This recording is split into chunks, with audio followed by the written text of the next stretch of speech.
Ready, set, go.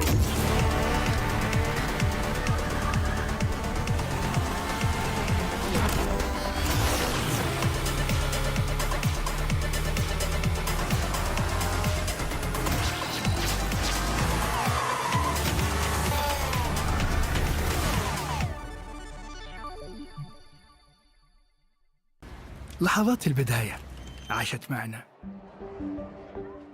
كنا نحسبها وقت للتسلية بس، نحسبها بس ذكريات. عبود أعطي أختك اليد يا ولد. ابتكرنا فيها ابتكارات، وإذا بغينا قلبناها خرافات. كنا نحسبها بس لمة وصحبة وسهرات، انتبه نوب ترى نوب. لكن كنا نشوف عالم ما حد يشوفه. ليته يشغل وقته بشيء يفيده. الله عليك على اليد سود. عالم كبر وعاش فينا، عالم الحماس فيه يوصلك كل مرة لحلم أصعب، بس ما يصعب عليك. بارد معك وين ما تروح.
Honor 200 series, the best portrait phone AI empowered.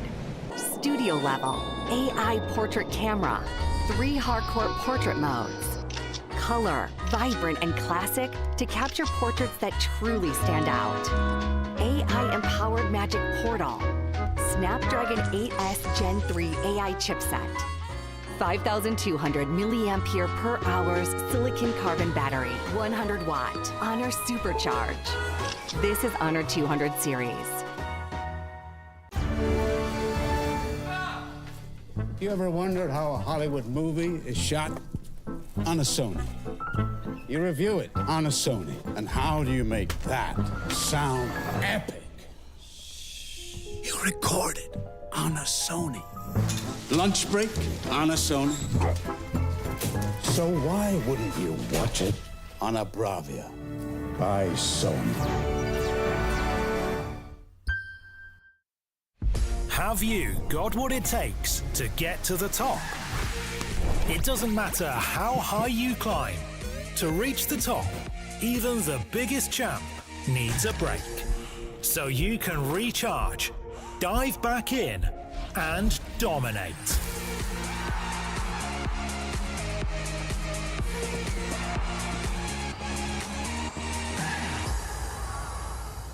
Have a break. Have a Kit Kat.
Honor 200 series, the best portrait phone AI empowered.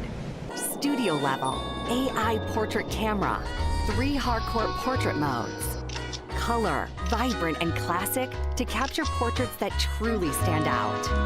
AI empowered magic portal. Snapdragon 8S Gen 3 AI chipset. 5,200 milliampere per hour's silicon carbon battery, 100 watt, Honor Supercharge. This is Honor 200 series.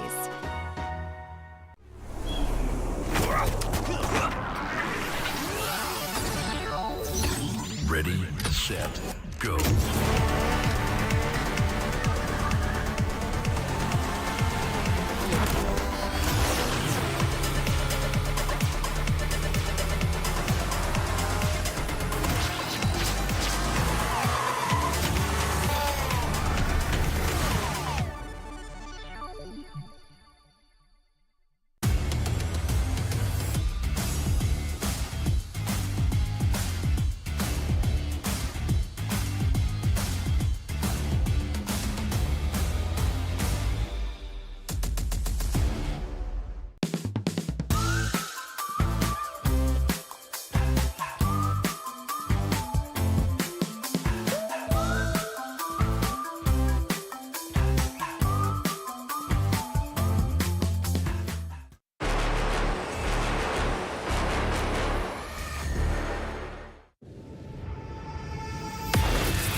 New adventures bring new challenges. Even as the heat rises, dandruff and grease won't stand a chance. With new Clear Men, powered by triple formula technology. To eliminate dandruff, itch, and grease, gives you 8 hours of freshness and 100% dandruff-free hair. New Clear Men, 0% dandruff, 100% confidence.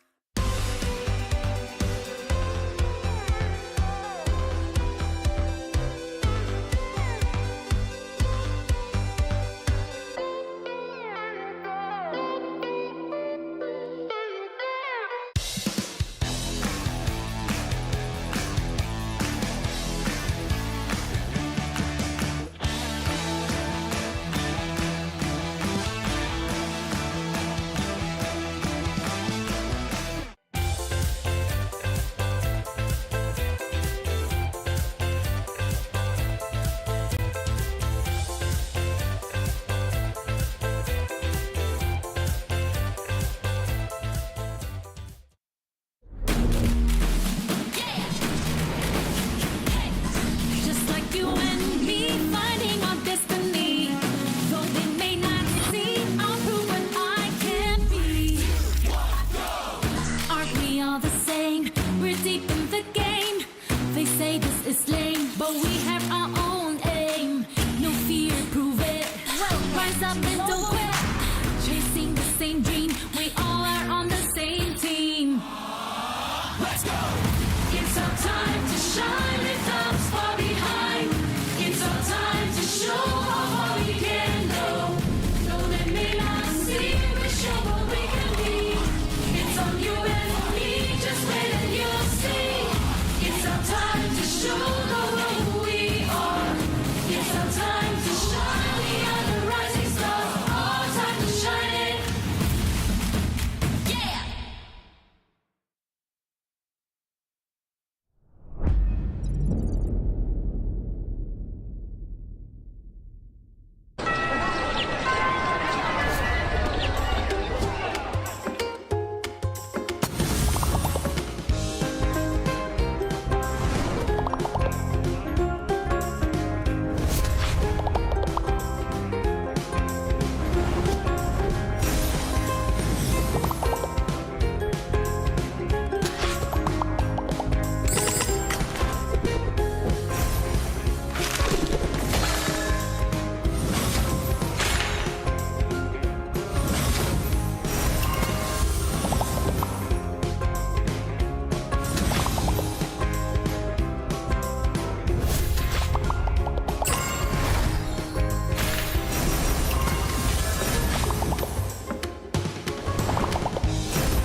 Time to shine. Perfect, isn't it? An esports scene often overlooked and overshadowed, now shining in their own right. After 3 MLBB Women's Invitational tournaments, here we are, the biggest of them all. The largest prize pool in its history, all on the grand stage of the Esports World Cup. The only all-female tournament here in Riyadh, Saudi Arabia. 12 teams from 11 regions all over the world, from North and South America to EECA and China, to Middle East, North Africa, and Southeast Asia, the powerhouse region. Who will shine? It's time for us to find out. This is MWI.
The time to shine, break barriers, and redefine esports is here. And it has finally come today, ladies and gentlemen. Welcome to Mobile Legends Bang Bang Women's Invitational 2024 here at the Esports World Cup. Welcome to Riyadh and welcome to the studio.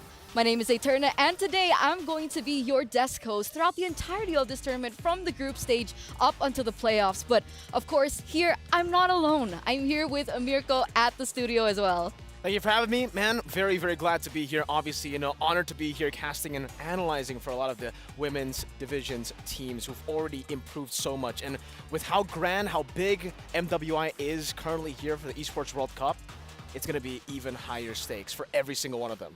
It's insane. It's insane, right? It's been a long time coming. Finally, that we have a media for all these women teams to finally showcase what they've got and finally show to the world who they are and what they are made of. But of course, Mirko, it's just the two of us here in the studio. But don't worry, ladies and gentlemen, for those of you back at home, because it's not just the two of us. There are going to be some casters. And they're supposed to be here by now, aren't they? They should have been here a few minutes ago. They should have started with us. I don't know what's going on, but they are very, very late. Oh, wait. Is that them? Are they? There they are. Wait. Are you serious? They're still out there. No, I hope he's not. Is Leo driving? No, he's not driving. Okay. Rex isn't driving either. They got a dedicated driver. Okay, guys, stop there. That's where you go in. Stop. Oh, they got it.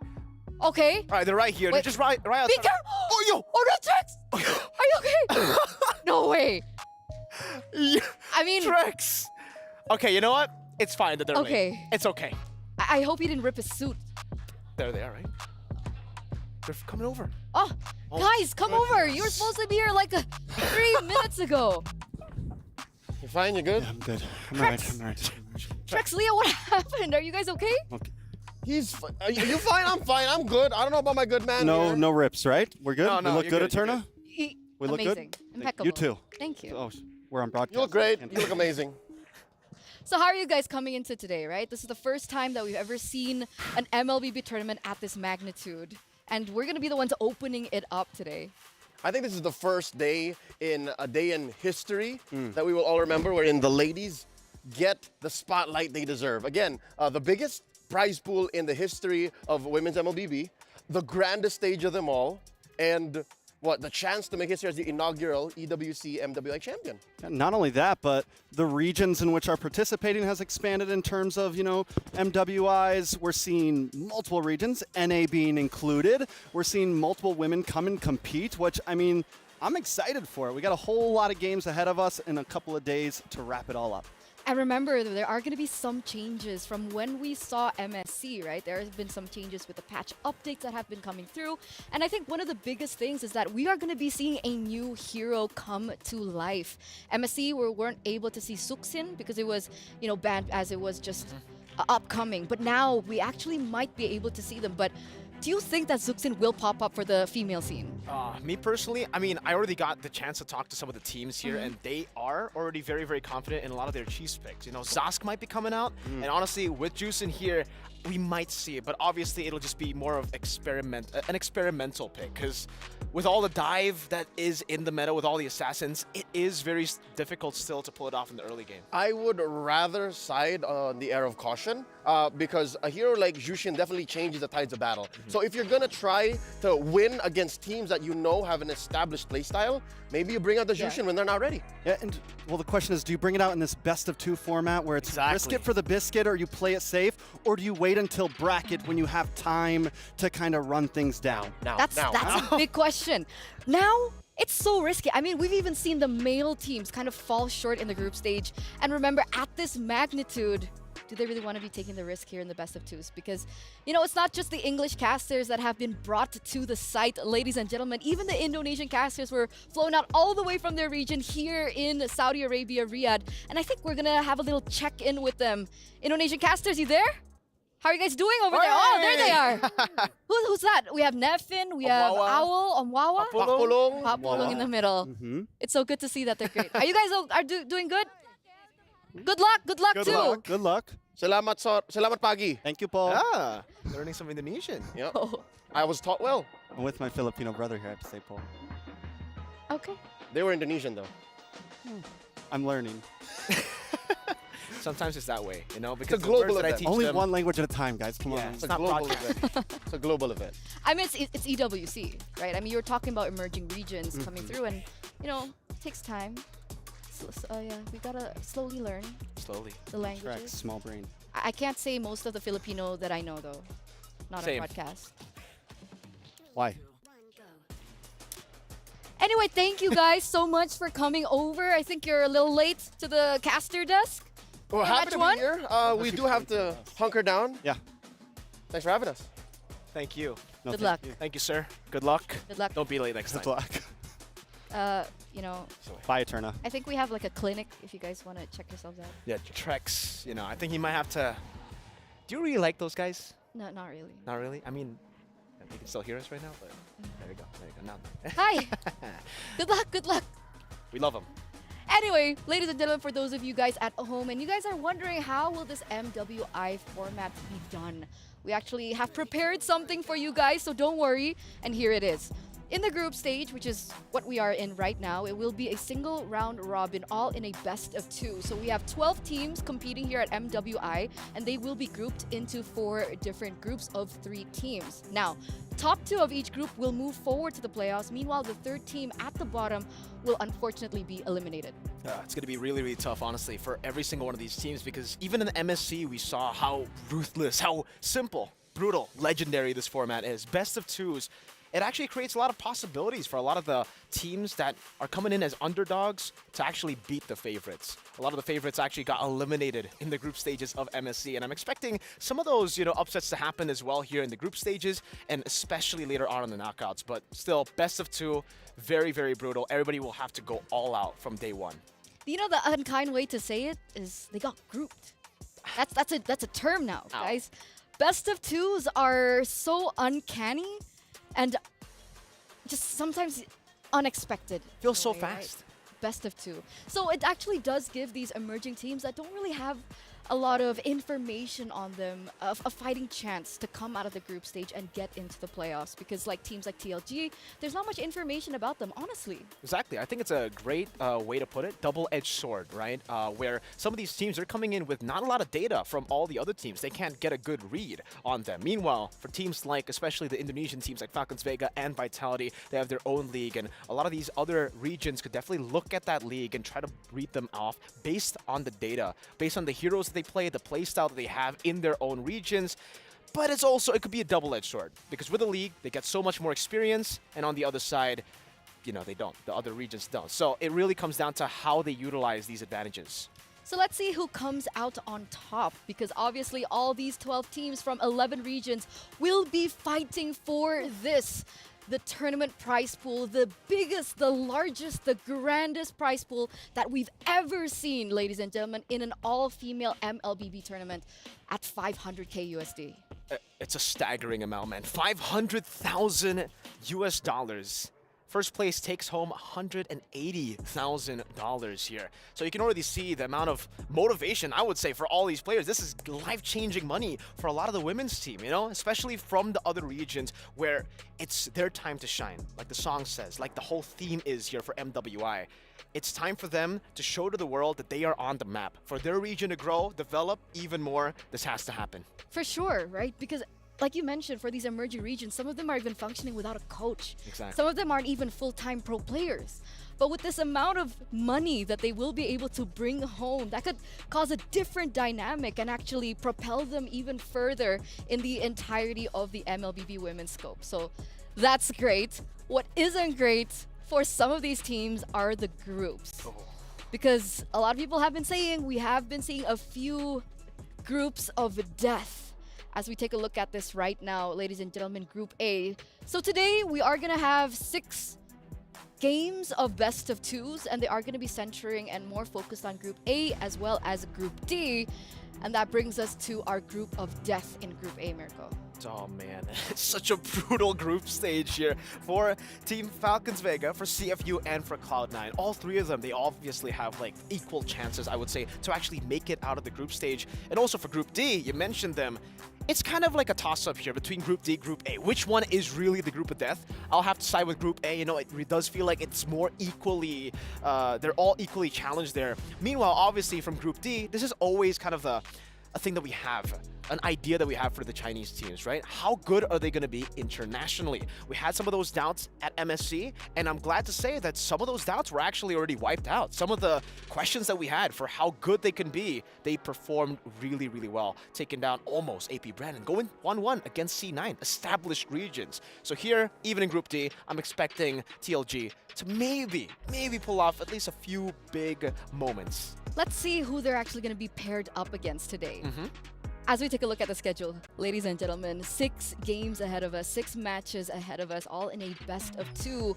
And for TLG, well, I guess we're finishing out the group stage today, as they're going to be playing twice here against Team Vitality, the tournament favorites, the powerhouse of the Indonesian region, and even in the world for 2 times consecutive years, as well as GGHG, an uprising team that people are rooting for, especially after what we saw at MSC with the Selangor Red Giants going all the way to the grand finals and ultimately winning that 1 million USD prize pool. A lot of people have put their hope and their faith behind the Malaysian team here in Indonesia as well. Just as a region, right? Malaysia just got that instant impact. Right after that victory, you see teams just go all out here for MWI as well. So me personally, I have the same sentiment as Eterna. I agree. I think Homegirls, GGX Homegirls, they're going to be really, really good. Definitely a team to look out for. But what stands out to me in the schedule is the fact that some of these teams will have to go back to back. The fact that it's already going to be 2 groups wrapped up in the first day, that's already a lot of pressure. But some of these teams, if they lose their first game, let's say Cloud9 in match number 2, and then later on Vitality in match number 4, they're going to have to play it out again, or match number 5 rather. They're going to have to play it out again, and momentum is a big thing here, especially for the best of 2s. We saw at MSC that if you lose your first match, sometimes in your second match, you still bring the tilt in. Sometimes your mental is not completely reset. And not just that, right? I understand the momentum thing, but also more so lethargy, right? Going back to back against two different teams, that is a different strategy. It requires different preparation. So we're gonna see how these queens of MLBB around the world actually fare against one another as we welcome Dr. Sulaiman's upcoming showdown with Falcons Vega against CFU Serendipity up first in this best of two. I love that we get to start off the day with a banger of a match here. Falcons Vega, obviously, you know, one of the favorites coming into MWI 2024 as well. Falcons Vega, coming in from Indonesia. I think when we're talking about the region as a whole, it's definitely the most developed region when it comes to the female side of MLBB.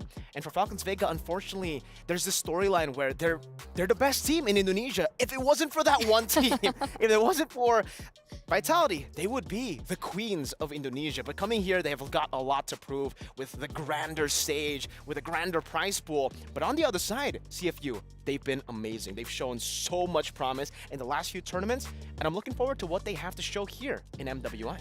Because technically, Falcons Vega weren't invited. They weren't an invited team. They didn't qualify earlier on. They were the last team to actually qualify into MWI through SPS, right? That's why Indonesia has two regions. So that's already a big storyline for them to show that that's how hungry they are to finally, you know, kick off that title of being uncrowned queens and finally be the queens that will be crowned here at MWI. And I think what better way and what better time than now? I got the chance to actually talk to them, and yeah, it's very cool to see a team that's been, you know, on the receiving end of a loss so many times in the grand finals still have the same hunger, you know, actually are even hungrier now. I asked them if, you know, how do you do that? How do you turn the losses into hunger? And they just told me, yeah, we just do it. It's that simple for them, you know? So the fact that it's that simple, it shows me that they're even coming into this. A lot of people will probably think, you know, the Indonesian teams will be coming in with a lot of pressure, knowing that they are the favorites, knowing that they're the most developed in terms of the women's teams. But it seems for both these teams that we have, Vitality and Falcons, they're coming in with no pressure at all, which is strange. Because CFU, I would expect that from CFU. I honestly want to know what they're feeling right now. Right? You talked about pressure earlier on. Are we going to see that pressure coming through as we welcome them into the venue, ladies and gentlemen? Let's welcome the Jamil player entrance. Are they chill? Are they calm? Are they relaxed? Are they shaking a little bit? But here they are, both teams coming into the stage. We're gonna have a little look and a little peek as to how they're feeling. Yeah, we're going to get to see CFU first here, walking up, rolling in.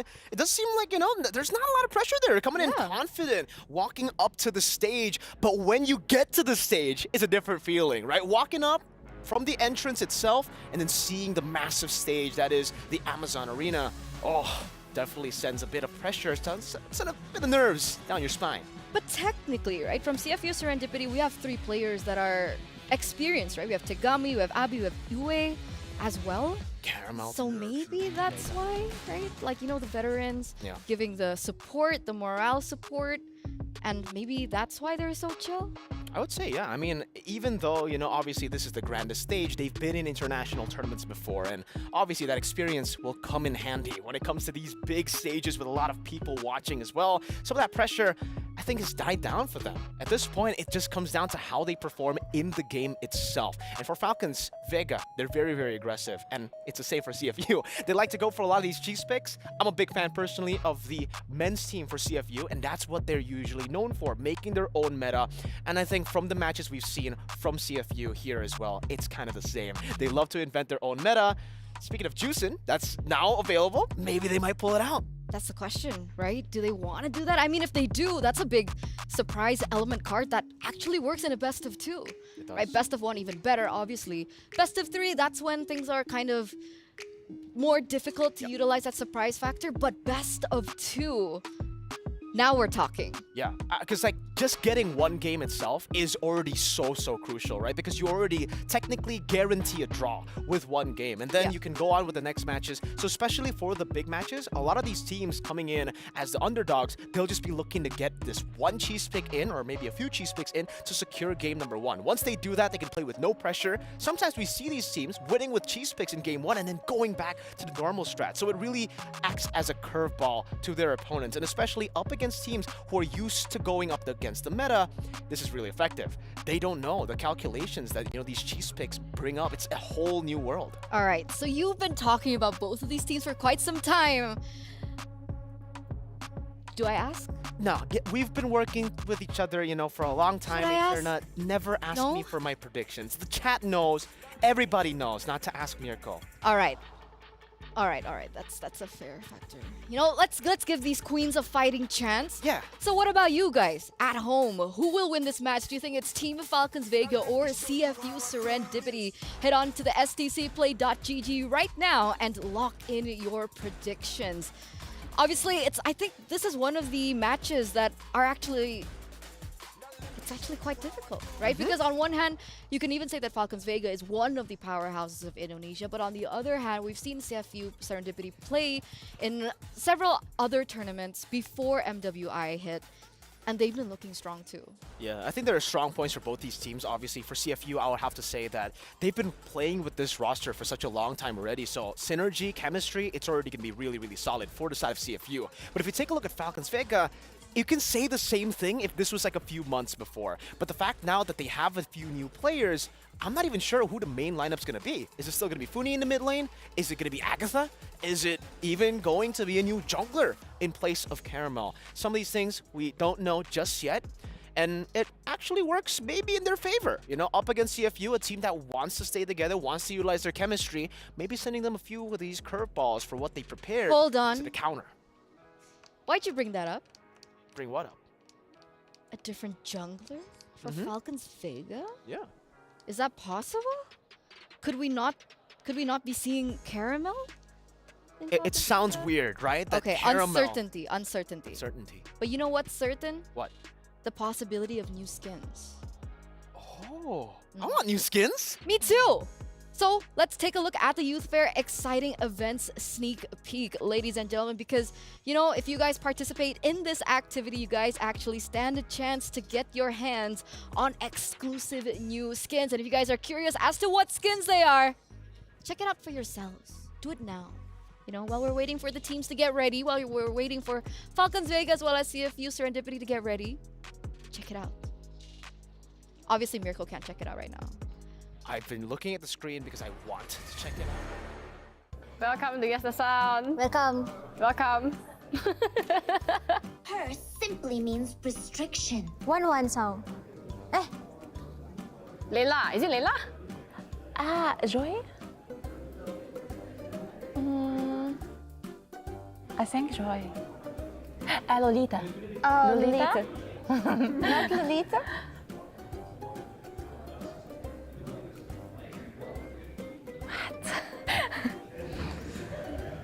I don't know. Ikaw, Chang A yata eh. No, it's not Chang A. Ikaw, guess ka. Give us a clue. What? I'm Chang A. I guess it's Chang A. I don't know what hers. Yeah, it's not Chang. Nana? No, it's not Nana. It makes you sound you don't know. Kagu. Long time didn't play, was it? Never use Kaguras. Sorry, I'm not Kagura main. Hide my rum. Hide my room? Ralph. What is this? The voice don't even sound familiar. Hide my rum. EXP hero Hide my rum. Is it EXP hero? Oh no, we don't know. The sound is not even relative. For sure.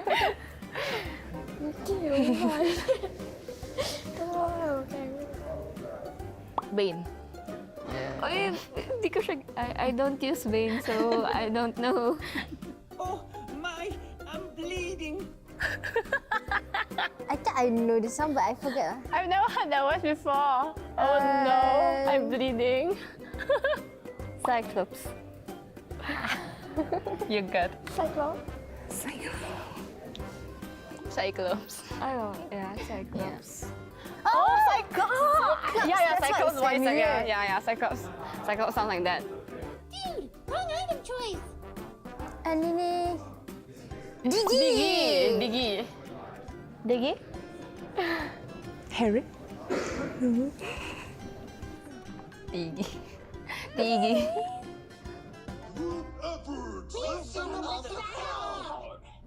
Who is this? It sounds familiar though. Yeah. What hero eh? What hero? Maybe it's like got two. Because the voice changed, right? You want to surrender? What hero ya? My brain. Let me use my brain.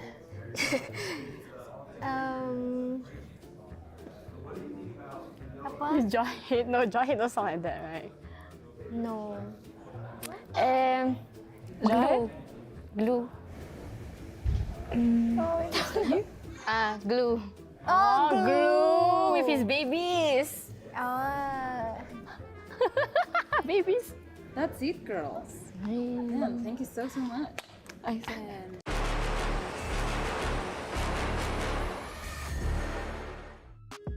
Wow, how did they guess those voice lines? I'm more concerned of the Glue and his babies. I didn't know those were babies.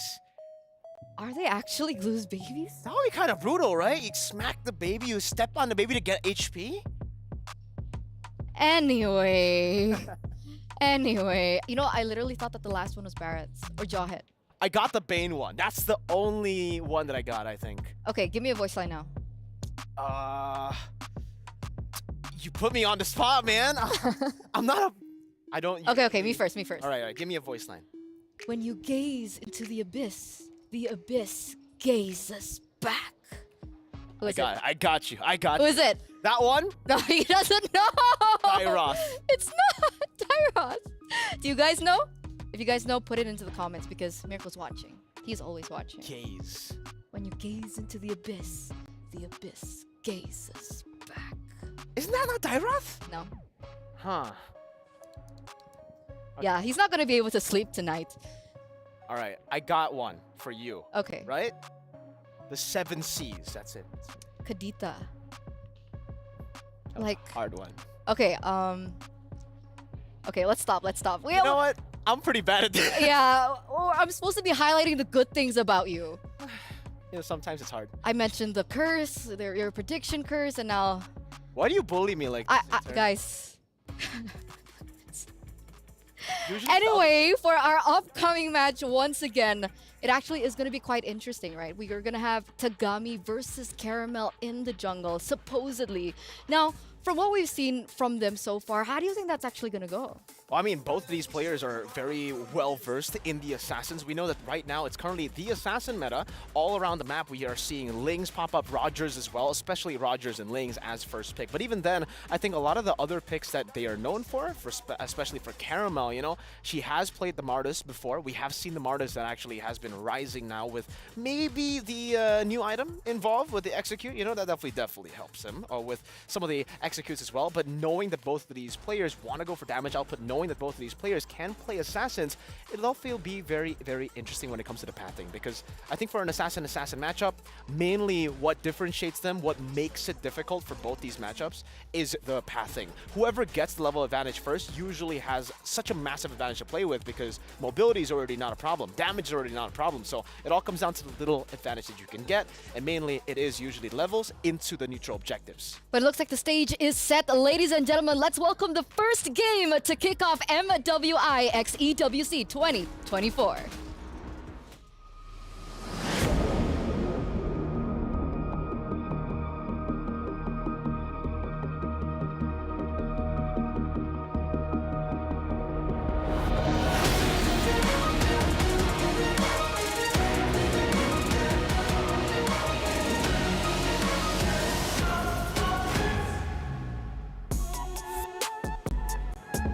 Twelve teams from 11 regions gather right here in Riyadh, capital of Saudi Arabia, to celebrate our female professional players here for the Mobile Bang Women's Invitational 2024. Well, you got that right, Queen Cheryl. May I say it's an honor to co-host with you right here. أعزائنا الحضور وأعزائنا المشاهدين، نرحب بكم معنا هنا بكأس العالم للرياضات الإلكترونية بقلب المملكة العربية السعودية الرياض مع MWI Mobile Legends Bang Bang Women's Invitational from the land of dawn to the grand stage. How are you feeling about that? I'm feeling super ecstatic and very, very excited indeed because right here for the next 4 days, we will see 12 teams from 11 regions duke it out over the land of dawn to fight and vie for the crown, and that's to be champions of MWI 2024. And this time, it is time for our femme fatales of Mobile Legends Bang Bang to shine as they go for the championship, and that is worth $500,000 US for the prize pool. Time to shine indeed. 12 teams, 11 regions, all battling it out right here in the Kingdom of Saudi Arabia, Riyadh. Well, I guess we're ready to call in the teams. That's right, the Amazon Arena stage is set, and with that, let's take a look at the beautiful faces of our teams. Starting off with the pride of the Philippines, presenting to you Smart Omega Empress. And ladies and gentlemen, alongside them, coming in right now from Myanmar, let's hear it for Net Angels. So yes, ladies and gentlemen, before you, Smart Omega Empress are the undisputed queens hailing from the Philippines. Philippines' best bet with the same roster since 2023. Amazing stuff. With the Net Angels, founded last year, and all that, being part of one of the best teams coming away from Myanmar, and now they are here at the EWC for the MWI. That's absolutely right. Now, next up, we're going to be seeing the faces representing Latin America, presenting to you DreamHack Girls. And all the way from Egypt, ladies and gentlemen, let's hear for Team Falcons Mina. Now, for DreamHack Girls, these are the first team from Brazil through direct invitation to the M Series Championship, and they're here to cook up a storm for MWI 2024. Let's make that happen. And ladies and gentlemen, for Team Falcons, being one of the prominent teams and the Arab ones, all female MLBB all the way from Egypt, and they are ready to make it happen. And now, presenting to you the representatives coming all the way from Vietnam, Zeno Lilies. Coming alongside with, ladies and gentlemen, let's hear for Victory Song Gamers. Now, Zeno Lilies are completely undefeated through the Mekong qualifiers. Now they're here to claim their spot in the MWI 2024. Question is, are they able to keep up their undefeated streak? Let's find out. Let's find out indeed. And ladies and gentlemen, for the Victory Song Gamers, one of the top performers in the EECA, they went through a roster shuffle and now fielding in 2 PH imports. And now, ladies and gentlemen, the reigning queens of Mobile Legends Bang Bang, presenting to you Team Vitality hailing from Indonesia. And all the way from Malaysia, ladies and gentlemen, let's hear it for Gaming Gladiators Homegirls. Now, these ladies from Team Vitality are no strangers to you all because they're formerly known as Bigatron Era, and they're on a quest to secure their third peat championship right here for MWI 2024. Let's go with that. And ladies and gentlemen, for our Homegirls, a partnership between the Gladiators and Homegirls, and they are here to bag another win for Malaysia. And now, introducing to you representatives coming from China, Title Legends Gaming. And all the way from the US, let's hear it for Cloud9. Now, TLG hailing from the land of prodigies, they are poised to show off their prowess on their debut right here on the world stage.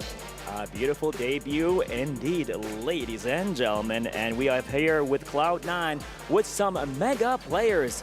They will pretty much may have a Cloud9 moment right here. That's right, high on cloud nine indeed. So with that being said, last but definitely not the least, the teams that will be kicking off match 1 for the day. Presenting to you our uncrowned queens right here from Indonesia. Presenting to you, Team Falcons Vega.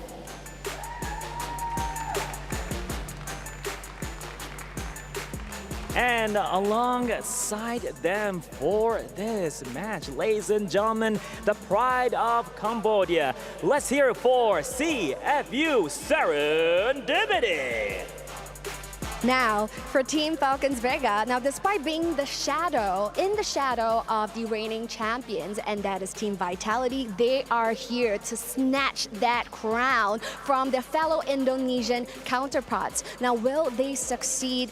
We will find out right here in match 1 itself, opening up the show here for MWI 2024. How you feeling, Bob? I feel super excited. Let's see what's going to happen as well with a team like CFU Serendipity. We have a mix between veterans and newcomers. It's going to be a good one to watch and to be excited for.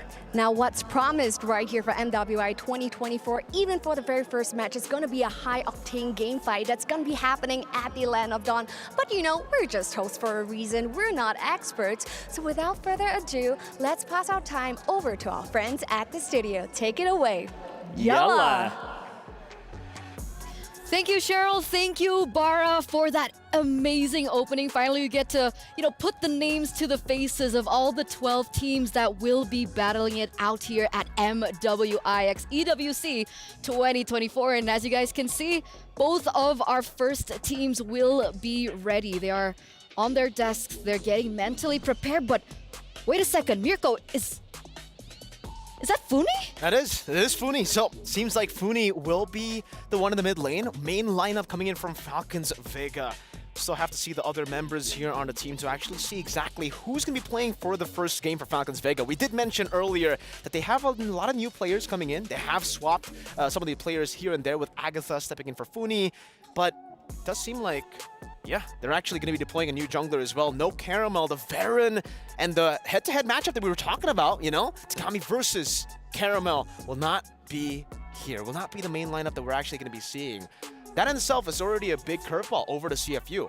Both these teams have amazing coaches, by the way, very experienced. So I'm expecting the drafts to go very, very close. I think it'll come down to the executions, really. That's the thing, right? I guess most of these teams were prepared for Caramel in the jungle, Agatha in the mid lane, but with the swaps coming through, now this actually poses a very, very interesting matchup. What's going to be the difference here? What difference in playstyle, what difference in gameplay will we be expecting from Falcons Vega? I mean, for Falcons Vega, it really comes down to how they've been able to utilize the side lanes. Side lanes has been their main strength, and laning in general. If Chin Chao gets a bully laner and she's able to snowball from the lane itself, then transitioning into some of these team fights, it'll be massive for Falcons Vega. That's how they usually get the snowballs rolling from the early game to take control of the mid game. Meanwhile, for the side of CFU, it really, especially after the patch, has a lot to do with the jungle. If the jungler can get the snowball going, if they can go and secure some of these neutral objectives, it's going to be really good for them. But here is the new, the addition I want to put in to the fray is for Falcons Vega. It's kind of a, what's it called? It's kind of outdated, the way that they play, right? When it comes to the gold lane, when it comes to the side lane. Meanwhile, for the side of CFU, playing for your jungler as the #1 position has been great so far. We saw at MSC as well. Teams who actually utilize the junglers, give the resources over to the junglers to enable them to pop off, has been able to find a lot more success than teams that actually traditionally play for the side lanes. Maybe that's why that they, subbed in Caramel? Could that be the reason that Falcons Vega are coming through with a completely different roster? Because technically one of the things that Falcons Vega are super known for is that they falter in the late game. Exactly. Right? And with CFU Serendipity being so comfortable in that particular aspect of the game, that's actually a risk, a factor that Falcons Vega are risking here. And what's scary is for CFU, right? They understand how to play the early game too. So even Falcons Vega's strengths here for the early game, usually they get the lane dominance, they control the game through the laning phase, through even individual 1v1s in the mid lane. We expect the mid lane to be, more of a clear shove and rotate over to the side lanes or to the jungle to help enable and get prio on the map. But for Falcons Vega, they've always had a very, very big emphasis on actually getting individual leads. And this is something that might change. Like you said, with the change of Funi coming back into the mid lane, maybe we'll see a more active mid laner as opposed to Agatha, who usually does want to bully a bit more, does want to play into the jungles. And with the new jungler, Mei Lane, Caramel was a bit of a mix. We saw her do well during the utility jungle meta, but I felt like it's time, this is the time to shine for her. Especially because, the assassin picks, what she's known for, what she's always been known for, has been those assassins. Nolan, Ling. Bennett, Nolan, Ling. I remember the Hayabusa from back then all the way. And Hayabusa has been coming up. So I'm expecting Mei Lane to maybe play the assassins even better, because why else do you make that kind of choice, right? And I don't think you'd want to go for something experimental in a best of 2. Definitely not. No, right? Not against CFU too, a team that is known to go for experimental picks, to go for cheese picks. All right, so with that being said, what kind of picks are we expecting here in this next lineup, right? Because, technically when we're talking about the MLBB scene, sure, there are teams that are more formed. There are teams that are coming from a background where their league has been more developed, and they're the ones that usually bring up the meta picks, right? With the Rogers, the Lings, so on and so forth.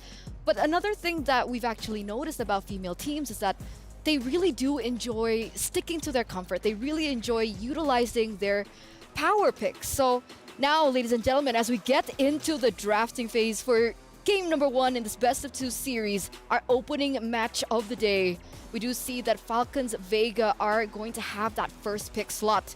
What are your expectations? Well, expectations instantly is that first pick has been a lot more prio compared to red side, right? Blue side has been finding so much more success. I think even in MSC we saw that, and this is exactly why. On blue side, you can actually dictate the pace of the game, dictate the picks that are going to come out.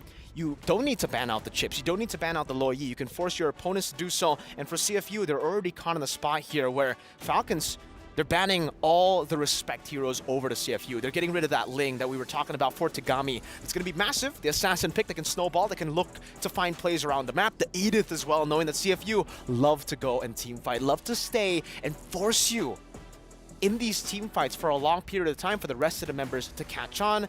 And here it is. That's the chip. That's the Lo Yi that we expected. This is why blue side is so scary, man. We also talked about this earlier on, right? The fact that, CFU Gaming, they're coming in with 3 veterans, right? 3 players that are experienced on the international tournaments. We have Tegami, Abi, and Ue. And these are the 3 respect bands that have been given over from Falcons Vega over to CFU, right? Edith, like you mentioned, with all the advantages that the Edith has, but another thing to point out is the fact that Edith is a big power pick for UA in that roaming position. So now, Lo Yi has been taken off the board. One more. Chip, Lo Yi, they're going to have to choose between Roger or maybe even utility pick or... Yeah, I'm thinking... Juicin, obviously. Juicin is available now to be picked up, ladies and gentlemen. If you guys are just tuning in, it's a big pick. Leo likes it. Leo likes the fact that in a best of 2, maybe you need to go for these cheese picks. Maybe you need to go for these new picks to send a curveball to your opponents. But that does leave a big pick to be left open. The hero that I mentioned should have been banned out, maybe. It's the Roger, right? So much flexibility. On top of that, usually you get like flex heroes or prio heroes. Roger's both. He does both. He's a good flex pick, and he is a monster in both the jungle and the gold lane. Technically, I'm not really sure what Mei Lane plays, right? Sure, it can be flex, but what we do know is Chinchao is a monster. She is a beast on this Roger. In SPS, as they were going to get their slot to qualify for MWI, Chinchao actually pulled in a split push that was so amazing that I'm pretty sure that it has still been seared into their opponent's mind. So that's definitely something that we do need to pay attention towards. And by the way, this Harith now being picked up by CFU alongside with the Ruby. That's a power pick in for Yui Fendi, their gold laner. Yeah, good response coming in from CFU, knowing that the Roger can be flexed in the gold lane. Might as well give the gold lane for CFU a better time in the lane. Having a Harith in your team adds so much early game power, and especially mid game. When it comes to these neutral objective battles, the fact that they, by the way, Falcons have banned out the Edith means that Falcons could have taken it in the second phase here, that Harith. Harith, no counter available for the Edith, already banned out. Picking up the Ruby as well to stop any kind of stoppers to stop the Harith instantly. But now Falcons Vega, they retaliate with a solid choice. Terizla. I think when it comes to Terizla, even in the MSC, it was the favorite XP. Like, everybody goes for Terizla when it's open, and it's because you don't need to put resources at all to this guy. You don't need to funnel anything. He can be 2 levels down, and he can still initiate properly and tank up a whole lot of damage. So before coming into the second phase of these drafts, are you expecting perhaps a counterplay towards this Terizla in the EXP lane? Export, CC? That's the thing, right? What is even a counter for the Terizla? It really is about... Terizla is a non-laner. That's what he is. He really neutralizes any laner. Not in the way where he demolishes people. Some picks, yes, he demolishes. The X-Borg is a good pick against it, but the Terizla, all he needs to do is shove the wave and then play for the team fights. Get level 4, play for the neutral objectives, and completely ignore the X-Borg. X-Borg, if he doesn't bully the Terizla in the early game, he's going to have a little bit more, struggle, I would say, to get to the mid game to actually deal damage to the rest of the members from Falcons. So the winning conditions are definitely set in stone now for CFU with the choice that they have made here in the first phase. Now coming into the second phase, right now Falcons Vega, with the lineup that they have right now, they have a lot of catch, right? They have catch from the Vexana, they have catch from the Terizla as well, but they're still afraid for CFU Serendipity that they're going to double down on that catch. The Minotaur has been taken away from Falcons Vega. Good ban, reactive ban there. Knowing that CFU wants to be diving deep in these team fights as well with the Harith and the X-Borg, something like a Minotaur is great for the banning phase. But I think for Falcons Vega, this is a good approach for them too, banning out the Lilia and then maybe the Valentina as well to take out, the possibility of CFU getting a pick like the Valentina, who's been able to find so much success in this meta as well. And the Lilia ban's really just about the prio in the mid lane. I think they can go for...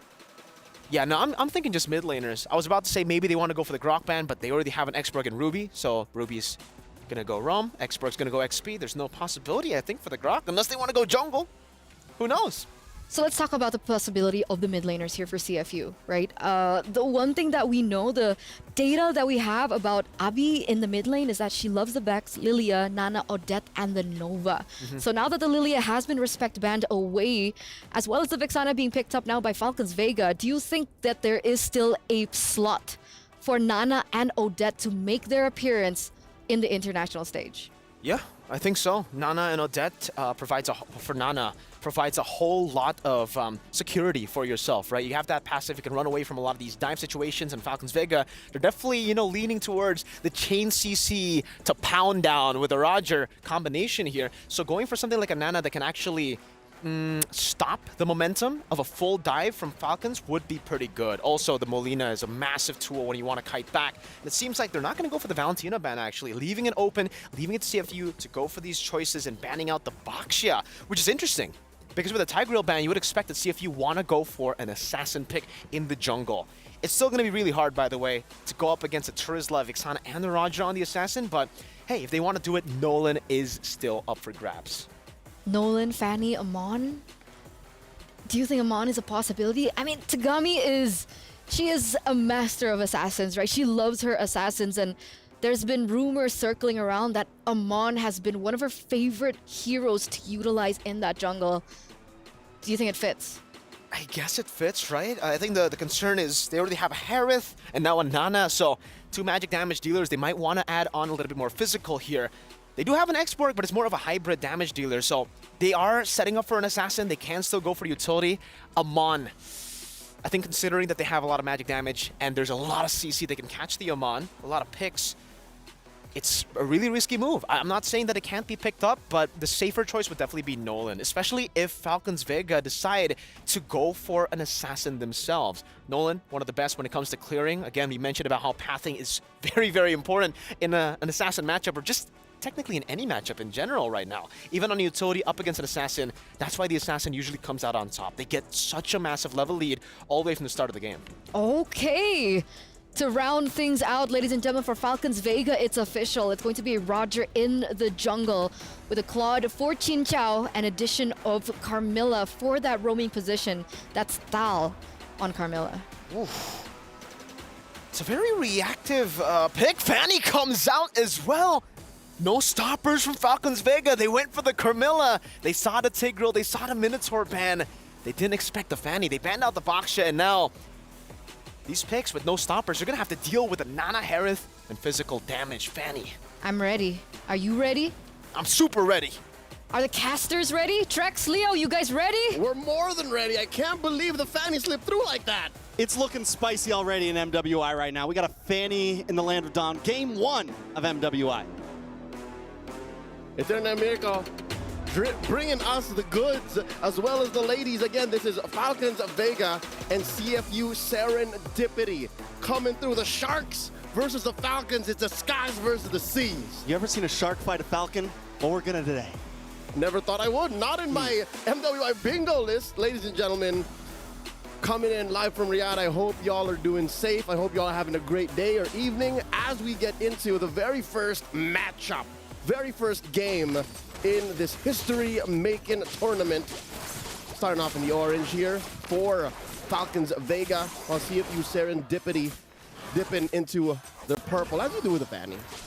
Yeah, definitely as you do with the Fanny, and moving quickly over to orange buff. One of the things I'm a little excited for, this Carmilla pick in the roam position, it's like their only real stopper right now for the Fanny, so it's a lot on Thal's shoulders right now. And it's a soft stopper too. Not to mention maybe, so at best they have like a 1.5, 2 stoppers, right? You have the Eternal Guard and you have the penalty zone. That's it. That's it. I wonder if Falcons Vega are kicking themselves for this now. In mid, Yui playing some footsies here with Thal. Again, I don't know if expected Funi to play today.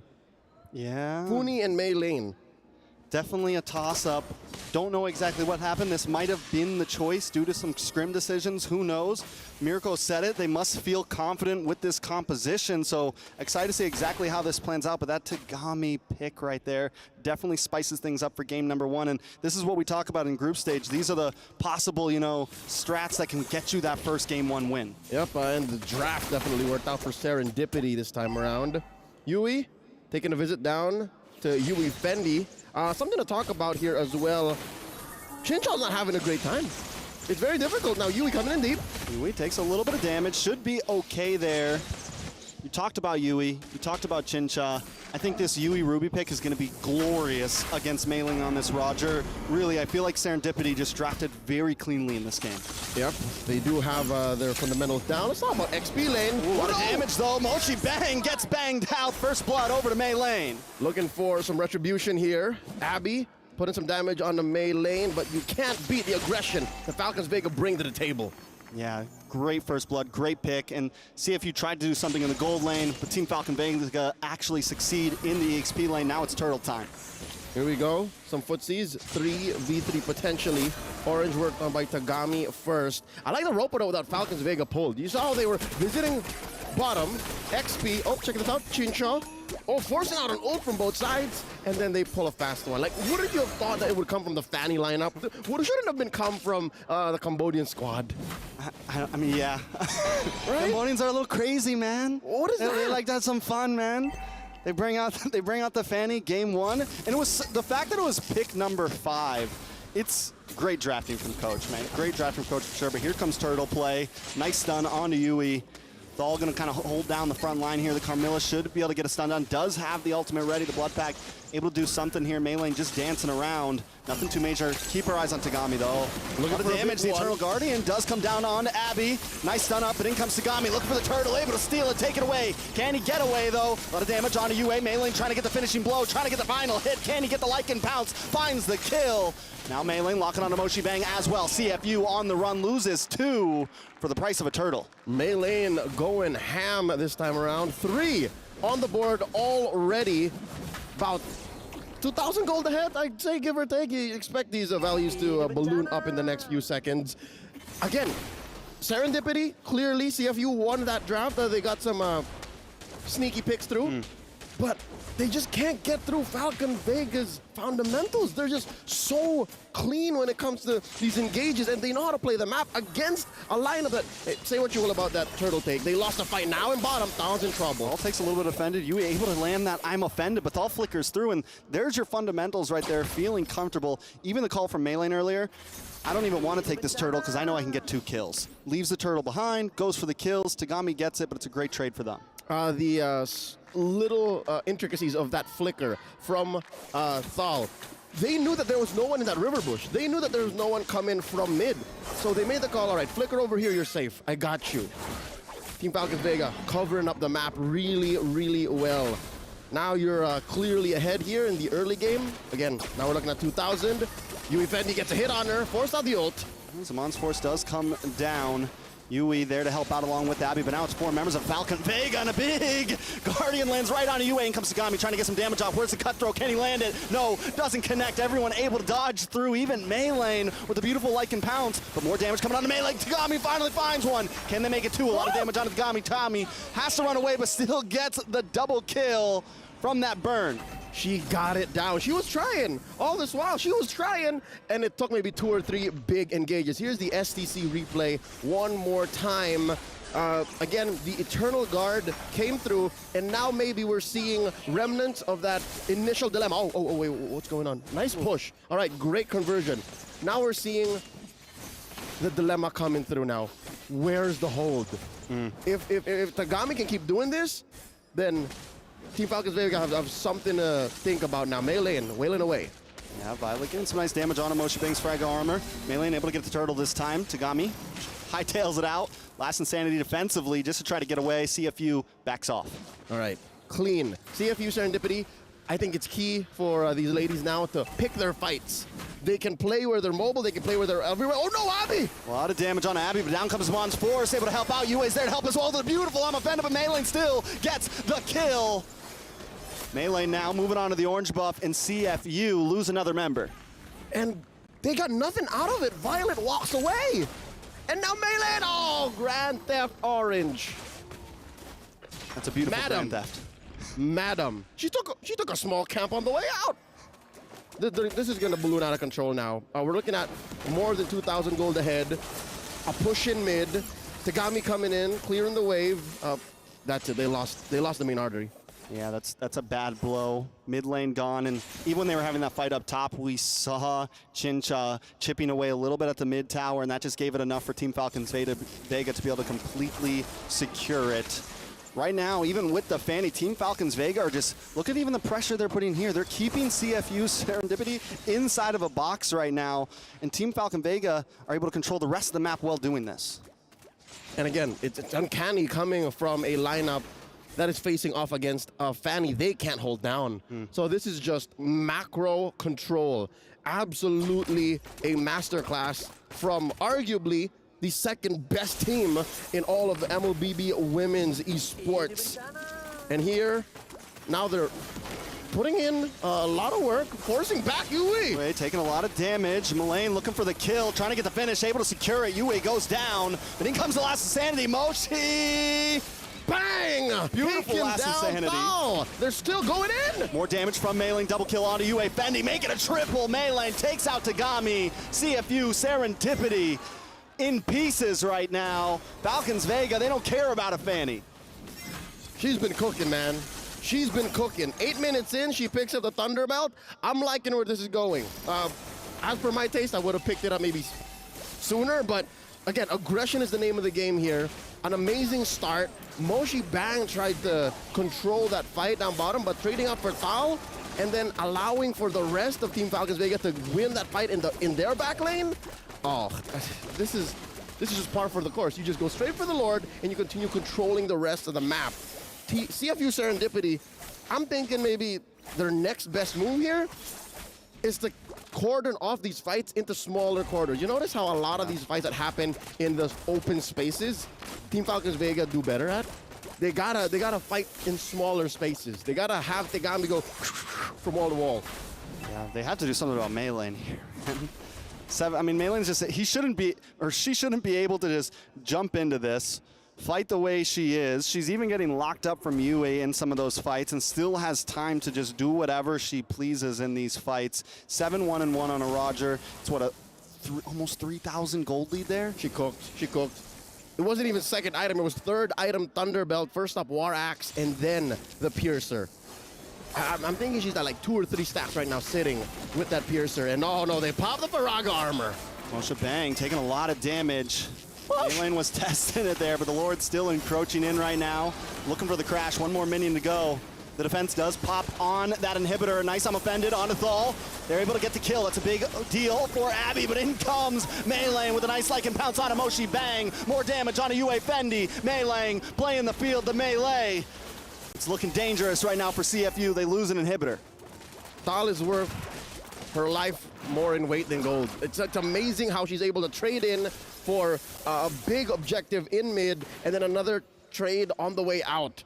CFU Serendipity, again, this is going to hurt them even more because one of the strengths that their lineup is able to do is to go across the map and just pick fights, cut waves, and now they have to do that on a level wherein they're on the defense. Even if they can leave the base, which I think now is one of the few times they can, 10 minutes in, it's still going to be tough. Is there enough farm on Yue Fendi is my question.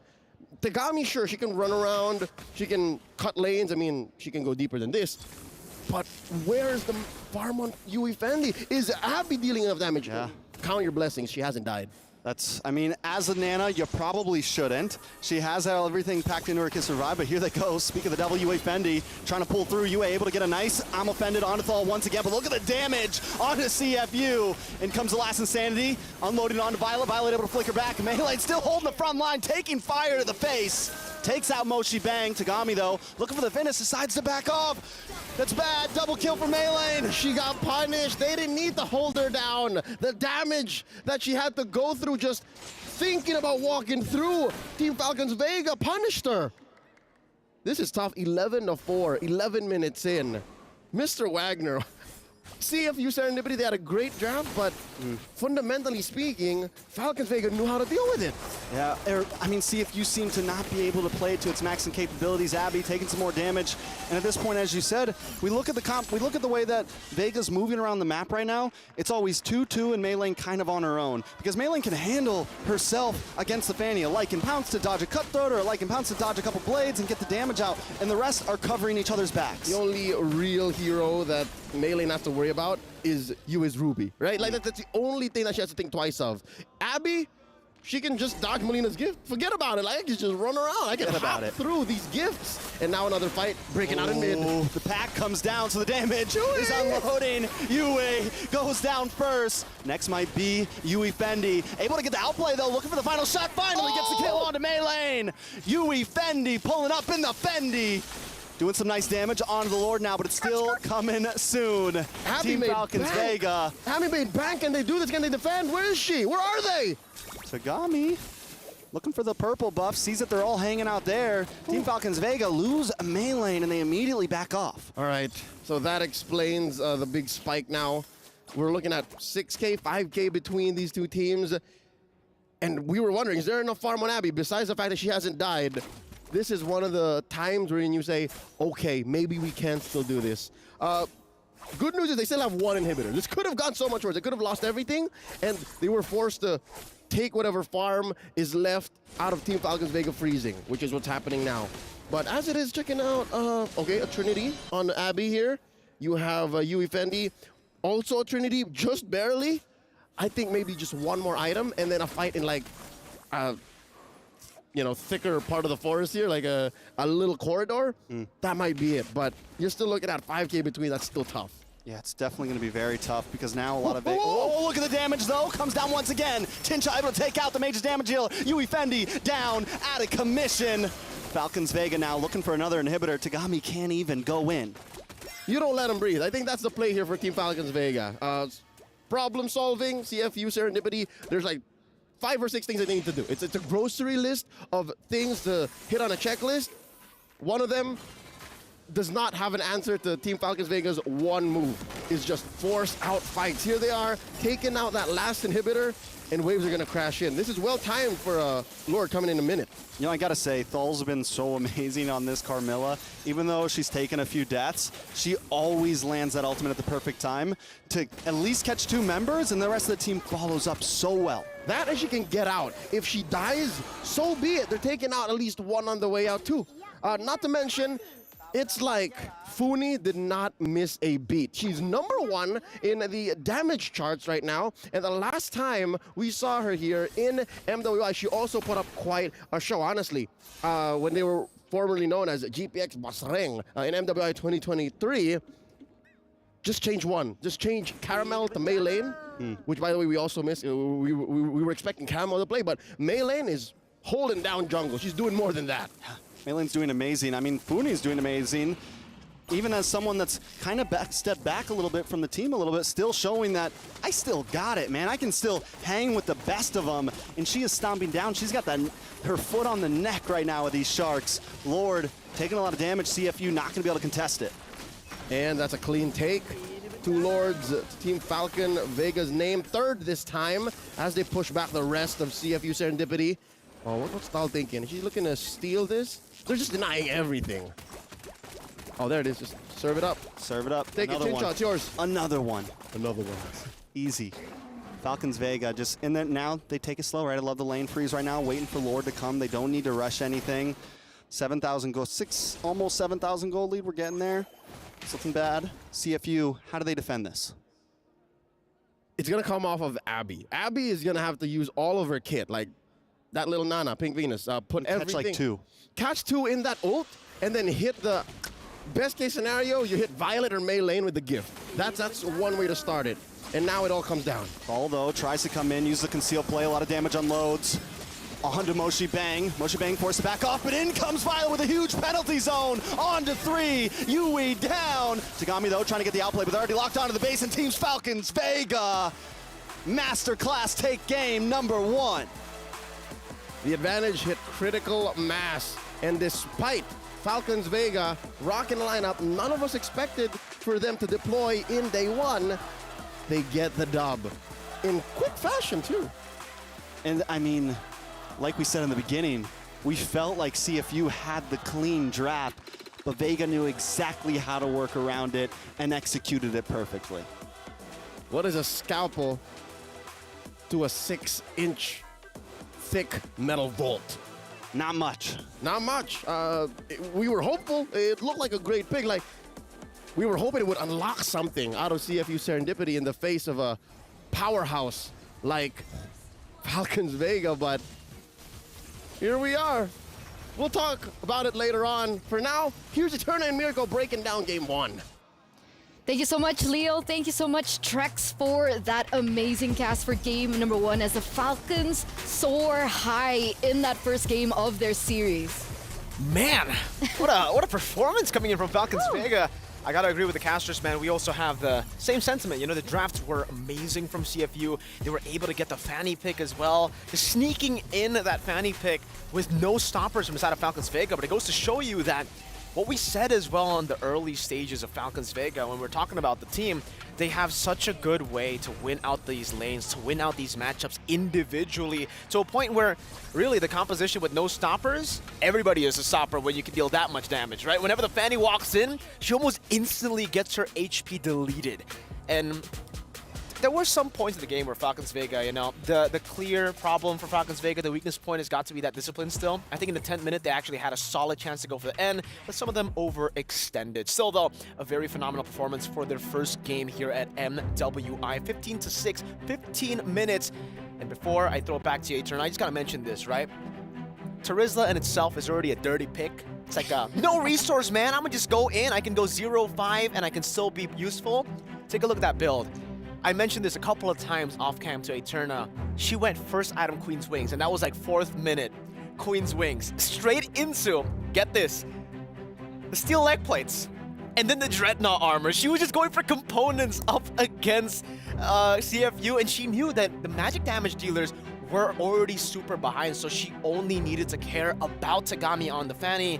And when that happened, Dreadnought done, Steel Leg Plates done, Queen's Wings done, yeah, no assassin, no damage dealer can get through that. It was dirty, right? Dirty. Because even when we were talking about the Turisla, I was like expecting, okay, we'll definitely see something like the CC or the Export to try and counter the Turisla in the lane, but that's absolutely not what we saw in game number 1. And, you know, I gotta have a little bit of an applause, you know, for the two newcomers into the lineup, the two players that we're not used to seeing from, you know, Team Falcons Vega, or previously known as GPX Basreng, as Leo put it earlier on. But they get the highlight here, right? Funi as well as Maylane, they performed amazing. You can even see that she had the highest GPM for Maylane, and for Funi, highest amount of damage. Definitely, man. I mean, Caramel definitely got to be careful, right? Because Maylane's performance has been phenomenal. If she continues to perform this way, maybe she's going to be a mainstay on the team for a long time, maybe even all the way for MWI, because that Roger performance was certainly amazing in tournament. So, do you think she'll grab the PlayStation MVP? Yes. Okay, we'll see. Let's bring it out. The PlayStation Tournament's MVP for Falcons Vega. It's going to be Maylane. Whew. On point, 93% kill, 828 GPM. And even you mentioned earlier on that Sky Piercer and into the Thunderbelt was just, you know, the cherry on top of already a very dominating early game from this Roger. Really is. I think this was the Innocent build, like in MSC. I think it was Innocent that actually utilized this build a whole lot with the War Axe first item, straight to the Sky Piercer, and then going to the Thunderbelt before the Windtalker. And I think that was the item build, the item path that was the choice for Maylane as well. War Axe in the early game to get an even harder snowball into the Sky Piercer. We already know what that item does, you know? We don't need to talk about it anymore. It definitely needs to be nerfed. Maybe it needs to be a bit more pricey, because 1,500 on a Roger that's snowballing all the way from the start. I love the priority, by the way, for Team Falcons Vega, and the priority for Maylane, because in the first neutral objective, most people would be like, hey, what are you doing as a jungler? Why are you letting the turtle get taken away by Tagami? And I would say as a Roger, no, that's great. You want to go for the kills. You want to go for the snowball through getting gold by getting those kills, and it actually went to become worth it. They got 2 kills in turn for the turtle, and it enabled her to go for those items. The Thunderbelt also, such a good way of putting down utility when you already know that the rest of your team does a lot of damage. You're just there as a Roger to execute, and that was the style that Maylane actually displayed. All she was doing was really waiting in the back, trying to go for the range form, and then whenever anyone goes low, she acts as the assassin. She wasn't a fighter, she wasn't a marksman mainly, she was an assassin that game. So it poses the question, right? Because across all the tournaments after, as well as the emblems coming through, the new emblems coming through, she actually opted for Quantum Charge, not Warcry. What do you think about that? I think the Warcry definitely, you know, it adds a lot of value, but knowing that the playstyle there for her was not about standing there for a long time, not about joining the teamfight for a long time, but actually executing Quantum Charge definitely allows you to go in, get out a little bit faster, knowing that the build she went for was a bit more of the boom, bang, you know, kind of bada hit bing. and run, bada bing. You can add the bada bing too. It makes sense for the Quantum Charge more than the Warcry. Shout out to Gani, by the way. Shout out Gani. And you know, shout out to you guys. How were your predictions in that first game? Were you guys right? Were you guys wrong? Or did you abstain? Because, you know, you have a little curse going on for yourselves, like our fellow friend here, Mirko, and his ongoing caster curse. You know, you guys can actually let us know of your next audience prediction in the STC predictions earlier on. The website was down there, so you guys can actually go to, you know, a quick refresh to take a look at that. But now, best of 2. We still have one more game between both of these teams. See if you had the better draft. Everyone kept mentioning it. What do they need to do now? That's what's concerning now, especially after taking a big loss like that. It was pretty one-sided in game number 1. Now they're going to have, well, step number 1 has got to be reset. They really have to try to reset there while we're on a break right now for them, right? And then try to look for the normal CFU gameplay, because it almost felt like it was them forcing some of these big picks like the Harith in the gold lane, where you could definitely see that for Yui, she was very, very uncomfortable on the Harith. She wasn't able to fully bully Chinchao, and also Chinchao is an amazing laner. We were talking about how the side lanes have been amazing for the side of Falcons Vega. So the fact that Chinchao on the Claude was the one initiating, was the one going for poke, was the one trading, it was definitely not a good look for the Harith. The Harith was the one bullied in lane, and that's not supposed to happen. But that's the problem, right? Because according to data and according to statistics, this Harith is actually a power pick for her. Yeah. So is it that she's not comfortable, or is Chincha just an amazing laner, like you mentioned? That's the next point I was about to bring up. I think, we've been talking about the pressure on stage. It's a very, very big problem, usually for a lot of the players, especially making their debut here on the international stage. And some of you might say, they've been here on the international stage where offline is a bit different, right? It's way different. And the fact that you have a power pick, it doesn't always mean that you are going to be able to make it happen, make it work. Because especially for the Harith, it's a very high mechanical hero. Yep. You cannot get nervous, you cannot get those jitters, or you can't let those jitters get a hold of you. And it's time for her now to either double down on the Harith pick, knowing that it is her comfort pick, knowing that now, you know what? I'm just going to have to let it go. I'm just going to have to play with no pressure, or go for a completely different pick, a safer pick like weak side, and play for Tagami. That's actually one of the things that I really wanted to mention. Despite them having to suffer that first loss in game number 1, a big props to Tagami. Exactly. Her reputation really preceded herself, right? I mean, a lot of people were saying that she was one of the best assassins in the current meta and so on and so forth. And we actually saw that, right? The Fanny, she was trying her best. At some point, she did go for a turtle steal under the nose of course, Falcons Vega. So definitely a big props to her, and hopefully she can stay consistent or even grow in this tournament, in the second game especially. Yeah, I think doubling down on Tagami will be a great choice to go for, by the way, for the side of CFU, because, hey, she already performed so well in game number 1, and that was the game that they were actually losing all the way from the start. I think the way to enable her has got to be pick up the Terizla, or at least try to take that Terizla away, because having the Terizla in the XP lane, where even if you get a lane counter like the X-Borg, like you mentioned earlier, Terizla is a non-lane. So if you pick it up, you have a lot more priority to play and enable your assassin jungler. We've been through this a whole lot as well in MSC. This is why Terizla has been so popular and so amazing. So yeah, either you ban it out or you pick it up. I think now that they are going to be on blue side, they have a chance to actually pick it up for themselves, and they can actually force out a lot of the other bans, like the Loyi, like the Chip, towards Falcons Vega. That was something that Falcons Vega was able to absolutely capitalize on in the drafts. They banned out respect heroes all the way, the Edith, the Ling, and then they left all those picks open. I do believe was it the Hayabusa last ban for Falcons Vega? Yeah. So full respect. Full respect. But you know what? I'm not worried about CFU. Why? Because they have the support. Ooh, of what? Of the pandas on their jersey. That's have true. you seen them? That's true. Man, guys. The CFU pandas. Once they get on camera, we need to appreciate those pandas, man.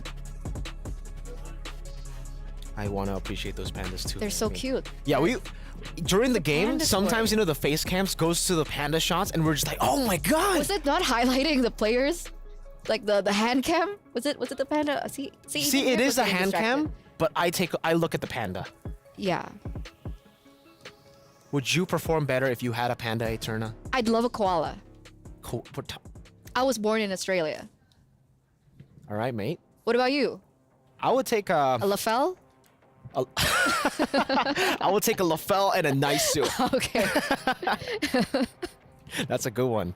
Anyway, I keep getting distracted. I'm sorry. Yeah, it's okay though, but that was good, because honestly, for Falcons Vega and for the side of CFU, that's what they need. They need additional ways to actually take the game, and even for Falcons Vega, because even though that was dominant all the way from the start, we did see weakness points. We did see that in a couple of ways, CFU were almost able to come back when they were actually kiting back. So they could go for that. They could go for the exact same way, where they actually try to play for the kite back, wait for these initiations, wait for the overextensions that Falcons Vega technically have a tendency to do, and then punish them.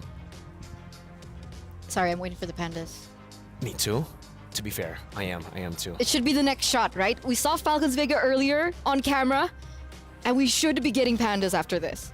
But while there we go. Oh no, it's covered. Oh no. No, show us the pandas. They know that you don't get the panda. They need to win first, then you get the panda. And it would be actually really great for them, right? Because panda! There you go, panda. Hi, panda. Oh, so cute. At this point, I think there are 5 of them. There are maybe even more for the coaches. You're right. You're right.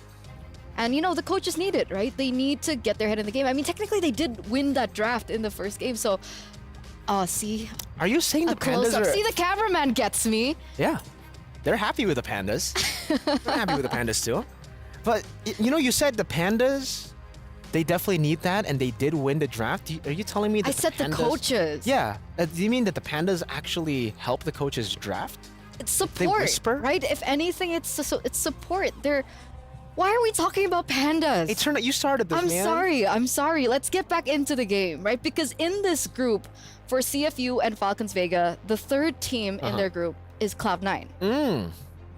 So, yeah, if Falcons Vega can win 2-0 here, they definitely, it's almost a shoo-in for them to make it to the playoffs. But for CFU Serendipity, if they go 1-1, how do you think this is going to go?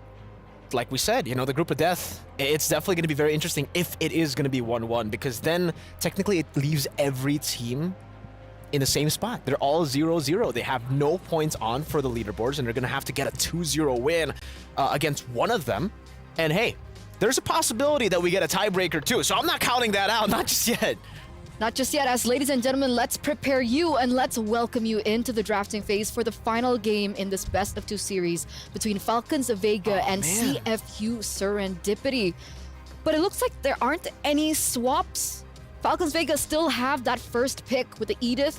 It looks like this might actually be a similar drafting phase that we saw in game number 1. I think it'll be exactly the same for the side of Falcons Vega, right, on blue side. And unfortunately, because CFU are on red, they're kind of already forced to make the same bans. It's Chip, it's Loyi. Maybe they'll change the last ban, right? Maybe they leave Juicin open, but I don't know. Now I'm actually kind of scared of the Juicin pick, right? Because why do they ban it out? They know something we don't. Has Falcons Vega been able to perform in scrims with the Juicin, or is it just respect? That's a big question, right? Priority. Or what do they do?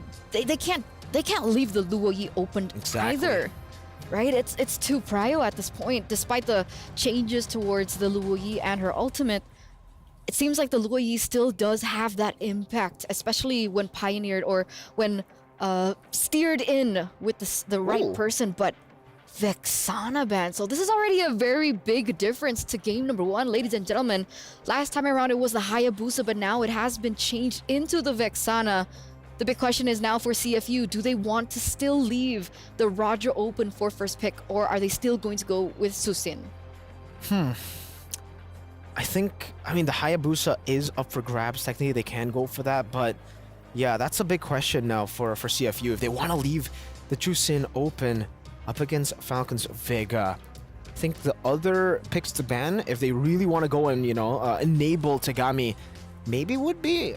I mean, we've seen this before as well. I think it was Liquid Echo versus Falcons AB Bren back in MSC, where Terizla became super prio towards a later stage. But again, the Roger was something that we were mentioning for first pick together with Ling all the way from the pregame, and it will be banned out here. Roger banned out. Hayabusa and Juicin left open for the draft. Blue side has a chance to pick it up, but is it that prio? Now that's the big question. That's a new question that arises once you answer with the Roger. And it turns out, nope, not as prio as that dirty Terizla. DT! Terizla gonna be first in picked for Falcons Vega. And I honestly wanted that question answered, right? I want to know how Zuxin fares in an international and a professional level. Does it work? Does it not work? Is it too squishy? Is her damage enough to penetrate through? But let's say maybe it still does have the possibility to be popped up later on in this phase. But with the Terizla first in, do you think CFU are going to go for the exact same thing? Ruby and Harith was their choice earlier on, but with the Hayabusa left open, it's actually going to be a Hayabusa and a Ruby. Man, Tagami on the Hayabusa. Now that's something that I'd pay to watch. Well, lucky for you, you get paid to watch. Because, the Hayabusa gets picked up here. It's a massive pick for Tagami. We saw just how lethal she was even on the Fanny. But now, the fact that they picked it up so early, right, it leaves it a bit more vulnerable compared to the Fanny pick that we saw last picked by CFU. Now Falcons Vega, they'll be aware of this Hayabusa pick, and they will go for a bit more of those stoppers. Also going for the Harith, now that the Roger has been banned out, they want to go for that lane prio, and this is also where Chinchao finds her comfort. The fact that she was already winning lane on a Claude against the Harith, now I guess we get to see what she can do on the Harith, a snowball pick, a pick that is known to bully other laners, and a Valentina too, to go for that flexibility IMU. The creativity of the players that play Valentina, usually they're a bit crazy, you know, especially here with an I'm Offended, and technically, I don't know if you want to take the shadow kill. It's a good escape tool. It's a good escape tool. That could be something they want to go for as well. But this could be also why the Valentina is super cryo, is because it forces the enemy team to not go for any more big ultimates, right? Or go for too many big ultimates to try to overwhelm the Valentina. But in both those cases, it's kind of tough. If you don't give the big ultimates over, that means you're kind of limited yourself as to these big team fight moments. But if you do try to overwhelm the Valentina, if the Valentina's smart enough, she'll be able to choose the right ultimate for every single team fight. But they go for the Claude. So we get this exact same matchup, just on different hands. And this is where we get to see whether maybe now it's just Claude. Claude's just better in lane. Or maybe Chin Chao was just a laning beast.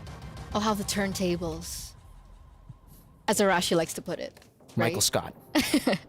But you're right? Finally, we get to see this similar gold lane matchup, but on reverse, and we finally get to see the prowess of both these gold laners in their lane. Because like you mentioned, right, with a Harith and a Claude in one lane in that gold lane, it should be a shoe-in for the Harith. And not to mention now, Falcons Vega are holding really good side lanes, right? With the Terizla in the EXP lane, it's going to be a wonder how CFU are going to hold on to the prio, especially in the early stage of the game, right? If they don't have the prio in the gold lane, they don't have the prio in the XP lane, is there bank on the mid lane? But even then, Falcons Vega, they're quick to adapt, right? They're quick to react to this. The Lilia gets taken out. So what are the choices left to win in that mid trio? You mentioned Inanna. It didn't really work out for them in game number 1, mainly because, well, their clear was okay too, but it's just really tough in game number 1 to go up against a Vexana plus a Carmilla when it comes to clear. Now they ban out the Minotaur, and the Tigreal is still up for grabs. That's a big pick, by the way, for Falcons Vega. They ban out the Yu Zhong. They might go for the Tigreal. If it's not picked up by CFU here, the Hayabusa is going to be in a lot of trouble.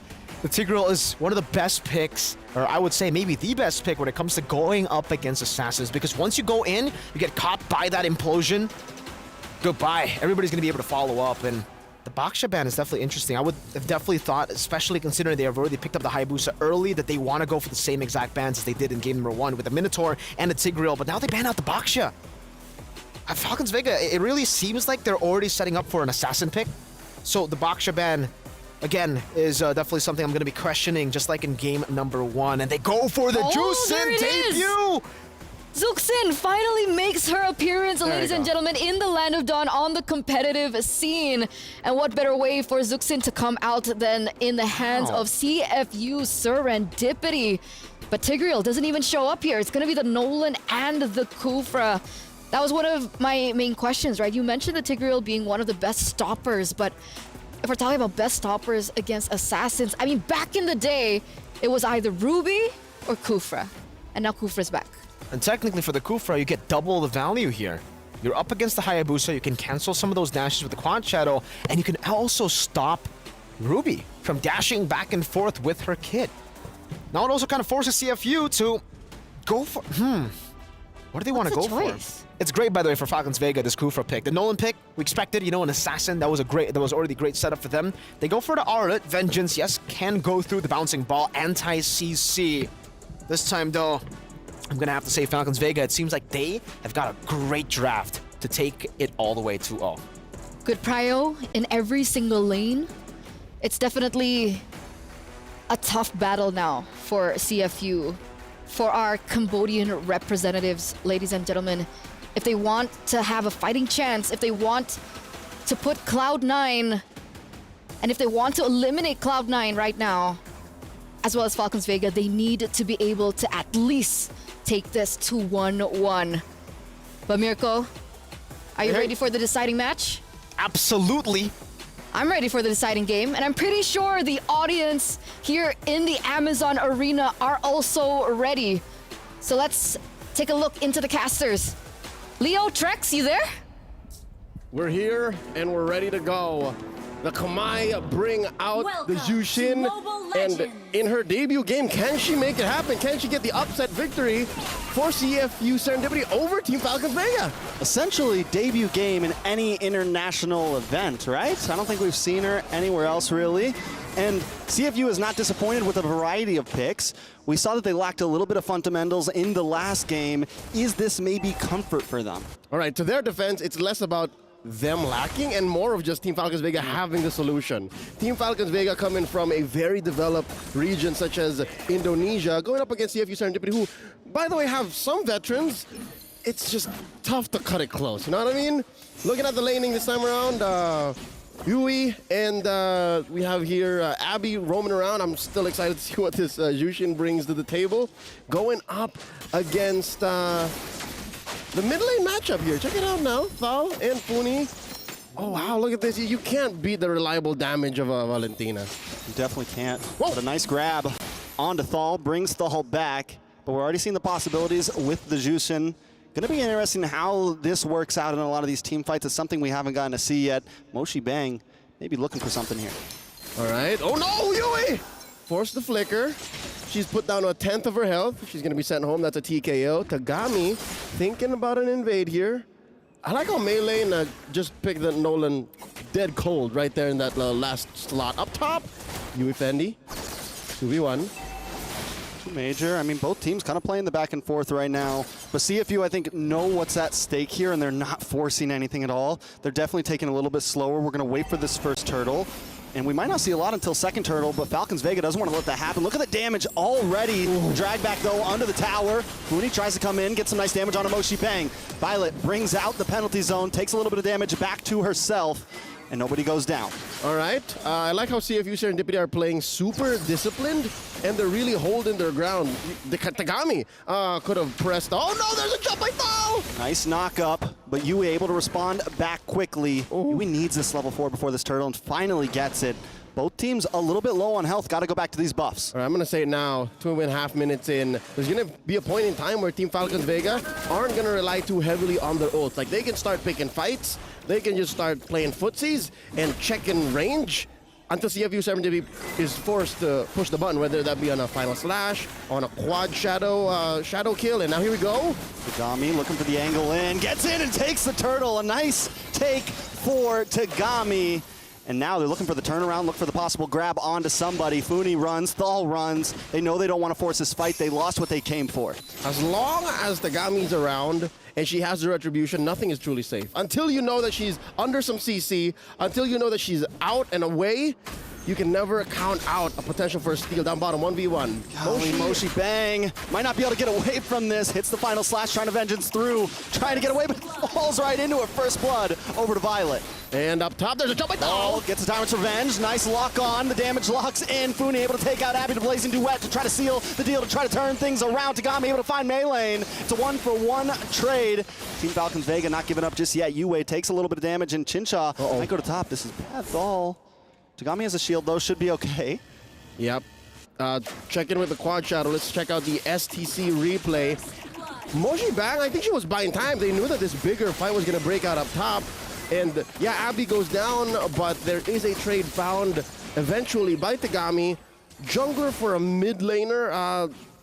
I'd say to some extent that was worth it, especially if they could convert. Now in mid, Funi put down to half health. All right, they'll let that go. I'm still wondering how this Jushin is going to completely play out. Abby's taking a death now. I think it's huge that they got the kill onto Melee, though. We saw how well Melee did last time, especially a farmed Melee, a good fed Melee.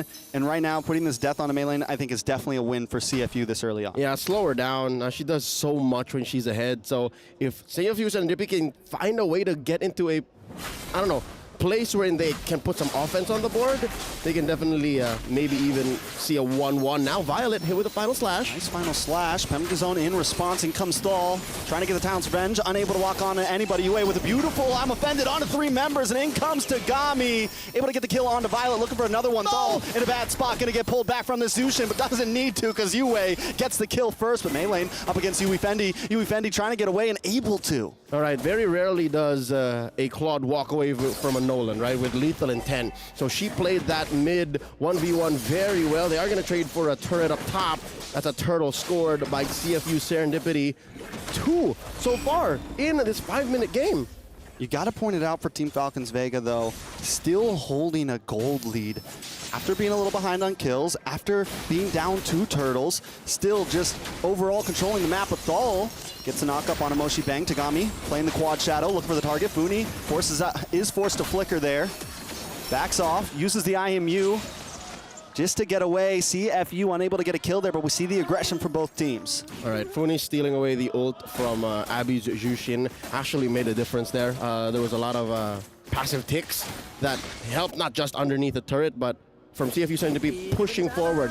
Say what you will about this 500, 600 gold lead that the Kamai are behind on, but they're still very aggressive. Thal now finds one. Oh, continues to be aggressive, just hanging out in these bushes, looking for him nonstop, able to connect. And if one of those connects onto more than just one person, it's going to be trouble for CFU. And it's easy for Team Falcons Vega to set up because, again, a lot of what Thal wants to do are not her ults. Like, her ult is barely what counts. The jump and the ball is what really gives CFU Serendipity here a massive headache. Approaching the final turtle of the game here, about 45 seconds in. Chinshaw scores her Feather of Heaven there. And best believe, we haven't even seen this Harith be part of fights yet. So there is going to be a power spike coming in from Vega. And Funi just took that I'm offended, so watch for the big I'm offended play from Funi here. Funi's been a star from game 1 to now, showing up for Team Vega. CFU, though, we see the possibilities they've had here. We see Tagami actually able to pop off on this hero. Thal misses the jump. CFU will be able to get away from this, and a beautiful I'm offended onto Thal. Thal brought down to about 20% health. Here comes a concealed prey from Tagami and Yue. But Team Falcons know it's coming. They back off down to the turtle pit. A lot of resources spent in there by both roamers. Moshi Bang being an XP laner allows for her to kind of play with the range. Now Thal jumps in. Another big damage onto Yue. Chinshaw able to get the kill, but more damage responding onto Thal. Chinshaw with his Mon's Force able to bounce it back and forth, causing destruction. Match team moves forth. Thal, Funi down, Yue down as well, but there goes Abby. It's 2 for 2 now. Team Vega evens the playing field, but watch for Moshi Bang so low right now. Gonna try to vengeance through, but does not get away. Violet gets the kill. Yui Fendi, though, trying to pick up some pieces up in the top side, able to take an inhibitor, but Vega doesn't care because, once again, they get the main artery. STC replay coming in, even in these macro and micro moments, right? The team fight, the map. You see that both teams are trying to one-up each other, but so far, it seems like Falcons Vega are the ones who don't let through much. You give them an inch, they take, maybe not a mile, but they take a yard. And that's a lot when you're looking at a game that's this tight. 5 to 6 right now, last turtle up for grabs. Oh, this is a turtle that's long overdue. Best believe as soon as this resets, it's gonna turn into a Lord. And, all right, Falcons Vega let it go. They might be okay with it. Falcons Vega, they have a little bit of a gold lead. They're not too worried about this. There it goes, gonna turn into a Lord. And while this is happening, Melee knows. Melee's not worried about it. I'm gonna get this purple buff, I'm gonna farm some more, live my best life. Yep, which, by the way, Yui Fendi actually dealt more damage than expected. Thal caught out. More damage on a Thal. Yue tries to lock him up. A nice final slash. Thal unable to do anything. Abby actually gets a kill this time. And here comes a blazing duet. Tagami finds Chinshaw. Violet now on the run. CFU turning the tables, flipping him over, taking him out. A disaster for Team Falcons Vega. A 3-for-0. Can CFU convert this to a Lord, though? Didn't expect to see that come in that quick. Now Funi playing here in the River Brush. Lets it go. Suddenly a turn of events here that none of us expected. CFU Serendipity folded up Team Falcons Vega, put them in a box and sent them home. You see how far away Mei Lane was? Like, she can't fight against 3 or 4 members of CFU Serendipity, not like that. Most definitely. Watch for Thal. I mean, Thal's just... And it's maybe at a point now where Thal has to be a little more careful about those jump-ins, a little bit more careful about those face checks on these bushes. If Yue is able to get the catch first, it becomes a problem. Au contraire, I think it's right for her to just keep throwing herself at the opponent. Okay. Because she can afford it. She's a roamer. Fair. But the rest of the team has to be careful. That, and maybe now you have to consider Team Falcons Vega, they got to be asking themselves, who's the beatdown? Are we in a position of aggression, or should we defend first and then find a way to rope a dope? Right now, I think it's the latter. They're defending up top. There's a mid lane push at CFU. And get final slash. Big final slash at that. Mon's Force does drop. Nice damage from Yui Fendi. Tagami tries to come in, gets bashed against the wall. Can they capitalize? Tagami with the quad shadow gets the unstoppable kill. And that's the thing. Even when they stop Tagami for a second, you just click that ultimate, click that shadow kill, and the damage secured. Not just. Tagami had a safety net. She had a couple more shadows here to jump by Tal. She knows she can't do this. That's a tier 2 taken down. Yui Fendi gets another push. And that's it. Wow. CFU serendipity. The Kamai are in control. And at the forefront is Tagami, 5-0-3. The Kamai Kunoichi. Dude, that's why Falcons Vega banned out the Hayabusa in game 1. They knew she was up to something. They knew, and I was actually very surprised that they switched it up in the draft because they won game 1 with that ban phase, and they drop it and ban out the Vexana. They let it through. Yeah, they let it through, ban out the Vexana instead, and now it's fighting. It's taking them down. It's giving comeback. It's giving comeback. All right, so let's talk about Team Falcons Vega's chances for a way to claw back into this. Again, that does sound like we are over-exaggerating the lead that CFU Serendipity has, but honestly, they're playing from a position of, I'd say, they're down, right? Especially after what happened in game 1. But now, looking at 2,000 ahead, CFU Serendipity have snowballed out of control. I think Team Falcons Vega should have had the easier snowball in the mid-game. So now at what point? I mean, luckily CFU hasn't escaped too far away, right? Team Falcons Vega only about 1,000 behind, 1,500 behind. But CFU has hit a nice spike with Tagami 5-0-3. They got the snowball this time. What's the big play for them on this next Lord? Falcons Vega have to get to that point wherein Fal can throw out these jumps without dying. By buying the immortality just about 2 seconds ago, that should help. That, and I haven't really seen Violet hit an amazing penalty zone. Maybe she doesn't have to hit a penalty zone. Maybe she just has to hit 1 or 2. But easier said than done when you're looking at not just an I'm offended, but also a final flash. Moshi Bang has been, you know, doing a lot of work. Like when you see that animation, oh, that's kimochi, that's oishi for the Japanese. I mean, it's a delicious initiation. That's the mochi, the mochi. That's Japanese cuisine. Mochi, They're mochi. Kamai. Hey man, they're the Kunoichis. No, that's Tagami. Here's a jump by Tal. Oh, nice pick on to Abby here. The penalty zone misses 2. Mochi Bang able to get the final slash, the dash through, and in comes Yui Fendi with the blazing weapon. Too much damage onto Yui. Maylane picks it up, finds it. That's 1 down for CFU. Tagami playing the bush, looking for a possible play here. In comes Abby as well. 4 members pushing back Falcon Vega. Oh, wow. Falcons Vega hit him where it hurts. CFU Serendipity, they were still playing the map. They were looking for a play. Team Falcons Vega set it up maybe 5-10 seconds too early. They did not expect. Yui gets a jump in. Yui gonna be in trouble here. The lock on the damage. Luan's force, and that's enough to get Chincha the kill. Abby! Next gonna move on to Abby. Abby's gotta get back, able to get the stun on to Chincha. Mochi Bang there as well, but Chincha able to find Abby. Now Tagami just hiding in the bush. They're gonna have to give this Lord up most likely. They slipped up. This is the equivalent of a banana peel. Honestly, they could have done better to check those bushes, stuck together, knew that there were more members of Falcons Vega on the map, but now they had to concede a massive objective. This is a scaled up Lord. And it all started with that pickoff on Yui Fendi, and then another one on Yui, another one eventually on Abby. It's all crashing down. What is it, 14 minutes? This is the Lord that jumps. This is the Lord that jumps.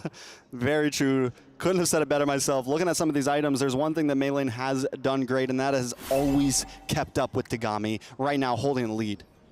I mean, the shutdown gold has to matter, right? Who did they shut? There's not even a shutdown gold. They just farmed out of their minds after the pickoff. Farming their minds off.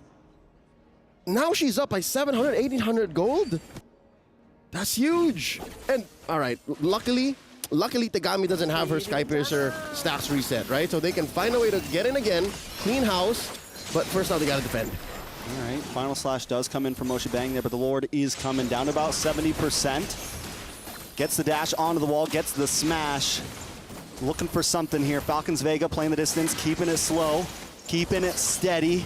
Minions able to come through, but unable to get an inhibitor, and they back off. Another wave coming. Are they going to try to force this? CFU looking for the play themselves. Tagami playing the quad shadow once again. Dashes to the back into the base. Penalty zone, lands into the wall. And a nice final slash into the response. We'll see if you try to capitalize. Mochi Bang goes down first. Out comes the blazing duet. Tagami forced back, looking for the quad shadow, but unable to lock out the damage, and Thal with a big revenge against the wall. Tagami now on the run. The Shinigamis are here. Team Falcons Vega looking to wipe them out, but Tagami wants to defend, but they're already on the base. CFU, I don't know if Tagami can do it all by herself. Too low, too late, not enough time. Team Falcons Vega with the 2-0. They lost some altitude in the mid to the late game transition, but they found a way through a series of pickoffs, a series of sudden rotations. CFU, serendipity, despite being in control for majority of the game, slip up and end on a 2-0 victory for the Falcons. We saw promising hope in that game from CFU, and it makes me excited in the games to come for them. But Team Falcons Vega show that they just have a steadiness to them. They got that dog in them. They're ready to hold it out and wait for that moment to pull it off. And it's that veterancy combined with, again, that dog, that grit that they've had for a while now, that they had running all through these years. Again, they got a chip on their shoulder. They have a shadow looming over them where they can't beat the best of the best, but they know that they can be the best. And they started off strong here in the very first matchup of MWI 2024. Congratulations once more. And I gotta be honest with you, Trex, folks watching at home and even in the Amazon Arena, this puts CFU Serendipity in a very dangerous place in their minds. We're gonna go to the stage right now. We'll be hearing from Cheryl and Barak.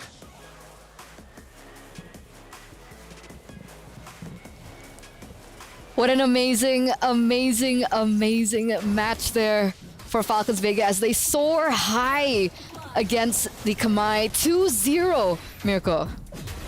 Phenomenal performance. It almost looked like CFU were definitely going to take that game, right? I mean, knowing that they were able to take the snowball from the early game as well. Some of these fights were really just 50-50.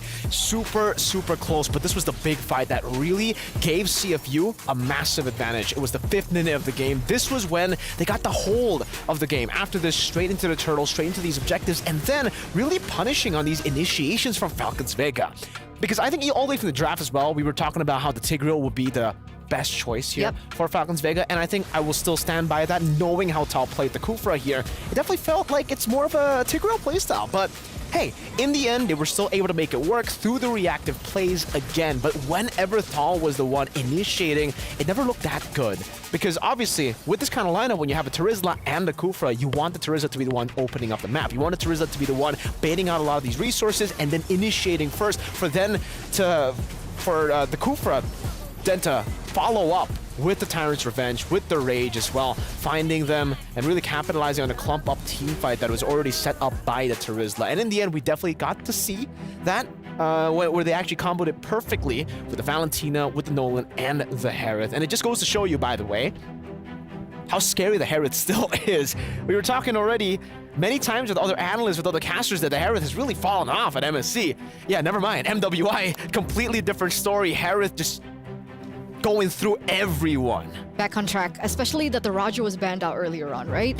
The Harith still a big gold laner to kind of watch out, and we finally get to see Chinchao shine, right? Because from the first game, I was expecting that Chinchao would, carry through as she usually does in a normal Falcons Vega gameplay, but in game number 2, finally she gets her moment. It was her time to shine. She was, holding the GPM. She had the highest damage dealt towards the end, had a Maniac under her belt as we do present you, ladies and gentlemen, the PlayStation MVP. It goes to Chinchao. 11 KDA. 9-1-5. I think I just really gotta give props to the composure that Chinchao has in this game on the Harith. This is not a pick that would usually be able to fully carry in the late game, right? I mean, there are certain conditions to be met in the later stage of the game for you to carry, but luckily for them, they were able to still play along with the Harith in the mid game. That's where Chinchao is still at her peak when it comes to this hero, and you can see the understanding of Chinchao, of this hero as well, knowing exactly when to take these fights. I think it was one time that she was picked off, it was around the bottom lane, that's why she had that one death.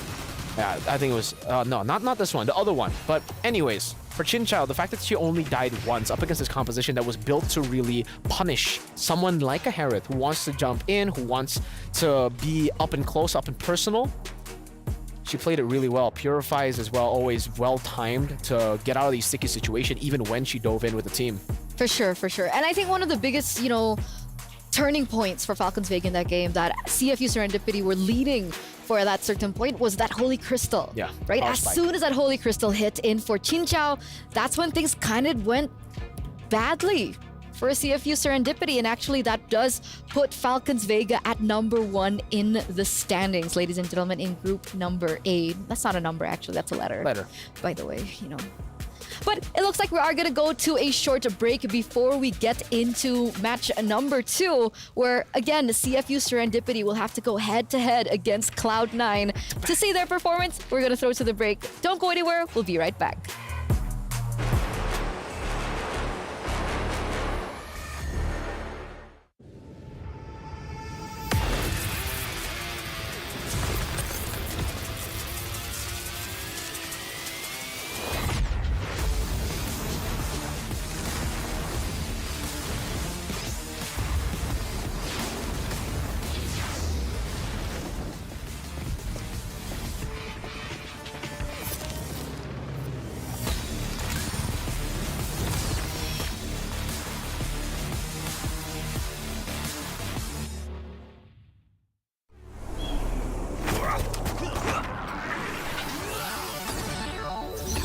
Ready, set, go.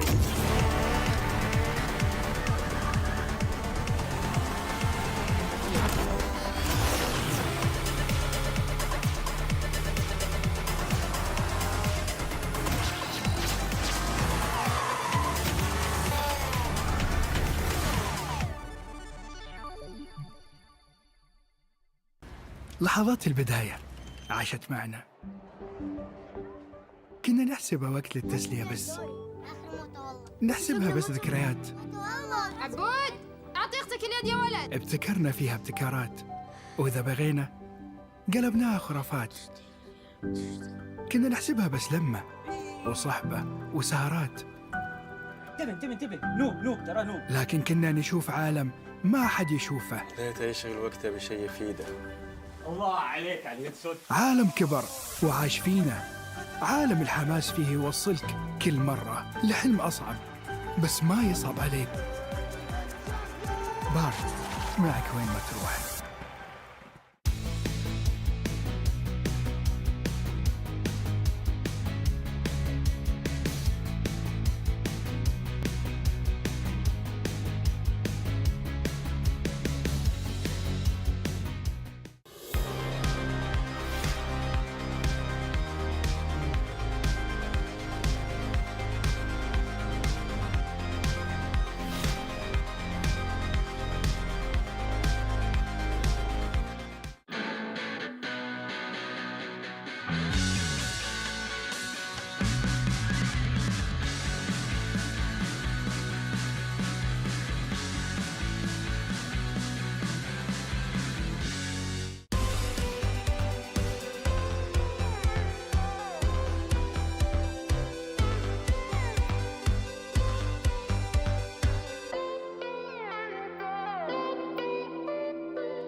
Honor 200 series, the best portrait phone AI-empowered.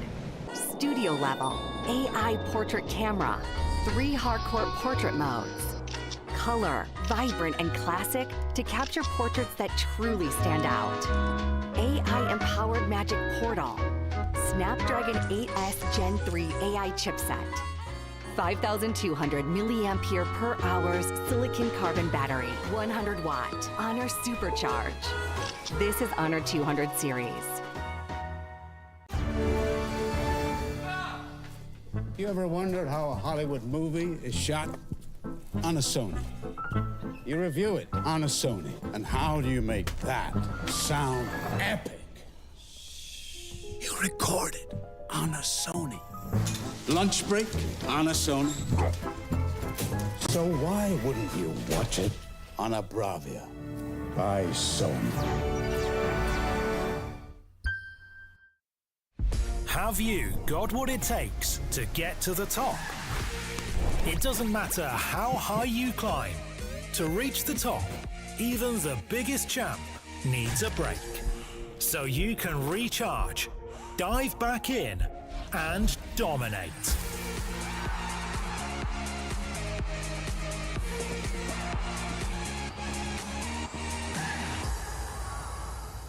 Have a break. Have a Kit Kat.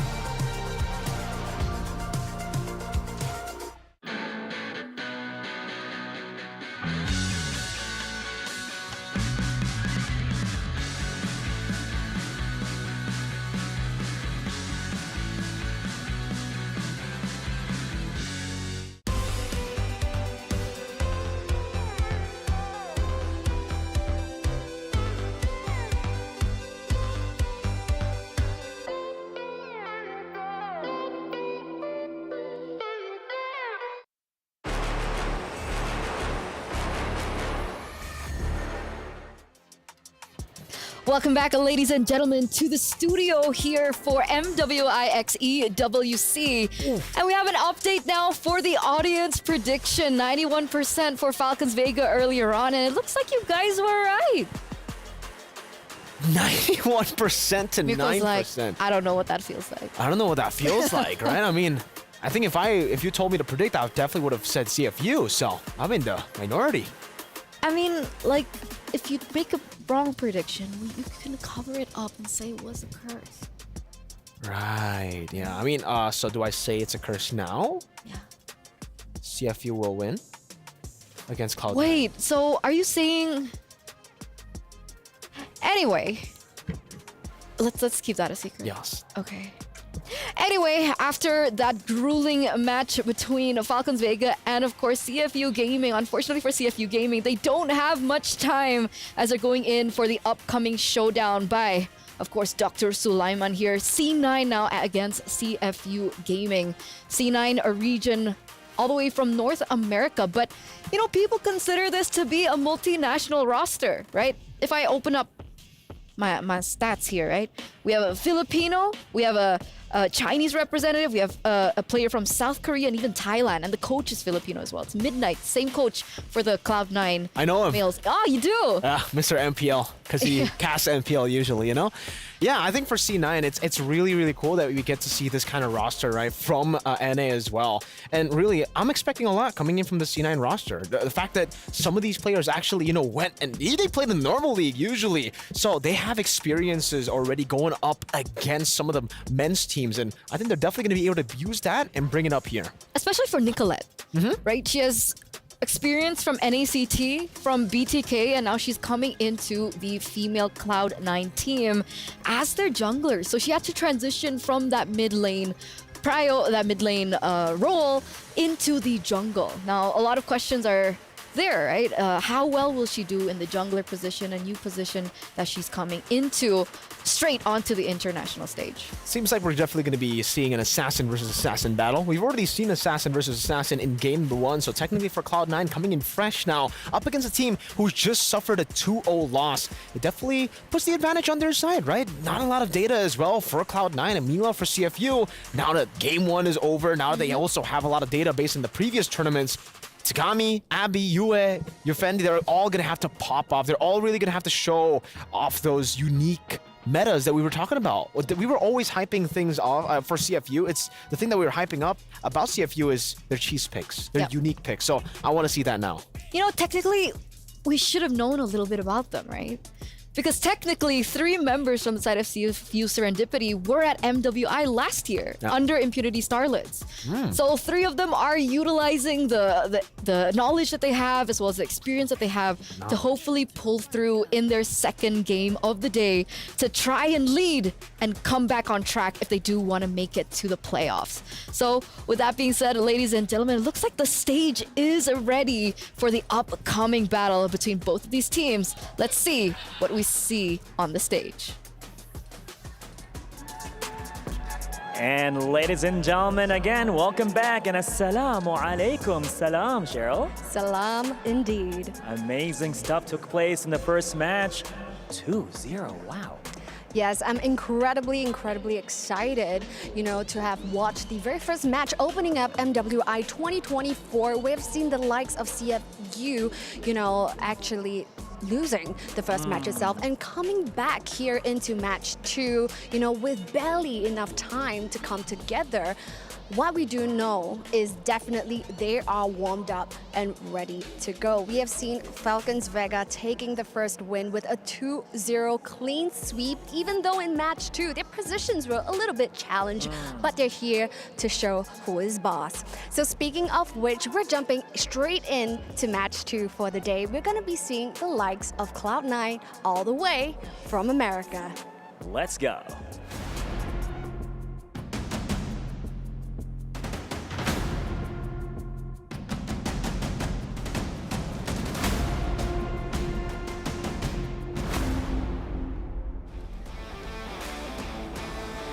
Incredible stuff, and those are the beautiful faces coming from Cloud9. I know all of you guys in the comment section would be absolutely buzzing for all of these girls because that's all we see in the comment section. So who are you rooting for? Let us know in the comments section, guys. So without further ado, Bar, take the lead for our next team. Let's go. And now, ladies and gentlemen, going against the team. Let's hear it all the way from Cambodia. Let's hear it for CFU Serendipity.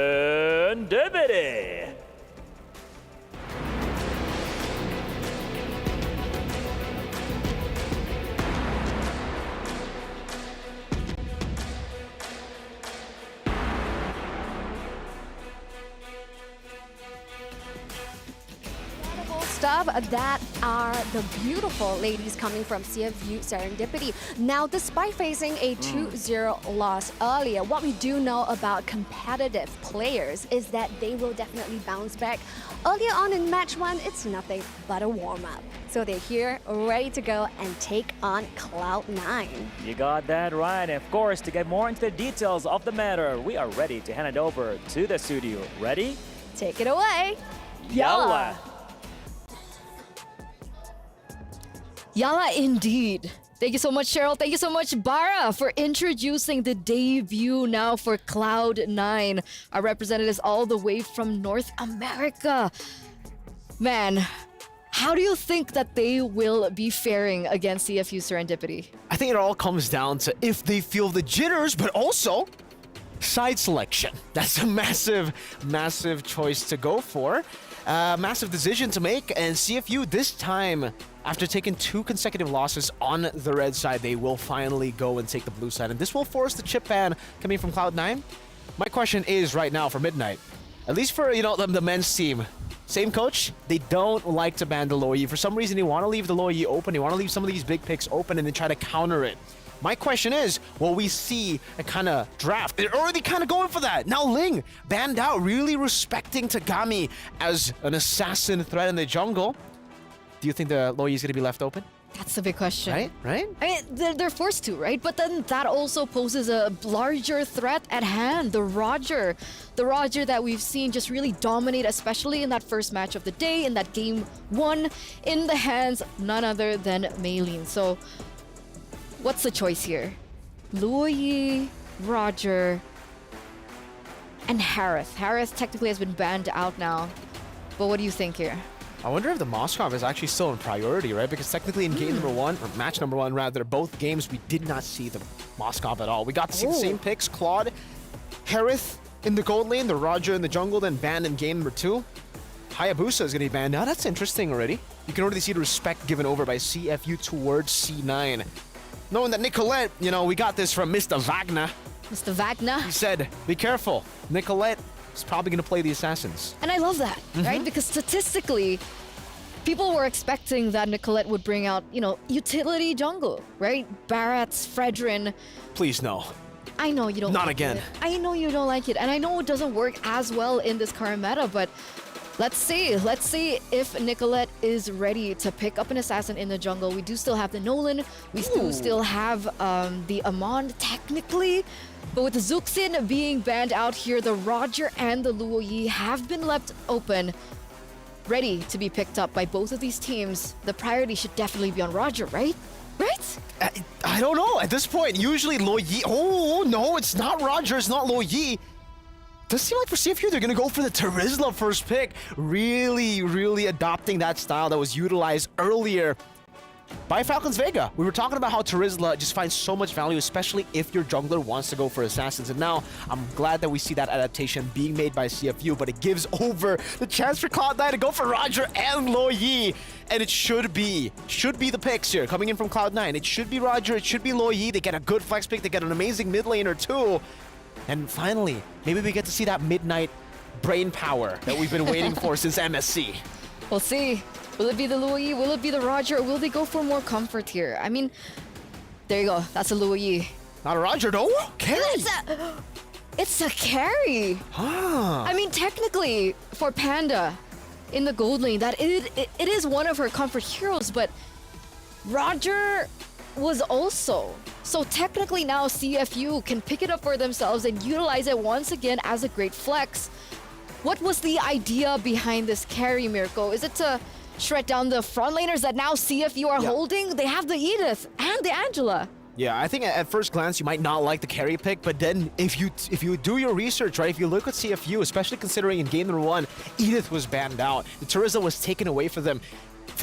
CFU really like to go for these tanky lineups, and going for the carry pick here might actually help them a lot later on in the mid to late game stage, but they still need to try to utilize this Luo Yi power all the way in the early to mid game. They need to try to capitalize on this, right? Because if they really just play for the carry, then really what's the Luo Yi for, right? I mean, these ambushes, it's going to be really tough. They can go for a Kaja carry combo plus the Luo Yi. We've seen that many times before. You get the diversions, get the Kaja into a great spot to go for the flank, and then the carry just goes and light wheels. That's carry's voice time. But they go for the Nolan first, which is interesting because it's technically the complete opposite of what CFU want to go for. CFU, full tanky, sustainability, and the other side is like burst damage.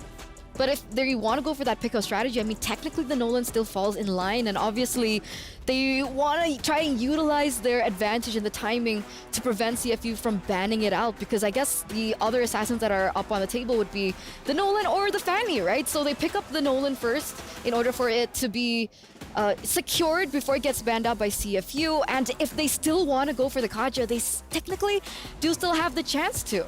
And obviously the Kaja carry, the burst coming through from the Nolan as well. Even the Luo Yi does have also bursts as well as a holding onto the side lanes. It can definitely try and hinder if CFU want to go for an assassin too. Yeah, great export ban, by the way, coming in from CFU. It's definitely gonna mention the export here would find a lot of value for Cloud9.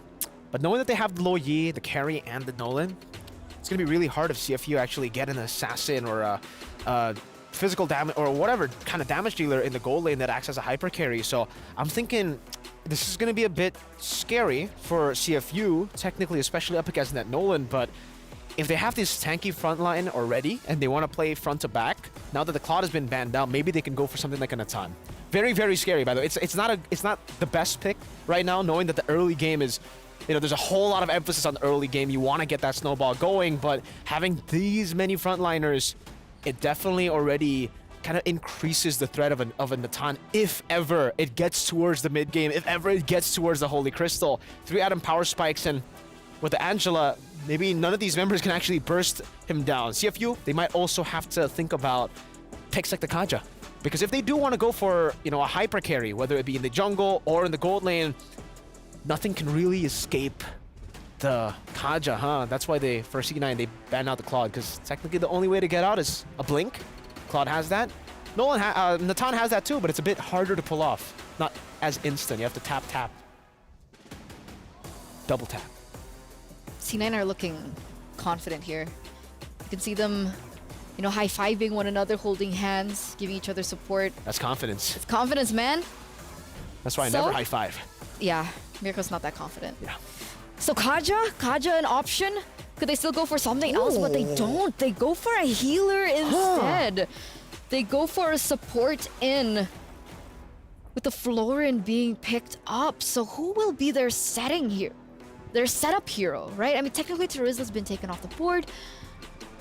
What's left to set up in that EXP lane, right? Assuming for C9 in order for them to make this lineup work, because they have the damage, they have the healing and the support coming through from the Florin, but what about the setup? Who's tanky enough? They got 4 very squishy members on the team. No Terizla, they go for the Roger, CFU, Roger and Joy. Oh, CFU's got a scary composition. They got the fundamentals down too.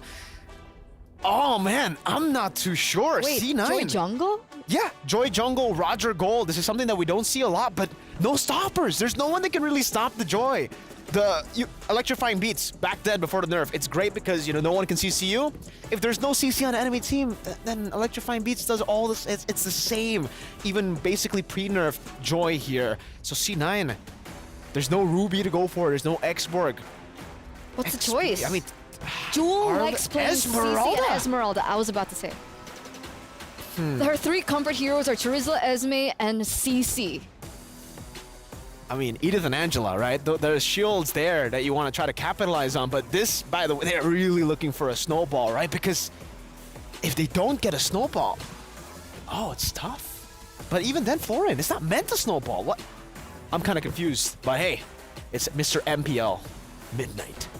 You know, anything can happen at this point, right? Esmeralda debut, Florin debut. We've got a lot of debuts in our upcoming match of the day. Leo, Trex, take us away. And away we go, back into the land of dawn, back into the games. It's match number 2 in the opening of MWI 2024. Leo and Trex at your service. It's C9 and CFU Serendipity in action. Trex, you know a little bit more about C9 than I do, than the regular viewer. What's up with this Esmeralda? I mean, it's a comfort pick for Jewel. And to defend it as well, there are a lot of shields on the side of CFU. There's a few. I mean, a few shields, yeah. And some possibilities for more depending on who Angela picks and everything. So, I mean, yes, it could be something that Cloud9's been workshopping on. It could be something to just give Jewel some comfort in that EXP lane. This is game 1 on a big stage. Jewel is the rookie of the team along with Xayah. So maybe make sure they're comfortable, make sure she's comfortable, and focus on Panda, Ashley, and Nicolette. And off of CFU, this is definitely a do or die. It's dire. Again, just by the way the schedule works, and if they get swept here by C9, then that's a sure elimination. Group A has its 2 teams moving up, but for now, we focus on the early game. Moshi Bang versus Jewel, Esmeralda versus Terizla up top. It's Panda going up against Yui Fendi. And again, just as how it is, like the Roger just start bullying. I mean, a lot of possibilities for the Roger. Wondering how this Tagami versus Nicolette is going to go down. Nicolette kind of debuting some of these assassin picks here. We know that Nicolette has had a large hero pool variety, has played some other positions before, but how is it going to be when you're playing with the big girls? On the big stage, Abby here, bursted down, 2/3 of her health. Nicolette, quick rotation through, back in the XP lane here. About a quarter of a minute until the turtle spawns. For those of you who don't know, Nicolette, also known as Apple, played a good couple of years as a mid laner. And I guess, you know, from all of those mechanics and all of the map control you have, I guess it was just natural for her to pick up. Oh, nice steal by Moshi. Beautiful steal by Moshi, honestly, very clean. That was a tip from the bush. That was a tip of that revenge strike. Just whoop. That's all it took. Into the bot lane, but both teams taking things slow. CFU knows what's on the line here. They know it's a deciding match for them. They need to at least secure a 1-1 here. Cloud9 also needs to kind of at least secure a 1-1 because they know what's ahead of them. Vega, the monsters of the group, essentially. And here comes Cloud9 looking for the possible dive here. Big penalty zone on 3 members of Cloud9, but the damage does respond. Yue able to get the Earthshaker. Jewel goes down first. Nicolette looking for a target, gets caught up against the wall. This is big damage. Tagami comes in, gets the kill. It's 2-0. Cloud9 Cloud9 down. Single-handedly off of Moshi Bang's monstrous penalty zone. She turns the tide and is my personal MVP in that first engagement, which turns into a massive turtle here. SEC replay, seeing again the aftermath of that penalty zone. I think they missed the most important part. It was just a second prior to this, but this is the aftermath. This is the result. So it's going to be huge. They're going to have to find a way to work around that. They're going to have to keep eyes on Moshi Bang. We saw the Turizla in previous games. Moshi Bang is able to pull some big moves off, especially early game. I feel like that's when Moshi Bang really shows up sometimes. Again, benefit of the doubt for Cloud9 looking at it optimistically. This is a lineup that takes a while to get up. You have to wait for Ashley to find these odd angles for maybe Nicolette and Jewel to jump through. But looking at how CFU Serendipity are playing and how they have such a huge chip on their shoulders after what happened in the first series of the day, I don't think these ladies are going to make it easy. Like, they are going to have eyes on the back of their head saying, you know, what's in this bush? Where's the rotation coming in? While being aggressive. Look at this now, Yui Fendi. And Yui, like, Tagami just coming and helping out. Yeah, Tagami, just to make sure that there's no funny business from Cloud9 here. Now, I like what you said there. CFU, there's either two ways you take a big sweep like that, like losing like that. You either break down. It crushes you. It crushes you. Or now you're angry, right? Now you're hungry, you know what's on the line, and you feed off that. And so far in game number 1, CFU is feeding off of it. Cloud9 needs to find the response. Turtle going to be up in 30 seconds. Jewel having a little bit of trouble against Moshi Bang in the boss side, and Tower goes down in the top side. That's a flicker forced out of Abby here, but I think that should be fine. You are looking at an Angela, relatively low necessity hero. Like, all she needs is her ult, and then she's in the fight, so she can keep herself safe there. Look at this deep cut by Moshi Bang. It's been a while. Like, we rarely see this interaction in the XP lane, right? Because Esmeralda is a non-meta hero. But look at this, a level gap between Moshi Bang and Jewel. And I can only imagine what the gold is like, right? Look at this, 2,000 ahead, CFU Serendipity. Yeah, and a lot of it's probably in the pocket of Moshi Bang. A lot of it, luckily, Nicolette and Tagami, at least at an even leveling field. So it's a good thing for Cloud9 when it comes down to some of these neutral objectives. You do have the dashes, and look at the possible play. Onto Yui Fendi here. Ashley, Xayah both hiding out in the bush. They get the pin. Yui Fendi looking for the getaway. A lot of damage onto Panda with the speedy light wheel. Out comes the Heart Guard. More damage. Can they find Yui Fendi here? Nicolette trying to lock on. Gets the kill. Yui Fendi goes down. It's a 1 kill, though, onto the gold lane for the Turtle. Was the trade worth it? I'd say it wasn't, but Cloud9 are just doing what they can, right? The fact that it being Yui Fendi makes it close to 50-50, makes it almost worth it, almost a wash. But I'd say CFU Serendipity are okay with that, just as long as they don't slip up and let these pickoffs turn into massive objectives. Because look, their map is pristine. All turtles their way, not a single turret taken out. Looking at the item game here, yeah, can't confirm that's almost 1,000 between Moshi Bang and Jewel. But yeah, no, interestingly enough, Nicolette is above Tagami. Yeah, which, I mean, it's going to be huge. It's going to be important, even with the death. Holding only 100 gold lead, but still could turn it into more. Cloud9 need to now, I mean, this is their time. They're going to hit a spike at some point. Probably around, like, 3rd turtle. They'll have a moment where maybe they can really do something. First Lord.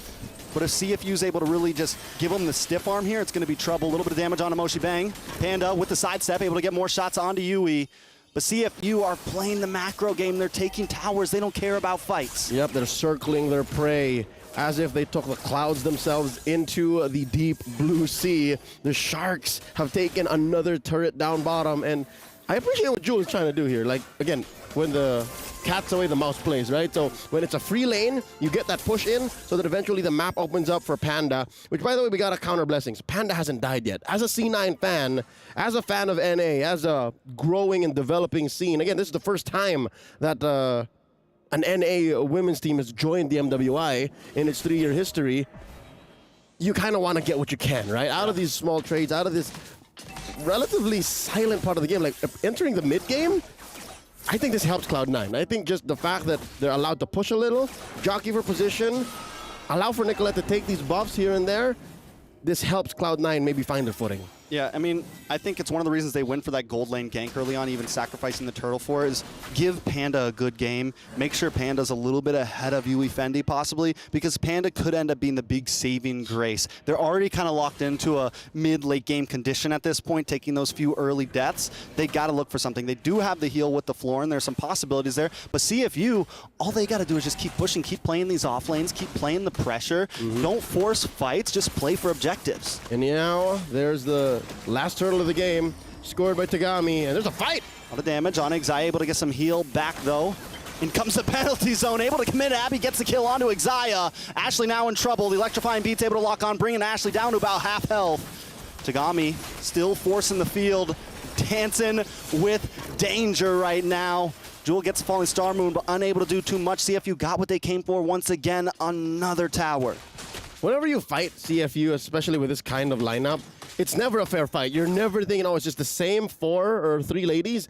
You always have to think of Abby. And the way that Tagami and Yui Fendi just kind of dove in there and just, all right, threaten these fights. If you even think of diving us, then you suffer the consequences of a puppet on strings. I think Xia's not there yet. Xia can hit the blooms, but their lineup isn't built just yet. Her heroes don't have the items just yet, the damage output, to make that heal make sense. Yeah. I think it's completely right? And I think overall, we're looking at Xia, we're looking at Jewel, the 2 rookies right now on the team. It's their time to step up. They got to be able to do something. Here comes the diversion play. Can they lock onto Yui Fendi here? The stun almost connects. Heartguard does come out, but the Lycan pounce onto Xia, brings her down to about half health. Jewel now on the run as well. Yui Fendi doesn't want to give it up. Yui also looking for Ashley, gets a toss-up, gets a knock-up. Ashley actually able to use the Purify, just dance around that, get some damage back. Jewel now get involved as well. Nobody goes down on either team. That's a pacifist run, just putting enough damage on a Cloud9 to force them back, and they eventually do get that push down bottom. CFU Serendipity shrinking the map up. I'm wondering, now that Xia has moved over the Bloom to Panda, the Panda, does that mean it's go time? Does she have the items? Because it's going to be much, much difficult for her to get some farm in. They have to wait for these waves to crash in. And Nicolette versus Tagami in the top side. Nicolette having a little bit of trouble. Electrifying Beats comes out. Nicolette gonna go down. Tagami, the Shinigami, taking kills by the minute right now. It's 2-0-1 for her, and with that heart guard, Tagami can do whatever she wants. This is the perfect jungler that's slightly out of meta that fits this lineup well. You got an Angela on you? Anyone diving can really help. This puts Ashley's job a very hard one as the mid laner, because as the Lu Yi, you're the one who wants to find these odd angles to put your opponents in a very uncomfortable position. Quick, easy lord here for CFU Serendipity. Now, when you have an Angela, when you have a Roger, when you have a Joy, suddenly Predator becomes prey. It's like they can't even live in their own jungle now. Look at this. The Sharks are on the prowl right now. They're aiming for the sky. Cloud9 looking a little shaky. Panda still not taking a death, but when does Panda finally do something? Big penalty zone, locks onto Xia. Jewel taking a little bit of damage. Panda trying to pop off. Jewel still in the midst of it. Able to take a lot of shots to the face. The heal comes in. We're seeing some possibilities, but still not enough. Cloud9 unable to output. They can survive, but no output. Yep, they can kite, but can they kill? I think we are, baby, optimistically, like 3 or 4 minutes away from that. Quick item check. You do have 2 items on Jewel here, so I think she needs like 2 more to be able to tank up even more. The Trinity onto Nicolette, and just 2 items on Ashley here. Not even the Trinity on Panda yet. She needs a double time, I'd say. she just got the DHS. Finally locked in, 11 minutes in. Does this mean Panda can finally start outputting? We are seeing Jewel start to be a bit tankier in that last fight, but still CFU, the way they've been playing with this macro game, taking towers, they don't care if they don't get a bunch of kills. It's 5-1 right now, and they're controlling the game. That's right. They're a sledgehammer. They don't have to see results immediately, but as soon as they see cracks, and boy, oh boy, 5-1, 5K head, if that's not a crack, I don't know what is. They'll just keep going, you know, just keep working at it slowly but surely to break down Cloud9 in game 1. But the fact that this is going much slower than we expected means C9 has a chance.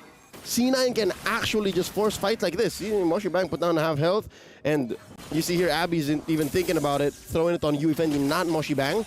Maybe a pickoff. much like what Falcons Vega did to CFU Serendipity early on, Game 2, maybe that could be Cloud9's ticket out of here. Yeah, Cloud9 just kind of needs that big play, the big turnaround, and they've been buying time well. They were able to get past the first Lord without losing a single inhibitor. CFU, though, I think they know this, right? And they know, okay, we got to make something happen here. We got to make something shake because it's true. If Jewel gets out of control, if Panda gets out of control, if Ashley's able to make some cheeky plays, it could be a problem. So the longer this goes, the more Cloud9 starts to have a... I mean, it's not like a game ender. If they get to end game, they still need to pull it off, and we don't even know if they're capable of that yet. Yep. But CFU definitely knows there is a clock ticking. Yeah. Long story short, Cloud9 has to find a way to be on the offense. 5-1 here in a very slow-paced matchup just shows that the team that's in control is definitely in control. If Cloud9 can find that odd angle from the back line, maybe take out... this could be it. Oh, nice feint. Yui checking in. If they can do that again while Yui isn't checking these bushes, that might be the start. We can talk about a comeback. We'll see. It's still 1-5 right now. Positions are being held by both teams. Cloud9's taking things slow. So it seems like they do have a bit of a game plan here, but CFU also not scared to let this drag out. They're not rushing anything at all. Possible heart guard onto UA Fendi here. And look at the positioning from Abby, always just hanging out in the back, going for a purple buff right now. Never showing herself. Hanging out, never showing face at all until the heart guard comes through. They're going to be able to take this Lord. Yep, she's making herself scarce, and that's what you do. The conceal here, coming in from Yui, they're wailing away. A lot of damage thrown out. Impressive. Okay, so there is some potential.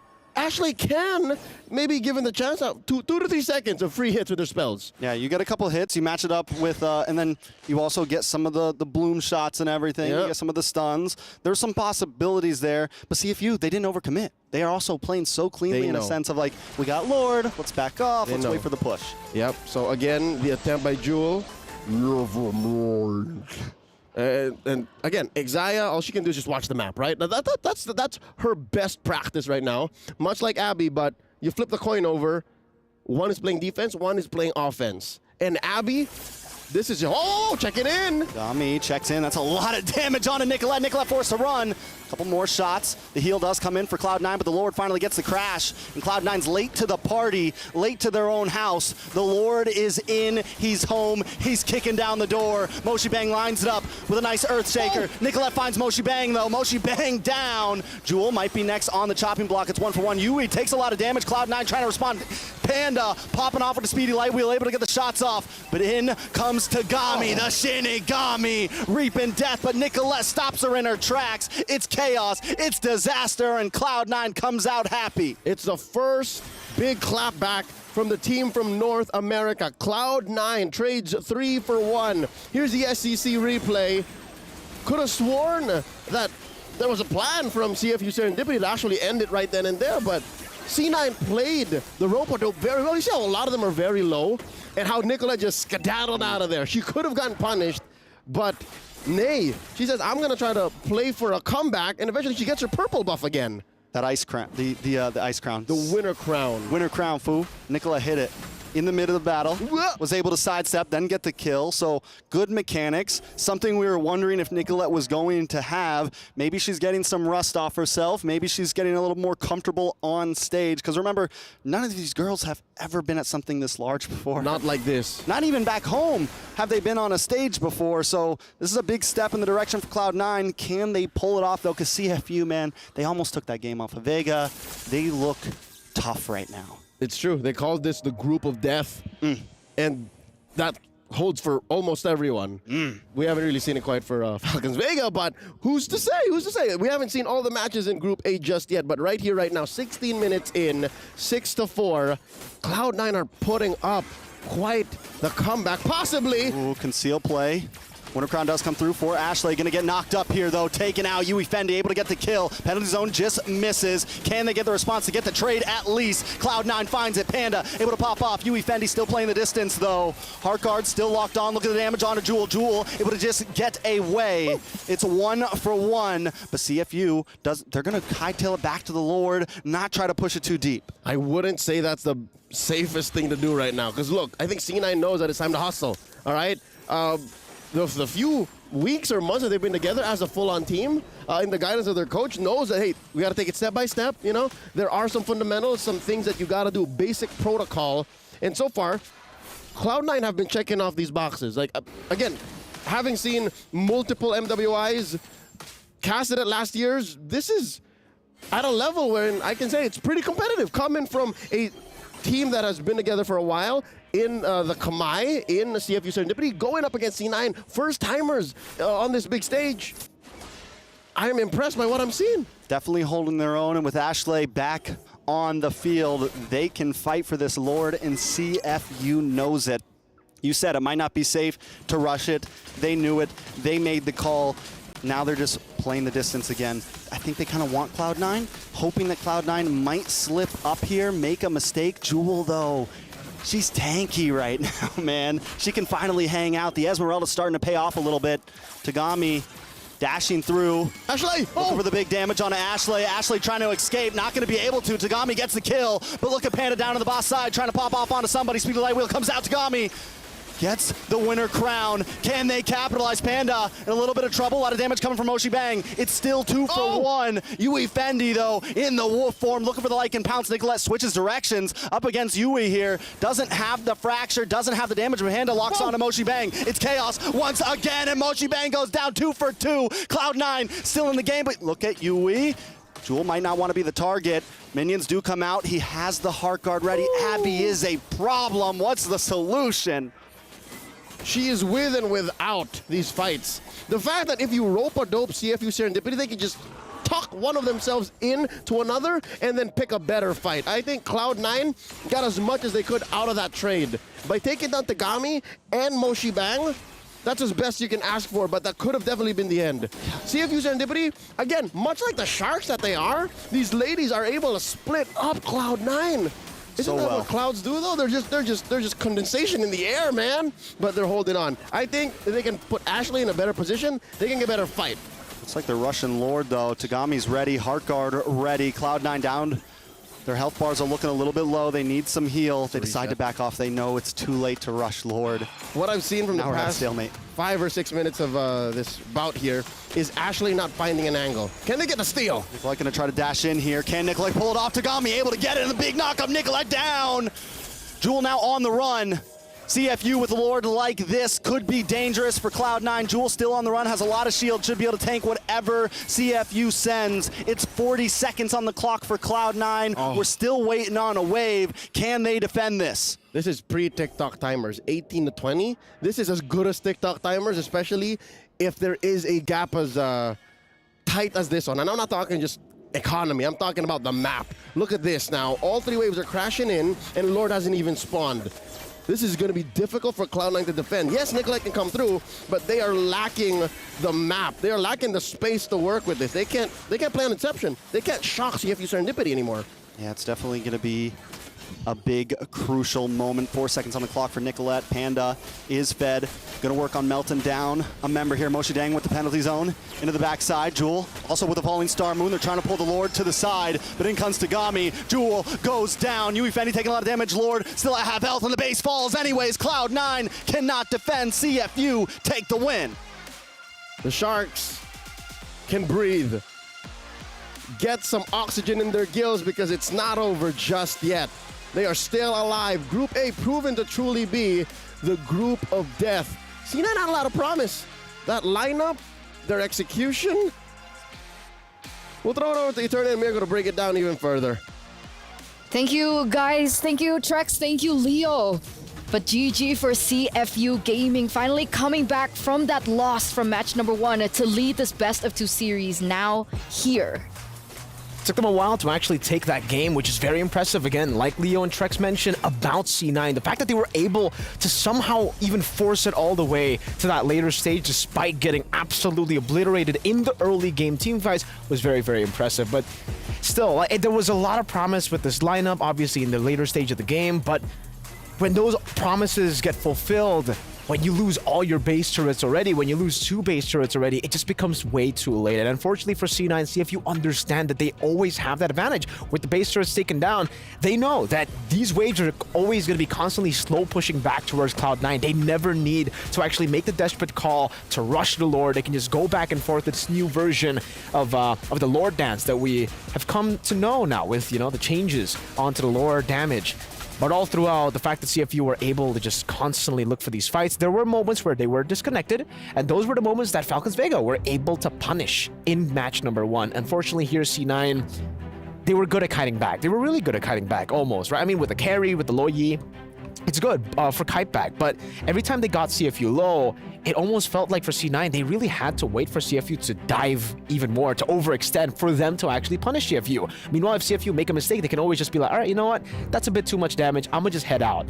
Jewel, shout outs to her. Damage taken, she was able to take so much damage, and even for damage dealt, you know, the carry doing a good job. But unfortunately, when you're dealing damage to these frontliners, which we already, I think, established that the frontliners are quite sustainable as well for the side of CFU, the targeting really doesn't matter, right? At that point, you're not able to fully burst down to Edith with the Primal Rat sustain, with the Angela sustain, a Terizla that we've already spoken about in match number 1 being a ridiculous hero. She also went Queen's Wings, and you can see the damage reduction, definitely. So it was the broken item build for the Terizla once again. And yeah, you know, it actually poses the question, right? In MSC, it was very different, but for MWI, is Terizla first pickable? Oh, yeah. Is that the meta that we're seeing right now? As of course, that we do have to crown our match MVP by PlayStation Tegami again, right? One of the biggest anchors in CFU Serendipity. We saw it in game number 1 and game number 2 for their first match of the day against Falcons Vega, and we're finally seeing it once again in the game. And we're gonna have a little look at her highlights this time around. I'll have to say though, if it was me, I want to give a massive honorable mention here to Moshi, because honestly, with this Terizla, this is the reason, by the way, Terizla is so prio, and that's why in match number 1, I already expected it to be super prio, was because, especially considering most of the players here are trying to utilize the assassins, the Terizla is just the best enabler for all these assassins. I think in the first turtle fight, you guys saw that Moshi was able to get a penalty zone on the 3 members, and that just set up perfectly for the electrifying beats coming in from the Joy. If you have anyone who can lock people down while also soaking in all the damage, baiting out all the resources, it really enables these assassins to execute everybody. But you know, ladies and gentlemen, before we finalize this best of 2, you know, anything could happen. Cloud9 could definitely come back in the second game. We are going to throw to a short break, so we'll be right back. Don't go anywhere and stay tuned.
Welcome back, ladies and gentlemen, to MWI 2024 at EWC. We are now back for the second game in this best-of-2 series between CFU Serendipity and Cloud9. Earlier on, CFU Serendipity were able to lead this best-of-2 series 1-0, and it's now or never. It's now or never for Cloud9 to make their comeback to push this to a 1-1. Now I'm wondering if game number 1 was a bit more of an experimental game for Cloud9, right? Because obviously it is game number 1 of a best of 2. We were talking about a lot of these cheese picks maybe seeing the light of day here in a best of 2 format, especially in the group stages. But yeah, after that performance, I feel like, it's time to go back to the fundamentals. It's time to go back to the picks that have been meta, right? Especially now, considering if they lose 2-0 against CFU, then they're going to have to bank on a win. Clean sweep against Falcons Vega. And on that note, right, it's time for you guys to put in your predictions, ladies and gentlemen, the SCC predictions, because we want to know what you think. We don't want to know what Miracle thinks, right? We don't want him to curse any of these teams, but we want to know how you feel, because technically, for match number 1 earlier on the day, you guys did it. A 90-ish, 91% prediction, I think, for you guys for Falcons Vega, and you guys successfully predicted that. So what are your predictions for this? Do you think Cloud9 will be able to come back? Do you think that it's going to be a CFU match 2-0 to kind of tie it in with Falcons Vega in Group A? So many questions. Please help us answer it. I'm not going to answer. You say you don't want to... No, you're not allowed to answer. Okay. You can analyze. You can give us speculations of the picks maybe that will change, but no predictions. I'm sorry. No predictions. No. What about statements, right? What kind of statements? Never mind. Let's go back to the game. Let's go back to that draft. Because honestly, I think in the first phase, it was actually already pretty solid from C9, right? The fact that they were able to pick those picks early. I think I was not a big fan of the carry, but then after seeing the Edith and the Terizla, I'm like, okay, I get it, right? I get the Terizla pick, Edith pick, and then straight into a carry. But then in the second phase, the Florian, after having 3 squishy members already, they decided to go for another squishy member. And then on top of that, they put in the Esmeralda. I definitely can see the winning condition for this composition. It really comes down to like early game as well, because for the Esmeralda, it's kind of a weird hero in a sense where the power spike isn't the usual power spike that we are known, that we know of in MLBB. Because Esmeralda, massive power spike at the start of the game. You're really good at lane. Then once people get Dominus Ice, you kind of fall off a bit. So mid game, down again, and then late game, that's when you get the power spike again. But unfortunately, again, although those promises, all the potential that we saw in the late game for that lineup, they got it a bit too late and they lost so much. So if they want to go and enter with the same approach, they really gotta clean up a lot of the execution, because early on with the Florian, even we are kind of accustomed to that, right? We know that with Florian, you don't go for the first neutral objectives. You leave that open, you go for farm, and you go trade. As made popular by Beloyski. BBB. Big boy Beloy. So that's the thing, right? How will these teams adjust? How will they come back? Because again, like a lot of people might be questioning the Esmeralda pick, and I think it's a good argument from Trex when we went into the game, was the fact that there were a lot of shieldings on the side of CFU Serendipity, that at the end of the day, when you mentioned the Esmeralda power spike hit, she was a lot more tanky, she was a lot more able to suck in the damage that was thrown at her. And obviously the women's teams, again, they fall to their comfort, right? Despite certain situations, certain scenarios, if it's just comfort over everything, right? They want to make sure that they are able to play it. They understand the fundamentals of the hero and can play it and understand the ins and outs. Yeah. So the Esmeralda at a certain point did work. And I agree with that. I actually really like the Esmeralda pick, but not as the sole frontliner. I think for the most part, Esmeralda, if she's the only frontliner you have in your composition, she's still a bit too squishy, because the sustain she isn't just a brick wall like Terizla, you know what I mean? She needs time to walk around and then sustain around with her skills while she's dancing. You know Esmeralda, but usually... Night Sky tells all, sorry. Yes, exactly. I think someone else in front with her would be great. And if they want a healer still, Minotaur was still up for grabs. I don't remember it being banned out by CFU, so they could have gone for maybe even a Minotaur there to actually help with the healing, with the Flask of the Oasis even. You kind of get the same thing, but also you have so much more lockdown so that the carry can actually do her thing. She can, the spinning light wheels. So now the ball is in their court, right, for Cloud9. And definitely, I think we talked about it in the roundtable as well. This was one of the teams that I was so excited to see, especially with Nicolette coming into play. Technically it's her redemption arc. Yeah. It's her time to shine. And I'm pretty That's a sure song. that she... Is it? Yeah. Oh. MWI song, Time to Shine. Oh. Could you sing it for us? No. No. Okay. But back to that point, right? It's her redemption arc. It's her time to shine. It's her time to prove to the world what she's made of. So definitely they're coming back in with a level head. They're coming back to try and at least go for 1-1 now as we enter, ladies and gentlemen, into the drafting phase for the final game in this best of 2 series. And now Cloud9 have first pick. See, this is what's scary, Eterna, because, you know, Blue side has had such a massive advantage, but in that game, it was C9 technically with the advantage because they were the ones to leave the Loyi open. They were the ones to pick it up for themselves. Loyi has been phenomenal, even in MSC, and, you know, usually you pick it up, you get a big advantage. 100% win rate. 100% win rate, exactly.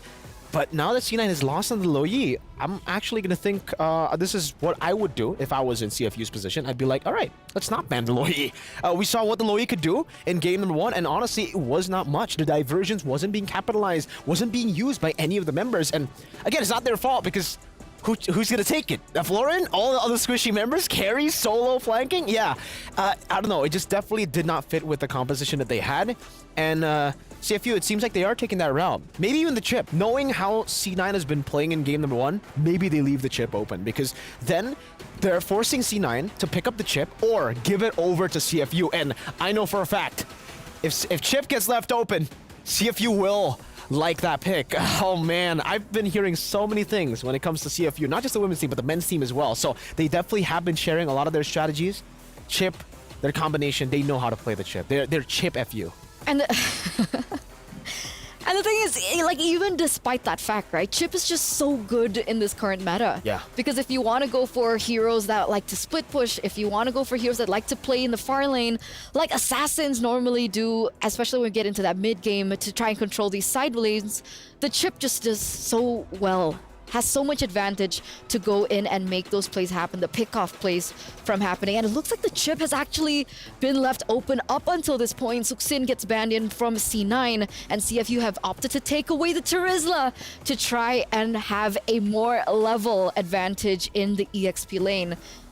And do you think with this, Yuzong might be the choice that they go for? First pick? Not too sure if it's going to be first pick. No, but like generally out. for the EXP lane. Yeah, I guess that definitely will be one of the choices. I think in MMSC as well, when the Terizla gets banned out, we usually see it's open. But they go for the Angela ban. It is open. It is up for grabs. They can go for the chip now. Will Cloud9 steal the chip away from CFU? Will they trade it out with the Loyi? Will they go for Roger? Because technically Roger is still up for grabs. And again, it was completely ignored in the first phase of game number 1. CFU didn't pick it up, but they picked it up in the second phase. C9, they're definitely going to have to think about that because it's a great flex pick. It doesn't matter if you can only play in the jungle. It's still very prio in that jungle. I mean, technically, Luo Yi has also been opened up. Yeah. Right? Do they want to go for the same approach as they did in game number 1? Sure, it didn't really work out for them, but that burst potential from the Luo Yi in the early stage of the game is still something to fight for. But they go for a different route. No Chip, no Roger, no Luo Yi. They go for the Ruby instead. So this time, they do have a setup hero. They do have a hero to make the plays happen. Yeah, trying to anticipate the chip pick or a Luo Yi pick here to try to go for it, but I think it is going to be a chip Roger here. For the side of CFU, we're talking about how the Roger should always be prioritized. You know, we have seen that many times before, and now for CFU, knowing that the Edith is not up for grabs, the Angela, the Terizla, they will just go for the Roger, but they don't go for the chip. Maybe they're trying to read out or trying to feign out. I don't know. This might be overthinking, right? But maybe CFU, they think C9 didn't pick the chip, so they have no intention to pick it up. Maybe we just go for a mid lane first, like a Vexana, and then end off the first phase with the chip, knowing C9 will probably just go for a counter. It's a good priority lane as well, right? The Vexana. She clears really quickly. Obviously, still a little slow in comparison to a mid laner like the Lilia that we still have yet to see and come through here for MWI this year. But Vexana, a really great pick, a really good option to go in when they want to try and control the team fights. So with the Hayabusa also left open from the first stage of the game because they opted for the Suxin ban, the Hayabusa does come through alongside the Faramis. Whoa. Faramis and the Hayabusa. See, a few picks now that they can go for would be like, I mean, they could go for big setters like the Tigreal and the Minotaur, or they can still try to utilize the chip. With the Faramis, you want to try to usually clump up in these team fights, so if you have prio around the map just with a teleport, with a shortcut, you can still try to outplay the Faramis, but Faramis is known to be a very, very good counter up against the chip, so you can already see for C9, they're trying to deny the chip picks by picking up good picks against the chip, like the Ruby, the Faramis, so they'll just go for the Minotaur. Like I said earlier, the Minotaur is a great setter, great punish. You can react to almost anything, and also you can engage. You also have the sustainability. Great all-rounder. I mean, technically, Ruby is still flex, no? It is. It is still flex. We've seen it flex in like the men's scene. Yeah. But for the female Cram, scene... XP. Exactly. So if they still want to go for Chip, couldn't they technically still go Chip, Faramis? Yeah, I think for C9, they can definitely go still for that. But, I don't know how comfortable they are on the chip. The main concern for me is still that, right? Because on the low Yi, it also felt like they were really too comfortable taking these big diversions on to go for flanks. And I don't know, at this point, I think for the Ruby, it's probably going to go Robe, not XP. It's a Natan ban though, so they're already taking away a hyper carry from Cloud9, someone that can actually utilize the chaos that Hayabusa, Faramis, and Ruby can create in the map to get some space. But like you said, Eterna, the Yuzong could be a very good choice, and that's why Cloud9 banned it away. That's probably the next best thing when it comes down to the XP lane, when you can set, sustain, fight, tank up damage, and deal damage. That's something Yuzong specializes in. Yeah, banned down, now the X-Borg too, so... Huh. Wow. Planning for a tanky XP lane, I'm guessing now. Who would that be? I don't know if they... I mean, technically with the Minotaur and the Vexana, Arlet is a great pick. You can also go full tank on that Arlet. You can still get countered by the X-Borg later on in the mid-game. Yeah, I'm thinking Arlet right now with the Minotaur and the Vex. You get so much value out of the CC that is already there. I wonder if C9 are sniffing this out, but no, they go for the Harith ban instead. Trying to push the tempo and trying to push this Roger into the jungle. And again, right, for CFU, it's still a big flex. Yep. Who's going to be in the gold lane? Who's going to be in the jungle? The Roger is still a big question mark, but here it is. Will Arlet be placed in the EXP lane now? Because technically, wouldn't you go for the flex for the gold lane and the jungle at this point? Yeah, I think going for the flex would make sense, but technically they can also just pick up a Claude here, because for Cloud9, they haven't picked up a Claude just yet. They need someone in the weak side of the gold lane to actually cover up. They'll go for the Arlet first, and I guess, yeah, they're really just going to try to utilize that flex from the Roger, because even if Cloud9 go for the Claude, they already have the Roger. They can flex into the gold lane. That's a winning matchup. The Harith has been dealt with by C9 themselves, so there's not really much risk for CFU right now to just go for that Arlet. Thinking about C9, I'm thinking Claude Moskov. Those are the only two picks, I guess, that are up for grabs. Moskov, maybe a bit too risky. You might need that blink, but even then, I don't know. This is like you choose your poison. Moskov survives better in lane, but in these team fights are a bit more vulnerable. Claude is the opposite, right? He does better in these team fights, but in lane against a Roger, you get bullied quite hard. Panda likes Moskov. Panda likes carry, and Panda likes Roger. But it looks like that Lolita and that carry will come through. The carry, once again, another comfort pick in for Panda and the Lolita. Why the Lolita here? Try to push back some of the... I think they're... Wait, so Ruby XP? Yeah, so it is going to be Ruby XP. For Jewel, the Lolita pick is really because I think they're anticipating another gold lane or another marksman to go to the gold lane and Roger in the jungle. So trying to capitalize on the three ranged heroes that CFU has. But again, this is why the flex pick is so valuable. This is why they picked up the Arlet first instead of a marksman. Now they can adapt. They can go for an assassin in the jungle. It's not... I mean, technically, it could still work. Something like a Nolan in the jungle could still work.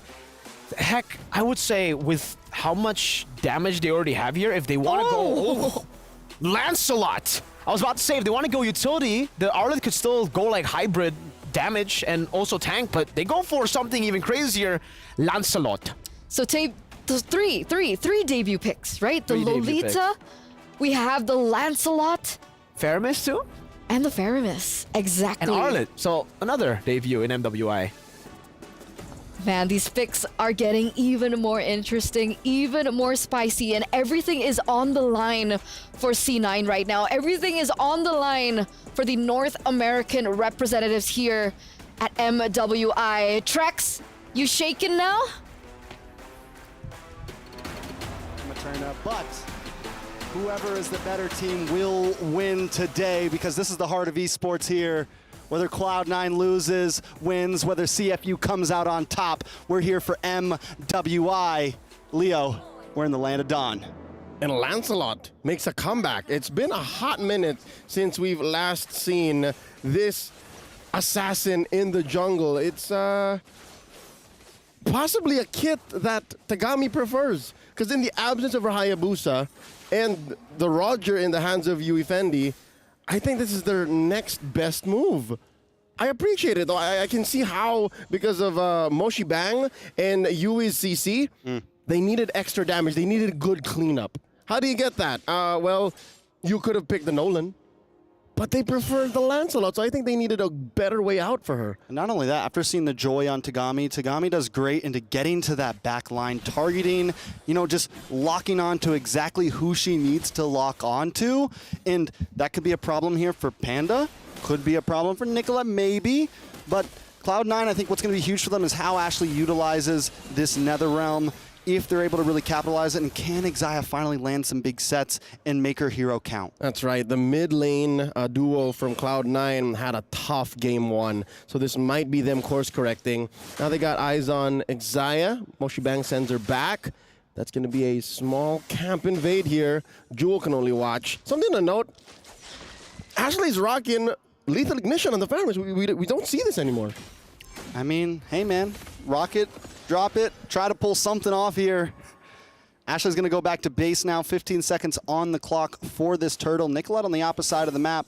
Xayah doing a good job of like keeping cues on CFU. Not going too deep, not getting cut off, but at least giving vision to Cloud9. But CFU, they know she's there. They don't care.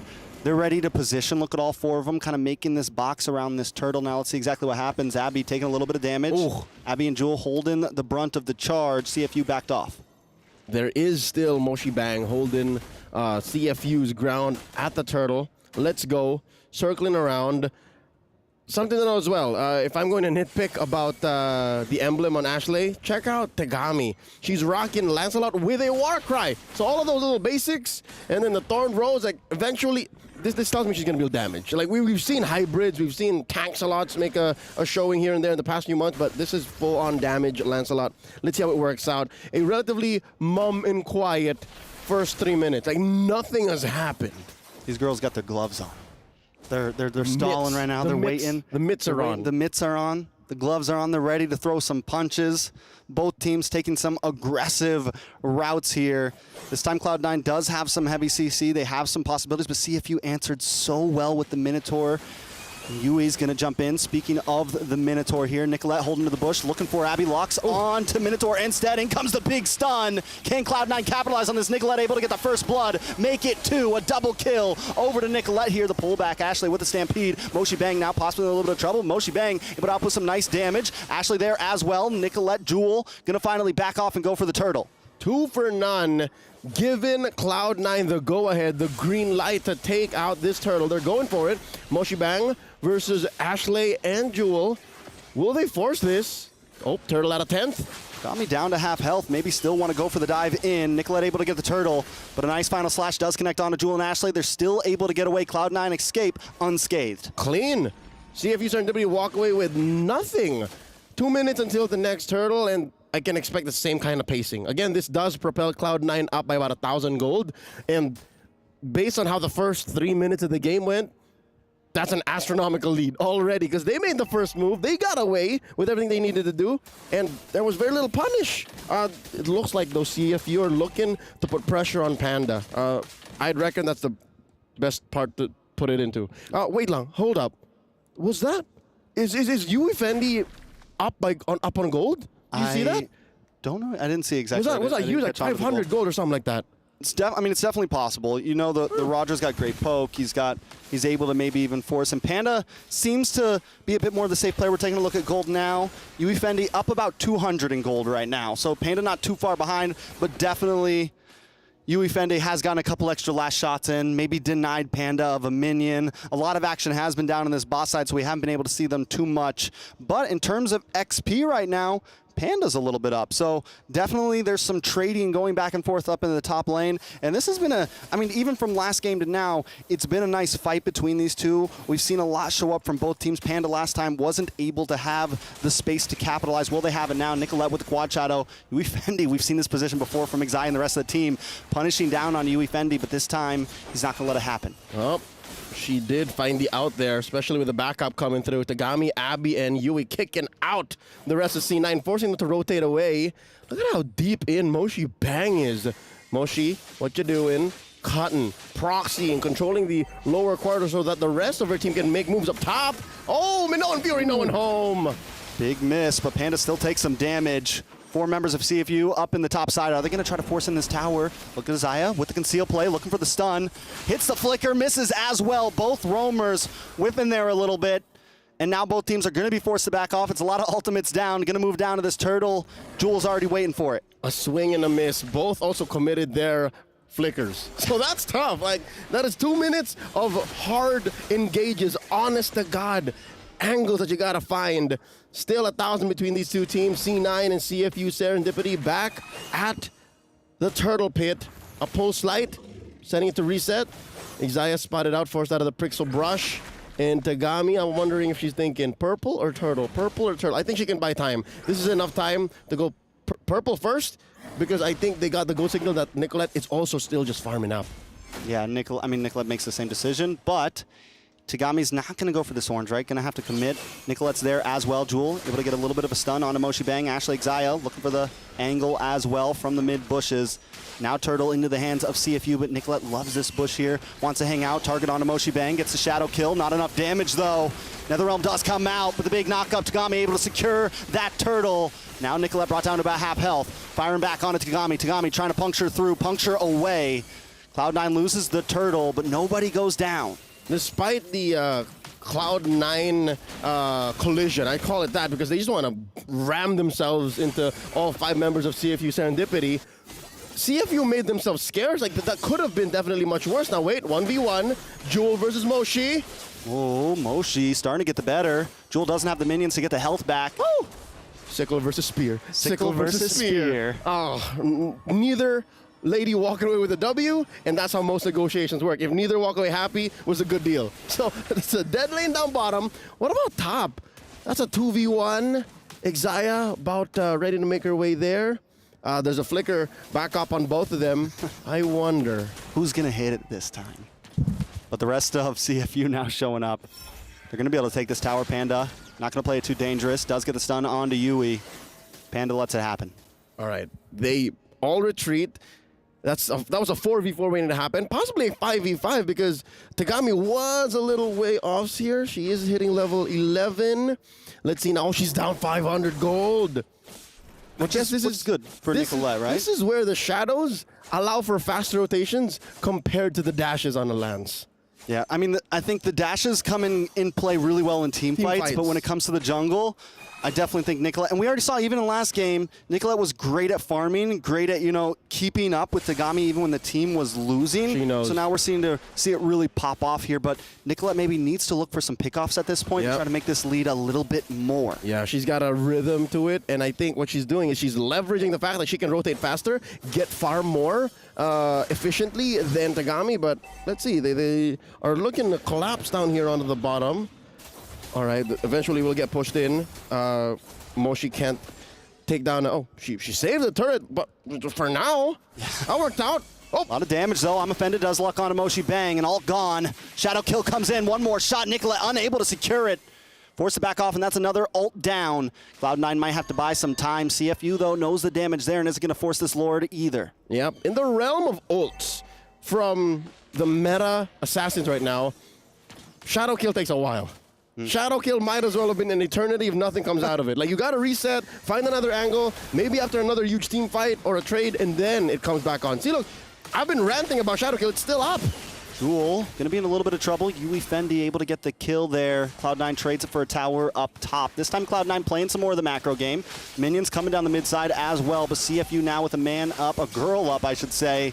They're going to be on this Lord. Xayah looking for an angle. The knockup does connect onto Abby. Nicolette into the backside, gets a lot of damage onto Abby, able to secure the kill. Lord down to about 10%. It's going to be a 50-50. Tagami comes out on top of the coin flip, but now Moshi Moshi in trouble. CX Panda looking for the kill, looking for the takeout. Ashley able to secure it. Nicolette looking for one as well. Yue goes down. 3 numbers drop for CFU. Cloud9 going to be able to come out on top even after losing the Lord. The apple of my eye, a plan well executed. Amazing team fight, amazing collapse. Sure, Tagami walks away with the Lord scoring it for CFU Serendipity, but at the end of it, what do you get when you lose a chunk of the map? Because Cloud9's gonna run roughshod. Look, they're gonna push down bottom.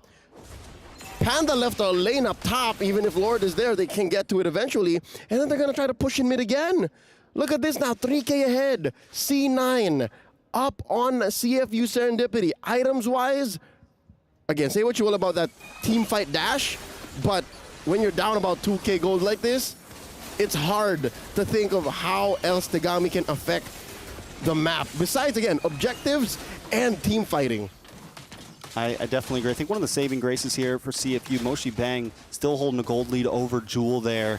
And Moshi Bang's just been able to tank around, get some of these big final slashes, and it's something that Cloud9 consistently has to watch out for. And even there, they know they're going up top. They know Cloud9 has to defend Lord, and what does CFU do? They cut bottom lane, they open up space for their minions to get there, and they get a tower. So even though they lost out on that Lord, they still found something in the chaos. And it just goes to show they always have a macro mindset. CFU just doing wonders with it. Yep, and I think as soon as Cloud9 transcends to that level, because again, they're winning team fights, they're winning trades, as soon as they're able to turn that into a macro movement, then CFU Serendipity might be looking at checkmate. But for now, they're clawing back. It's giving comeback, as it is. Moshi Bang checks in with the bush, spots Jewel, and Xayah there. Oh no, 1v1, could this be? A lot of damage on Tagami. No shadow kill. Yui Fendi able to get the kill on Nicolette. The shutdown, putting a nice chunk of gold into the pocket. CFU now looking for the takeoff, looking for the moment, looking for the engage. I'm offended, connects onto Yui. Xayah gets the stun. Whoa. Can the team follow up? They get stunned as well. Unable to fully commit, but now they're locking on. Panda with a speedy light wheel, trying to get some free shots. Tagami on the run. Panda needs one more and finds the kill. Tagami down. Moshi Bang might be the next on the block. Chop, chop, chop. But wait, the final slash. Panda unable to connect. Finally gets a double. Finally looking for the triple, but Yui Fendi and Yui don't want to give it up. Cloud9 finds something. It's a 2-for-1. Can they take a tower too? And suddenly it comes to a stop, stop, stop. Here's the SCC replay one more time. I could have sworn Nicolette was going to get it, but here comes the cavalry, the sharks of CFU Serendipity. They overloaded Nicolette. She wasn't even expecting it. Oh, what? There were 3 in there? And I'm not so sure, but there might have been a Minoan Fury committed. Is this real time? Are we looking at real? No, it's still the replay. It's the aftermath of that fight. And that's Moshi Bang looking for the chop, chop, and then the stop.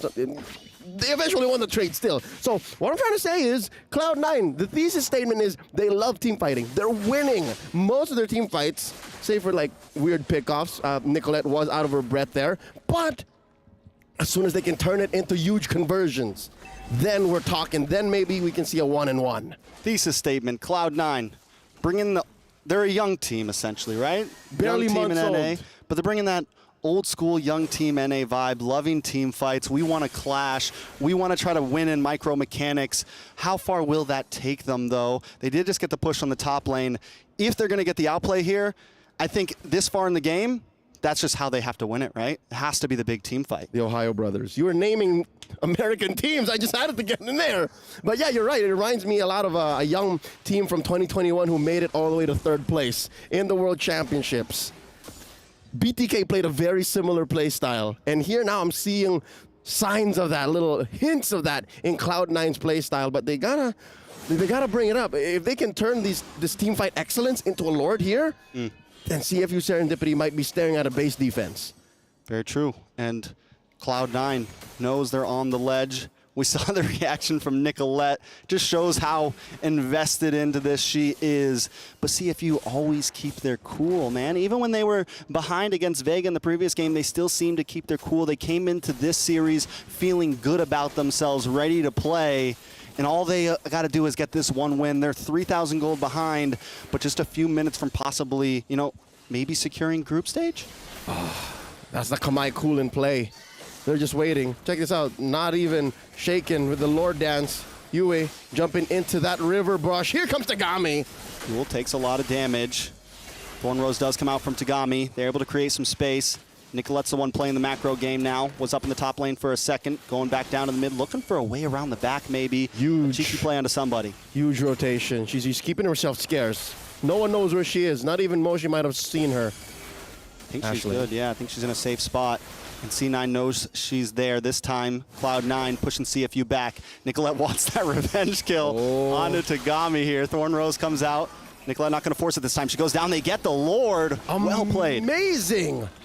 Just through the threat of the unknown. You see how there were like just one or two C9 players in the pit, and they still got the more than like showing 3 or 4 players. They were able to take that Lord clean by hiding more players. That's ridiculous. By hiding players, you got away with more, and you got more than if you were honest about it. This is a new aspect of the Lord dance that we've seen, and C9 are putting it into beautiful execution. They're now up 4,000 gold. CFU Serendipity, again, they're staring down on a Lord defense. Best case scenario, they don't lose inhibitor. Worst case, they lose like 2. Definitely could be trouble in Cloud9's shown. I mean, this is Cloud9's time to shine. CFU, no place to run. You're forced into a team fight now.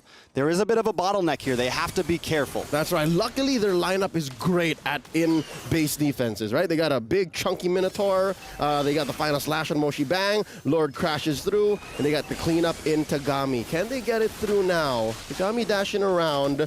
Yep, that's a second inhibitor in mid. Zaya's being so patient with this Numenon blast. Not going to waste it. Jewel holding down the front side. They get to inhibitors. Nicolette locks on. Moshi down. In comes Minoan's Fury. Nice response. Actually had to bring out the Netherrealm. Tagami taking a little bit of damage. Pops the Thorn Rose, but I'm offended. Locks in. And Jewel finds Yui Fendi. They're going to lock onto the base. Panda unloading right now. They don't even have the minion, but they're going to try to force this in. It's nothing but Abby. Cloud9 showing CFU it's not over yet.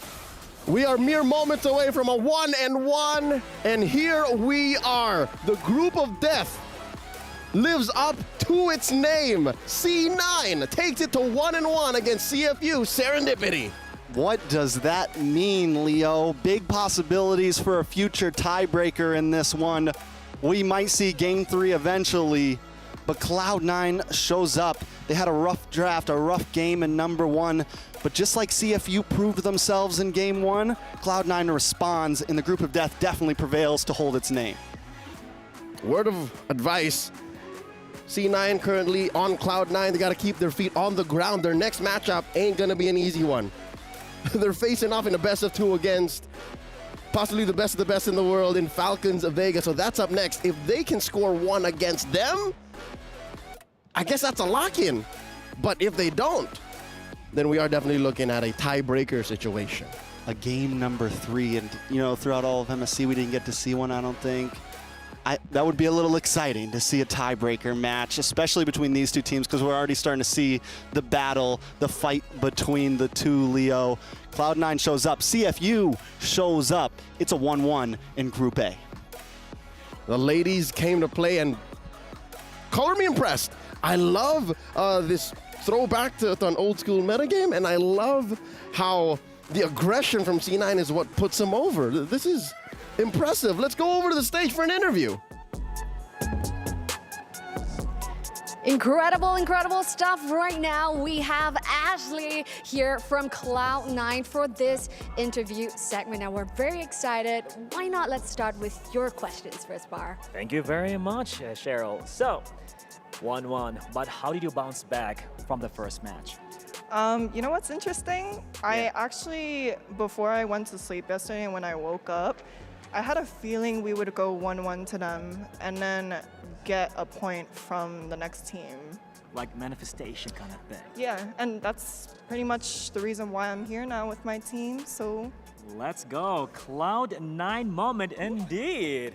Absolutely amazing. And now, of course, you know, your chemistry is undeniable right here at the Land of Dawn. We have seen really good team fights happening, especially in Game 2. How has, you know, Midnight coming on as coach to you girls, you know, making this already great team, you know, so powerful right here for MWI 2024?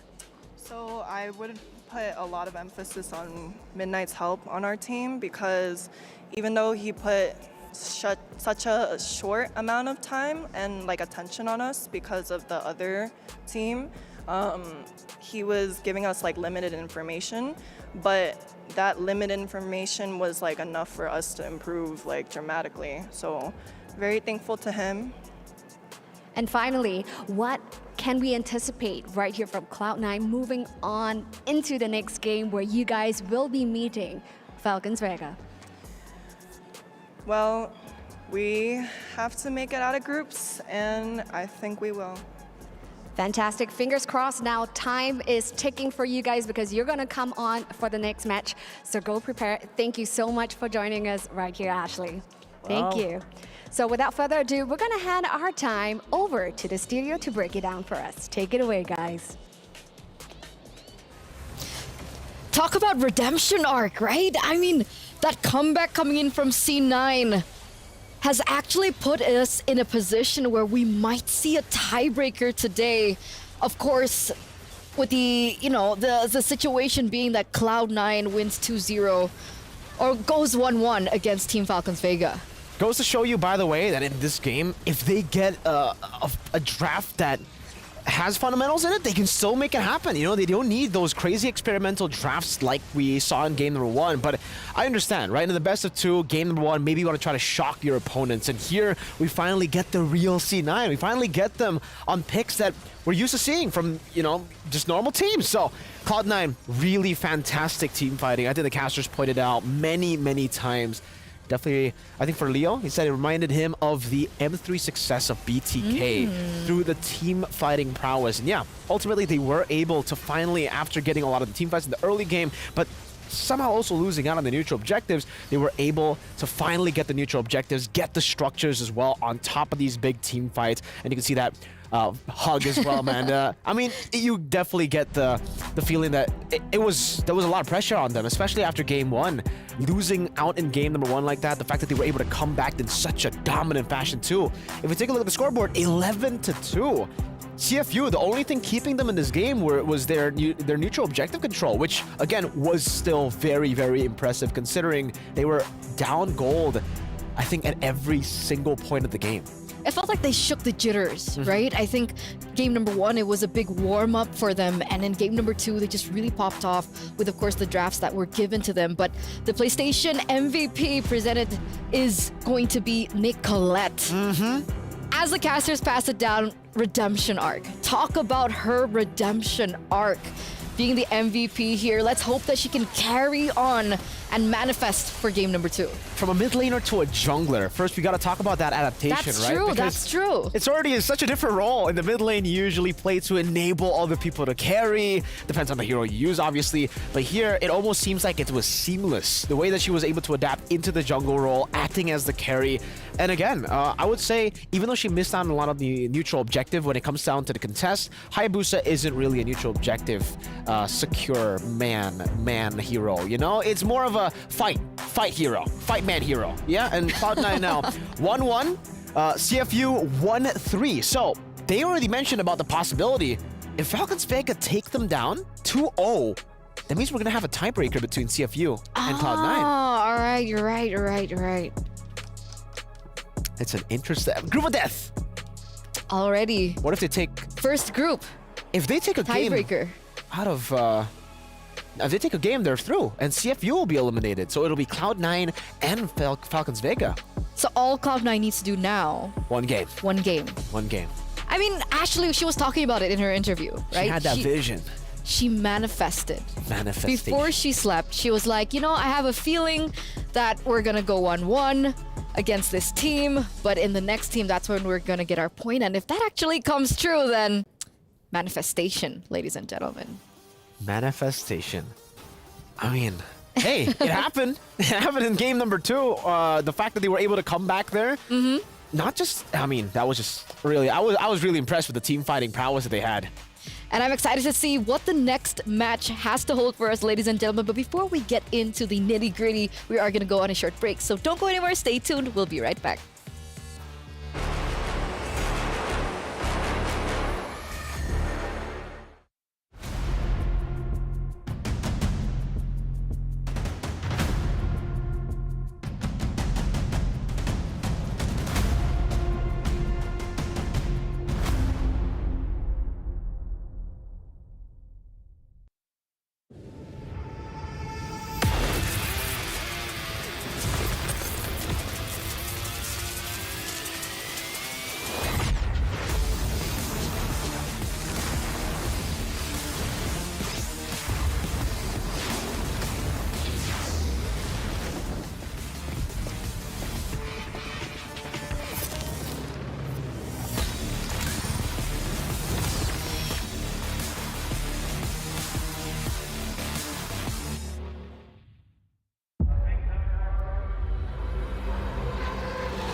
Honor 200 series, the best portrait phone AI empowered.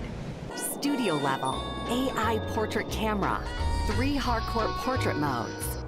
Color, vibrant and classic to capture portraits that truly stand out. AI empowered magic portal. Snapdragon 8S Gen 3 AI chipset. 5,200 milliampere per hours silicon carbon battery, 100 watt, Honor Supercharge. This is Honor 200 series.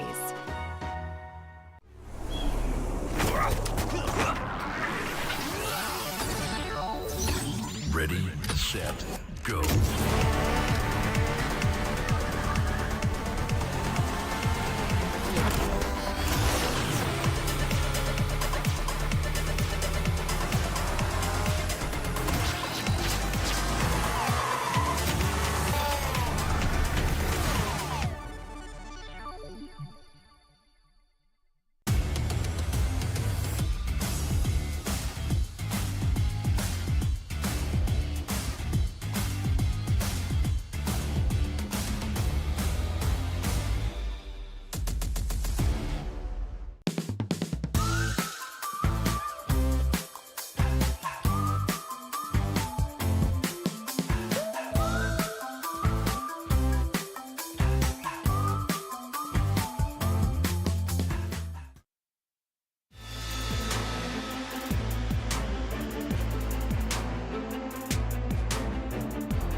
Welcome back, ladies and gentlemen, to the studio for MWI 2024 X EWC. We're now ready for our third match of the day, the decider match to see who will move forward, who will be eliminated, or will there be a potential tiebreaker for Group A, the group of death.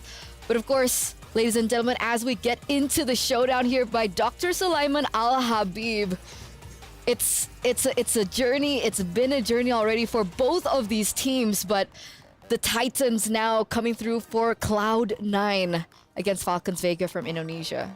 It's going to be very, very interesting to see this matchup, right? Because CFU, match number 1, they almost took a game out of Falcons Vega. In game number 2, it was really, really close. They were the ones dominating in the early game, but unfortunately, due to some team fights, Falcons Vega were able to take control back of the game. And hey, almost seems similar. CFU, game number 1 against Cloud9, domination. But then, game number 2, it's kind of a comeback from Cloud9 through team fighting. So, hey, Falcons Vega, they're known to be very, very good at these team fights, especially in the early game. And technically for Cloud9, that's exactly what we saw from them in game number 2. Team fight versus team fight, early game versus early game, assassin versus assassin. It's time for a banger. The Falcons fight in the clouds. It's time for their arrival by Jamil. And they're rolling in now, ladies and gentlemen. Falcons Vega once again with that dominating victory from their first game of the day. They are bringing in the momentum. 2-0 against the Kamai, against CFU Serendipity. And now they're looking to try and relay that same victory, that same success that they were able to grab here against Cloud9. Yeah, I mean, for Cloud9, honestly, after seeing game number 2, I think go back to what they were already doing in game number 2.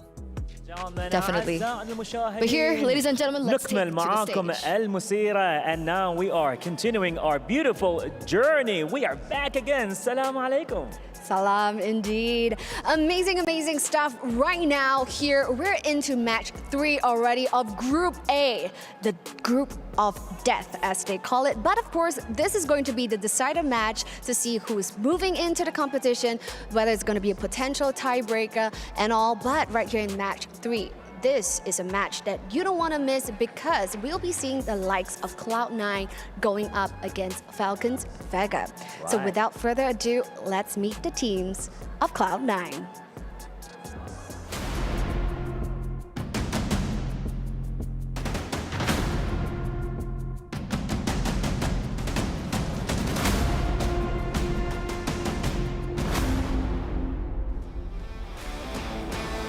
Incredible stuff. Now, the beautiful faces of Cloud9 is something that you guys are not familiar with, right? So now we have seen their prowess over at the Land of Dawn. The sisters are now in sync. Question is, can they take match 3? Now, who are they going up against? Well, can they indeed? Going against, ladies and gentlemen, and let's hear it for Falcons Vega.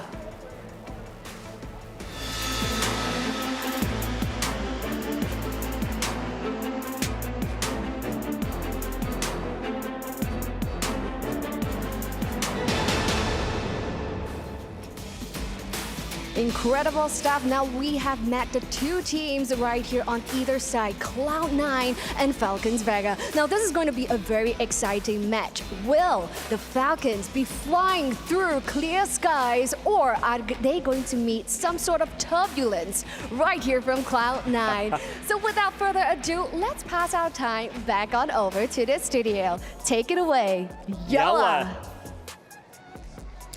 And take we shall. Thank you so much, Cheryl. Thank you so much, Bara.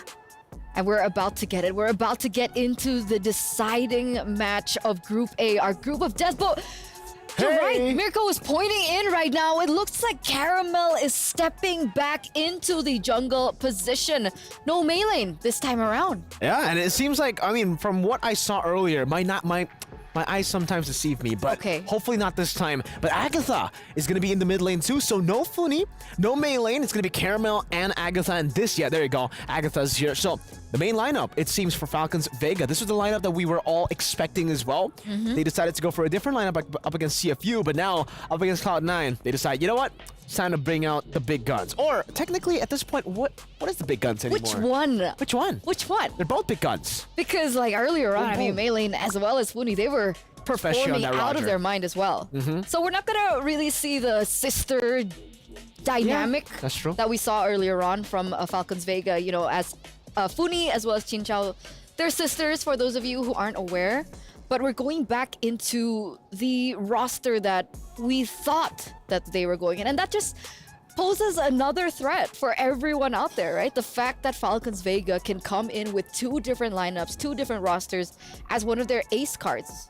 We've seen in the past, though, if you keep on shuffling rosters, it's not really that good. It can be good, but it can also be very bad, right? It's a double-edged sword. Exactly, where in one way, it's good because technically your opponents don't know what to plan, like whether to plan against that roster or the roster now with Agatha and Caramel. But on the other side, team synergy is definitely a very important thing. The fact that they are trading in 2 players and not the whole team with another team means that these players that are staying, Chin Chao, Tal, and Violet, they're going to have to understand that they're playing with completely different people with completely different styles, right?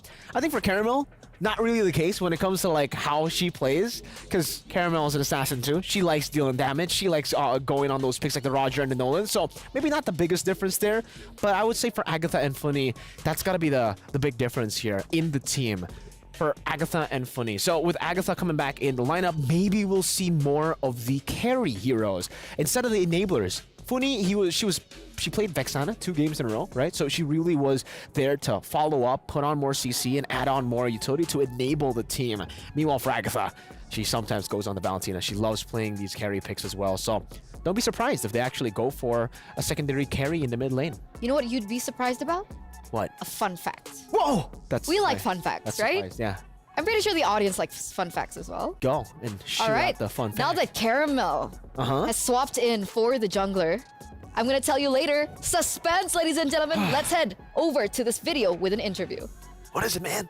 I'm not gonna tell you. Hey there, it's Redmar. I'm here with Caramel, the jungler for Falcons Vega. They just won their first series here in MWI. Caramel, what do you think about your team's performance? They are doing so good, and I think we will do perfectly for the next match. All right, good. They're going to go from good to perfect. Is there one player in the team right now that you want to highlight? I really want to highlight Chin Chao's performance from the previous game because she is so strong in laning, and I think she carries the game well. Oh, okay. So Chin Chao, they're going and carries the game really well, according to Caramel.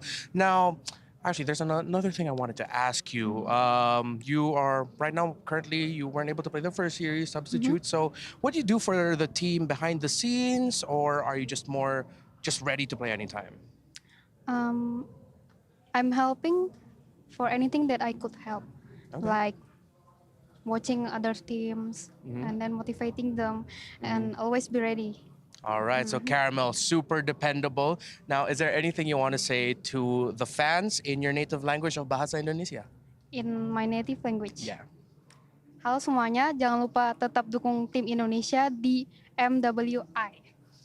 Yeah. She mentioned there, if I'm not mistaken, you mentioned, hey everyone, please don't forget to watch or support in MWI, that correct? Yeah, you are doing really good in understanding our language. Just a little bit, just a little bit. All right, thank you so much, Caramel. Good luck. Thank you. Thank you so much, Reptar, for that backstage interview with Caramel. Ooh. You know, that was perfect timing, right? Because my fun fact was actually about Caramel. Oh. Okay. Okay. Are you ready now? Yeah. What about you guys back at home? What about you guys at the venue here? Yeah. That's them. Okay. Yeah. Thanks. So, Caramel has a ritual. A ritual? Before every match that she plays competitively. Okay. Her ritual is that she plays ranked games with Luke. Oh. Your Luke. Her boyfriend. You said my Luke. He's your Luke now, right? Yeah. Wait, that's public information, right? No, you actually just revealed. No, yeah, it is. No It is way. public information. Don't do me dirty like that. So that's why she didn't play in match number 1. She said it in an interview. She was still warming up, playing ranked games with Luke. You know, it's always great to have an amazing, reliable XP lane as an amazing, reliable jungler. Right? Yeah. Especially that XP lane. I mean, it's like probably the best XP in Indo. You know what I mean? You know, like Luke. You don't agree? Do you not think Luke is the best XP in Indo? I mean, we'll see. We'll see back at MPL. But here, we're here to highlight MWI players. So, you know, let's shift our focus back on this because you know, seeing the performance of Cloud9 and the fact that they've already really warmed up, right? That was a very dominant showing by Cloud9 in their second game of that series against CFU. So, oh man, again, I really want to know which way you think this will sway. Don't do it. Don't do it. Okay, I'll change it. What are we expecting between both of these teams? Oh, I'm expecting early fights, a whole lot of early fights, but also I'm expecting again for C9 to be able to hold down Chinchao in lane through getting a weak side matchup, right? I mean, as long as Panda doesn't really go for these fights, put her on a carry again and she'll do amazing. I think the carry pick has been amazing. Even in game number 1, despite the fact that they lost, Panda was doing really good. She was able to kite back a whole lot of the times, and she was able to always stay safe in the back line and even in lane when she got ganked. So putting her on a carry will be #1 priority. But again, for Falcons, they can definitely try to take that away from her or bully her even more in that lane. That was my concern, right? And that also was my blue concern. side. So far, we've seen Panda really pop off on the carry, but that's all we've seen from her, right? And that's something that Falcons Vega have definitely taken into consideration. So maybe we'll see a respect ban coming through for the carry in the first phase. But even Cloud9, they left the carry open to be picked up in the second phase. So the mind games have begun, ladies and gentlemen, as we enter the drafting phase of game number 1 in this best of 2 series between Indonesia's Falcons Vega and NA's Cloud9. And there it is, carry respected away from Cloud9, really forcing Panda into position to explore her options. Without the carry, what else can you perform on? Yeah. According to statistics and according to data and according to the history that we've seen her on, Roger and Moskov are alternatives. And I think Falcons know that. I think that's why they banned out the carry. They know if it isn't the carry, she has a tendency to go for a gold laner that will fight. And that just goes to show you how confident Falcons are of Chinchao. Even in the interview, when Reptar asked, Caramel about the game, Caramel said, Chinchao's an amazing laner. Game number 1 showed that. Game number 2 showed that in match number 1. And if Chinchao gets a winning lane, even when she doesn't, she got a Claude against the Harith. She was still able to win out against that Harith. So, yeah, confidence definitely there for Team Falcons. But also, this is a fun fact. You said a fun fact. You want to hear another fun fact? 100% win rate for blue side. Still. All of the games we've seen, which is 4 games in total, all the wins have come through the side of blue. C9 are blue, but they're not on the blue side. They're not. Maybe they could be for game number 2. Are they forcing the Moscow, by the way? They banned out the Roger and the flex pick away. 2 heroes from Panda have been eliminated from Falcons Vega. They understand the pivotal role that Panda has in the gameplay and in the success that C9 were able to get earlier on. So definitely off the table, perhaps forcing that. But remember, the Harith is still on the table, ladies and gentlemen. The big question is, can C9 utilize it? Is Panda comfortable on the Harith? Maybe the Harith gets first pick by Cloud9, but the thing is, the Ling has been left open as well. We know that Caramel can play the Ling, and she's pretty good at it. Chip Loyi banned out Ling for the first time, I think, in MWI today. That we're seeing the Ling up for grabs. Now the decision is, Falcons, do they want to pick up the Ling? Do they want to pick up the Angela? The Angela can combo together with a whole lot of different heroes. They go for the Hayabusa instead, and this is also a Caramel signature. But is it more prio than the Ling? Because Cloud9, I think they're also quite comfortable to go for the Ling pick on Nicolette. And the Angel, they can get Angeline. That's the problem here, right? They could even go, I don't know, are they trying to gamble with the Harith? Is that what we're going for? I mean, with the Roger being taken out, Harith is a big prio in that gold lane if they still want to control these side lanes. Terizla as well, by the way, has been left open. So this time around, C9, they're going to prioritize that EXP lane. They're going to pick up that Terizla, and they're also going to have that Valentina flex in that mid lane for her to utilize. But Falcons Vega, if they want to go for it, they can. Harith and Angela. Oh, they go for the Edith. So that's a way to battle out, but I don't know about this Edith pick. I'm not a big fan of it, especially considering Cloud9 have already picked up the Valentina, right? That's a big ultimate to be able to be utilized now. Primal Wrath in a lot of these early team fights, knowing that they already have a Terizla. That Primal Wrath is going to be very, very lethal on the hands of the Valentina. They go for the Harith too. Makes sense. They pick up the counter to the Harith to deny it away from Cloud9, and then they pick up the Harith, so really trying to enable the Harith pick. But again, the Primal Wrath can be stolen, so it's not completely taken off the board. Is this the time? Is this the time? Is this the time for Nicoling? Nicoling? No, it's time for Pandakov. Okay. Panda Moskov. Oh, there we go. Okay, so those are her comfort heroes, right? This just really confirms it in, right? With the Roger with the carry being taken away, she falls onto her comfort. Yep. She falls onto Moskov. But now Falcons Vega, if they want, they can eliminate the Ling. Would that be in their best interest? I think so. I don't know. Maybe they want to try to force out the Ling. That could be a... I don't know, though. Personally, I would say ban the Ling. Hayabusa versus Ling. I would personally give the Ling a little bit of an edge in that matchup when it comes to clear speed, when it comes to also 1v1s, because you can actually dictate to how to, like, get out of the shadow kill with the Tempest of Blades. But here for C9, yeah, it's definitely going to be the Minotaur ban here for them. I think they're happy enough with already the Primal Wrath. They don't want to give Falcons too many big ultimates. And now the big question for me is, they're banning out the Minotaur. So are they trying to force this Edith to be a roamer? So they're banning as many roamers as they can. And I think that's a great response, by the way, from Falcons. They noticed that C9 are already banning the Minotaur, trying to force that Edith to go roam. Falcons say, hey, we can do that. We can force the Edith to go roam, and then we're just going to ban out the Kufra, ban out more roamers, so that now Xayah will be the one placed in a tough spot. Tigreal, right? I think you mentioned against the Assassins that Tigreal could definitely be a big factor to how this game turns out. Are they going to leave it open, or are they going to ban it? I don't know about this game. Because again, they might want to pick it up themselves up against this Hayabusa. That could be a great option to go for, especially considering, you know, the Valentina can steal the Primal Wrath, so even more lockdown. But honestly, knowing that they already have a Terizla, if they want to pull off the Florin, it's not that crazy. I think to think about the Florin here in this game. They ban out the Yuzong too, so setting up for the Moskov to have a better time in these team fights so that he can actually space better. Yuzong is a great tool that Falcons could have used to actually help the Hayabusa get towards the Moskov, get towards the Valentina. Now for Falcons, Vega, final ban. No Kufra. They might ban a Tigreal. Tigreal, Ruby? Ruby's banned out, so... Oh, yeah. You're right. Tigreal or an assassin.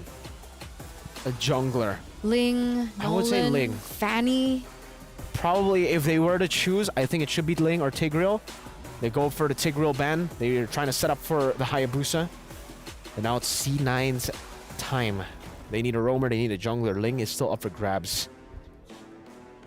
They don't really have any flex towards Angela's the jungle. technically still open. Yeah, they could still go for the Angeling. They could pick up the Angela here. And honestly, Falcons could also pick up the Angela, so that's also a pretty ridiculous combo if they get the Angela on top of the Harith and the Edith. But maybe C9 with the Valentina pick, they're already they're kind of set up for it already. But there you go, Florin. It makes sense to go for the Florin here, at least. I like it way more compared to the 5 squishy members in the early game for game number 1 against CFU. Now they have a Terizla. And there you go, Florin. Some solid stuff. But that means they might need to have to play with the Moskov. Maybe they go for another tank in the jungle. Baksha's still up for grabs. It's a good pick here. If it were on the side of Falcons, oh, there it is. Arlet and Vexana gonna be the choice in for Falcons Vega, and now one last pick for Cloud9. If it was Caramel, I'd probably be like, would Mardis be the option? But Baxia, there you go. Nice prediction. Thank you. So let's throw it over to our casters. Trex, Leo, what you got? We got an unexpected return of utility junglers. Baksha is back in this matchup. Falcons Vega versus C9. Well, how do you feel about this? Because it's a 4-in-1 now. It's all in on Panda. It's definitely all in on Panda. We do see Ashley on this Valentina, though. There's some mechanics there. There's some damage that can be dealt, some possibilities. Not completely against this composition for Cloud9, but you gotta be able to pull it off, right? You have to be able to make it work and have the strategy for it. Not to mention Caramel and Agatha coming in. This is the lineup we were expecting. And all the kudos to that first roster that played for Falcons Vega that swept CFU Serendipity. But here now, they're looking to go for the throat. Game number 1 in this best of 2, an orange start for Vega, and C9 going for that purple. It's so weird now. They're playing on 2 different planes. The wavelengths are so different that there's a utility jungler on one side and then an assassin in the other. And this is a first pick Hayabusa, mind you. Yeah, first pick Hayabusa so comfortable, right? You got Caramel now in the game, along with Agatha. Team Falcons, I think, knew the Ling, not only a first pick Hayabusa, but Ling was open. Ling went unbanned, unpicked the whole time, and similar to what we saw in previous series, we saw the Louis and Chip never get picked up. A lot of these women's teams are coming in ready with what they want to pick, knowing that it's going to work for them. Yep, look at this. Deep invade by Falcons Vega. Jewel to the rescue, helping Nicolette secure her orange buff. Oh, no, Jewel! They are playing so aggressive. Vega showing up in the early game already. And they're just hanging out, man. They're not even worried about Ashley. Now getting involved as well. Thal takes a lot of damage, able to get a 4-man knock up there. Nicolette, though, forcing the engage possibly here. Ashley there as well. Violet responding. Gets the vengeance through, more damage. Jewel looking for the kill on Thal. Thal able to dash away. It's back and forth, but it's still 0-0. Could have gotten that first blood, but both of these XP laners are chunky in their own right. Now this lane right here, the Moscow versus the Harith, it's clearly a Chincha in control. Look at that. This is a TKO if I've ever seen one. She sent home Panda. And again, as mentioned as the match started, Panda needs to get on top of things. Yeah, Panda needs time to farm. And right now, Chincha, what did the interview say with Renmar? They said, we have faith in Chincha. Chincha is going to perform in the lane, and right now it is showing. Panda has to sit back at the tier 2 right now and watch the gold plating just be taken away. That's a lot of money on Chincha. She is making bank. Almost 200 gold. Under 2 minutes. Now Jewel here, 1v2. Turtle already spawned. Both teams taking their time. Ashley very low. Yeah, playing the distance. A lot of damage from the Eternal Guardian. Cloud9 are hanging on, but how long will the thread hold until Team Falcons Vega cut it through? Nicolette in a little bit of trouble, down to about 20% health already. The final slash connects. Eternal Guardian there to help out. Ball taken low, but Violet taken out. Cloud9 able to get the kill. Carmel still walks away with the turtle. Easy money for Vega. Sharp. Falcons of Vega score the turtle at the cost of Violet's life.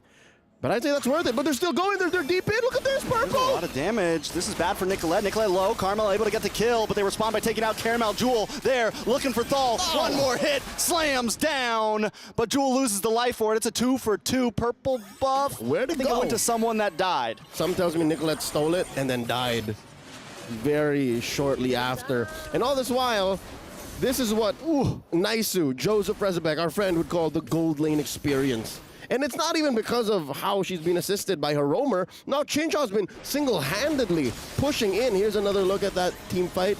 Short but sweet. And yeah, Jewel finds Thal, but they gave too much space to Agatha. Where'd it go? You see where it went? No, maybe it went over to... it was gone too soon. Yeah, it was gone way too soon. Maybe Caramel too, then she just died, right? Yeah, maybe Caramel. Anybody could have gotten it there. At this point, either way. It wasn't on the map. Yeah, it's definitely not on the map anymore. But you know what it is? Thal here, looking for the toss-up. Ashley forced to use the Purify. Thal taking a lot of damage. In comes the penalty zone. Nicolette able to get the kill. Make this the enemy zone. Looking for the thrill. Violet now in trouble. C9 ready to rumble. They find Violet. Another one on the target. Jewel, Nicolette brought low. Falcons Vega looking for the response, but Cloud9 still take the kills 5-2. It's hard to fight Cloud9 blow for blow. Like, if it's team fights you're looking for, these ladies got you. And I am impressed as to how Team Falcons Vega, maybe with the roster switch up, is caught out of their breath. Look at this now. They're 1,000 gold ahead, yes, but they're down 3 kills. And you give Cloud9 maybe 2 more of these fights in the next 5 minutes, and they should be in control. And again, folks, just to remind y'all, in Group A, that's all Cloud9 needs. A single game win to secure the next stage. One little game, one game to rule them all. Cloud9 trying to prove that they're here to get to the groups. There's already a lot of hype around Vega. Team Falcons are known. People expect them to make it out. Cloud9 trying to escape the group of death right now. They don't want to go to a tiebreaker game.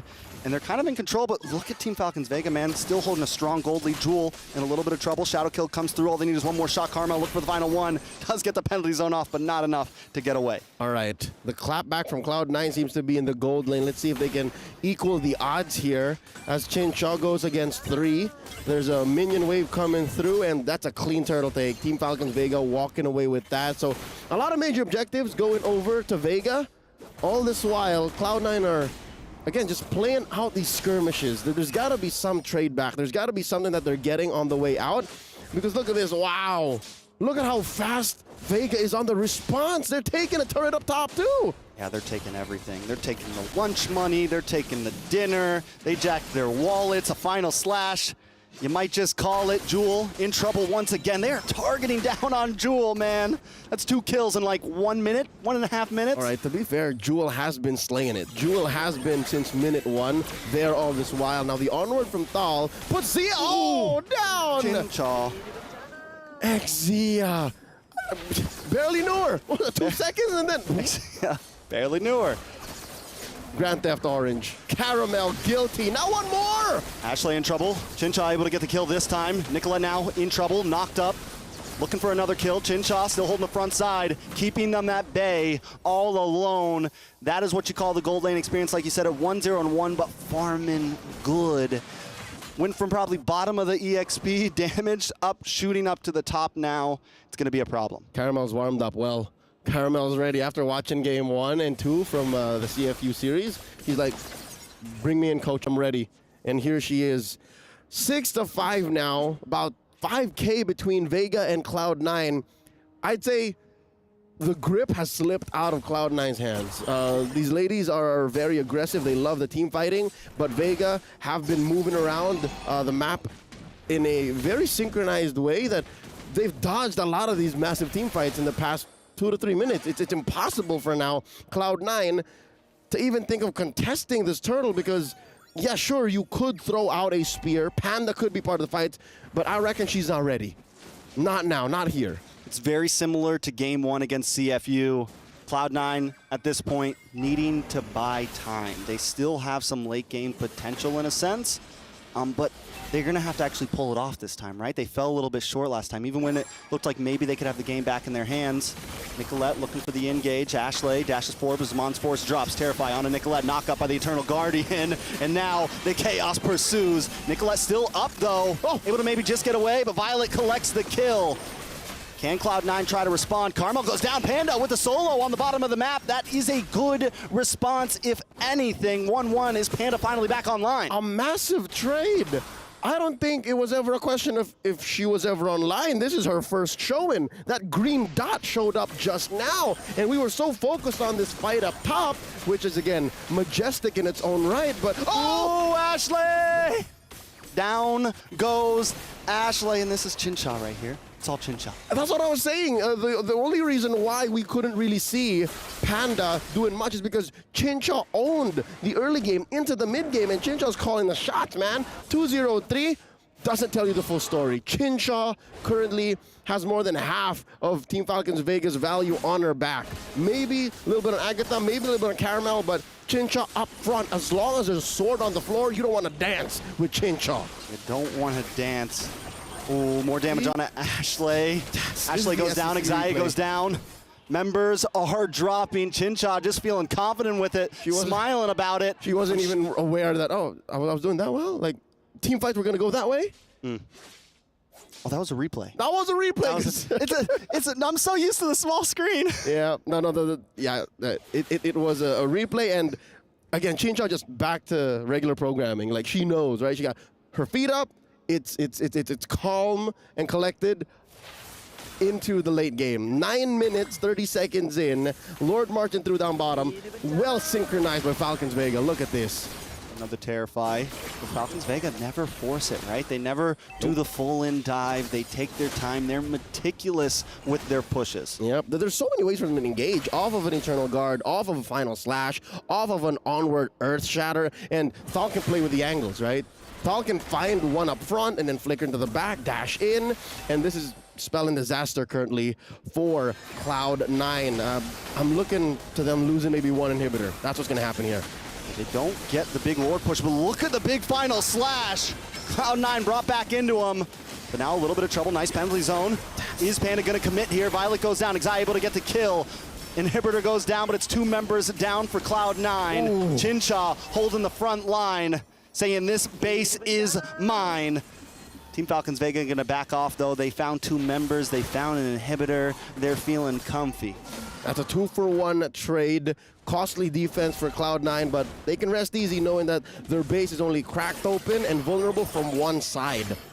And that's strong side, if I'm not mistaken. That's easier to defend, save for the fact that it is a long lane. Like, you have a Lord spawning at 60. What's difficult for Cloud9 is they are a Lord dancing lineup. This is a utility jungler, so you want to hold on to this Lord, play for it the long way around. Luckily, they do have a Moscow. This is a fight breaking out. No, Thal coming in. Another big knock-up. Nicolette in a little bit of trouble, but able to just withstand. Can they get a kill? Jewel able to find Chincha. That's huge for Cloud9, but still, they got to back off. The damage is still there from the rest of the team. Thal trying to lock in. Violet takes out Jewel. An eye for an eye. 1 for 1. But Cloud9 still defend, looking for a comeback angle, but Team Falcons Vega doesn't care. They're ready to finish this anytime. And now they're going to steal away the orange. Not that Caramel needs it. She has one on her. And I was just going to say, this bottom lane defense, Cloud9, they can do it, given that they have a Moscow, so they can just throw out the SOD. Panda can redeploy herself. Here's an SDC replay of, again, yes, checklist of how to survive, how to win, right? Take out Chincha, yes. Force out the early Zaman Force, yes. Get out of here, get out of there.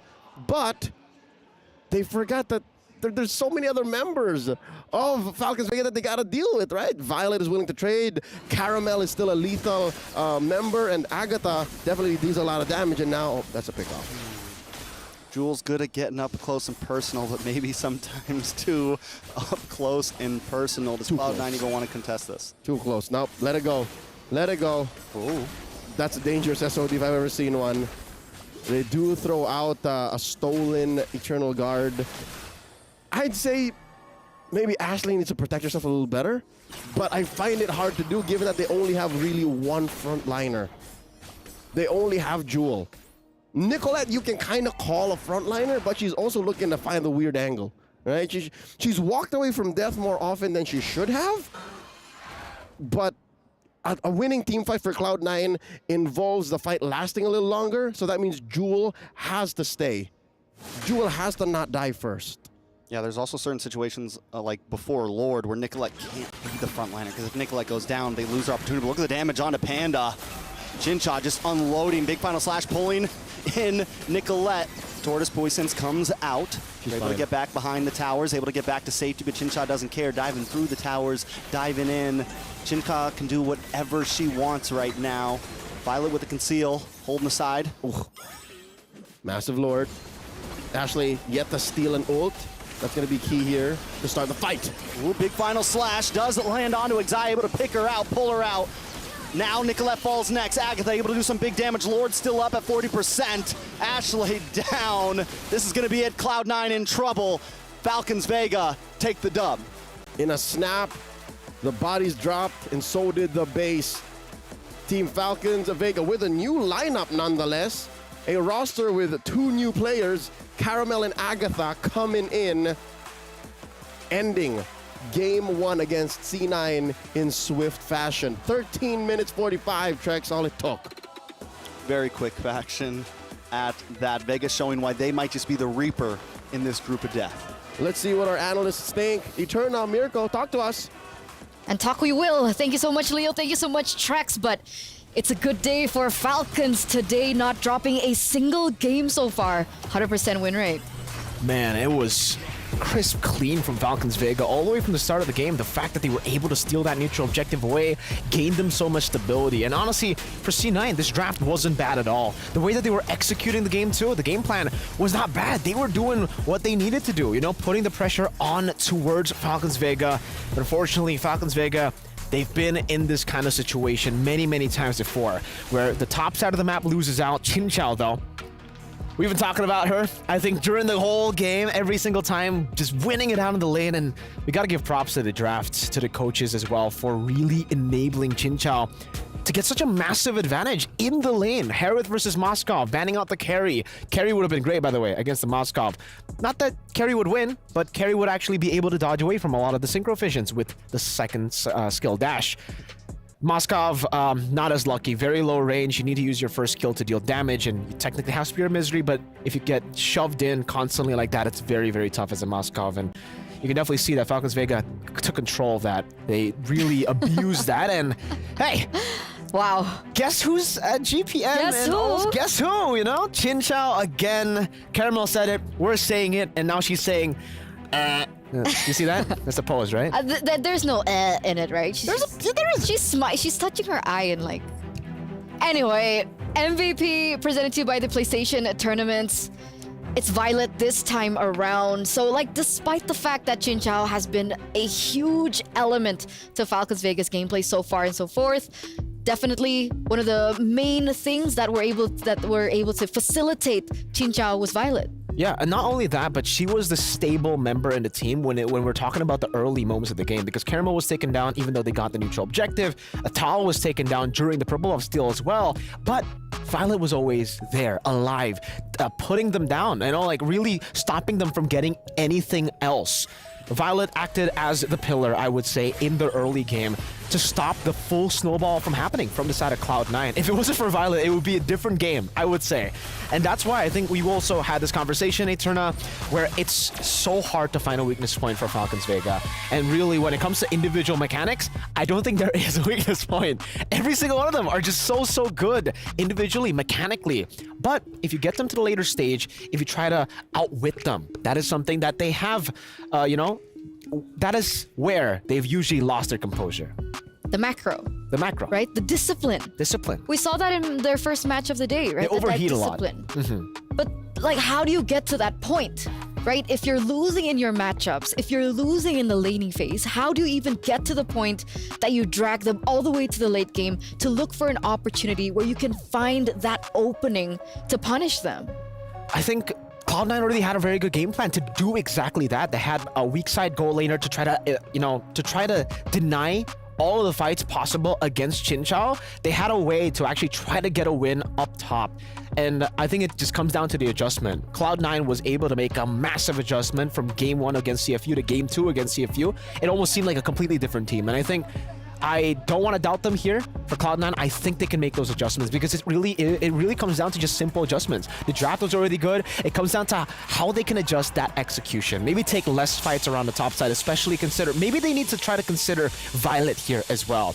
There were 2 tunnel vision on Caramel, 2 tunnel vision on Chinchao possibly in these team fights as well, that they let Violet run through them in the neutral objective battles and in the team fights. So now they really need to figure a way to bounce back. And I know we heard from Ashley earlier on, but let's take, you know, an update stat with Ashley right now. Hey, this is Brent Martin. I'm here with Ashley from Cloud9. Ashley, would you like to tell the viewers what position you play for the team? It's a secret, actually. You'll find out. Okay, a secret. I like that. There's a bit of mystery involved. So one thing that's not a mystery is Falcons Vegas actually expected to dominate the group that you're in right now. Do you think Cloud9 will give them a run for their money? I'm not going to say yes 100%, and I'm also not going to say no 100%. All right, a lot of things up in the air here with Ashley. So is there a specific team that you're really looking forward to face in this tournament? I do hope to go against Vitality if we make it out of groups. Yeah. So, all right. Hopefully. Of course, everybody wants to face up against Team Vitality, one of the best women's teams in the world right now. So one thing I want to know is that when it comes to going into a tournament, going to a series, in a game, would you rather be amped up, excited, full of adrenaline, or more relaxed and chilled out? I would say the first part, because I usually thrive off of like chaos, if that makes sense. But at the same time, my attitude is very like nonchalant almost. All right, nonchalant and filled with adrenaline. I could see where that's going. Can you? I I can. Okay. Is there a song that you like to listen to, or a genre of music that you like to listen to hype yourself up? Not a specific song, but I do enjoy listening to EDM. Oh, all right. EDM. I'm too old for that now Are at this you? point. no, no one's too old for EDM. I like that. No one is. All right. Ashley, you're a vibe. Share me your playlist. And I will. Would you like to share a few words to your fans and your supporters? So first, I want to give a huge shout out to Cloud9 for putting their trust in my team. And next, I have a lot of people to thank, actually. All right, let's go for it. So my previous manager, Talon the Great, who was my manager leading up to the qualifiers. And I would say pretty much a majority of the North American community was helping me out a lot since January. Yeah. And I'm very thankful to y'all, and hopefully we make it out of groups. Yeah, hopefully so. That's Ashley from Cloud9. Thank you, Reptar, for that interview with Ashley. And you know what, guys, for context, it turns out it wasn't a check-in, right? Because like she was mentioning that it was a secret, what her position was, and she was being very vague, but like now we know. It's great to be vague as a mid laner, Eterna. Okay. Because technically you gotta keep on fainting. You gotta keep on fainting, you know, back and forth. Not faint, like faint as in like, you know? Like, oh, okay. I thought like fainting. that wouldn't be good for anything. That's why I was a little confused. But you know what? EDM.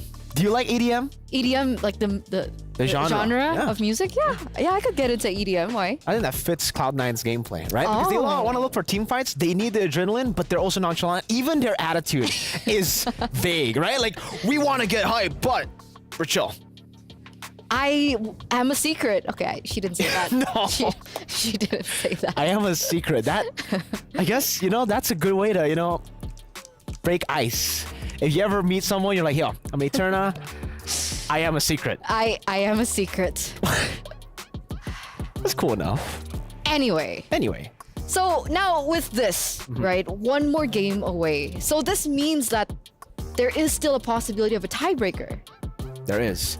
So if you guys are waiting for a tiebreaker, the only scenario I believe is a 2-0 win. And Falcons Vega, they're one step away from actually doing that, from forcing CFU and Cloud9 to go for a third game. We might get the full best of 3 technically. The tiebreaker will be a best of 1. So with the best of 2 earlier 1-1, this is the decider of who goes or gets out of groups. And did you guys predict that? Was that according to what you thought was going to happen? Because, you know, let us know, right? Give us your predictions, ladies and gentlemen, and vote for the next game. Who do you think will win it? Which way will it sway? Because obviously you guys get the chance to, but Mirko does not. And LaFell is actually on standby backstage. Really? You can actually see him right now. You guys can't, but he's also banned from, you know, the predictions. I mean, why you got beef with me and LaFell though? Like, you know, we're gonna be your partners here today. We're gonna be working with you, but now you're putting us under the weather. You're really just putting us down. You can't predict here, sway, way, day. That's what you said, right? You said something about sway and way. And sway. I was trying to rhyme. Bars. That is not EDM. But here we are, ladies and gentlemen, moments away of seeing how this game will end, how this match will end. Will Falcons Vega go 2-0 against Cloud9, or will Cloud9 go back with a comeback, right? Because it feels like that's been their story. Game number 1 has been their warm-up, and then they adapt better to the team that they're against, and then they pull out surprises. Because even you mentioned, right, their draft was good. I liked it. It was just execution that they kind of fell behind of Falcons Vega in that game. Yeah, again, I feel like the draft could definitely have worked there. I mean, they had a Florin, they had a lot of tanky members, but they weren't able to really facilitate or enable Panda enough in the gold lane. If if Panda had a better lane there in the bottom side, if they actually sent the Florin down instead of going for these invades early on, maybe they could have gone the Moskov into the item power spike a bit earlier. And if the Moskov gets into the item power spike, she could actually participate in a lot of the skirmishes. But the main problem now, I think, for Cloud9 is the fact that they're up against Agatha and Caramel, and this is the reason why, you know, many of us thought this was the main lineup, and I think that kind of already cemented themselves there. Their performance was amazing. and I expect them to do the same. But Cloud9, blue side, 100%. 100% so far, ladies and gentlemen, as we get into the drafting phase for the final game in this best of 2 series. The Roger gets eliminated out of the Land of Dawn here from Cloud9. Falcons Vega now with the response. Remember, now that they're on red side, can they go for the respect bans? Can they take away the carry again? Yeah, they can. I think they can take a page out of the book from CFU as well. CFU didn't ban the chip, didn't ban the low E up against Cloud9, and Cloud9 did not pick it up. So for Falcons, it seems that is the idea here as well. Hayabusa ban coming down as well. We know that Nicolette was able to get an amazing game on that Hayabusa up against CFU. So respect, proper respect. Now the question is, you go Hayabusa carry Ruby, or do you go Hayabusa carry and then, no, the Roger's already banned out, so probably Hayabusa carry Ruby. So no chip, no Luoyi, no Ling. They didn't pick it up last game, so maybe they want to just play around with it. And again, by the way, I feel like for Falcons, they're forcing C9 to ban either the Angela or Ling. They didn't go for the Angela or Ling because they didn't get that combo instantly. But say, Falcons leave all those open, C9 pick up a Lo Yi, I think it just gives Falcons so much of an opportunity to go for the Angela Ling instantly. They're on red side. So there it is. Let's see if Miracle's predictions reign true here in the first phase of the banning phase. Ruby. There you go. All right, that's 2 out of 3. Ruby and the Hayabusa has been banned out by Falcons Vega, our Indo reps. Now for the NA reps, though. The last ban. C9. Juicin. Roger. I think they might have to ban like either chip or Lo Yi. Because Falcons can utilize the chip, can utilize the Lo Yi. I don't know if it really depends on if C9 wants to pick it up themselves, because they can deny it away. But knowing that Falcons have banned out Haya and Ruby, it shows that Falcons are confident even going up against it. If C9 don't ban it, it'll be very, very tough, because again, we know how Falcons thrive in utilizing the early advantage. That's the chip. Now Falcons, I think it should be the carry. They want to just set up for Chin Chao again in the gold lane. Let's see. The last ban from Falcons Vega. Currently on a win streak, ladies and gentlemen, not dropping a single game so far today. And it's, again, the ball is in Cloud9's court right now. Will they be able to get an advantage against one of the tournament favorites? One of the powerhouses of Indonesia, Falcons Vega. And it looks like Falcons Vega, they're actually taking their dear time here. I think they're thinking about Terizla too. Because C9 has been able to pick it up. I think they were able to pick it up. Oh, there it is. The previous game, first pick. So Terizla carry, they decide to go Terizla in the end. It's a good choice of ban because it does set up for an assassin pick really well. But now C9 has to choose. Leaving the Lo Yi open is definitely a bit of a problem for them too, because Falcons, they can definitely use it. We talked about how Agatha's very creative. Usually goes Valentina. Now she has a chance to go Lo Yi. That's her power pick, by the way. Yeah. Power pick. Power pick. Out of all the heroes that were chosen in for all the other players, Agatha had only one. Yeah. And that one was Lo Yi. Now I'm struggling to think of maybe they go Edith first pick now that the Terizla and Ruby has been... They might... I don't know. They go Valentina. That's definitely the smarter choice compared to the Edith, but I was just trying to anticipate the Lo Yi, right? Because I was already expecting the Lo Yi coming in from Falcons. I think with this, Falcons don't even need to pick up the Lo Yi here, because the Valentina has already been revealed. They can just go, hey, they can go Angeling. Angeling, exactly. Angeling is up for grabs here, ladies and gentlemen. Oh. And there it is, Harith. Okay, so with the Roger being banned again, they are gonna look for a priority lane for Chin Chao first and foremost.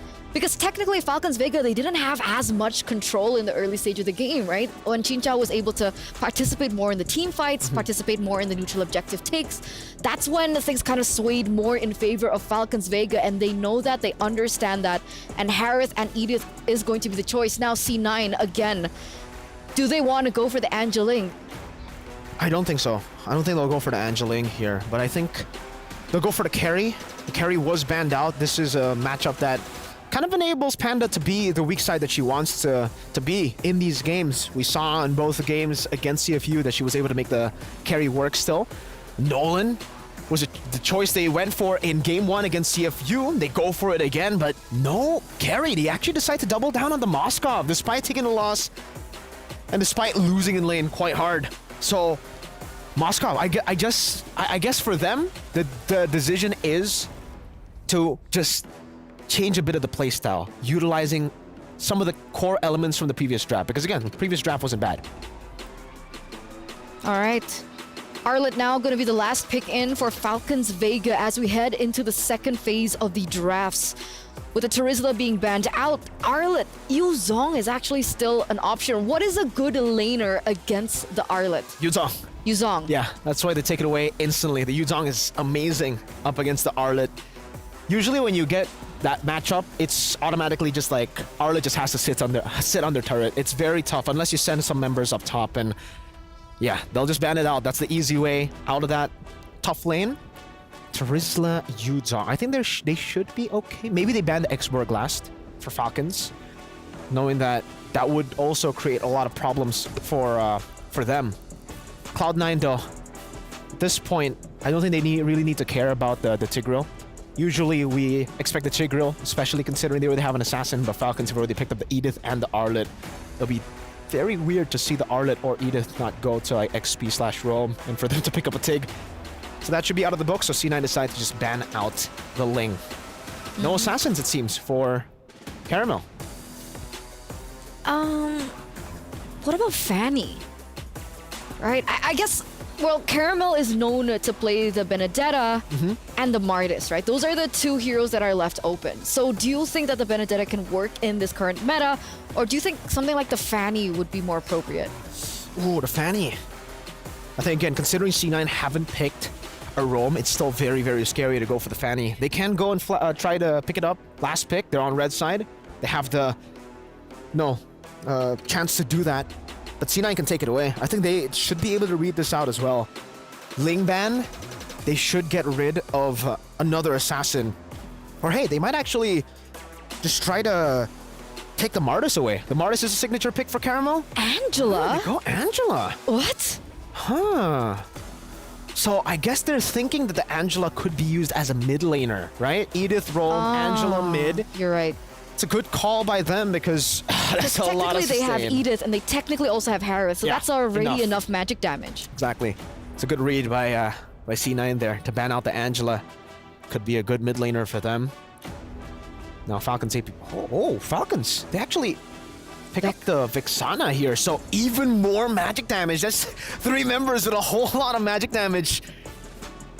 I get it. It's a lot of more CC for Violet to pop off on the Arlet. But also, it's going to give C9, I think, a great chance to counter with like some of these magic defense items. Especially considering Chinchao has been, the main spear head for Falcons. I think C9 can go for... I think they can even go for, I don't know, Tig, Minotaur. What about the EXP lane? X-Borg. I think the X-Borg would be solid here for C9. Against the Arlet.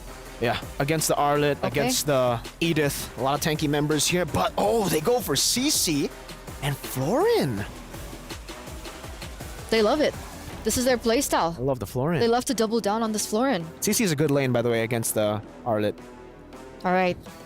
So here it is, last pick in for Falcons Vega to wrap up the drafts that they have. They need physical damage now that they, committed with Agatha on the Vexana as well as the Harith for Chinchao. It'll be too risky, I think, to go for the Martis, knowing that there's going to be a lot of sustain here. Safe choice would be Baxia. But completely forgot about the Alpha pick. Alpha. There you go. Physical damage. Technically, true damage. In a lot of these skirmishes. Yeah, that'll definitely do it. Well played. One last game. Ladies and gentlemen, the decider whether or not Cloud9 can move forward into the playoffs. One more match to decide whether or not we will have a tiebreaker by the end of Group A's games.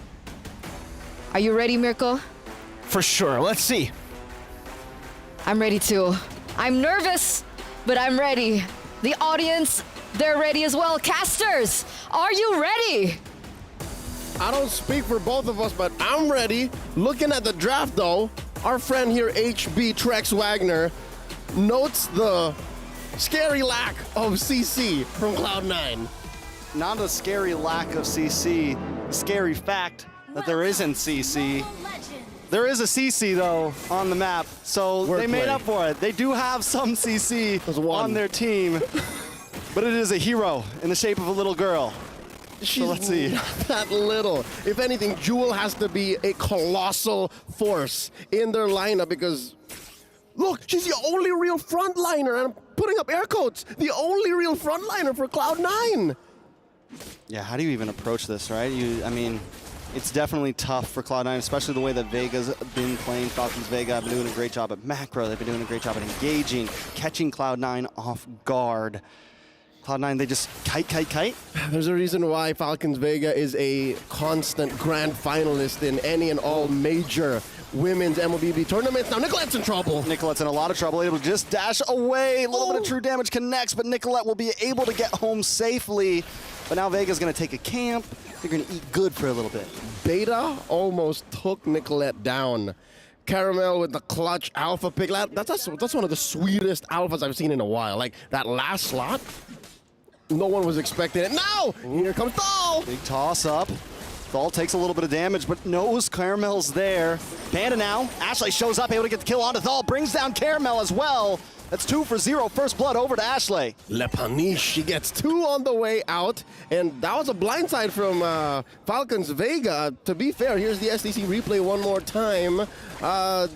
That's some quick work. Ashley, amazingly, didn't even clear the wave. So there really wasn't much for Agatha to go off. She was just like, all right, she must be somewhere in the bushes. Didn't expect for her to be that far up. You've got crowd control. I've got to terrify. I mean, I'd like to think it's more of the damage. The damage. It's damage over crowd control. Now down bottom. Ooh, Violet dance, man. Violet is clean. That's right. She should dance around like that. Dance around too.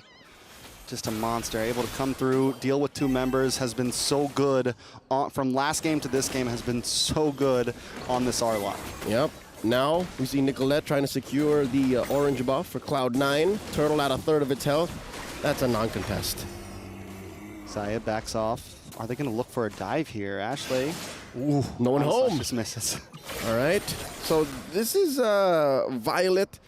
Again, as long as it costs nothing, a flubbed ult is as good as a hit ult. You know what I mean? Like, especially in these early stages of the game. We're looking at about 3 minutes in. 2 kills for Cloud9. And again, Team Falcons Vega's overall game sense and IQ that they've honed for years together as a team just shows that even if they are down, they're still up on economy. How are they 200, 300 gold up? And they're pushing in to into Nicolette and Ashley now. Oh no. Panda takes a lot of damage, able to get some life back though. Got the bloom, got the heals. Right, Xayah, clutch. Keep diving. Vega keeps on pushing. In comes Ashley, though. Nicolette there as well. Look for the damage on Agatha. Unable to get the finishing blow. The fracture comes through, but it's still not enough. Chincha firing back shot after shot. Cloud9 now pushed away from the tower. Team Falcons Vega maybe able to pull something off here. Watch for Violet. This is going to be dangerous. Big. Oh! 4 members taken out of the bush, and Cloud9 are grabbed from the sky. Team Falcons Vega showing up.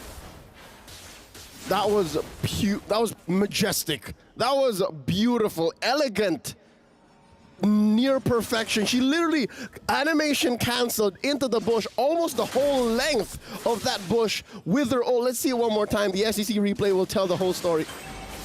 Even caught out Xayah as she was exiting the bush too. That was disgusting. That's what you call, like I said, Violet right now. Violet's oiled up right now, ready to go. Violet's on this Arlo, as you like to say, Mr. Dan. He was born to play the Arlo. Like, that was, say what you will about the first Final Slash, but that was definitely what she was going for. She had to pick up. She had to heat it up, like a diesel engine. Took a little time, get it going, the rev. And now we're here. They're up by about 1,000 gold, 1,000 and change, 2-2. No major objectives scored as far yet. There is a turtle to Vega's name, and they are going to take down Panda, 2v1. Panda's been having a hard time from this game to last game, but now a little bit of damage on a Chincha. Can they get the kill? Nicolette's there to help out. Should be able to find it. Finds Chincha. Thal now. A little bit of trouble. Terrify. Is it going to be enough CC? Nicolette looking for the final hit, doesn't have the fracture. One more shot, that's all it takes. Thal gets away though. With the spear. 1 HP! She sidesteps or forward steps it, and Agatha to the rescue. That was so close. She was like 3 feet away from that spear. The SOD, Panda misses so close. Another check, the SEC replay here. So the 2v1, that was definitely painful. And then the clap back. Here's the backup. There they are. All right, so Chincha was way underneath the turret, took way too much. And then eventually Thal walks away. Thal walked away from a 3v1, man. Think about that. Think about the mechanics that's on this young lady. Look at that. The spear so close. Look at it coming up. I saw it. Oh. She hit the matrix on it. I mean, a slow-mo matrix. But now we've lost the tower in the bot lane. Just as quickly. Nicolette has not gone down. I was a little worried when I saw her in a weird position. Violet, though, taking a lot of damage. Ashley able to unload. Here comes Thal and the rest of the gang. Oh, no. Caramel heated up. Looking for something here. Nicolette looking for a target as well. Gets the final slash to the face. In comes Jewel. Getting a few free shots onto Violet. Chincha drops him on force, but unable to connect onto anybody. Nobody goes down. 3-3. Yep, the SOD went right through the crowd. Interestingly enough, I'm seeing already a dilemma for Cloud9's lineup here. They're unable to close the gap. They're unable to finish off. There's a Purify. Xayah should be fine or not. Okay, she's fine. A lot of damage. Here we go, the clap back. Panda's starting to output, though, a little bit. Yeah. But again, back to my point, they're unable to close the gap. Whether it be through a failed SOD engage or just finishing the job. Like, there have been multiple times Nicolette walks away that they couldn't finish. Like, they couldn't kill who they put the damage on, right? It's true. So, I mean, unless they can solve that, then we could maybe think of this going late. Yeah, I think they're only, honestly, the answer is just maybe look for picks, right? Even moments like this, if they can secure those 2 kills in that moment, or Nicolette can get the pick off, that's going to be the answer, because they're not going to be able to get the big group CC moment, especially right now. I don't think they win in the 5v5, Oh, yeah, right? no, definitely. They need to play the macro, which is something that we've seen them lacking on. It's got to be guerrilla warfare. It's got to be guerrilla warfare. Yep, on a full frontal fight. Yep, in the clouds, in a full frontal fight. Oh, that's a stolen buff. No, Ashley got it. Got it. Yeah, I mean, all right, Nicolette so got it. that means she just forced out a retribution. That's good news for Cloud9. This is a turtle that might just expire by the looks of it. Oh, no, this is bad for Ashley. All right, I think she knows. She's just covering her bases. Might not be. Doesn't matter if she knows or not. That is death possibly, or at least the tower. Team Falcon, this is their macro game, man, hanging out. And now they're rotating as a full 5. These are Falcons on the hunt. Look at this. They're pulling their own version of the Ube, and they go straight for the Lord. What? Straight for the Lord? It's a Lord at 8 minutes. Look at that. Chincha just dancing and putting it down to a 10th of its health. I don't see a steal in the near future. Ooh, close. For just a second. Caramel still able to get it. And I think it's a smart move that Cloud9 doesn't go for, right? I think if anything, Panda maybe could have tried to force that top tower, but they back off. Yeah, could have went in all the way, but again, in a moment of confusion, when the call is not unanimous, you play defensive, because you could get punished hard. And Team Falcons Vega, they know when you show a moment of weakness, they know what a window looks like, and they take advantage. Now, at a 2,500 gold lead, 3-3, map definitely belongs to Team Falcons Vega.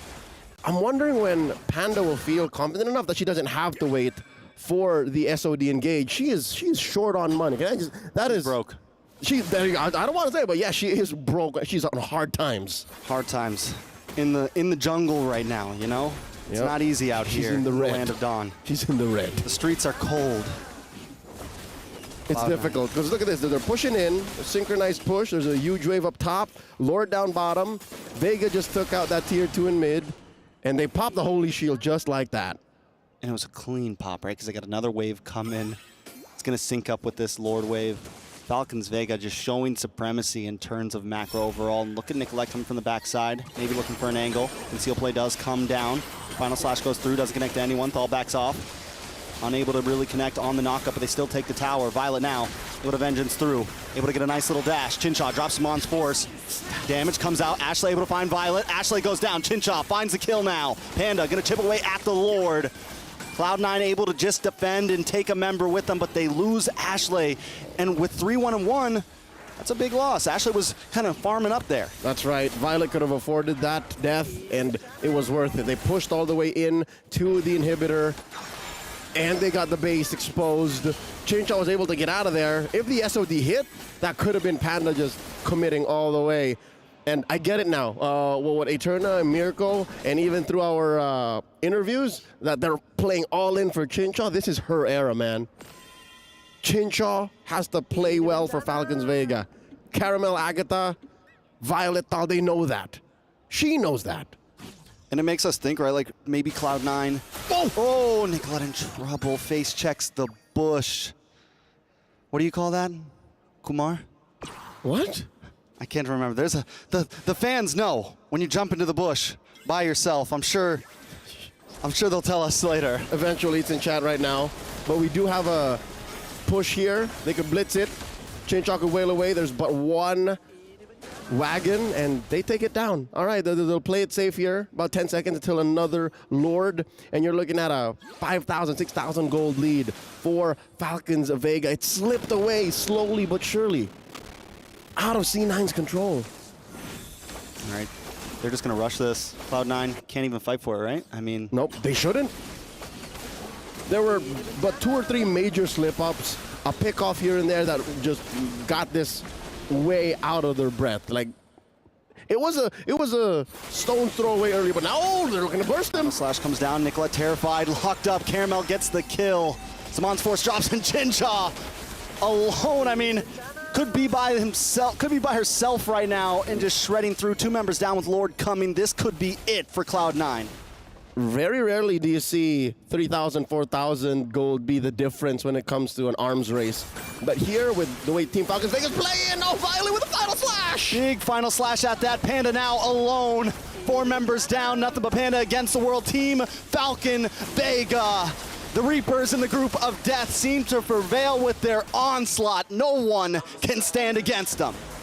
Unscathed, unbeaten, and undisputed in Group A. Team Falcons Vega force a tie between CFU and Cloud9. And that's what I think that happens later today.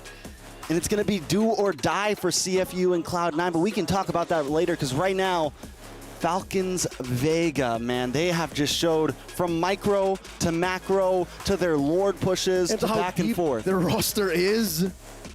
I mean, there's one thing you can't change. Swap, do whatever they want. Yeah, there's one thing you can't change. Chincha's got to be there. Very true, I think. Chincha's got to be there, and their veterancy, their dominance, it shows. This is just another day in the office for the uncrowned queens, and we can't wait to see more of them. But that's up until we go to the next stage. It's still the story of who comes through, CFU and C9. Suddenly, in the group of death, it's sudden death. Yeah, and I think at this point we know, right? Team Falcons Vega is a contender for that trophy. The way they're playing, I think, the way, whatever you want to say about CFU or Cloud9, they have showed that they are definitely a dominant team in this event, just through their mechanics, through everything in the game. I'm excited to see them in the bracket. Yep. As for the aforementioned teams, it's all about grit, it's all about heart, and of course a refinement of their play styles. For now, we're throwing over to the stage for an interview.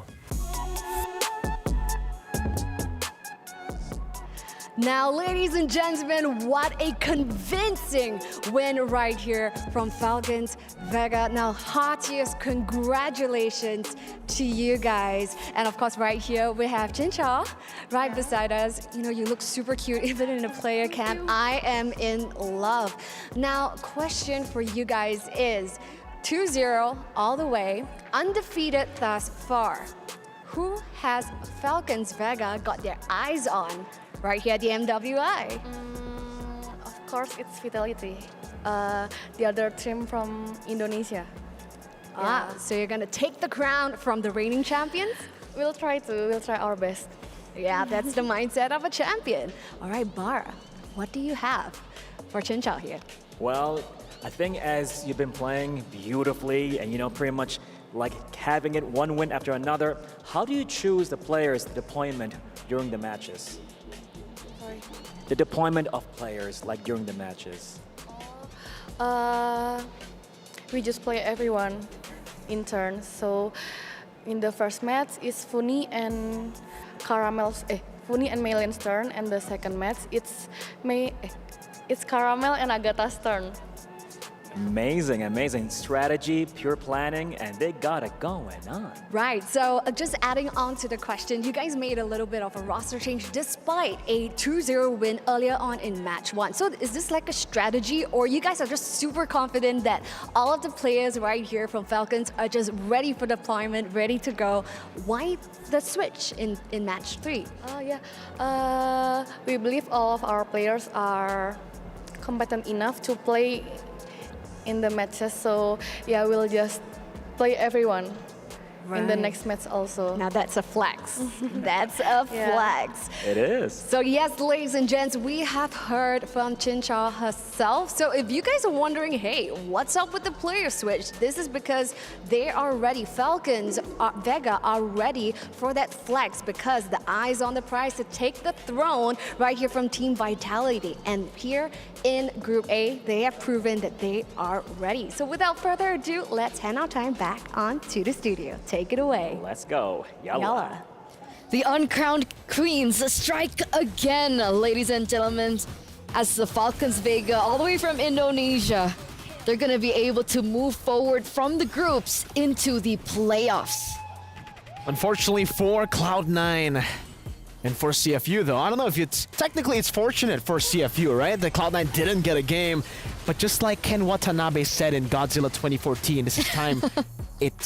He said, let them fight. That's what Falcons Vega is saying to Cloud9 and CFU. Let them fight in the tiebreakers to see who actually gets to see the playoff stage. Whether it's going to be C9, whether it's going to be CFU, but unfortunately for C9, it's sad to see that the same mistake got them twice, right? Game number 1 against CFU, it was kind of a similar draft where they had everybody, I think all of them were squishy, technically. Even the Esmeralda in the early game, but then yeah, one frontliner, technically, the Esmeralda. This game, it was the CC again. I don't know, at this point, it really feels like it might be a hero pool issue, right? For Exaya, maybe. For the foreign, right? Because really, we've seen the foreign, we've seen the Lolita. I think that's it. So definitely, when it comes to adjustments, I think Cloud9, they definitely have a lot of things to adjust, mainly the hero pool, because when teams already have the formula, like Falcons, they were able to read out the formula so fast. They banned out the Ruby, they banned out the carry in game number 1, and then game number 2, without the Terizla, this composition had no proper frontline. I wouldn't even call CC like a proper frontline. She's the only frontliner, but she's not a frontliner. Like, CC's not meant to be the guy all the way in front. Chin Chao again, always just taking the damage dealt. GPM, phenomenal stop, but also massive shout out to Violet. So many final slashes. It almost seems like it's crazy. Did you see that? Violet was insane. Violet was insane. Ridiculous. Do you think that she'll grab the MVP again? I think so. Based on the moments, I would give my personal MVP to Violet. Yeah. Did you see that 4-man? I emoted. I was like, whoa. We all emoted.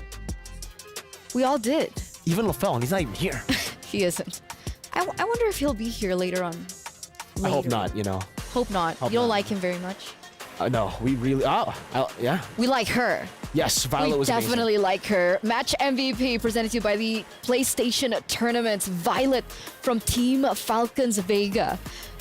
Amazing stuff again, right? 7-0 KDA. You know, like, the KDA that she had didn't really reflect the impact that she had in the game. Right? Definitely. Because you mentioned it, there were so many moments that she was able to create. Even here, she understands the mechanics of the hero, the ins and outs of the heroes. She was able to put the Arlet to the ultimate test, and there were just so many moments that they were able to capitalize over her gameplay. Yeah, and for Violet, she's always really been a phenomenal player. By the way, we gotta welcome a guest here. Hi! I'm so happy that you're here. Thank you so much. You know, for the the viewers who don't recognize you or who don't know you very well, could you briefly introduce yourself here? Hello everyone, my name is Agatha. I'm from Team Falcons Vega. There you go, Agatha, the mid laner. So you were missing in game number 1, in match number 1, earlier today. What was that? I know that the host asked Chin Chao earlier on, but is there like a certain formula or a certain strategy that's a little bit more specific as to why that you were played later on in today? I don't think that's a strategy. No, I think it's not that. It's not that included in strategy, but we also always roll between me and Funi and also Melon and Caramel, yes. That's very interesting, right? I mean, the fact that you performed so well. My main concern when you guys were, shifting the rosters is the fact that synergy is a big issue, right? When it comes to teams, and the fact that you keep on rolling. How do you keep the synergy good? How do you keep the chemistry still maintained in the team? I think it's related to the practice. So we do a lot of practice like scrim or rank. It's every day, so it's not a big issue. Oh, so you always swap in these scrims, in these ranked games, always the swap? Yes. Oh, so they're used to it. They're used to it, Because man. we were thinking that maybe that there was a certain reason as to why the swaps happened, but it's the same lineup essentially, right? With the same chemistry. Do you have the last question, Mirko? Yeah, I mean, this is kind of a toxic question, right? you can choose, but out of the two teams that you demolished today, right? 2-0, which one was harder? Was C9 more difficult or was CFU more difficult? I don't really know because I feel like it was the same. Oh. Who do you think is gonna make it out of groups then? Because they're gonna have a tiebreaker. I think CFU. Oh, okay. CFU. They had the longer game with CFU, by the way. They did. Right? It was like a 15-minute game on average. That's true. And against Cloud9, it was 12 to 13 minutes. So, all right. But what about you guys back at home? What were your predictions, ladies and gentlemen? Because, we're still waiting it on. But last time, you guys predicted a 92%. Agatha, 92% of the supporters predicted you guys to win. What do you have to say to the viewers right now? I'm very thankful for everyone who supports us. Of course, it means everything for us. So I just want everyone to continue to support us until the end of the tournament. All right. Congratulations once again on Crowned Queens, maybe Crowned Queens later on as this tournament develops. But again, congratulations, and we'll see you in the playoffs. Thank you, Agatha. Thank you. Thank you. So with that, ladies and gentlemen, before we head into the next group, Group D, we are going to throw to a short break. So don't go anywhere. Stay tuned. We'll be right back.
adventures bring new challenges. Even as the heat rises, dandruff and grease won't stand a chance. With new Clear Men, powered by triple formula technology. To eliminate dandruff, itch, and grease, gives you 8 hours of freshness and 100% dandruff-free hair. New Clear Men, 0% dandruff, 100% confidence.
Welcome back, ladies and gentlemen, to MWI Studio Moment. Studio Fit. Wait.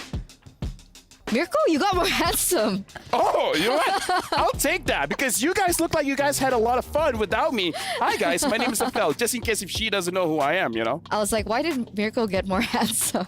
It's the hair. I've grown to live The with it. microwave hair. Sorry, it's what the viewers are calling it. I'm thinking about the viewers. You know this? Do you see this? It's a hurt. It's a hurt. My heart is a hurt. I don't know what that is, but I know of the Dr. Sulaiman Showdown. Which is great, which is awesome. Which is going to come up, ladies and gentlemen, as we get into the fourth match of the day. And we're going to be shifting over from Group A over to Group D. And for those of you guys who are wondering, when is the best of one tiebreaker going to happen? It's actually going to happen tomorrow on Stream B. And that's going to be, brought to you by Husky as well as Abstract. I love those guys. Those guys are amazing. One time I saw them and there was a stray cat walking around. Yeah? And they give them their food. That's so sweet. They gave the cat pizza. I don't think... Don't judge the cat. Is that safe? You know what's not safe? Mirko's prediction so far, right? And I keep telling the audience and I keep telling the viewers that that's not okay. But it's okay if you guys want to participate in this, right? Audience predictions by SDC. Head on over and show us what you got. Do you think... Who's gonna get it? Do you think it's going to be... Oh, it's your team. Yeah, it's Homegirls, of course. I mean, like, why you got... Wait, do you have a curse? Because I'm pretty sure you have like an ongoing curse happening as well, right? Eterna, you have to learn the meta, right? If I'm casting, sure, there might be a curse. Wait, when I was a desk host, it's fine. I have no idea as an analyst what I'm gonna... how is it gonna be? Well, we'll test it out. So what's your prediction? Gaming Gladiators, Homegirls. Okay. So GGXHG. Yes. All right. So let's see if TLG has a fighting chance as we welcome them into the venue, ladies and gentlemen. Let's see the Jamil Motorsport player arrivals. And there it is. We're going to see what's the thing again? GGXHG. It's a mouthful. They were previously known as Homegirls, right? Yeah. And Gaming Gladiators was able to deal with them to acquire them. And honestly, it's a pretty good collaboration here. Looking at the players, we see Fao here where it's like the players like unsure, just like just walk. We gotta get to the venue. Okay, we gotta crush them. We gotta crush title legends here. TLG. Fun fact: do you know how they got their name? You know what? I love fun. Sure. Okay, it's from Title Rise Legends Emerge. So they're looking to emerge into the competitive scene for the MLBB Women's and to emerge victorious against the To emerge odds. as titles. No. No? I mean, titles are an exceptional force, so maybe that's what they're going for here. I think that's what Lafelle meant. Look, listen, like I miss Mirko. We've been friends for a while. You got it. Like I got ADHD. You just got to get used to this. Okay. A bit of autism as well, but that's neither here or there. All right. Shout out to mental health. Anyway, Find a therapist. When we're talking about gaming gladiators, Yeah. I think a lot of people have shown their hopes and their support. Same. Same? Yeah. But let's talk and let's throw over to the interview, ladies and gentlemen, before we get into it. Hey everyone, Renmar here again, this time with Chi of Gaming Gladiators, their roamer. Now, I'm gonna ask you something I haven't asked you before since I actually already got to interview her, but what's your best quality, Chi? What are you like most proud of about yourself? I mean, in the team, if it's the team, I'm a team clown. The team, so you're funny. I guess I'm annoyingly funny, I guess. I hear I was thinking you were gonna talk about like, I'm a really good roamer, Okay. I can set up really well, but you know what, that's fine. Yes, Like, I can. And yes, you can. I and can. she's I- funny I too. can do that too. And she can do that too. So I can see that maybe you're a little bit more confident, a little bit more loose. It's your first tournament Yeah. outside of Malaysia, big tournament Yep. in this scale. How are you feeling? Excited, nervous, happy. I can't wait to bantai everyone. Yeah, all of the emotions here for Chi. Now, do you have any messages that you want to say for the Malaysian fans at home supporting Gaming Gladiators homegirls? And you can say it in Bahasa Melayu if you want. Terima kasih semua yang support kita. Semoga kita boleh menang and don't forget to support us later too. Thank you. All right. I love her already. I love agree her with her. already. Yeah. I agree that she said she's annoyingly funny. I agree. And then she's coming through with the, infamous Malaysian, what would you call it? What's infamous about Malaysia now? I want to know. No, that's not what I meant. I mean, like, you know how they're very, like, confident and they were like, and then she even mentioned in her interview that she's gonna bantai everyone. I'm not bantai confident. is like dominate over everyone, but like in a, what's the translation of bantai? Bantai means It's like destroying, stomping on your opponent so but hard. very violently. Very violently. Stomping very violently. And it's like sending a message. Yeah. Yeah. The next generation of players will know about this day. That's what bantai means. And it looks like a lot of people are thinking that they will bantai, right? Because amongst, of course, the regular, right, with Vitality coming through with Falcons Vega, a lot of people are showing their support for this team. So we're going to throw it over to the host, over to the stage. Let's see what you got.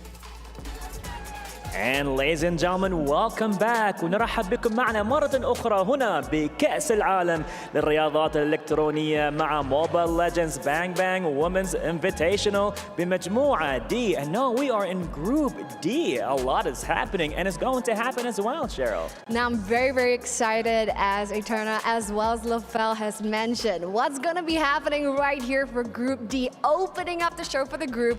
There will be no Santai, just Bantai. So Let's it's going to go. be very exciting because we're going to be seeing the two likes of teams that are, really wonderful in different perspective. And we're Right. going to show you why. First up, we're going to show you the wonderful faces hailing all the way from Malaysia, truly Asia, presenting to you Gaming Gladiators Homegirls.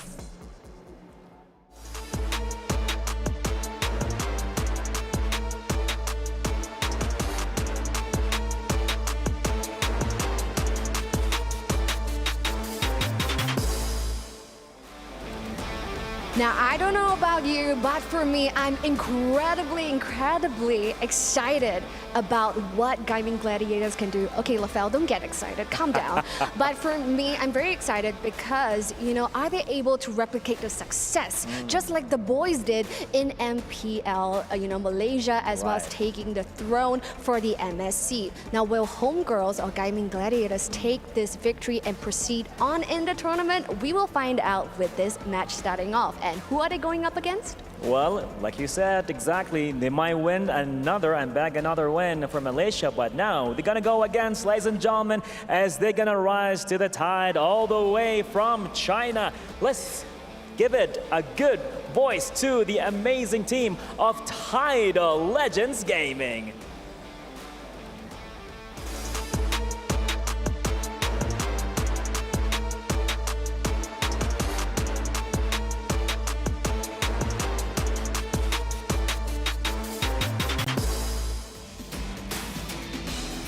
Incredibly amazing stuff. Now, those are the beautiful faces coming from Tidal Legends Gaming. Now, when it comes to China, you guys couldn't count them out because they are absolutely a wild card.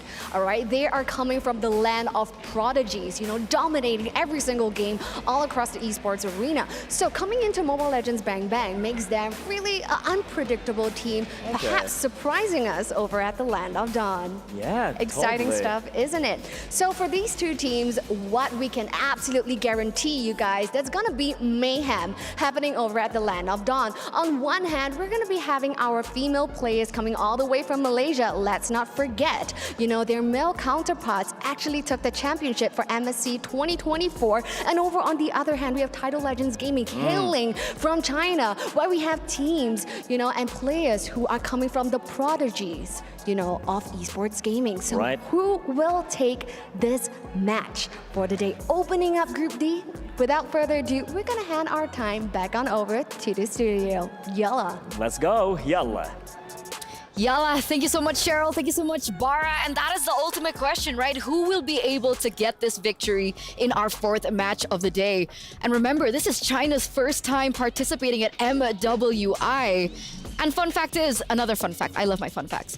But fun fact is TLG reigned over CN qualifiers and they were able to win 14 out of the 16 games played. So they were dominating in that region.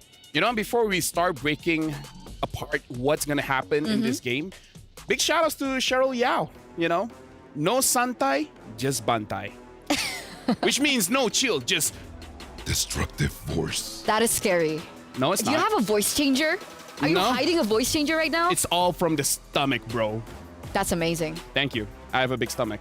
But now we're going to head over to the drafting phase, ladies and gentlemen, for game number 1 in this best of 2 series between TLG and Homegirls. Let's get into it. TLG with the first pick. The Hayabusa actually gets taken out first. Interesting to see that the Hayabusa is a hot commodity here, but I have to start throwing down concerns here because for TLG, looking at their gold laner, amazing player, of course, but looking at the heroes that she uses is the Brody, is the Melissa, which really isn't meta for the meta that we have right now. So I don't know if she's going for those marksmen's pick or she will go for something like a Roger, like a Moskov that we're used to see. And Chip still gets banned here. So it looks like Homegirls are still giving this respect that anyone with the chip is going to be amazing. So we're going to throw it away. I have a question here. I don't have to answer though. Oh man, but you're the analyst, unfortunately. You're replacing yeah, Mirko, so you have to answer my questions. Is that okay? You know what? That was already the first question. Gotcha. What's your real question? My question is Fao Fao truly the pillar of this team? Yes. Is that the person that they have to be aware of, and is that the person that we have to start to respect in the bans in the first phase? Does it warrant a first phase ban? So here's the thing. When it comes to the Homegirls, their mid trio is amazing. They really set the tempo. Fao Fao is more like, if you guys can't do it, I will, right? So she gives the chance to her teams, like, Chi, can you set things up? Can you give the kills over to Queen? If you guys can do that, then I'm just gonna clear the turrets, I'm just gonna push, and then we're gonna win. If you guys start losing the team fights, then I'm gonna join in and I'm gonna assert dominance. Okay, so that's what we're expecting. And so far, it's been true, right? For the first game, we see a Hayabusa. We also see a Ling being banned out. And I feel like this has been the recurring pattern that we've seen for MWI. These heroes always taken off the board. And now the Roger also gets eliminated. I feel like Terizla should be respected as well, because if TLG gets the Terizla first pick, it's going to be a little bit more difficult for Queen to go for a damage dealer in the jungle unless she wants to go for something like the Alpha. You know, this is a two-way conversation. You can... You know. Oh, I thought you were going to elaborate. Well, expect the unexpected. We have been getting the unexpected so far. So I think we can add a hashtag here for MWI. It's not just, it's time to rise. It's time to shine. Time to shine and rise as well. Of course. But it's also hashtag expect the unexpected. Unexpect the expected. Okay, Angela now being banned out here for TLG.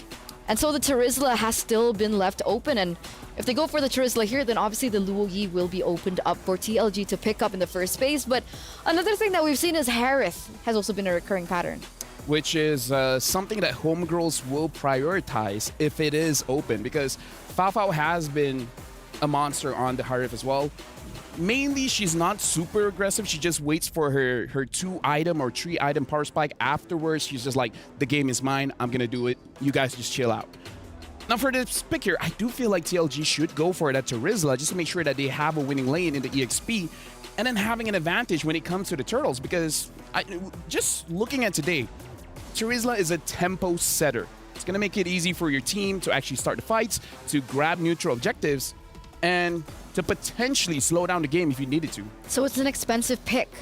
And Yes. we've seen that it's been very difficult to counter it, right? Because like, you know, on paper, a lot of things happen on paper, but in the Land of Dawn, it can be executed very differently because notoriously when we think about, oh man, we forgot that she was opened up with Angela being banned out here in the first phase by TLG. But Juicen has actually been left open. But that would also... First phase, first homegirls pick. can pick up the Terizla. Terizla, Harith? Harith, exactly. Yeah. What do you think? Honestly, I feel like Terizla Harith is a very good opener because I feel like in terms of the jungle, Queen doesn't have to go for a damage dealer if they have the Harith. She can go for something like a fighter or even a tank because one of her best heroes in the previous patch was the Boxia, so might as well. Do you think it still can work? We saw a Boxia being picked up earlier on and it didn't have the effect that they wanted, obviously. No, with that mindset, if you think you can, then you can. Right? Yeah. Don't have what a was your downer tagline attitude. at MSC? That was so long ago. You had a tagline. You forgot. Admit it. Dude.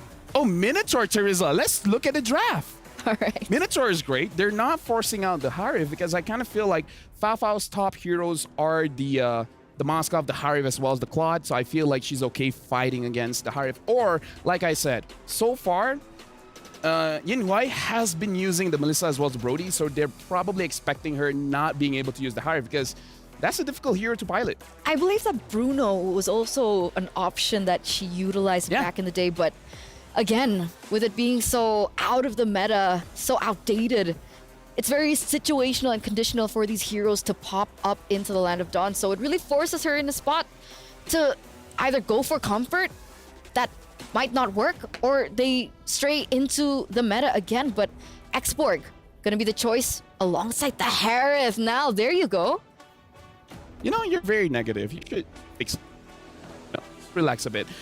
I want to expand more on this Juicen because honestly, Vermont, the mid laner during the China qualifiers, whenever we see an MVP, it's all her. She has been able to set the tempo for her team because she's very good at moving around the map and making sure that her side lanes actually excel in the laning phase, and then moving to a point where they go for a 3-2 or a 4-1 formation and let the jungler as well as the gold laner to pick off the turrets one by one. So grabbing more advantage there.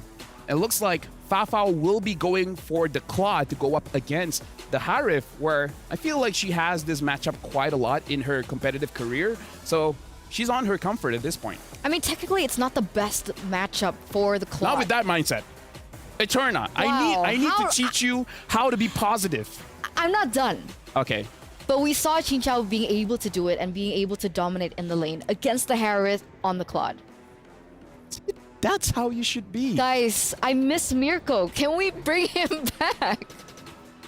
Is me and Mirko so different? You're more handsome with the hair. Thank you very much. I'll take that. Now we got to look at the bans here. I feel like for homegirls, they might consider this X-Borg possibly going into the jungle. So when it comes to the bans, I feel like, oh, never mind. They feel like this X-Borg maybe could go to the jungle, but banning out the Julian is going to be good here. So I kind of feel like they're making sure that Chi on this Minotaur is going to have a good time. So probably ban out heroes that is able to punish the Minotaur, and then you're going to be good. And on that note, right, we were talking about the Zask earlier on with the patch updates coming into MWI from MSC, and finally we see the Zask coming through. Okay, Getting banned. not getting played, Yeah.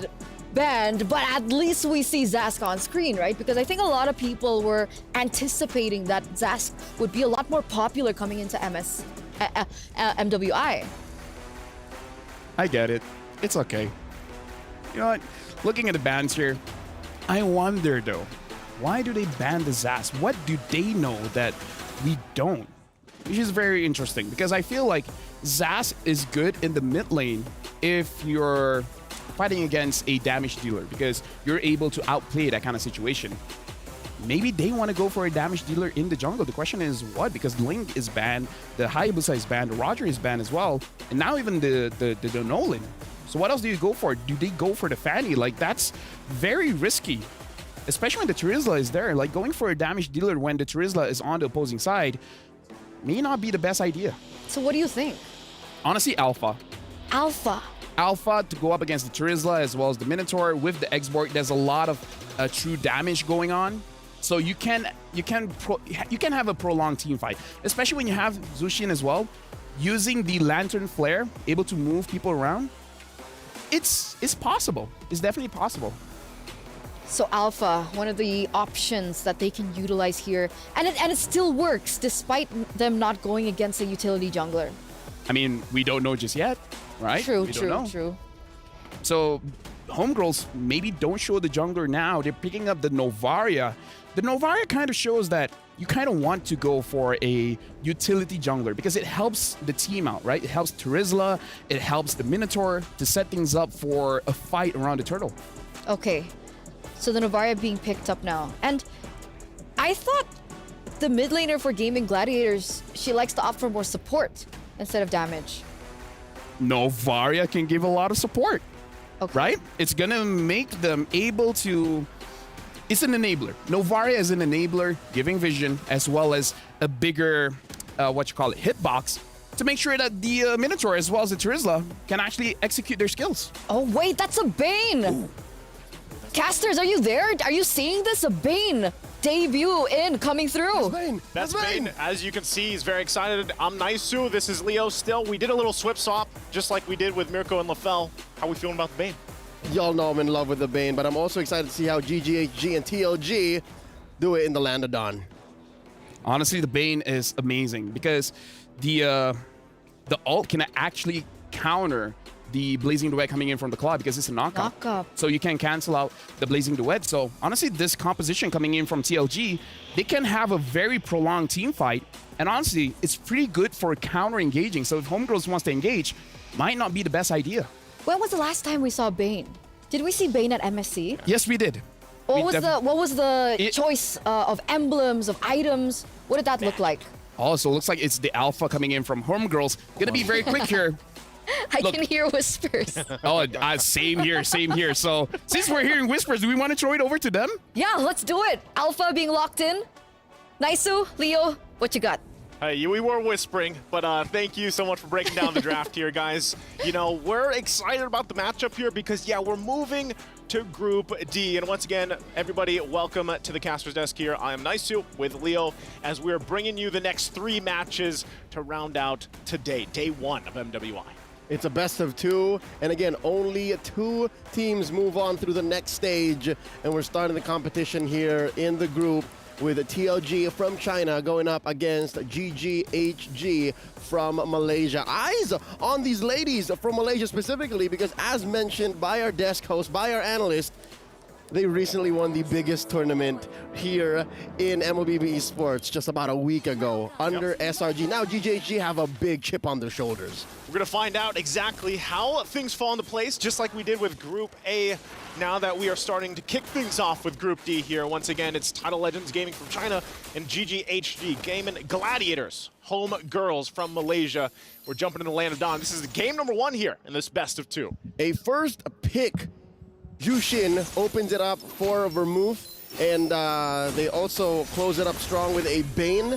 And to answer Eterna and LaFell's question, it is indeed Quantum Charge. So Chokes here is building the Bane properly. And I'm wondering if it's going to be physical. Likely should be, given the kind of lineup that they have. A lot of magic damage on Vermouth, a lot of magic damage on Yinhuai, which is, again, a big matchup between these two gold laners, Yinhuai and the ever-charming Fa Fao. Fa Fao, I think, you know what? I gotta say, LaFell downplayed how important Fa Fao is.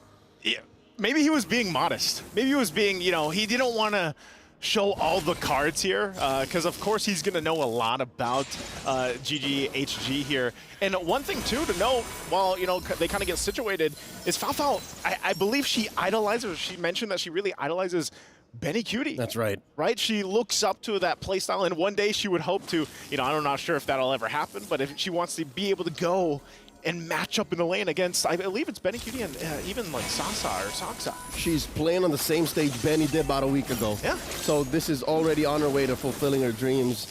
Huge population of heroes up top here. That's 4 members from GGHG rotating towards the turtle. And this is impressive coming in from TLG. I gotta say, because the level of discipline that they have for a team as new as a developing team could be from a region like China, shows a lot of promise. Yeah, I think we got a glimpse of that already, like the nature of that back even in MSC, right? With China just in general throughout the wildcards in this, but looks like they're going to battle it out for the turtle here. I'm not sure if they're going to get much of room to move from. Whoa, the Crimson Beacon helps him get into the fight. First blood drawn by Vermouth. Chokes gets one. The turtle taken down.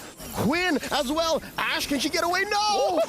That's what a Bane does! That's what a Bane does! Kinzaki, though, traded out for off-camera. But I gotta say, wow, TLG coming in like a huge tidal wave! I was gonna say, they are rising here. This title is going for it. This was great placement for this objective. Look at the deadliest catch timing, too.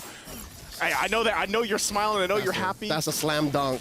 That Coach Leo appreciates. Coach Leo appreciates it because, hey man, look at that! Look, already getting themselves a good lead here early on, and this is something we don't often see, right? We don't often see a Bane versus an Alpha matchup in the jungle. But I think this is the natural progression. We'll talk about it in just a bit. Chi here gets caught one more time. As if the deadly catch wasn't enough, how about a Z-Force 2? Oh, you were saying? Yeah, this is not a matchup we often see. Bane and Alpha. But I do believe this is the sweet spot between utility and assassin. And there is a room in our metagame that's currently developing for a fighter versus fighter jungle matchup. Jungle matchup, so the door is open, basically, is what we've seen. And so far, it's Bane walking through that door. I don't know how well he can fit through it, but it's going to be a pretty big door for him. In the hands of Chokes, it's looking like any door is no match. She's doing it, at this point. And that's something, because when you look at this, even the gold difference that they've gotten themselves at this point, helping them get that little bit of lead for a lineup that they have. Again, that's something you really have to point out, because with the Harith even, Harith damage is going to be quite insane later on, especially once you build up. But if you can rely on the Bane to pump out the damage this early on, paired up with having just a lot of utility, even with an X-Borg on your side with Bay here, there's a lot TLG can do in the early game. And again, I think everybody, I'm not even sure just yet. We'll have to see the predictions later.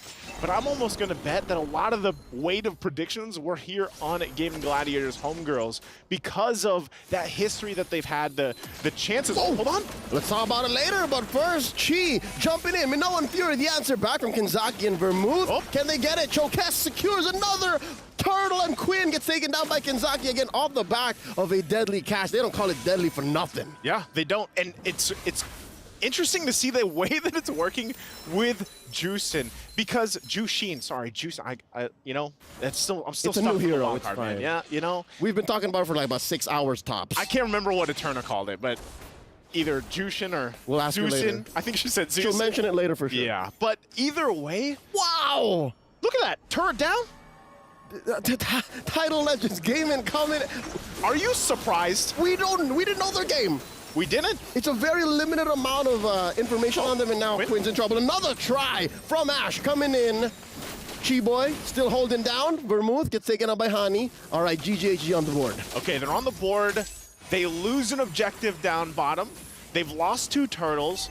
So for they're gonna lose. Yin, why? Why? A 1v1. They lose. What was Fafo doing? Maybe that's why LaFell wasn't talking so much. You know, Fafo gets 1v1 there against the Harith. What's happening? Oh, here we go. Fight's continuing. They don't Quinn's stop. in trouble. The knock up, the deadly catch. Spear of Alpha out. Okay, Spear of Alpha out. They manage. This is at a point where GGHG has to recalibrate. Oh, again, Quinn could be in trouble here. Why don't do this? Here? 2v1. As far as GGHG is concerned, it's a 2v1. Now Kenzaki makes yourself known. You were saying they're gonna push him off. So that's what I'm saying. GGHG has to go ahead and kind of recalibrate a little bit. This early game, very in favor of TLG. Oh, huge fight up top. Kenzaki taken down. Chi gets the score. Yin White dancing. Summon Force. 3 come through. Bay pushing Ashi back. This is favorable for the X-Borg if the fight goes long enough. Yeah. And they let go. All right. All turtles so far up until this point went to TLG. Now with woman down, Kenzaki just about to catch up. Kencho Castile. I think you're going to see her be very patient, but Asher's going to go ahead and spot this out. Forces her back, so no. Turtles secured here finally. They get an objective for GGHG. They're happy with that. Go ahead and get these resources as well. This is where you start to see this lineup that they have, which is also very CC heavy and vision heavy, with that Novaria start to shine here. So TLG, they conquered the early game. Yep. Now you just got to be like, all right, do they have enough in the tank to keep toe-to-toe in the middle game? Now with this lineup, as you see, they're going ahead trading objectives around the map. They're working around with that. Fafao gets the DHS locked in now too. What Yinwai is doing is what they should actually be doing. Forcing all of these objectives, these fights, and these takes while GGHG aren't quite ready yet. Again, the early game, the first 6 minutes, what it did was put them up 3,000 gold. Yeah. Right? Now slowly GGHG is catching up. I think there will be a point of no return if TLG can get there. If they can all but secure this Lord coming in a minute, that should be it. But because, here's my theory. GGHG, if you're just talking about clear macro, they might be better. If they're able to hold out. Right. Which is most likely, again, an experience thing. Yeah. Like, they have so much more, I would say, because TLG was what? They were originally formed, I think, beginning of the year, 2024. You know, they came in. Tops. Yeah, tops at that point. So, you know, in terms of the macro level, hold on. There's I'm Here offended. we go. Kenzaki pulling Hani back, forcing out the flicker and the astral form. And now Ashi gets caught out. Could it be the jump in, the last insanity, the punching base strikes? And she's able to get out of there. The Spear of Alpha knocking him out. Plus, Key coming through. Chokes taken down. Kenzaki as well, 2-for-1 trade. They spent a little too long underneath that tier 1 in mid now. The fight up top. Foul caught out. Can Yinwei end the job? No, she gets away. She gets away. Man, that would have been way better if TLG managed to get the kill. We're going to look at the replay here brought to us by STC. Yep. Look at the CC that I was talking about, especially with this Minotaur setup from Chi. So they fight under the turret. They jump in, a Spear of Alpha to connect, and they're just... The title legends they were the ones in the air. That's right. They were getting the tide at that point. A trampoline. Yeah. And now because of that, GGHG have a clear go at the Lord. Clean take by Quinn. And now the ladies have to pace themselves. Kenzaki gets the I'm offended. That's the knock-up on the Chi. Chi gets hit by the Crimson Beacon, gets moved out by the snare. And that's a pick-off, but too little too late. The objective goes over to GGHG. And they've closed the gap by about 1,000 ahead now. Yeah. Just barely. Again, the lineup they have is going to shine at this point. And we saw it just from that last replay, too. So we'll see how does Title Legends take what they've done. Again, even on the macro level, Yunhoi's been doing great work, focusing on these turrets, getting them down, but they also have to worry about the Lord now going up on the top side. So I'm wondering how they're going to go ahead and rotate there, keep that under control. And you can already see, too, Fafao is farming on that top side, waiting for the rotation to come out. but TLG will stick together. That's part of the main thing that they have to do. And, you know, one thing is, again, Unihai hasn't died, has a Starlium Scythe, Feather of Heaven, working on the Holy Crystal, and that's all right on time, man. Under the 11 mark, if she's able to go ahead and finish that, she is going to be even more of a threat if TLG goes for that fight. Golden Staff, Wings also picked up here too, so big power spikes for both teams. Look at that. That I don't know, what do you call that? The soul snare. The soul snare. Yeah. Grabbing their soul, pull them towards you if you want. That could play a part in some of these skirmishes and team fights. Yeah, that's the difference between GGHG and TLG's CC. Like, it's utility for Tidal Legends. Like, they make up for it in damage and utility. But if you're just talking about CC, just clear out crowd control, knock up stuns, nothing comes close to what GGHG has done here. Yeah, I think they're, like, I guess their layering is... Oh, wait. Forcing out an SOA. It's out. Defensively, yeah. That's okay, though. You know, there's the Holy Crystal. So right at the 11-minute mark, it is picked up. That is just the proof of work that we've seen from UAHI so far. Oh, jump in! Ash coming in, a surprise penalty zone, no one home. Now we know if you're the answer by Key, and they're all knocked out. Vermouth down. Kinzaki gonna be following her up soon. And here's a clapback. Yunhai dancing. No! This Harith Bay punching Quinn down into the ground. 3 for 2 so far, and TLG stand tall. Okay, as I was saying. You blink and you miss it. You blink, you miss it, and there is Yunhai with that Holy Crystal damage. And that was a great team fight there overall. So now I know Zaman Force, that's what it sounds like. She's dancing. Look at this. Look at it again. Look at the replay here from STC. This was an initiation from GGHG. And a great placement. I mean, look at this. Again, the placement of the Zaman Force was right on where it needed to be. And the angle of the catch, too. Oh. She's all in the right to be screaming with that set, because it was honestly beautiful from GGHG, right? Yeah. But how TLG responded. Good response. That was a creme de la creme. Yeah, that is the creme de la creme. Yeah. I don't know what else is better than that, but there's a conceal. I don't know. They might force a fight again. Coming through from an odd angle, Kinzaki with the Am Offended, forcing out of Known Fury from Chi. And the deadly catch coming through, the Soul Snare. All right, again. Great placement by the Z-Force. Good for a pickoff. Nothing sure quite yet. Good time to go for the Lord. Good time. They got Chi down. Lord's half health here.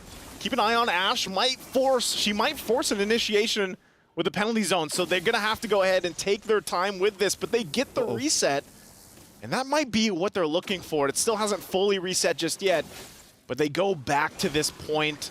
They hold it together, and here we go. Vermouth also picking up an item here, has the glowing wand available. Ash still waiting patiently. It seems like Tidal Legends Gaming is like, yeah, we don't know if we want to commit to this just yet. Yeah, there is a Purify Yunhai. Walks into that bush where Ash is hanging out. The full reset coming through. The forced flicker from Ash. So that's a huge resource that now GGHG have to count out for. Interestingly enough, the dance continues. And look at Foul Foul. Look at Foul Foul. Yeah. Farming her mind out at this point, you know? And when it gets to it, this is where we see these Claudes. In a way, I don't know who I would pick more in the late game, Claude or Harith. I'd probably go with Claude, especially with the lineup that they have, especially because the value of a blazing duet is so good here. That's where it differs. Now, wait, the fight continues. Forced out, the deadly catch. Ash goes up against Chokes. Again, deadly catch comes off cooldown like 8-9 seconds. Yeah, that's no problem. Should be fine. But yeah, Foul, I guess is making herself scarce. Like she's showing herself, pushing down bottom, coming back. This is giving TLG a minor headache. I think this is what you're talking about. You know, the macro decisions from GGHG. This is what we see from them. So at some point, TLG, like think how much time they've spent here around the Lord. It's, you know, it's almost been an eternity in my book. It's been a minute and a half and, you know, plus 15 seconds at this point. So basically forever in this That's a lot of math, you know? It is. And with that... Wait. Oh, hold on. They catch Bay, forcing out a last insanity. And there's Chi with her Minoan Fury. The answer back, deadly catch. What I say, quickly off of cooldown. And now all 5 members of GGHG, the ladies are all in. Here comes the cavalry from TLG coming in from the east, forcing out a blazing duet. There's a pull down, goes Foul. And that's a woman down, 4v5, GGHG. Can they contest? They're going to be able to. They're going to hold them back, though. Even down a member, GGHG is going to go for it. 1/5, 1/10. The Lord still standing. The deadly catch let go by Chokes. Where is this Lord going? Watching base scores it. Down goes G. Roast beef, anyone? This is a turning point. Ash going down here, taking her time. Bay right now is Kabir. That one's for the Amazon Arena. That means huge. Check out the replay. Look at this, with the last Insanity. Punching Bay here. She gets in with the last Insanity. Flamin' Bay. Flamin' Bay. And gets them a huge objective. Imagine, you know, they got to feel pretty good about that. I would be hyped too, because this just swings this in their favor now. And to top it all off, the creme de la creme, if it's still that. Creme de la creme. Creme de la creme. The Divine Glaive picked up by Yunhui. Yunhui has slipped up not but once. Yeah. This whole game. She died. She put TLG on her back, and everyone's just doing their job. Just put them on the wave. They're right in the wave. They're right in the wave. They were able to penetrate up top, almost taken down bottom. Mid lane still standing, and you're looking at a 7K gold lead, Joseph. 7K! 7K. This is quite massive here. Hanny does pick up the Divine Glaive herself, so she's got, you know, some good damage that will come from these echoes. They lose those 2 base turrets, though. They hold on to the mid one in the base. They keep that, at least. All right, let's talk about how GGHG could still come back. I reckon if they can get another trampoline, bouncy house situation back in, then yes, because it can't just be off of Falfa. We've seen that. You reckon it was Claude, right? Yeah. Yunhui's making you double take. It's Kenzaki, though. She's the one that caught Falfa. Even with a Purify. So there's 1 layer of protection for Falfa. Yeah. But what I'm saying is, Hani has to come in through. Quinn has to get... Is it just me or is this a CC overload? It is. Right? I like the way you put it, though. Bring them to the funhouse. You know, take them to the funhouse with the CC train that they have for GGHG. But there's got to be more than just the fun. There's got to be damage. No, there's not. I think that's... Hold on. Conceal going to be used. All Forces them out. Zaman Force dropped too. Early Z-Force. In comes Kenzaki, forcing out a blazing duet. Here comes Chi. Using him on Fury and the flicker. The animation cancel. Here comes Vermouth. Ash the answer with the penalty zone. Kenzaki down. Chi as well. Trades that 1-for-1. Look at Ash in the back line. Vermouth looking for the snare. Oh, there's the delivery right into Chokes. 2-for-1 the trade. Oh, that feels tough. You know, already Terizla is not the hero that has a lot of mobility, but then you get dragged back, and now Quinn in trouble. Okay. Yunhui. At this point, Yunhui can go to 1v2, 1v3. Yeah. No problem. 4-0 and 6. Vermouth walking away. That Crimson Beacon, the fact that it gives you a shield allows for it to kind of tank a little bit of the funhouse. Yeah, I think so. And they're going to lose this last turret in the base now for GGHG. This is... Where do they pull the discipline, the mechanics, and the killer instinct from? TLG's on a whole nother level. They are, and that's why I'm saying I think a lot of people coming into this for day one. I didn't know their game. I'm gonna apologize ahead of time. I'm sure maybe a Turner and LaFell as well, but look at this. Chi in trouble. Chi catching a good chunk of the Z-Force, of the flame missiles, and here's the last standing right into the corner. Chokes securing that Lord, and there's a blazing duet into a freeze to win a crown by Foul, but it's not going to lead to much. Quinn's still going to go down. Vermouth gets a soul snare on the Ash, and it's just a matter of time. TLG taking down the Terizla. That's 2 members left. GGHG got to defend. They got to defend, and might I add that this is the best I've seen Jushin played at this point. I know, you know, we have a very small pool of data for that, but it is on point right now from Vermouth. So with this, look at this. They're actually just going to keep putting pressure. You don't want to go to the fountain? Oh, Vermouth! No, okay. It takes a little too long. Try to get the snow snare, but could this be it? Foul gets knocked up. Gets her immortality popped. Here comes the Zaman Force. Down she goes. Hani left to defend. And Chi. And there's the Minoan Fury. Can they end this? The base standing tall. Now it's down. TLG washing through. Hey, TLG, you can see the claps coming out too because they have to feel good about that. Again, I'm sure back, even looking at the audience prediction when we see it later, it's going to be heavy for GGHG, man. A wash. It washed it all out. All doubts. This TLG came to play. TLG came to play. The title is here. The title waves. And it's rising. It has risen. The tide is rising. The tide is rising. Yeah, that's got to feel pretty good because, man, talk about a performance for game one. You got to wonder, too, where does this put GGHG, especially with all the eyes and the pressure on them? Exactly. All the expectations. Exactly, because they were asking, we already saw what Malaysia did at MSC. They're on top right now. They're on top right now, and look at this. It's, again, performance that even for me, myself, I was just kind of taken aback from because of, hearing where they came from, hearing their journey up to this point. And I don't know. I think even looking at the player camps here, they're probably a little bit even surprised how it went. But let's throw it over to the panelists to break it through. Thank you so much, Leo. Thank you so much, Naisu. But I think we've got another group of death on our hands. Wow. I guess coming into MWI, a lot of people have been saying that Group A is the group of death. But looking at the performance by TLG, wow.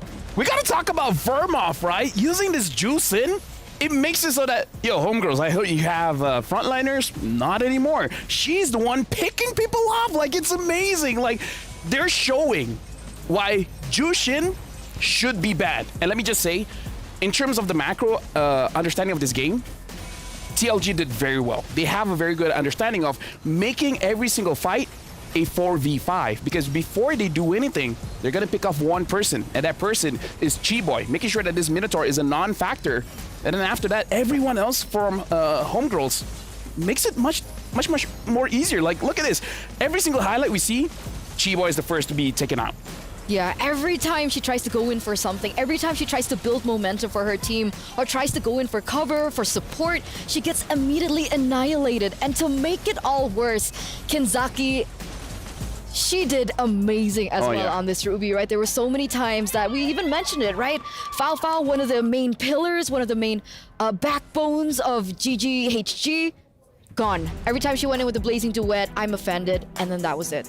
Honestly, the itemization for Vermov here for the Jusin is making sure that she does not die, because she has the Clock of Destiny, which has been changed, making sure that when you're below 50% HP or mana, it increases again. So she can stay in the team fight for a very long time. And Jushin actually eats a lot of mana, even though her passive makes it so that she can have more mana like in a prolonged team fight. But again, that Clock of Destiny really helped her out to make sure that she can keep pulling away the front line away from GGHG. Because we saw Zusin played earlier on in MWI, but not to this degree. And we finally see the potential that this hero has in the mid lane, just creating an entirely new landscape for the mid trio. And, mid prio. What do you think about Zuxin? Do you think that she is the #1 hero to go for now in the mid lane? Okay, here's the thing. Jusin is very strong mid to late. Like, in terms of clearing the wave, she doesn't have priority. Like, if Homegirls went for something like a Grok Lilia, they could have cleared way faster, and then they could actually put pressure on this Jusin. But Minotaur as well as Novaria, you don't have mid prio at all, right? The Novaria, you just poke around, use your first skill, second skill just to clear the wave, but you're not interacting with the mid lane. So Jusin had a very good early game for this one, because no one is really pressuring her. No one is making it so that she is in a bad position. So let's see who's going to be crowned MVP by PlayStation from that first game of this best of 2 series. And it's going to be Bay TLG, man. Again, it was incredible, right? Xborg came in at the late stage of the drafting phase. And you're right, the Lord Secure coming through as well. There's an argument to be made for a lot of the players on that team. Oh, yeah. You like triangles? Yeah, I do. I love triangles, actually. But again, looking at how they've been playing here, we got to talk about the interaction between Xborg as well as Minotaur, because Xborg is very good at making sure that the Minotaur dies fast so that the Minotaur doesn't have an opportunity to use the Minion Free or the Motivational Roar. So having this Minotaur is honestly maybe because of the first pick, picking this Xborg, maybe because of the first pick Minotaur, right? Maybe the mistake coming in from GG Homegirls is that they showed the Minotaur way too early. So let's talk to the coach. Let's talk to TLG right now, because they're the highlight. It's time for them to rise and it's time for them to shine as well. So let's head over to the interview. Hey, Redmar here, and we're currently with the coach of TLG, Katvin, and we have Betty here to help us translate. So, Coach Katvin, how did your team prepare for their first major tournament out in a foreign country? 教练您好，请问在准备第一次国内的 Major 大师赛的时候，我们团队做了哪些准备？我们是更多是在学习其他赛区的一些优秀的打法，然后结合我们本土的一些MOBA的经验，然后再去做一些准备。The coach side, they gain a lot of experience with the player in their own country, and they also learn a lot of methods from other countries, and they get together the experience both China and other countries, so they have a good experience. Oh, that's really great. There's a lot to learn. So I think it would be great to know now, for you, Coach, what is the strength of TLG?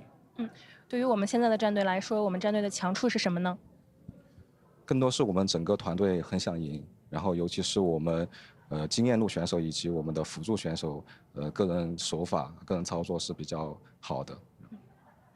The most important thing is everyone in the teams they wanna win, and the team have the excellent roamer and EXP players, so they are very excellent players in the teams. All right, so watch out for the roamer and EXP leader of TLG. All right, very quickly, what is your message for the fans of TLG? 最后有想对粉丝们说的话了吗？谢谢大家能关注中国 MLBB 以及中国女子 MLBB， 然后也很感谢大家支持 TLG， 我们会不负大家的希望然后继续打好我们自己，打出风采。The coach side, thank you everyone. Pay attention to the MLBB, especially to the women MLBB, this MWI, and they will keep hard work in the future, and they will have good goals to all the fans. That's it. All right. Thank you so much, TLG. Time to shine. 谢谢。Thank you so much, Reptar. Thank you so much as well to Coach Catvin. What's this? The mindset. The mindset. Redmar was asking, what makes your team so strong? They want to win. It's all about the mindset, baby. The mindset. And talking about mindset, let's take a look at the player reaction. That's a lot of passion. That's a lot of, wow, look at that. I feel like I understand what they say. Okay. You gonna go for a shot? She's even choking on the victory. That's how passionate they were. Grab her some water. She needs water. Wow, that's just great to see. It is great to see. Because I think coming into this matchup, we're going to take a look at the audience prediction as well, but I'm pretty sure a lot of people are hoping that GGHG would win this and then TLG do that. Maybe I do have a curse. Maybe when I'm a Desos, it's fine. I don't think you can say anything. But what about you guys? What were your votes? What do you think is, what's your prediction for the next one? You know, let us know at stc.gg. For the next game, do you think that TLG can go 2-0 against, I would say, I mean, tournament favorites is Vitality, but I think GGHG they're up there, you know? If it was me, I would go to stcplay.gg and actually vote for TLG so that it could be a 1-1, so that maybe we have more tiebreakers, right? Okay. The more games, the better. Don't you love more games? Like, aren't you hype? Yeah, let's put Abstract and Husky to the test, man. Let's give them all the tiebreakers. Give them all the tiebreakers. Give them all the tiebreakers. I love the energy. Yes. That's the energy that we want. Okay. All tiebreakers. Mindset. No clean sweep. Mindset. Mindset. It's all about the mindset. And it's the mindset for GGHG as well to come back because, again, momentum is such a big factor, especially in a best of 2. Bandit Juicin? Juicin is pretty strong. Okay, we need to have like a discussion about how to pronounce Zusin. No, it's pronounced as Juicin. Juicin. So it's not Zusin. I can speak Mandarin. Okay. 大家好. 我不知道. Yes, there you go. So honestly, like Juicin has been proven to be very strong. If you want to let go of that, you need an assassin jungler because how is Juicin going to protect herself? Using the Crimson Beacon, sure, you can. Takes time. You can glide away, but I think that's why the Hayabusa and the Ling is banned out because imagine if Hayabusa was there, imagine if Ling was there, what's the Juicin going to do? So like, you know, that's her skill. You're not wrong. I am not. Okay, so coming into the second game, drafting phase. What's your thing? What's my your thing? suggestion? Well, my thing is, you know, if I was TLG, ban out assassins, you know, Hayabusa Ling out of here. Okay. And then win. It's not that difficult. Oh, what about Zusin? No. honestly, I feel like homegirls, Honey can use Juicin very well as well. So I kind of feel like, as long as you know that the threat of assassins or a Roger isn't there, because the Roger can probably do well against the Juicin as well, then you should be fine. But here's another thing. Okay. If you pick up the Juicin and then you pick up a Tigreal, oh, that's going to be difficult for you to deal with. Yeah. Even like for any teams, you want to go in to kill the Juicin and then you're caught by the implosion. And then that's it. You know, you can have your blanket because you're going to sleep. So it's not a bouncing castle scenario. It's like it's a maelstrom scenario. Female strum scenario. I'm not saving you this time. I don't Clean it need up saving. yourself. I don't need saving. I think what I said, moi perfecto. Clean it up. Nope. We're keeping it female strum. You're the host. Control the conversation. I'm sorry. Okay. I don't want to clean it up anymore. No. Okay. Listen. Okay. Let's I'm an listen. experience. Okay. Okay.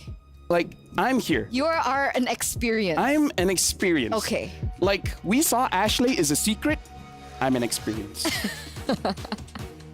Here's the thing. And I'm a victim. But ladies and gentlemen, let's get into the drafts for game number 2 in this best of 2 series. The final game in this match. Homegirls, next up, they're going to be facing off against the defending champions, the reigning queens of MLBB, Vitality. So, I mean, it's not that hard. Just break the crystal and then you're fine, right? yeah.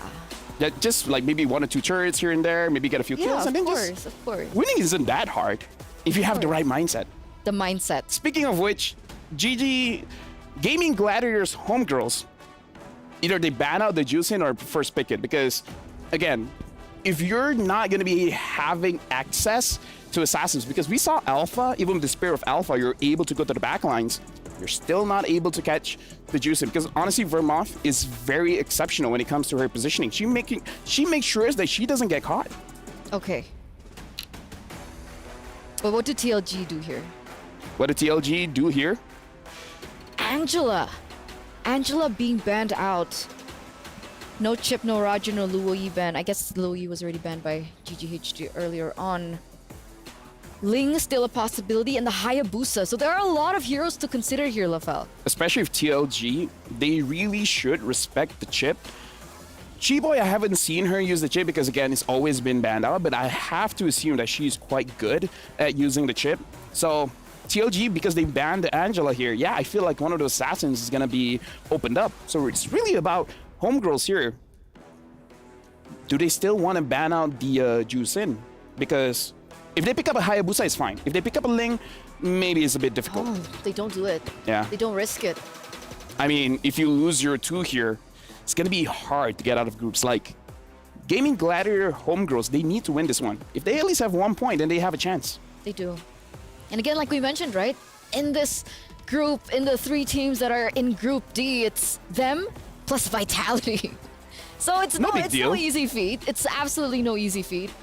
But TLG now on the hot seat. Angela already banned out. What do they want to go for again? Chip should be considered here. And then either let both Hayabusa as well as Ling go if Chokis can actually use the assassins. But it looks like they're banning out the Hayabusa. So again, I'm holding out that they banned the Chip and then letting go of the Ling. Perhaps that's their understanding of the meta. If Queen does not have the Angela, they can handle the Ling. Just get Valentina Tigreal or Valentina Terizla, and you should be good. Tigreal has been an amazing hero so far to try and contest against these assassins, so it's definitely an option for them to pick up.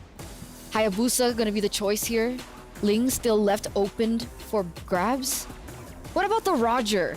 Right, last time they opted to go for a Roger ban in the first phase as well. Homegirls were the ones to ban it out.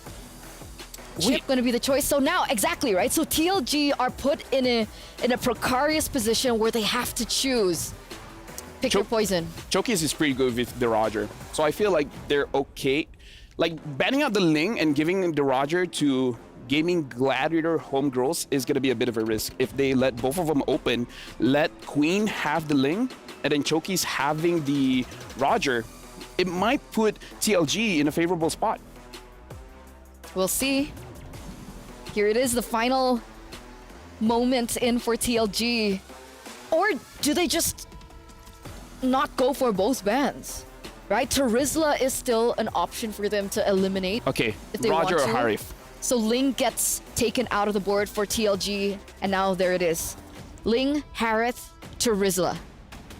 Honestly, Roger or Harif, because you saw what Yin Huai was able to do with the Harif. Looks like the Claw was not enough. I would say Roger is probably the best here, but yeah, Roger picked up. TLG should be able to pick up the Harif here. Maybe Harif Valen or Harif Terizla. Is this Roger a flex? Yes, it is a flex. So Fafao can still utilize Fafao this. can use it, Queen can use it. Okay. So that's another layer that GGHG has over TLG right now. So honestly, for TLG, because again, going up against a possible Roger in the jungle, just having the Valentina is good because G-Boy, her playstyle as well, is a setup kind of initiator. Having the Valentina, you have access to that amazing ult as well. Doesn't matter if she has the Minotaur, the Tigreal. So again, amazing pick. Terizla as well as Harif is going to be the choice here. And again, Yin Huai has shown her Harif is a monster. The Z-Force is going to be crushing anyone in her face. You know, even not considering the pilots, this is so much side lane prio. Oh yeah. Like Terizla as well as the Harith. What do GGHG do? Do they look for mid lane prio and try to balance that out that way? That's actually a good idea. Honestly, getting mid prio should be very good. Seeing that the Terizla is here, they could opt for a Yuzong or an X-Borg as well, and then ban out heroes that is good against the X-Borg. Because you gotta make sure that you're able to take down this Terizla, because we saw what TLG did. They shut down the front line, and then that's it. That's GG. Perhaps Homegirls, they can do the same thing. And now Ruby as well as Valentina picked up. I don't see Fafao use a lot of Ruby gold lane, but that is an option to go up against this Harif. Does it work? Oh yeah, it works, but it works until the Holy Crystal is picked up. Honestly, like if your Ruby is that good, yeah, the Harif will have some problems going up against the Ruby. And I mean, technically it's balanced, right? Because of the Roger, let's say if it's being placed into the jungle, then that's something that can carry over into the later stage of the game.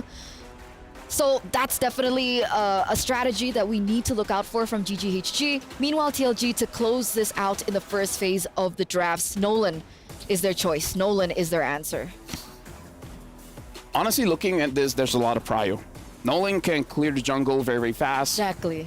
Like, TLG looks like they understand this game in the sense of you want to have tempo. You want to make sure that your laning phase is very good so that you transition well into the turtle phase. So I feel like their understanding is challenging the coaches coming in from GGHG. We have a lot of prior here. How are you going to deal with us? Either you have to match our speed or find a way to counter us. And honestly, a good counter that I don't think GGHD can pick up anymore is the what's the guy that really likes when someone dashes? Phoveus. Phoveus. Yeah. Phoveus mid could deal with this, but now that they pick up the Valentina, they can't do it anymore. Yeah, there's no flex. Unless Valentina Goulet. No, that's too crazy. It has happened before. Shout out to Chidera. Yeah, it has happened before, so it could work. But yeah, I don't think so. Okay. Yuzong banned out. What I'm really scared about right now, if we're talking about tempo, if we're talking about speed, and if we're talking about mid-trio, prio, TLG, one of the comfort heroes for Vermouth is Lilia. Oh, yeah. I mean, you're scared of that. I'm scared of height, so we have different fears here. I'm scared of you, actually, if we're being honest. This is exposure therapy. So I have your. I hope you're having a good time here. Yeah, Zaz thank you. Zaz gets banned out, and honestly, like, it's okay to let go of the Lilia because honestly, Valentina players like going up against the Lilia because Valentina is able to push Lilia around and then get her ult so that the Valentina can be much more aggressive and then eventually just use the black shoes and reposition. So honestly, like, just because the Lilia is there, as long as you have the Valentina, doesn't mean the Lilia has prio. So it's a pretty cool matchup. So maybe Homegirls, they let go of the Lilia because they already got the answer. They already got the Valentina. All right. if TLG wants Prio and wants to win this matchup, they pick up a Farsa. Oh. Yeah, the Farsa is good against the Valentina. Minotaur's banned. Good. Do you think we will potentially be seeing a Farsa game? I'm kind of on the fence with the Farsa. I understand her value. I understand that she has really good wave clear. She has really good burst damage in the early stage of the game, and she's also very mobile. But she's so vulnerable, is she not? You need to fix your mindset. Oh man. If you have that kind of mindset, then the enemy could have 5 Laylas and be like, oh, can I use a Farsa didn't here? help GGHG in the first game. Maybe they had a bad mindset in the first game. Right? You don't know. Right? You don't know. Honestly, the Farsa going up against the combination that GGHG has, remember how Vermont used the Juicin? She was out of harm's way, so I feel like she could do the same thing with the Farsa. But if you want to be safe, you could also go for an Aurora. Wow. What? Aurora. Yeah. Okay. Aurora has good prio as well, mid. Okay, we'll see. The next pick coming in from TLG now. They could even stray away from the mid laners right now, right? I mean, if they want, they can pick up the Roamer first. Exactly. Pick up a Grok. Is an option for sure. We saw Lolita being picked up earlier on. Mm-hmm. What? Sure. Lolita, I don't know. I don't care. Pick it up. What? There you go, Aurora. Nice. I'm an analyst, Eterna. I do this for a living, okay? Amazing. Look, It's good to be reminded. I'm weird, but I know my stuff, okay? I play the game. Okay, next 2 picks for GGHG then. It really depends. I feel like, honestly, Roger has a good matchup going up against the Harif. So I kind of prefer just let the Roger be in the gold lane for this one. And then have a very fast clearing jungle as well. The Boxia is fine, but I don't know. The Boxia is very tricky here. Arla picked up. So this Ruby is going... Actually, no. Even the Arla can go roam, so it's still flexible. Ooh, Arla Valentina. That's very aggressive. That could get mid prio for sure. And that's exactly what they need, right? Mm-hmm. I mean, they're losing both of the side lanes. Alpha. But they go in for the alpha. Yeah. Again, the matchup for Roger going up against the Harif is very good. The burst damage coming in from the Roger makes it so that the Harif is not a full threat. But again, it's a... How do I say this? It's a skill matchup, right? It's not a hero matchup, it's more of a skill matchup. What did they pick up for Gromar? Exactly. Tigreal is good here. Tigreal. The only bad thing is that the Tigreal can give the implosion to the Valentina. But other than that, it's okay. If you don't want the Tigreal... Do you really want to give over a CC hero over to Valentina at this point? I'm thinking Grok has an amazing ult. Tigreal has an amazing ult. If they can use the Cho, Cho is good too. But again, Cho is an intense hero. Let's see. Atlas! That's Wow! Wow, okay. Debut Atlas, ladies and gentlemen, for TLG. That is their decision. That is their answer. That is their solution. But we were CC talking overload. about... Exactly. CC we were overload. talking about that against the Valentina, and they doubled down. They doubled down, and they utilize Atlas. I'm down. You're down. I'm down. I'm down. Audience, are you down? Amazon Arena, are you down? Can we just pass it to the casters? Are they ready? Nice, It doesn't Leo. matter. Are you guys down?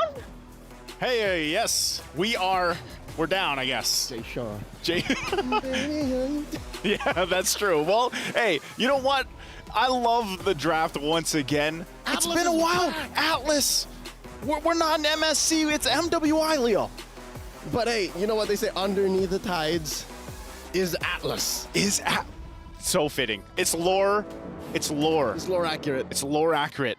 Well, let's jump into the game here. It's game number 2 for TLG versus GGHG. It's China and Malaysia, the two teams here battling it out. It's Group D in this first matchup. Once again, TLG surprised us in game 1 already. Okay, game 1, we had a taste of what TLG and GGHG were bringing to the table as per their identity, right? Yeah. Now, TLG's identity is challenged. The Jushin was taken away. For some reason, Chokes decided to go for an early... Oh, wait, what? No, she's good. Okay, I She's thought, fine. yeah. Chokes goes for an early Nolan. Yep. And they bring in an Atlas. So they got to be onto something, right? They must know something. There's got to be a plan. It's called, just use the which is surprising because I just saw the concussive blast too. But I was gonna say, use that fatal links with this lineup that they have in the frigid. Yes, it's the frigid breath glacier. Yeah, frigid glacier. It's a crazy level of CC layering that again she's gonna make the most out of Fafao and Hani's Purify. Yeah. That's for sure. Yes, and I think part of it too, if you want to go ahead and fix what happened, also a major part from game 1 was control Yinyue on this Harith again, man. I think she was a key component for that #1 victory that they got in the previous game and how she played on a macro level. But something tells me this is enough. Again, GGHG, one of their main strengths from game 1 was an ungodly amount of CC. Here they kind of eased up on it. They let go of a little bit. Yeah. They took some damage. But it is more reliable now since a lot of their CC doesn't have to rely on big ticket ults that are for the big 5v5 fights. But if they can get a good ticket final slash, that's a different story. That's a different story. Yeah, the first turtle spawned up already, and it looks like TLG is going to secure. They're pushing back the rest of GGHG. And this all happened all the while we were just talking about win conditions. This so fast. Like, this is what I was impressed with from game 1, and now already in this early portion of game 2, I'll still say I'm impressed with the macro decisions and the no hesitation from TLG. Because honestly, when we look at the previous matches today, I know you casted some of them, there was a lot of hesitation that we saw in those matchups. But this one, at least even for TLG, there hasn't been much. Interesting, Hani is going to take the Fatal Link now, available for this. As she should. As she should. They're playing with the 2 Purifies. Yinhui has her own Purify. So this could be a great way to, you take the Fatal Links, you have that for Hani, and then you have a Spirit Destruction, Final Slash, and an I'm Offended. Like, there's a lot actually available for GGHG. She has multiple ways to come in, right? Yeah. You have the Terrify, you have the Dash In, you can Purify on your way out with the Fatal Links, and it's all up to them now. Here we see the perfect match from Kinzaki, which is something we forget. I think maybe second to none, Atlas has the easiest way out of most things. Now here's a big team. Oh, the Fatal Links! Plus Yeguan, and then the answer, the Fatal Links and the Fatal Links! And they do draw first blood onto the Atlas. The Spear of Alpha coming through. Yinhui down, 3 for 1, the trade. All for Quinn. GGHG starting up strong. Okay, taking a look at the STC replay. Look at this. Like you said, Fatal Links upon the Fatal Links. I'll drag you here, I'll drag you back. And even with the Z-Force, it wasn't enough. I mean, they just get handled here. Not yet. Not yet. The timing, the spikes are not here just yet because we talked about this in the previous game with the Harith. You need that time to build up here. And, you know, with that, it was an even spread for those kills for GGHG across the board between Chi, Hani, and Fafu. You know what they look like? Who? Combat ropes. I was going to say, yeah, at that point it does. I mean, that's why I was pointing it out when Hani grabbed that Fatal Links herself. And she did so very early. She did it, yeah. Early Thunderbelt, by the way, picked up by Ash here. This is something we see more often than not now. Here we go. Stuns. Quick collapse, she's in trouble, and gets caught out by Kinzaki. Yinhui secures the kill. The dash from Ash. Can she get one through the river? Ash has to walk out the normal, the old-fashioned way. Down she goes, and the fight continues. Collapses underneath. Quinn gets one. Can Yinhui walk away? All right, a trade cleanup. 1 for 1, which still puts GGHG on. Whoa! Chokes! Chokes, can she get Quinn? You get the double kill! I thought they were done and they're still going! Oh, is she going to be able to... Okay, she gets away, but man, just when you think that it was over, Choka says, no, it's not. And also, with all that, you know, at least for them, they made something better out of that situation. And on top of it, Chokez, like we saw what she did in the previous game, now she's able to replicate it here. At this point, a turret goes down as well. Taking a look at the replay once again, a great fight here. Yep. Initiated and started off, but man, TLG comes out swinging for this. And you're gonna see a reinitiation from Hani as well, utilizing the penalty zone, fights them in the bush. A ton of damage is there with the Spear of Alpha, but then Chokas finds this moment to bring it back, you know, to equalize the favor. Oh no, here we go one more time. A stolen. Fatal Links. Vermouth down. Kinzaki too. This is looking bad for TLG. Base sent back. Is there enough of a body of Smith on there? No. Ash gets one. 3 for none. Clean wipeout. Oh, clean wipeout. They're still gonna fight though, Hanny. Yinwei finds Hanny. That's a kill. Ash up left. Alpha pushing off camera. Ash. Oh. No. 2K for Yinwei. And now they're still going. Chokes walks away. Non-stop. Non-stop. And I know, like, women are non-stop. They like to duke it out. They're still gonna be going, chasing down. Choke. That's Yinwei. She's out. Okay, Z-Force out, gets an extra shield. Wanted to fight, wanted to use a spell vamp, but that's a 3v1. I don't think that's a smart go. Yeah, and you know, I know we don't have the exact numbers right now just yet, but these are a lot of back and forths, you know, going on, and I really want to see where things are falling in place, especially when it comes to the items here. Okay, if you're talking about a back and forth and you're looking at a lineup like GGHG, that's very mid-game centric. Wait, that's a Fatal Link's already committed. Can Kinzaki walk away? She commits the flicker. She's finding one extra damage. As you were saying, back and forth. GGHG, they always will come out on top. They will come out on top of economy. They will come out up on trades. It's because they're a very mid-game centric lineup, and now they're still going. Vermouth used to force a flicker. There's a fridge of ice, and they do take down Hani. 2v2 up top. Chi and Fao, and I think Fao says it's out of. Let's get out of here. Yeah, get out of there. That's fine. Great usage. I mean, for TLG, they're finding their little moments in these exchanges. I mean, even when a team fight happens and it's highly in favor of GGHG, it's usually Choke is able to find at least something in the exchange, or even Yin Yao. So with that, you have to go ahead and start to kind of think about, all right, these objectives, this next turtle is coming up here. Both teams are relatively equal. There we go. They are. You know, it's 21,000 pretty much across the board. There's 1+ turret here for a GGHD, but this turtle now is up. And they're going to go ahead and just kind of get centered around here, but it looks like Quinn's just going to go ahead and take this. Yeah. She's fine. Conceal going to be used, though. They might force a fight. Kinzaki looking for targets, finds one. It's just Chi. They blast her. She's taken out, and there's the answer. And that's 2 on the way out. Kinzaki down, base still standing. She did get her penalty zone in already. She's gonna get popped here. Look at the back line. Look at Yinwei dancing through the walls. Chokes looking for the burst, looking for the cleanup. No one home, not gonna force it. That's a 2-for-1 with a trade win for a GGHG. They're looking for the re-engage. Turtle scored, by the way, by the Malaysian squad on the way out.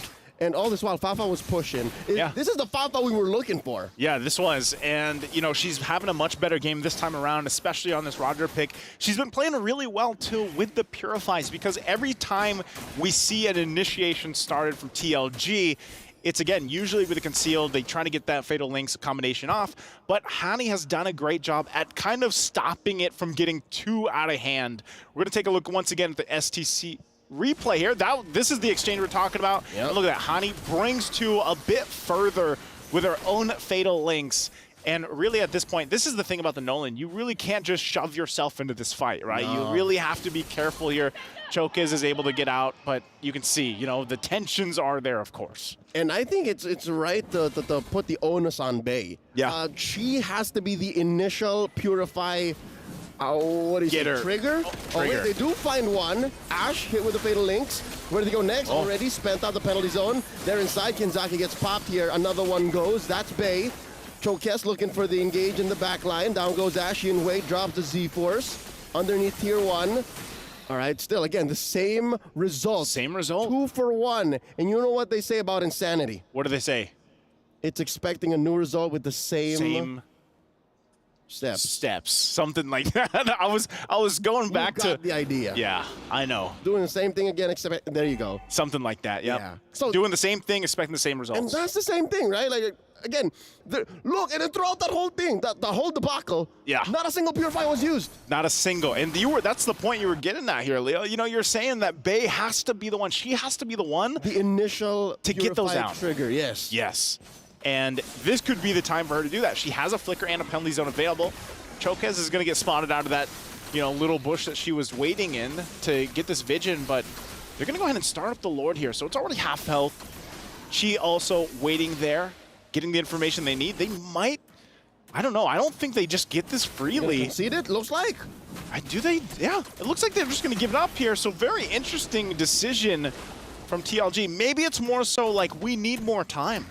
you know, but how much time do they need to buy to build up these items? What are they waiting for, you know? Okay. The 11-minute mark previous game, Harith had the Holy Crystal, Starlium Scythe, Feather of Heaven. Not as simple and a clean go at the gold for ENG here in game 2 compared to game 1, right? Definitely. But I understand in the defense of TLG as what they did there. Are you going to try to contest and, you know, try to stop the inevitable, or are you going to go farm elsewhere, right? Like what they did was farm elsewhere, trying to find something. Chi gets hit by the Fatal Links. Zaman Force dropped in. That's Good Chi pick. down. 4v5 now as they go for the defense. That's a great start. All right, so as we were talking about that too, Holy Crystal's locked in. It's 10 seconds later from the previous game. So still on schedule. Yeah, still pretty much on schedule. They're going to have to deal with the Lord, of course, keeping the mid lane down too, trying to hold on to that tier 1. But the eyes are set on this. And it looks like they're going to go ahead and grab this. That's the play here with that Lord take. Also going to lose some of the resources, but right now, Ohani. Okay, I didn't think they were going to start an initiation there, so it looks like still Lord's going to be worked on. And for now, TLG will go ahead and hold on to their base turrets. And as we're looking at it too, you know, a minor lead here. We're talking about 3,000-ish gold for GGHG. Minor, but, you know, significant enough. Yeah, it still plays a big part because I think that, you know, the nail on the head here is the fact that TLG has to get these Purifies down. And so far, every time we've seen a skirmish or a team fight, man, the final slash has actually done wonders for this lineup for GGHG. Oh, yeah. Especially when you're already using the Fatal Links. Yep. Oh, they're going to chase Ashe down. And it's worked out so well because TLG have been trying to get these kills and they almost only find Chi or Ashe. Yeah. Right? And at that point, then they get just retaliated. And and especially at that point, it's not worth it. Oh, here's an I'm offended. Kenzaki found. That's the Fatal Links on 2. The Purify is spent up already on Fao Fao. Zaman Force dancing. Good damage? Way. Quinn's about to go, and they get bursted down. Fao Fao was here. Fao Fao. What? Helping Quinn score a double. That's 3 for none. GGHG. Great team fight. And somehow, I mean, I expected Quinn to go down, but she survived, and she has the immortality. These fighter junglers, man. These fighter junglers. And I guess that's the difference when we were talking about this in game 1 was like that door, right? That room for the fighter versus fighters, if you will. Yep. A good taste of damage plus utility. And, you know, so far, Nolan is not able to match up exactly the way we saw with Bane in the previous one. Because looking at this replay, you know, this was actually a pretty good team fight. Great Frigid Glacier laid down as well. But Fao Fao just re-engages at the right time to clean things up. And Quinn, because of the way Alpha works, and you get that sustainability, it's tough to take Quinn down. So great team fights there. And this is most likely just going to lead into a Lord take now, once again, for GGHG. Should be relatively easy. Again, same situation as that first Lord. Like, if you're not going to contest, let it go. Just right? let it go. And now, Kenzaki with the conceal, finds 2, comes in, gets blasted, final slash. That's Chi. Oh. And now the Frigid. Oh, there's no one home. The Z4s are dancing, Down goes There's Hani. Fao Fao. They're still going. Look at Fao Fao from the east. And they're still going. Bay gets taken out. Kenzaki 2 for 1 the trade. And Cho'Cass, where's she going? What's she thinking? Fakes the recall, reveals herself. Now Ashe with the dash. Fao Fao coming in. This is not good. Cho'Cass shut down. This is all going down for TLG. Oh, that was tough to see. Again, it just looked like, you know, TLG, you were saying it. Maybe just let it go. You don't have to force this fight, but instead, Kenzaki was like, no, we are going to fight. Frozen fans. Yes. Just, they don't like it. They don't want to let things go. They want to fight. How do you let a tide fall down? Best grossing film of 2013. That's true. Here we go, an SEC replay one more time. This is the tail end of the disaster. That was the Hani for Kenzaki and Bay trade. Usually when you take out a gold laner, or rather a mid laner, yeah, it's a good deal, right? That's a huge amount of damage and utility. You take a Hani, but if for the price of Kenzaki and Bay, that's a high price here. It's expensive. Yeah. It's a big take. That's quite expensive. It's quite expensive. And right now, they're going to have to defend against this push. I mean, Lord's still making its way in the bottom side. You're going to try to hold this on. But I think, you have to watch it. Henley zone used. Defensively, at least to clear the wave, at least to deal with it. No Purifies spent, but it should be fine. Again, given maybe 15, 20 seconds, they should be back in shape. Kenzaki still has her Fatal Links, though, so just say goodbye to this turret. Yeah, Hani has it as well. This is what we've seen time and time again. Woo. This is that insanity. So turrets are going to go down to mid and bottom. Lord's still up. It's quite healthy. TLG's got to deal with it. That's a half-health Lord coming through. Bay hits him with the penalty zone, and there's a Fatal Links. Looking great. Quinn down. Inside the base, Chi and Hani fall as well. Oh, Yi Huan just dancing. And they almost get a wipe out. Just TLG! And that's it. What? Why? All the way, taking everyone down from GGHG. And I'm not so sure if this is enough to call it GG. I guess they're not insane. As we look at the STC replay, they've done this time and time again. Penalty zone used, a Fatal Links used, and they win this fight. Talk about a setup from Vermouth too. Man, the Frigid Glacier, multiple targets. This is a comeback-based defense moment, unlike those we've seen from the heyday of the old Smart Omega Execration days. Like, that's how they used to play. Inside the base, underneath their own objectives, they would pull off a wipeout like that. Again, a lot of the map belonged to GGHG, so this is still recovery mode for TLG, but I could have sworn that was going to end right then and there. I would say that too. And again, when you look at it, it's like, all right, you know, they didn't get anything off of that aside from getting some big gold now in their pockets, which is a big part that at least makes them, it makes them competitive for the next objective. Because without that, yes, they didn't go and march down the mid lane, you know, and run it down mid or anything like that, but they've got plenty of items. This is a power spike for them as well. You can see exactly where Yinhao is. I mean, she is online here, even though with the Divine Glaive locked in now. And, you know, for the rest, that could be all it takes, man. A good placement of the Frigid Glacier, even following up to the Fatal Links or the penalty zone. Yeah, despite Bay dying like 6 times, she's still able to build a full kit at 17 minutes. That's something about the Rizzler. It's something about Terizla where you can literally be 0 and 5. Yeah, she's not the punching base. The Hammer Bay, final slash, pushing out 2. That's the perfect match. It was Bay and Kanzaki in that bush. Now Quinn back to the job. Vermouth forced to flicker back. So she's going to have to recover for a bit, make sure she's topped up and ready. Ash dancing here with Chokes, and they continue. They're going to fight. They're going to actually go for it. Fatal Link's only going to find 1. And there we go. Falfo looking for targets. A big knockup from the Lord. Yinhuai with the dance. Z-Force. Where's the targets? Down goes Bay. Down goes Ash. 1 for 1. The trade so far, and the Lord gets reset. Chokes keeping this bush. Chi spots her, and there's a jump. Falfo gets a double kill. Kanzaki down. Chokes versus the world. 3v1. Not going to happen. And it's just Yinhuai and Vermouth inside the base, not going TLG's way. Again, they'll have enough time to wait for this defense, but that's objective secured, that's team fight secured. As we look at the STC replay again, Falfo comes in. You're not getting away, Kanzaki, so she cleans that up, gets Chokes too, and this has been a problem, this Roger from Falfo. 12-2-9, absolutely massive here. And she's having a hell of a game, and now they're going to hold on the best they can. Chi, though. Yeah. Pops her immortality, the Frigid Glacier, caught no one home. That's the freeze by Quinn. The Z4 still alive for Yinhuai. She is rocking all of the shields and the immortality. She's fine. Let me ask you this. How can you freeze me with Frigid Glacier if I have a Winter's Crown? That's right. You can't freeze me. I'll freeze myself. I'll freeze myself. I'll one-up you. Yeah. But TLG aren't out of the woods just yet. They're not. There is a massive Lord in mid. And if I'm not mistaken, this should be an evolved Lord, so it's the worst kind. And their wave clear isn't the best, right? They can force a fight under the Zaman Force especially. It looks like they're going to do just that. So, GGHG, are they going to force the fight themselves here? Trying to clear out some of these waves, feel this out, but they're going to go in. Oh no, Yinhuai from the back gets hit by a lot of CC. Gets your mentality popped, and she gets frozen underneath the final slash. And she's dashing. Lord still up. Lord at 10th of its health. And look at the back line. Kanzaki hits 1 in the base. Got overloaded with damage.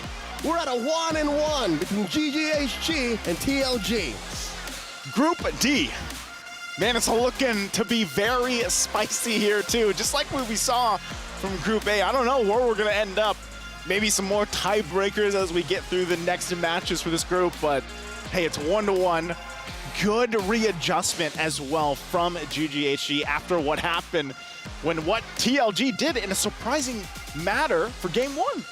It was inevitable that GGHG would take game 2, given how in control they were for a majority of this 20-minute bout. Yeah. So if the macro was sound and they were making a majority of the right decisions leading up to those final moments, yep, game was theirs to take.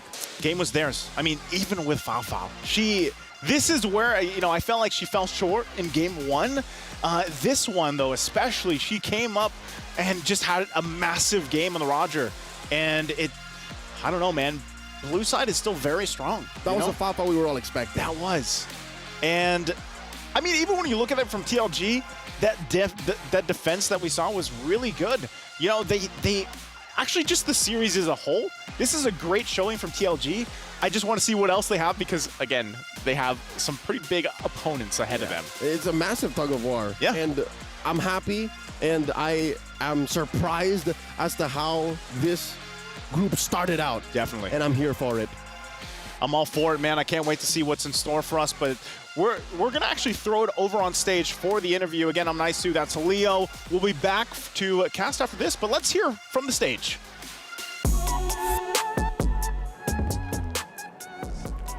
Now welcome back, ladies and gentlemen, and right here at the stage segment, we have none other than Bei right here from TLG right here with us. Now we have so many burning questions for TLG, given that this is their very first debut here on the international stage. You got that right, of course, congratulations. So the question would be, being your debut right here at the EWC, how does it feel to represent China on international grounds here in the Kingdom of Saudi Arabia? 想要问的就是，你们首次就是在这个国际舞台上就是登场，有什么感想？很开心吧，然后也很荣幸，很感谢沙特主办方能给我们，就是给我们一个这样的机会，然后也很感谢国内的生态，就是女子电竞的生态环境，然后才能让我们一起能站到这个舞台上面。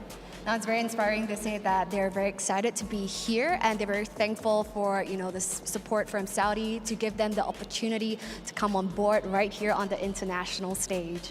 Amazing stuff. Well, go ahead. Let's see what's going to happen. 还有第二个问题想要问你，就是想要了解一下稍后的这一场游戏，你们会遇到这个印度尼西亚的这个战队，那他是前冠，就是 MWI 2023年的这个冠军。 来就是玩这场游戏，您有什么准备吗？有什么感想？我们会尽自己最大的努力去准备好每一场比赛。 All right, so the question posed to Bebe was that, they will be facing off the defending champions of MWI, and that is Team Vitality, which is whom they're going up against next. They said that they will do everything in their power to play all the games to the best of their efforts to take the match coming up next. So, 谢谢，感谢贝贝，就是让我们更深入了解你们中国战队，谢谢。 Thank you. So yes, thank you so much, Bei, for this interview right here. Now they're going to be going up against the queens of MLBB next, and this is Team Vitality. So stick around, and we're going to hand it back to the studio. Take it away. Yalla. Thank you so much, Cheryl. Thank you so much, Bara. And oh wow, is it too early to say that we are in another group of Death Lafel?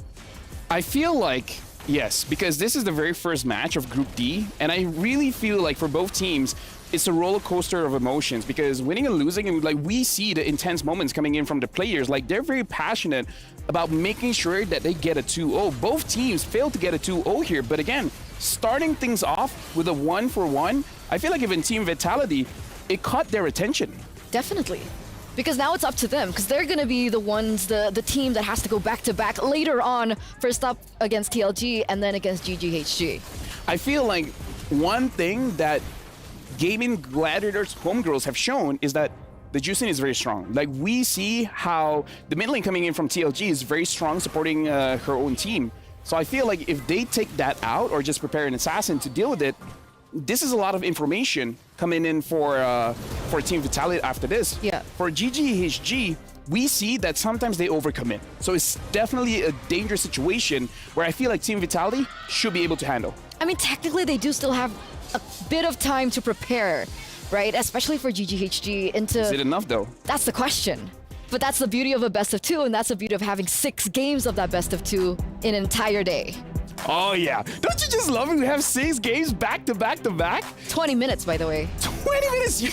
I gotta say, Eterna, you must love this, right? But either ways, right now, looking at the stats here, something that we do have to say is that Fafao, yes, she did perform very, very well. But again, it did seem like TLG, they had the reactions to actually deal with the Roger in the goal lane. So I feel like this is a wake-up call for both teams. Like, as strong as they think they are, all the other teams here are potentially stronger. Wake-up call. Ring, ring. Hello, it's like 4 a.m. Wake up, you gotta pray. And also, you gotta give in your predictions. Right, ladies and gentlemen. So let's take a look at what you guys voted for. Audience predictions was 75% for GGHG and 25% for TLG. I mean, that's expected. Yeah, because right? if you combine... That's expected. They came into this matchup as the favorite, I would assume, right? And the fact that TLG was able to get that first game away from GGHG, that was an upset in itself. And the second game, it was a difficult win. Yeah. Sure, GGHG won, but it wasn't easy. That was... Do you remember that final moment? Oh, yeah. Oh. If the Waves... Nerve-wracking. If the Waves were in a better position, honestly, TLG could have ended it. So let's crown our MVP by PlayStation for game number 2. Because again, right, it was so close. And finally, Fafao gets the recognition that she deserves. And it was funny, right? Because the casters in the game, they even mentioned, like, this is the Fafao that we expected. This is the Fafao that we know and love. And Fafao gets to show off in game number 2. Again, I feel like the first game she couldn't perform well was because of the Bane. The deadly catch is deadly. Like, the moment Fafao goes in, even, like, you don't have to think about the Blazing Duet getting interrupted. She died immediately when she goes up against the Bane. So, honestly, like, game number 1, she couldn't do it because the jungler is a direct counter to what she's trying to do. In this game, is a little bit easier. The Roger has a lot more burst damage. Looking at the itemization that she has, it is going for a cleanup kind of Roger, making sure that they're around 40-50% HP, and then she can deal the rest. And, you know, one of the other things is that she was in a matchup that was unfavorable to her, right? Harith and Quad.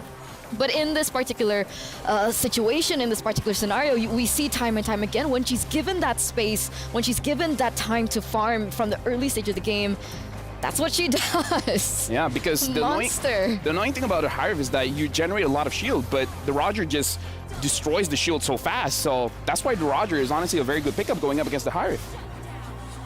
There you go. Over and over and over and over again, she gets her moments. It's her time to shine. I see what you did there. Nice. But again, for both teams, I didn't know that Roger was taller than me. He's pretty big.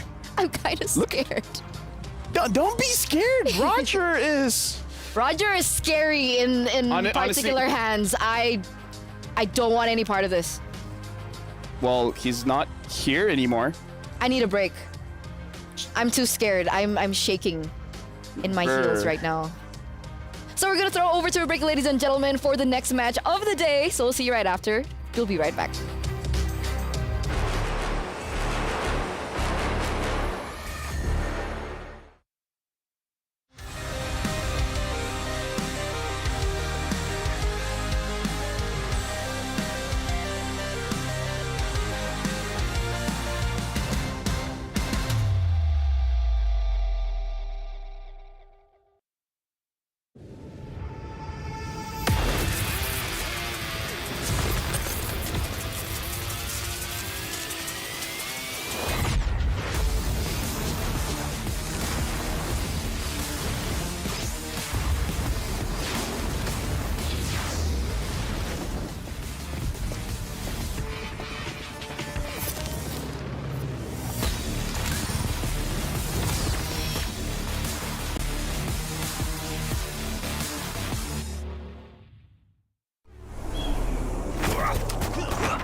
Ready, set, go.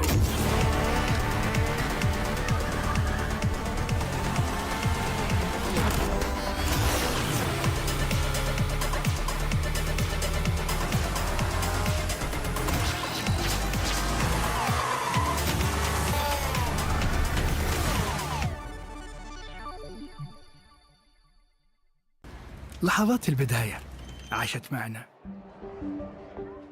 كنا نحسبها وقت للتسلية بس، نحسبها بس ذكريات. عبود أعطي أختك اليد يا ولد. ابتكرنا فيها ابتكارات، وإذا بغينا قلبناها خرافات. كنا نحسبها بس لمة وصحبة وسهرات، انتبه نوب ترى نوب. لكن كنا نشوف عالم ما حد يشوفه. ليت يشغل وقته بشيء يفيده. الله عليك على اليد صوت. عالم كبر وعاش فينا، عالم الحماس فيه يوصلك كل مرة لحلم أصعب، بس ما يصعب عليك. بارد معك وين ما تروح.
Ladies and gentlemen, boys and girls, welcome back to MWI X EWC 2024. We're back here in the studio to bring you the next match of the day, as finally Team Vitality are back, and they're back with a vengeance. They're going to try and defend their throne, defend that title of being the queens of MLBB.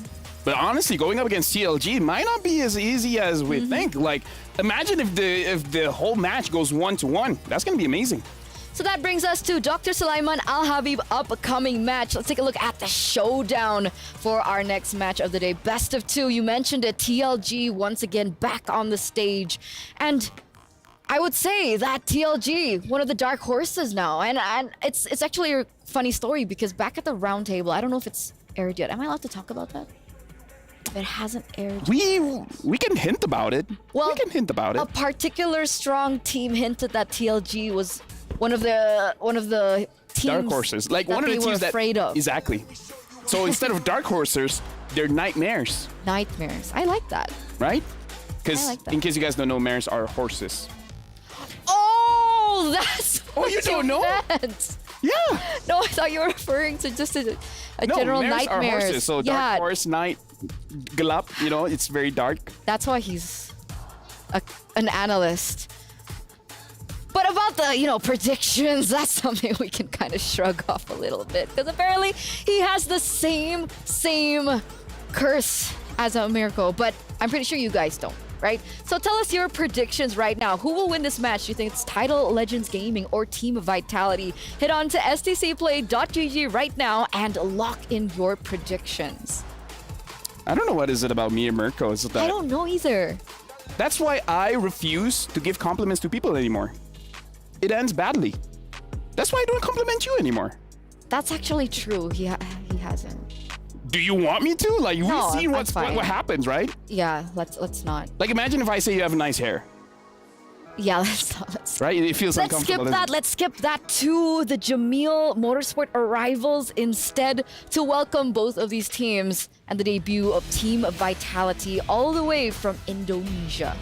And again, we can definitely see, like, for all the teams here going to the stage, it's really about making sure that you don't get psyched out when you're on the big stage. Because again, for some teams, they're used to this. Like, Team Vitality, they're like, yeah, whatever, it's a stage. We have a chair, we have a table.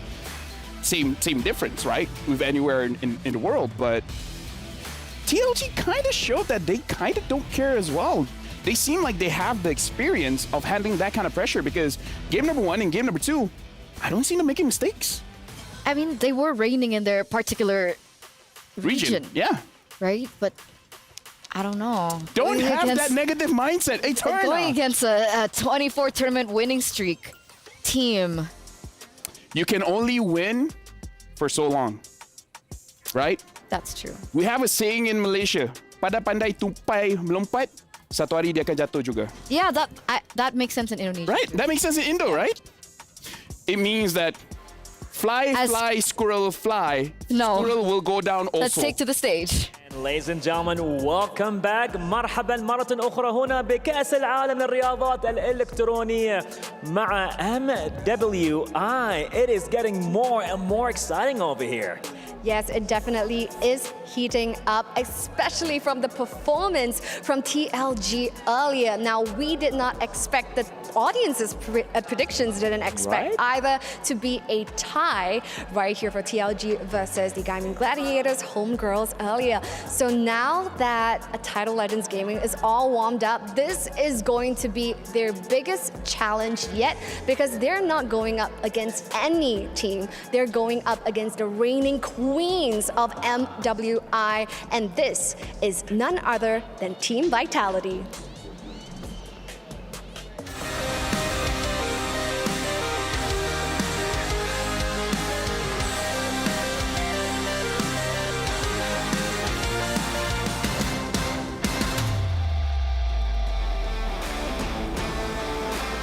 Absolutely amazing. Now, if you're looking to get the championship for MWI 2024, this is the team that you're looking to beat, all right? And of course, this is not an easy feat, by the way. We're talking about Team Vitality. They are the reigning champions right here for MWI, and they are looking for their three-peat win. And speaking of which, what makes this such a tough challenge for any team that's looking to take the throne is because they have a 27 consecutive tournament win. So, is there any team out there that can topple the champs? This is the question. Now going up against the queens of Mobile Legends Bang Bang, presenting to you right here, Title Legends Gaming.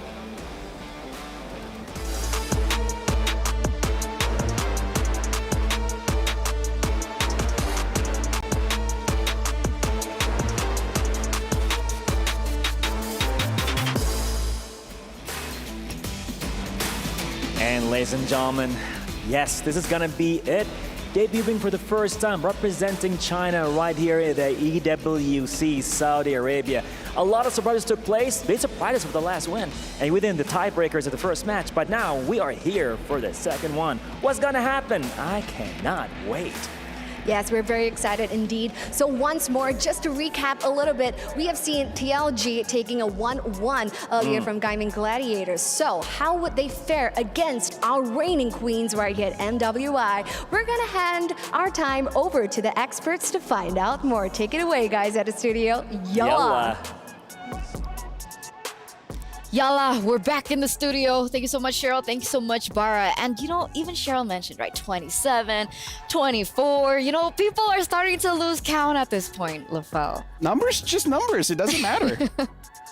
I mean, it does depend. Oh, it does? I think it does, especially as an analyst. Yeah, I guess mathematical people are not going to be happy. It's like, yeah, they're seething. Numbers. Numbers, alphabet, same difference. Also, like the squirrel thing, that's not what I meant. It's clever squirrel jump. One day squirrel will fall down also. Yeah, okay, that was better. It's not fly, squirrel, fly. Eventually you'll fall down. Listen, I'm scared, okay? Okay, that's okay. That's okay. While we get you unscared, we're gonna head over to the drafts, ladies and gentlemen. Our first game of this best of 2 series between TLG and Team Vitality. The dark horse now, I would say, for TLG, going head-to-head against the queen of MLBB themselves. Hayabusa taken off the board. I feel like the plan should stay the same. My only question is that will TLG get the Jushin again? And I wonder if they have something else. Because the thing is, Vermov can use damage dealers. But so far, it looks like in this strategy, they're going to be using some support types. But I understand, because if your jungler is going for a damage dealer, then as a mid, you have to be supportive. if the jungler is a utility jungler, then you're fine to go with damage, because you just want to make sure that your entire composition has balance.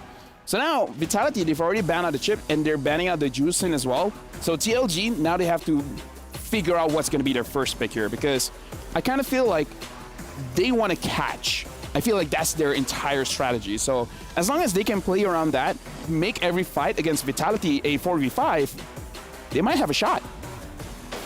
I'm concerned though from the drafting phase, right? You're always concerned. I know. I just want the queens to think about this, right? Because earlier on TLG, they had 2 winning lanes. They had the Harith and they had the Terizla. Harith got banned. And yet they still lost. No, I mean, like for this one, Harith got banned, so... Right, but what I'm saying is, even if, let's say, TLG go for a proper draft and they win those side lanes, that execution is still going to be so paramount. Well, now they have a Luyi, so it almost doesn't matter what you pick up in the side lanes, right? Because with the teleport, you can actually impact a lot of lanes for this one. So this is going to be very interesting to see how Vermouth is going to use the Luyi. Looks like Vitality, they're picking up the Roger as well as the Edith. So this kind of works in the favor of TLG, where the Edith only has 1 dash. So if the Edith is a roam, you can potentially catch the Edith and then try to make it a 4v5. But the thing is, Edith is a catch hero as well. So it's kind of like both teams are thinking of the same way that they want to play this game. So what's the go-to here? Do we still focus on these side lanes? Terizla still opened up. Yeah. Exactly. Do they go for that? Is that the key? The only problem is that what are you going to pick up in the gold lane? Because not a lot of matchups win going up against the Roger. Looks like they're going to pick up the Arlet first. If this is going to be an Arlet mid lane, it's going to be amazing. And they pick up the Julian. So they understand. Win early, win mid, you're good. They have a good tempo moving up. If this Arlet is going to go mid, they can punish Vitality, and it looks like they are picking up the Terizla. So this is going to be an Edith roam. But dude, like, TLG's hero pool right now, right? I mean, they've been swapping around. They've been picking up debut picks here, left, right, and center. And it's insane. It's a hero ocean, not a pool anymore. I mean, tidal wave. Exactly. Okay, stop it. Okay. Export banned. Export banned. They want to secure, for sure, a winning lane for this Terizla, right? So X-Borg, heroes like CC as well, is definitely something that they are going to look towards. Yuzong. Yeah. Honestly, like, Arlet going up against the Terizla, I'm not a big fan, so I kind of hope they have something else in the EXP. But for TLG, I kind of feel like they should ban out the mid laners. The Valentina is still open. Perhaps banning out that Valentina could be good. And then eventually maybe even... Honestly, their comp is good going up against a Farsa, so I feel like just focus on the mid. But looks like they're actually going to ban out the Nolan. If they're going to focus on Assassins, maybe even a Fanny.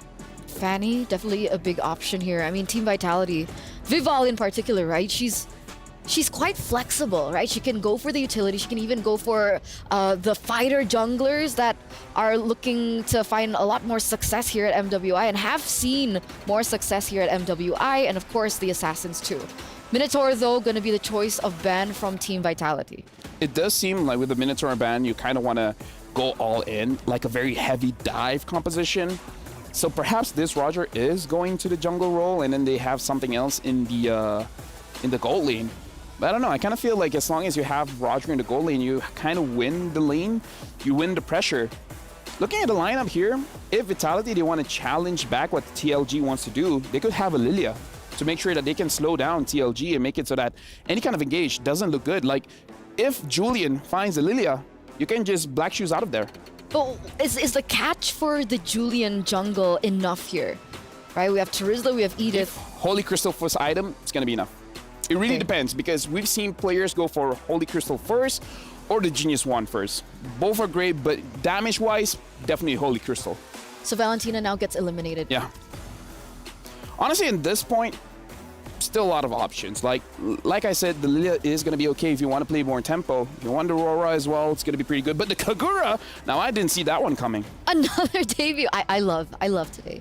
I love debuts. It's a day that keeps on giving. What? Yeah. Yeah. Me too. So Kagura now being planted in. And again, right, that burst, the CC coming through as well from the Kagura. I've seen it in a different tournament. It has done well. But in this composition, how do you think it will fare? I feel like the Kagura, the reason why it's there is to deal with the Lu Yi. So the Lu Yi wants to stay in the back lane and then try to use the yin yang reactions to control the fight. The Kagura can use the yin yang overturn to burst the Lu Yi very, very fast. So it looks like your job is just to win the 1v1 in mid. I mean, not in mid in particular, but like in turtle fights, in lord fights, just aim for the Lu Yi. And maybe that's why they pick up the Kagura, because you have easy access to the back line. And okay. Ruby Claude and Louis. Claude for TLG now. Okay, again, this is flex. Both Arlet as well as Ruby can be flex in the roam position. So Vitality, now they have to show whether this Roger is going to the jungle or going to the gold lane. I like TLG's draft because it's a very meta draft. Like, we see male teams use this kind of draft. And the strongest point about this is actually the macro play, right? Sending the Claude over anywhere all across the map, making sure that he has a fine time farming, and now the carry gets picked up. So this is going to be a Roger jungle. Yep, Roger in the jungle. I'm actually quite surprised, right? Because last time at SPS, when Falcons Vega qualified for MWI of Team Vitality, they did so well with Shell on Roger and Shell on Clint. So with the carry being picked up, it's interesting. Why do you think they went for carry? I really just feel like that they want to have a good laning phase going up against the Claude, because I think she really just wants that true damage on the Claude so that the Wind of Nature doesn't really help. Ah, I see.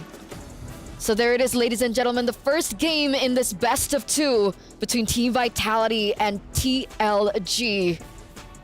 We're gonna skip over to the casters. Guys, are you ready? Ready we are. Thank you very much, Eterna and LaFell. Love the nightmare thing, all that too, LaFell. Love it. You know, did you get it? I got it. Hey, once again, it's me, Naisu, and Leo joining on the desk. It's this match number 2 for Group D. And yes, it's Team Vitality versus TLG. Once again, at Title Legends Gaming. You know, they had a 1-1 in the previous series, man, so maybe they can replicate what they did in Game 1 to GGHG against the Queens of MLBB. Just non-stop. They've been winning. Just everything. Undisputed. What was the number? 20-something? 20-something. Over the past 3 years? Who's going to unseat him? Who's going to knock him off that throne? Title Legends is going to give it their all. Their Girl Scout try here. That they could. Maybe have some cookies as well. But, you know, for Team Vitality, what makes them so good, I think, you know, even LaFell touched on a bit on this in the draft. Those first three picks especially, this is something that you see constantly back from the men's teams, even when we were in MSC. It's a very meta. It's very meta. Yeah. The Kagura, I was not expecting. So it's refreshing to see, yes, like Eterna said, these debut picks on day 1 already. There's a lot of unique heroes coming up. I forgot the exact number that we got to see throughout MSC, but I think it was like upper 70s or if not 80s once we got through all that. But the Kagura pick, I don't know, how do you feel about it? Is it enough burst damage with the lineup that they have, even though they already have a Roger here? It's been about 2.5 years since we saw Kagura in a, I don't know, consistent basis in the professional scene. Yeah. So with that said, there has been some changes on her, right? We were talking as Chokes goes ahead and applies some pressure on to Chell there, but yeah, no. I'm wondering if those changes are going to be enough. Yeah. To put her over the top and make her a legit pick once more. She's got the level 4 right now, so they're going to go ahead and make their way to this turtle. Looks like they have complete control over it too, so this might just be an objective in the hands of Team Vitality. And it looks like just that. Vival gets it. They come in though. The diversion. And now Vermouth goes down. A quick response by Fumi Echo. And Bay's really trying, but Chinny takes her down. 2 free kills for Team Vitality.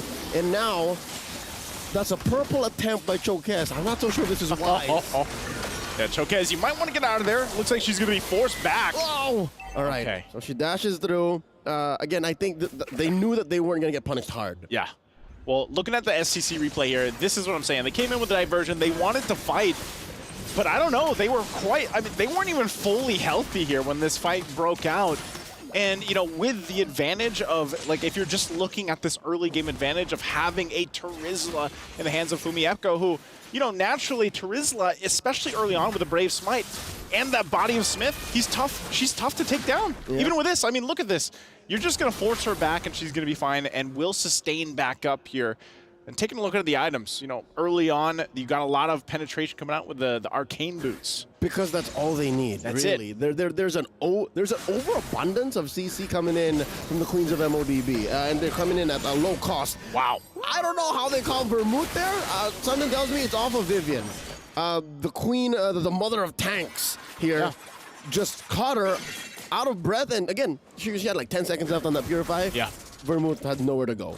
This is, again, as you're looking at just how they're dominating this early game, it's a rotation that you guys have seen many times if you've been fans of esports for MLBB. They've been doing this since 2021. This is the same play style. Even under the utility jungler meta, Vival was living in their opponent's jungles already. Yeah, pretty much. And, you know, this allows her, because of how this is going, diversion's going to be used.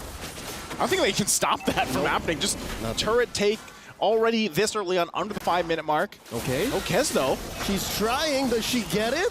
She did. Now she's in trouble. Can Chokez finish the job?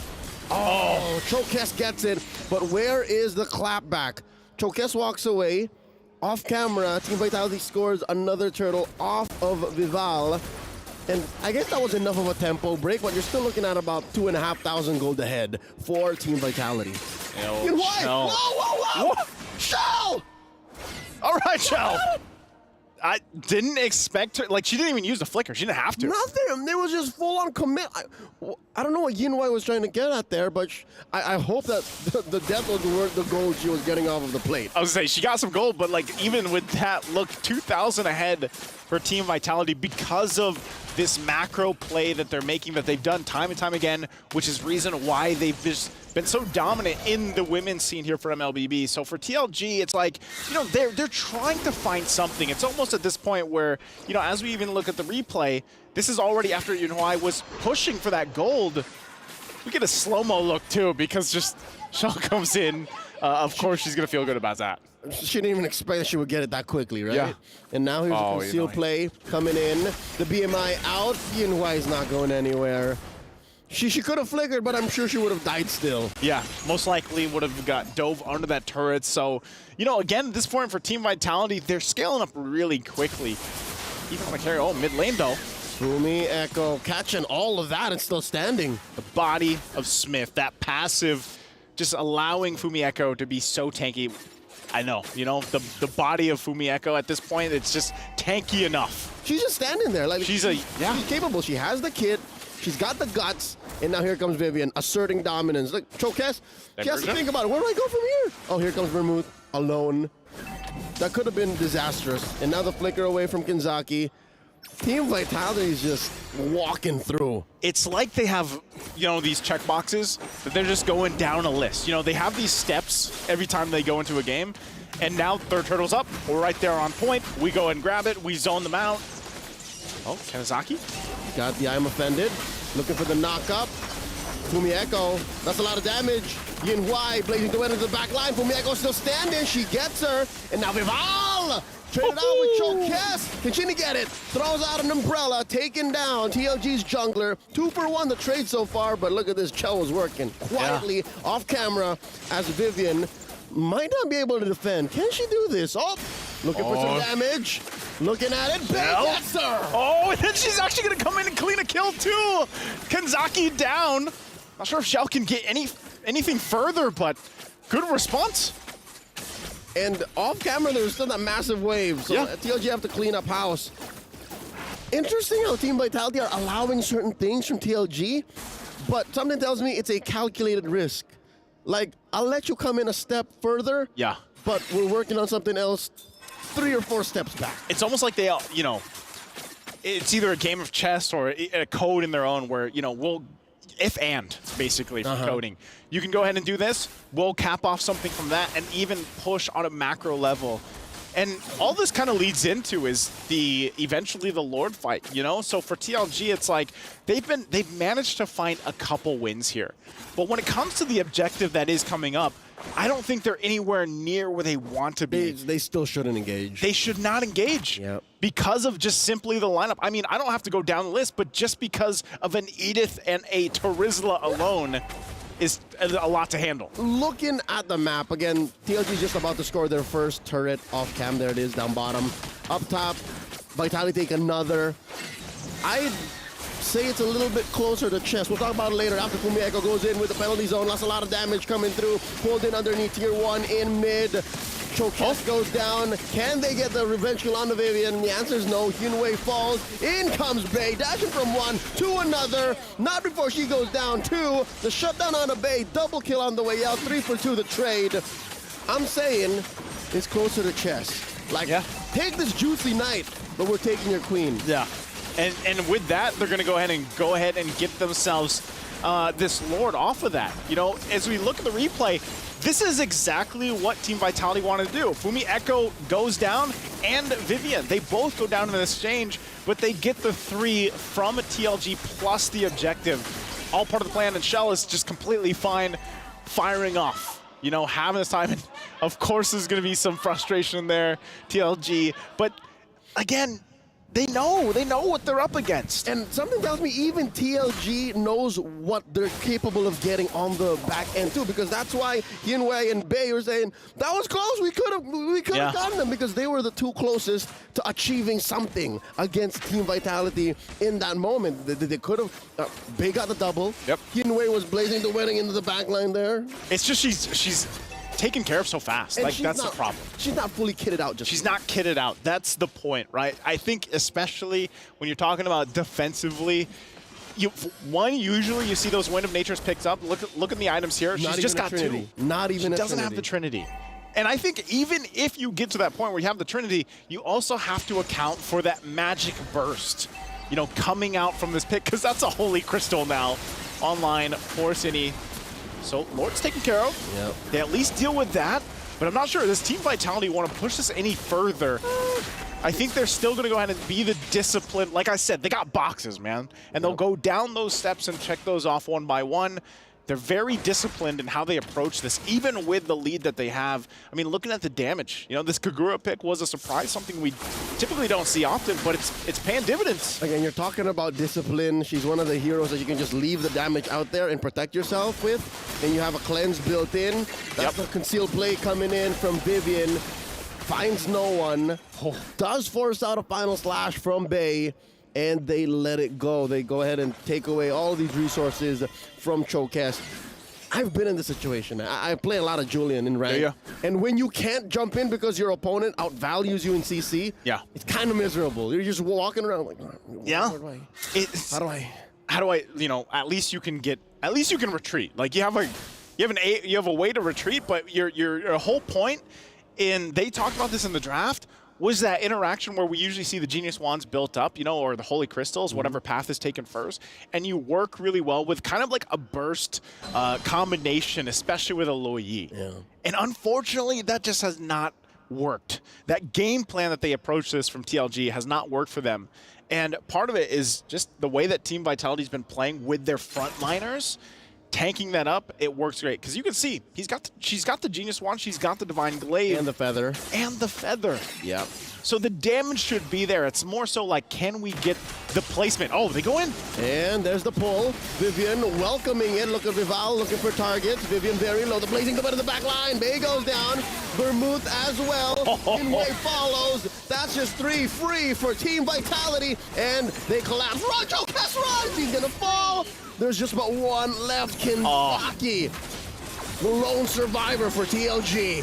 Kinzaki, she's just going to be able to watch this as a full force of Team Vitality. Just 1 minion, is that all Team Vitality needs? The answer is yes! The Queens end at 12-22. The Queens of MLBB. Victorious 20+ times at this point, going on 3 years further. And you can see why. Again, TLG, very impressive in the game that they had previously, but man, this just looks like, you know, they couldn't stand a chance on what Team Vitality threw at them in this game. They might have found, you know, some moments here and there, but I think it was just part of the game plan from Team Vitality. It was them utilizing that front line, willing to sacrifice some of their members for the greater plan, the greater good in this matchup. In multiple ways, it was a checkmate. Well, you guys go ahead and break it down there in the studio. Eternal Lafel, take it away.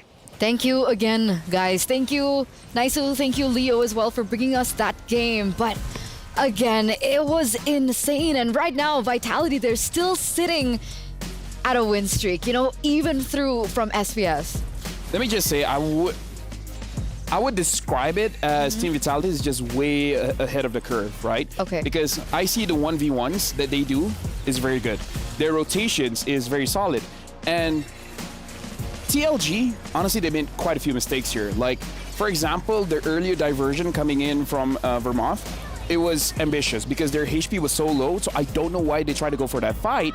And then later on, we see Chokis. Honestly, is amazing using the Julian, able to get out of very sticky situations, but you're taking a lot of a risk for very small return. So I kind of feel like them going up against Team Vitality, where Team Vitality has a very strong base, very strong core understanding of the game, they just make better decisions. Where compared to TLG, sometimes the choices they make have a lot of risk, it just doesn't have a lot of return.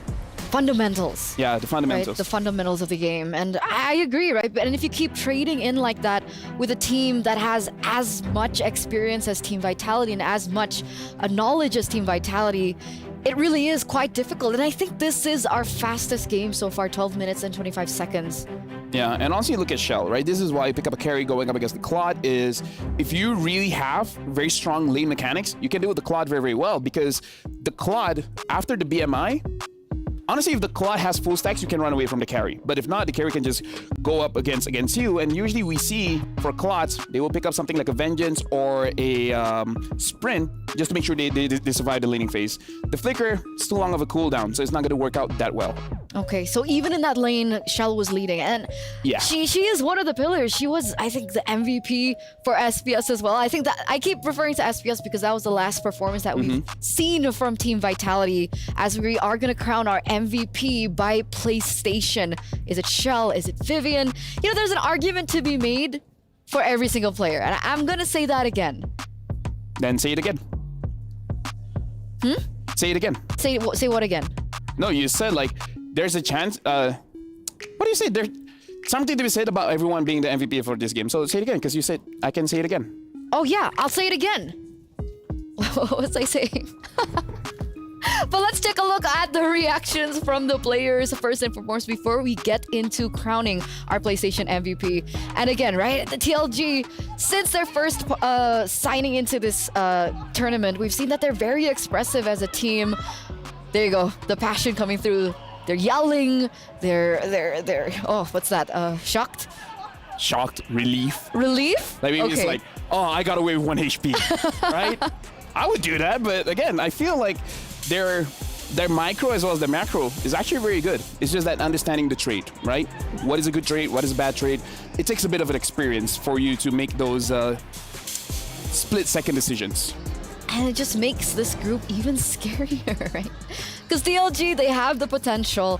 GGHG have also been proving themselves. And now we have Team Vitality finally after that debut game. Who do you think is going to make it to the playoffs? Oh, Team Vitality, of course. Yeah, okay, the other... Yeah, but let's test out the curse, right? Like, if it's true, if I say Team Vitality is going to win, and then they lose this one, boo-hoo, sad, more tiebreakers. Okay. Yay, yay. True. We'll see after we see our PlayStation MVP. Let's see. And let's see, and let's see, and it's Team Vitality. It's Shell. I just wanted to like utilize C more. Yeah. It's you know? In terms of vitamins, they're pretty cool. Exactly. Yeah. Exactly. See the world. See Shell get that MVP once again, man. Let's look at this 1v1. Look at this. This was what you mentioned, right? Yeah. There's nothing you can do. The carry is so strong. And later in the game, when you have a Wind of Nature, the carry just pops to ult, dashes forward, and then the Claude is dead because out of all the marksmen in the game, Claude is notorious by having one of the lower HPs. So it doesn't take a lot to destroy the Claude. So whether it be on Carry, whether it be on Clint, whether it be on Roger, Shell is able to perform once again on that hero in the middle, on Carry. Honestly, at this point, No, go over and hug her, by the way. I'm married. I think I will get a mouthful if I go back and I like that, you know. So let's take to the interview over with Shell with Reptar. What you got, Reptar? Hey, this time around, we have another one of the Siswanto sisters. This time it's Chell, the gold laner of Team Vitality. You're gonna be going up against TLG that you only saw or knew more about based off of their first game earlier today. How are you and the team feeling about going up against a team you're not that familiar with? If I might say, I think I'm pretty thrilled and also challenged at the same time. But we're gonna do our best, and we're just gonna focus on ourselves and make sure that we have enough preparations. All right, so just focus on yourself, and I like that you really want to face the challenge of a team that you're not so familiar with. That confidence is important. Another important thing is the fact that, again, you're in the same team with your sister. So how do you guys usually like to spend time? Because I went through your Instagram. Seems like you guys enjoy hot pot. Are there any activities that you guys enjoy together? Go out to eat or spend a lot of time just joking around? What is it? Yeah, basically we love eating, especially hot pot and Korean barbecue. We love Korean barbecue so much. All right, so hey, if ever Korean barbecue, that would be great. That'd be great. Yeah. All right. So do you have any messages for the Indonesian fans watching at home and supporting Team Vitality? Should I say in Indonesian? Oh yes. Okay. Buat fans Indonesia, tetap dukung kita, nonton match-match kita. Pokoknya dukung kita terus lah, karena meskipun kita bawa nama tim luar, tapi kita tetap Indonesia, kita tetap bawa nama Indonesia. Kalaupun kita menang, pasti Indonesia bangga lah. All right. Thank you so much, and good luck to Team Vitality. Thank you. Technically, I actually did find a really good Korean barbecue restaurant in Riyadh, yeah. I think I'll talk to Shell about it later on. For me, I'm just missing spicy food. Bring your own. That's what OG's doing. Really? Yeah, Ranger Mas, KB, Owl, they all brought their own sambal. It's sambal. Let's talk about the game, shall we? I mean, honestly, Shell, I like that she also is like, you know what? We haven't faced this team, so it's gonna be thrilling. It's gonna be challenging for us to go up against them. But so far, Shell did show gold lane, mine.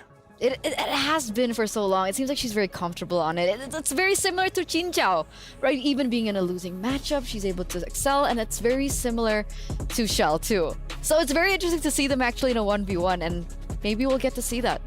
Honestly, we might, because so far, looking at Team Vitality, because that match really wasn't as close as GG Homegirls going up against TLG. So honestly, this is one of the matches that can go 2-0, but we have to talk about this. If Team Vitality goes 2-0 against both TLG as well as GGHG, same thing.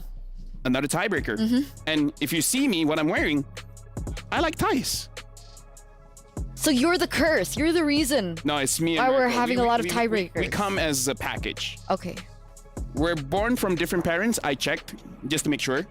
But yeah, we both carry this power and curse. Because our uncle did say one time, with great power comes great curses. Not responsibility? That's Uncle Ben. Our uncle. Oh, it's a different uncle. Yeah, our Is it Uncle Wawa? Yeah. Oh, Wawa. Yeah. He's over in the Indo desk, guys. We have a weird family tree. Yeah. I would assume so. But I love my family, Go whatever we have. So right now, Team Vitality are leading their best-of-2 series against TLG, and hopefully TLG can come back, because there are a lot of teams that kind of fall short in the first game, but they go for a terrifying comeback that is quite unexpected, and maybe that's all they need, right? Maybe they just needed to adjust to Vitality's gameplay, because technically this is the first time that they have met, seeing as this is the debut of TLG on the international stage. Maybe the Kagura really threw them off. Because Vermont usually had amazing games, but with the Louise, she didn't seem all that confident. Because again, before she can actually execute her combo, she gets executed. And she's like, wait, I'm not used to dying this fast. You mentioned that, right? The burst potential coming in from the Kagura? I know! Let's appreciate Lefel first. Thank you. I act stupid, but I have my moments. You too. So, Don't agree. Okay, what do I do then when I'm negative? You get mad at me. When I'm on your side, Let me teach you. You get mad at me. Habibti, let me teach you. Okay. Right? Okay, Habibi. Whenever we are in an awkward situation, we don't know where the conversation is going. We change conversations. That's what I do. If I say something that I shouldn't have said, by the way, how about the weather? The weather is quite nice, actually. Yeah, see, this is why I have a lot of icebreakers, because I don't want to talk about the weather, because if we talk about the weather, it's pretty dry. Get it? Oh, because... Get it? What about we get into the drafting phase? Ladies and gentlemen, for our second and final game of this best of 2 series, Vitality now on blue side, TLG on red. And again, right, so far, blue side has the best win rate. But Falcons Vega... TLG just had blue side. Yeah, exactly. But Falcons Vega... Yeah, this is the out of the box moment. I'm colorblind, so I really don't care. Okay. Naisu's colorblind too. Shout out to Naisu. Shout out to all the colorblind people. We're special. Shout out to us. Speaking of which, looking at draft here, Vitality definitely wants some kind of jungler, assassin jungler, betting out to Valentina. And if you don't allow those assassin junglers to go through, the chip is going to get through because they already banned out the juicing, right? So looks like Vitality, they'll be having either Ling or Hayabusa or the chip. So this is why blue side is actually pretty strong. And they banned out the Angela as well, so oof. Roger still up for grabs, however. Luo Yi, definitely an option. They go for the chip ban. Like you mentioned here, for Team Vitality and now TLG are put in a position where they have to choose their poison. We have Ling, we have Roger, Terizla, Hayabusa, you're right. Yeah. Honestly, I can definitely see Vitality just first picking an assassin and just like, yeah, this is going to be a sub 13-minute game again. Because again, I kind of feel like TLG, their micro and macro is there. It's just that the experience isn't there yet. Like, I feel like they don't understand the limit of every single hero just yet. For example, like the Kagura. So if Vitality comes out with a hero that they're not used to playing against, they will have bad decisions. And it showed. So we'll see now, ladies and gentlemen, as we get after this. Oh, there you go. The Ling first pick, very quick, very confidently, even without the Angela. They don't mind, they don't care. They understand the limits of this hero, and now TLG will have to go and pick against it. Tigreal is still opened up for grabs. Terizla as well. They need it. And, huh? No, they need it, because imagine Terizla and a Ling, how are you going to deal with that? Exactly. So I feel like TLG, they need to pick up the Terizla here and then start figuring out whether they want the Harif, because the Harif is open, or they pick up a priority mid laner and then last pick picking up something like a Hayabusa. So they pick up a priority mid laner here, they're picking up the Vexana, and they're picking up the Edith as well. This is a bit dangerous because they're giving away the Terizla over to the Ling. So you have one opponent that's hard to catch and one opponent that's hard to kill. And there's also a Tigreal that's still left open. Can Edith be flexed into the EXP lane? Is that... Yeah. Okay. So Terizla has been picked up by Team Vitality. You said Tigreal, this was Minotaur scary, and now it's actually coming true. Minotaur and Tigreal, the option now. Or they can pick up a mid, something very aggressive, just so that the Ling won't be invaded, right? But going up against Vexana... Do you want to go for wave clear? Lilia? Oh, they're picking up a Claude first, but again, this if TLG doesn't pick up Harif now, it's gonna get banned out for sure. I feel like they need to pick up Harif right now. It's a good lane against the Claude. It wins that lane as well. They can try and shut down Shell. She was the PlayStation MVP in our first game from Team Vitality. So they need to figure out a way. How do we shut Shell down? And maybe that starts with having a better setup, a better lineup in that gold lane. The thing is, Ling is going to be quite good going up against the Harif, but again, it's kind of like pick your poison. If you have something else like other than Harif, then sure, go for it. They're picking up a Ruby, so they're making sure that their front line is pretty solid here. And again, this is still flexible, but based on what we saw just now, the Ruby did go to the roam position, so maybe it's the same thing here where they put the Edith on the EXP. Okay. So now... Ban mid. Honestly... Because, you know, Claude technically did lose in lane against the carry, right? So is TLG, is that what they're kind of fighting for right now? Sure. Take the Harith, whatever, pick up the Claude, and then now we're trying to counter it with a carry. It could be an option. I'm thinking of something else because I feel like something bursty could do well going up against the Claude as well as the Ling. I feel like Faramis is a good ban here because if Vitality has a Faramis as well, you have to kill them twice. Killing them once is hard enough. But then maybe that's when the Hayabusa comes to play. Yeah, actually you're right. Yeah, you're right. The Hayabusa can deal, but the Hayabusa gets banned. So this feels like a Faramis pickup. It's just that TLG, are they seeing this Faramis? Man, that's so scary. If it's not that Faramis, team fight. If it's not Faramis, honestly, there's a lot of very good mid laners. I'm just thinking of a situation where TLG, as an inexperienced team, they just want to go for team fights. Pick up a Faramis and deny all the aggression that they're going to show. So let's see. The next ban coming in from TLG. They're taking their sweet dear time here. Are they going to go for the Faramis ban, taking it away from Team Vitality? What's on the board? I mean, we've seen an Aurora today. We've seen a Nana today as well. But they're going to go for the Grok takeaway, taking it away. One of the power picks from Vivian. I feel like the Grok is a very good ban because, again, it gives you priority in the mid lane. And it's a hero that if you have a very good early game, you're able to go inside the jungle very comfortably. Harvey gets banned out. Now we got to see if TLG does want to go for the carry. The carry is a pretty good pickup here, going up against the Claw, going up against the Trizla.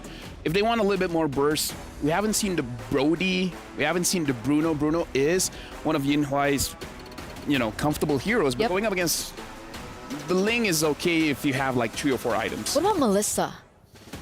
I think it's tough. Melissa is very, very tough here going up against the 3 heroes that Vitality has. Okay, so definitely taken off the board, but you don't want to give the mother of roamers a good pickup. There you go, the carry, right? Yeah, the carry is picked up here. Now, Vitality, if they want to go for a sustain, they can pick up the Faramis. If they want more damage, they could go for something like a Farsa or maybe even Aurora, just to have a lot more control, making it easier for the Ling to go in and out of team fights. So they have a lot of biased options. to Lilia, though. Honestly, the Lilia is still good because as long as you have a fast tempo going up against TLG, make it so that they have very limited time to think about what's their next step. It's going to be pretty good. Especially if they have a very aggressive roamer as well, maybe like a Chow. Ooh. Yeah, Lilia Chow is pretty good. Is that Vivian's style, though? The Matilda is open as well if they want that.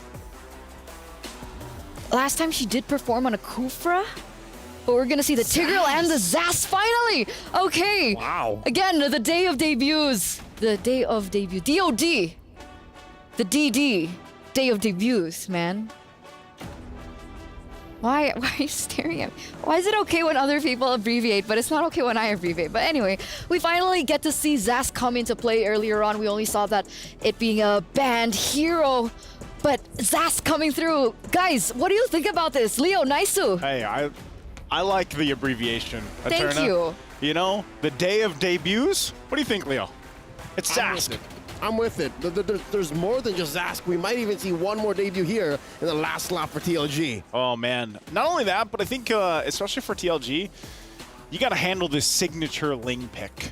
You got to be able to control it. And what is the answer going to be? Oh, look at it. It's Julian again. Oh, man. I was hoping for like a Hanzo or something. Yeah. I mean, to be fair, Julian is a natural counter towards the Ling. You know where the Ling is going to pick up the sword, so you prepare your enhanced scythe there. Yeah. Thank you for confirming. Thank you for, supporting like my DOD, by the way. I like the affirmation as well. You know, our casters are very nice. They're so nice. They're not like us. We're very toxic to each other. We are. You guys. We're horrible yeah, people. I mean, we got to balance it out some way. But, take control, Leo Naiso, as we battle it out here in the studio. Sure. Be nice. Hey, you know what? We can battle it out here because the two teams are going to be battling out again after what we saw from game 1, man. TLG, can they replicate, emulate what they did in the previous matchup? Going into this, can they get a win off the Queens of MLB, Team Vitality, the massive win streak they've had? We've seen this even back for MSC, and how this plays a part in all of this. You know, for Tidal Legends Gaming, they gotta bring the tide once again.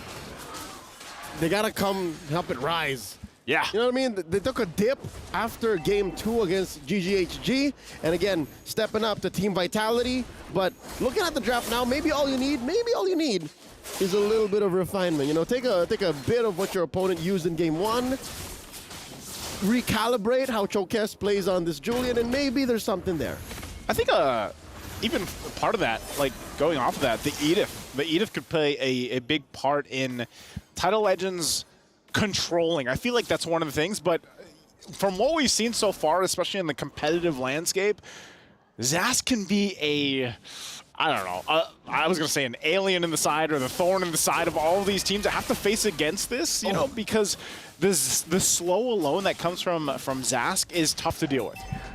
I see what you're trying to say, and from my point of view, it's such an alien pace to fight a Zask. Yeah. He ends up with an extra life, a style of damage that we're not used to. Like it's a DOT with a little bit of a slow. It feels awkward. It's very awkward. Like again, you're from a different planet when you fight a Zas, and is TLG ready for that? That's the question. Yeah, I think that is. Nothing too crazy happening in the early portion of this game. It's very calm. It's very calm leading into this first objective, because I feel like for both teams, that's really what they want to play around is these level 4s. Once Fumieko also gets this penalty zone, that's where you're going to see them try to make a play. If anything, now that the turtles spawned, you'll notice that TLG are up maybe 300, 400 gold, stable. Their farming is a better rate now, at least against Team Vitality in the opening minutes. Now the turtles up, less than half health. Chokes very far off. Kinzaki with the spear and the suplex coming through big penalty zone. What? Down goes the turtle. Chokes secures it. She's on fire right now. And so is Kinzaki taken down, serving up the kill to Chinny. Another one. Bay goes, but Vival falls at the hands of Chokes. Now the fight continues. Can Vival get out of there? She dashes through. Chokes wants to finish the job. Knocks her off, but again, tricky passive on that Tigreal. And both teams walk away with a little something. Yeah, they both get something out of that. You know, it's they win in. Interesting, because I want to look at this again from STC, the replay. Interesting that Chokes gets that turtle. I feel like the retribution was also just off from Vival there, and even the placement wasn't on par from from TLG. It's level 5 retri. Chokes on the Julian was just a little faster than the scaling Ling. That's true. That's true. You know, which is interesting the way that it went, because for Team Vitality, you still see that awkwardness with the Zask playing part in that. Gets 2 kills. Yeah, deal with it. Yeah, so Sydney has 2 kills now that she can go ahead and play around with. The spike of the Zas too. You know, dealing with these little aliens is already enough. Nightmare spawns. The nightmare spawns. Such a perfect name. It's a nightmare dealing with them. Hey, it is. It is. And now that you have an early kill, two early kills on the Zask, it will be more of a nuisance to deal with. But we'll see for TLG. They are maintaining that minor gold lead that they had. But I think this is where you want to see, okay, at this point, you have to make plays. You have to find setups. You have Bay able to use I'm Offended when she rotates to these objectives, if that's the choice. But even so, like, this is what I was saying with the Edith, you know? Like, this is a big play potential that you can use with the Earth Shadow combination. Yeah, despite being at 2-1, TLG are in a much better shape than they ever were in game 1. Yeah, right? definitely. 4 minutes in, they're up by about 300, 400 gold. Again, they're keeping that solid lead. As small as it is, it at least allows them to be competitive and forces Team Vitality to choose how they engage. Now the turtle's up, less than half health now. Oh, this is a quick take. I think they just give it up. Oh. Will they? In comes Kinzaki, repositioning herself, and there goes one more time, Deja Vu! Chokes secures the turtle! Vival takes out Kinzaki though, Tempest of Blades up, she's in the air, taking down Chokes. 2 for 1 so far, and Cheney scores another one, make it 3. All right, that, you know, Chokes gets the turtle, but at what cost? Right? I mean, look at this again, the STC replay. good setup, but look at the implosion. That was, I mean, we have talked about the Tigreal pickup so many times. That's why. All on Vivian. Yeah. All on Vivian. And the truth of the matter is, I'd reckon a huge chunk of why she is able to walk into these engagements and be on the brink of death or even barely take any damage is because of how well she plays the passive. Yeah. She stack. I'm coming in. Yep, I'm here, right? And she does it like, that was a multiple setup implosion, and we saw this even previously in an exchange where she didn't go down. Like you said, she plays with that passive very well. And that's a cornerstone of what's allowing even this lineup from Team Vitality to build up the way that it needs to. Again, we're talking about timing. Shell is just having that hell of a time farming up. What do they call it? What do they call that? We call it the gold lane experience. And what's crazy about her gold lane experience is in olden times, I'm talking about like Olden 9 months times. back. Yeah. Back in my day. You would need a roamer to help you out. Yeah. Right? Or a massive rotation from your mid. Duo even. But so far, even in game 1 of this series, she's been having the golden experience alone. Yeah. And I think, again, when you have, it's usually for a Claude especially, that's exactly what you want. Uh-oh. They're actually going to go for Vivian, but... To find her. Kentucky was like an inch off on the onward. Yeah, unfortunately. So they're not going to get anything off of that. Also, Turtle's now up here. So far, though, hey, Chokas has been on point. We'll see if she can grab another one and make it 3 for 3, but they don't want to have that same kind of at the cost that they had in the previous one. It can't be a Pyrrhic victory anymore. Like, it has to be as clean as possible. Maybe a trade, but not a losing trade the way that last engagement went. Bay here pulls the trigger on the I'm offended. I don't know why she pulled it so early. Now the turtle at a third of its health. Showcase looking for the again? Here comes the implosion! Chinny secures the turtle and it's all going downhill from here. Tidal Legends crashing into a wall and its name, Team Vitality. Oh yeah, the wave can't get over that one. Okay, she's gonna get spotted out too by the little alien. Goes in. It's a losing battle, Chokez. Uh-oh. Spotted out by Vivian. Vivian. Knocked off. Chinny's gonna deal enough damage here. Oh, dashing through the iframes. Shell gets the kill. Yeah. So and I wanted to say before that turtle broke out, TLG has done a good job, I would say, in game 2 in comparison to what we saw in game 1. But with these exchanges, they haven't found out an answer to that play yet. Like, they haven't dealt with Vivian's setup potential. Yeah. And I think that's already step 1. You have to get over that obstacle somehow, some way. How do you do that?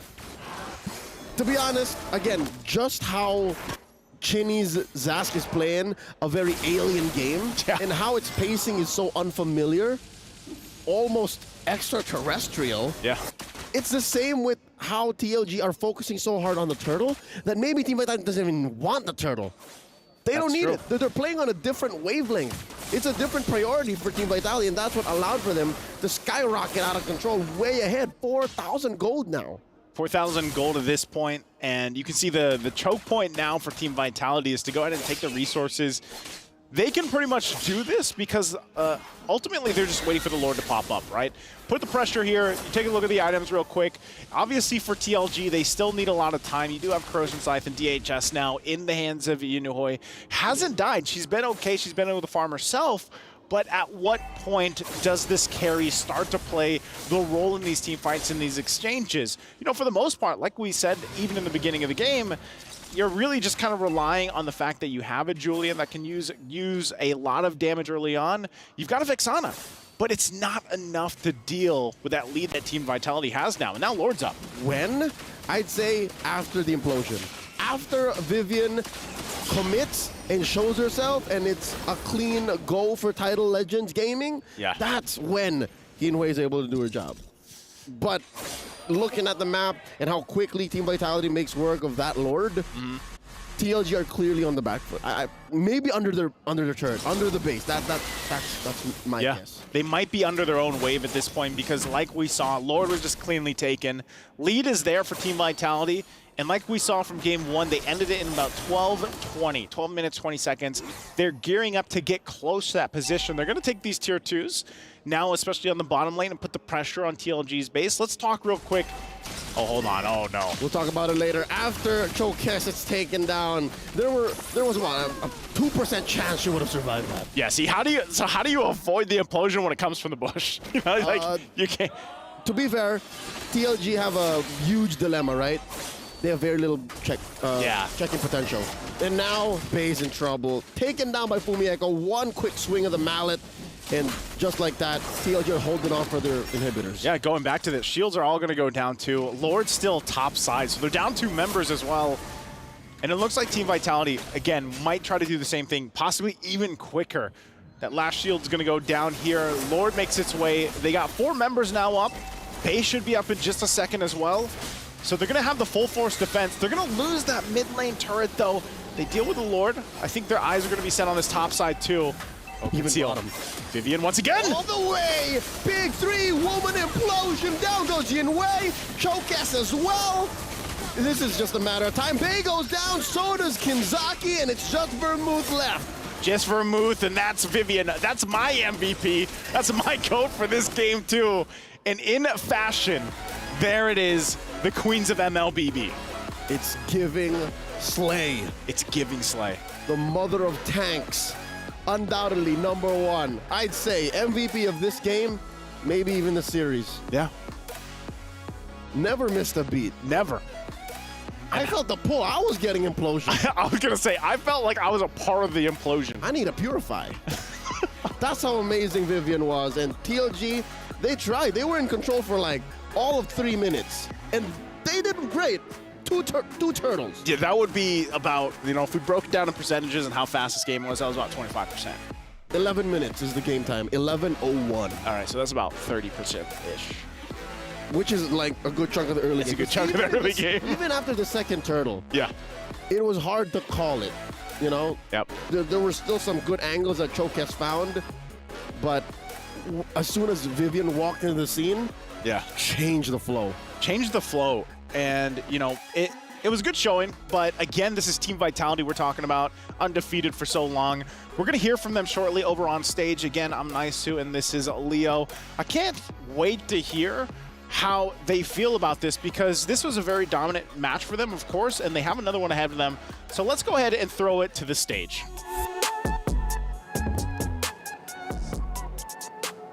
Indeed, that was a very, very dominant win right here from our reigning queens of Mobile Legends Bang Bang Women's International.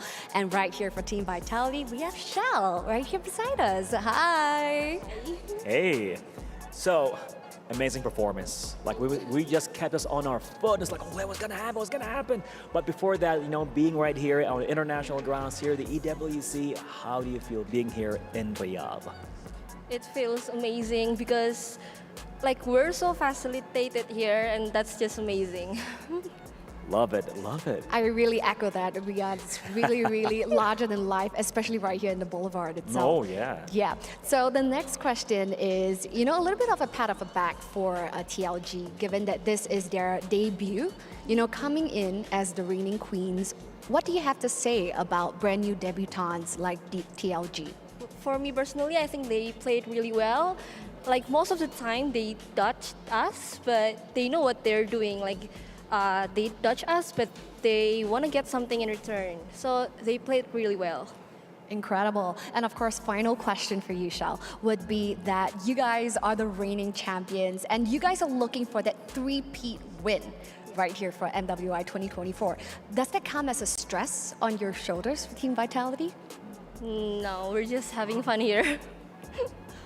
Just a day, just a random day in the office. Just regular another day, having fun Yeah. right here, you know, walking in the Amazon arena, you know, just another day. That's a beautiful confidence coming from Vitality right here with Shell. But how do you feel about it? Now I'm very, very excited to see what they can do, of course, in classic and record time, may I add, especially for game 1. That was just record time, as they have mentioned on the panel as well.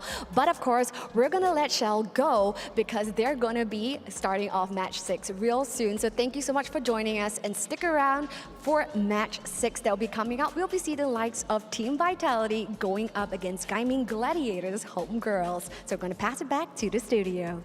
Yalla, let's go. Thank you so much to our amazing hosts as we get back into the studio, ladies and gentlemen, with me, Eterna, alongside with LaFell. And we're going to take a look into the highlights of this best of two over from game number 2.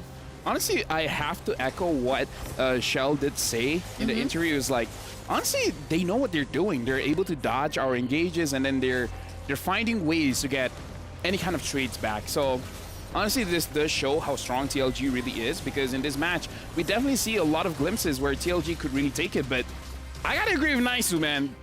Vivian's the MVP for this one. Look at all those crazy implosions. And there were even 2 Purifies, right? On the side of TLG. Yinhuai picked up the Purify, Vermouth picked the Purify as well, but with the way that they were able to layer their resources with the penalty zone coming through, and then Vivian comes in with the implosion, or either way around, or vice versa, right? It worked so well, and they timed it perfectly. Yeah, again, like, this is why we keep talking about this Tigreal pick. Yep. Sure, there are ways to fight against it, blah, blah, blah, I mean, you know, boring schmoring, but Tigreal's very strong. Like, that CC is instant. It's so fast. Did you see what I did? That's how fast it was. We couldn't even see it. You couldn't even see Didn't even see it coming. Especially, there were so many times that she actually put herself in a position where they didn't even have time to react, aka in the bush. The bush plays were amazing, and I think there were a lot of moments that TLG kind of overstepped because they couldn't check in, they didn't have the visibility that was proper, and they just played into the traps that were already set in by Team Vitality. I feel like Vivian is going to be amazing at parties, because I think she can throw an amazing surprise. Hi, it's your birthday. Oh, you're right, you're right. Right? She could throw an amazing surprise parties, like hug people, because that's what Tigreal does. Mother of tanks. He pulls, yeah. Mother of roamers. We have our very own Daenerys, but it's not a dragon that she's taming. It's all the tanks and the roamers. Honestly, looking at this game, sure, the MVP could go to anyone, but I don't care. Vivian has it.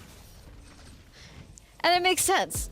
But you know what doesn't make sense? What doesn't make sense? Your predictions aren't cursing. No, I feel right? I feel like Vitality is just too strong. Right? Okay, let's take a look at the STC Play audience predictions right now. 33% for... Wait, what? Wait, whoa. TLG, 67%. I love this. This is amazing. Expect the unexpected. Where's the camera? There you go. Hashtag expect the unexpected. Do you expect this, LaFell? No. No? No. 9. How else can I say no in different languages? No. No? No. I think that's French. Maybe it's French. I don't know. Like, but here's the good thing. TLG has fans. TLG has fans. And they deserve it. Maybe they love the dark horse story. They love the Nightmare, which apparently Mare is actually a female horse.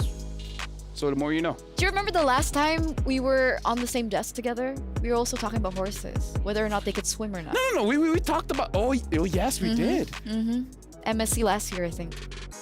But let's crown our MVP by PlayStation, ladies and gentlemen. Is it the mother of tanks herself? And it is Team Vitality. It's Vivian. Are we used to seeing roamers with 11 KDA? No. Right? Again, we got to talk about what the casters did say. She plays very well with her passive, making sure that she can actually tank quite a lot of damage and then still able to survive. This initial fight kind of shows that both teams really have what they got. Like, we got to give credit where credit is due. Chokes was able to get 2 turtles. But again, the engage is coming in from Vivian. It's like, you can get the turtle, but I want you guys. Maybe it was a bait to begin with? Nah, I feel like it wasn't a bait. It's just that Vivian has an eye for an opportunity. She finds these situations where TLG was not aware of how close they were to each other, and then she just flickers forward and then she gets it. The bush play. The bush play. Keep going. I thought you were going to, Oh, because this elaborate again. This is speechless. Look at my man Tiggs. Look at Tiggs. Can we take a picture with him real quick? Oh, he's got it. Okay. Yeah, there you go. There you go. Tiggs is amazing. Like, this is why we keep shouting him out, because he's very good against a composition that has a lot of melee heroes. And in this case, there was a lot of melee heroes. And they were able to definitely take advantage of it. It's a surprise that he's not as popular as we thought that he would be today. Yeah, I feel like it's just one of those picks where you need a lot of practice on. Practice your minds up. Shout out, Nysa. Right now it's a 2-0. After this, we're going to have another best of 2 series. It's going to be Team Vitality going up against Gaming Gladiators Homegirls. If Homegirls gets even 1 win, they make it through. If they lose 0-2, then it's going to be a tiebreaker situation. And I don't know, going up against CLG, it looks like the more matches they play, the stronger they get. So if I was Homegirls, I want to get at least 1 point against Vitality. At least. At least. But before we get into that, let's take a look at their reactions from earlier on. Man, you know what? She's feeling it. She's like, oh, man. Oh, Vivian's actually feeling it, too. That's a surprise because usually they're very, like, nonchalant when they get victories because in an interview they mentioned that that's just the standard that they're going for. Winning is a minimum. I like when players are allowed to express themselves. Don't be robots. Don't be like, wait a minute, it's okay. Don't be Super Marco. I mean, technically they were robots. Yes, they were, but now they're not. So express yourself. For everyone at home, if you're feeling sad, happy, maybe even depressed, just express it. People can have fun around you. They can help you out. Look at me. And now look at Eterna. There you go. There's Eterna. So let's head over to a break, ladies and gentlemen, before we get into the final best of 2 series of the day. And to answer your question, yes, I am expressing myself. So we'll be right back. Don't go anywhere.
Honor 200 series, the best portrait phone AI empowered.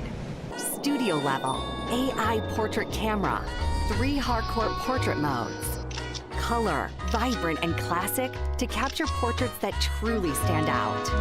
AI empowered magic portal. Snapdragon 8S Gen 3 AI chipset. 5,200 milliampere per hour silicon carbon battery, 100 watt, Honor Supercharge. This is Honor 200 series.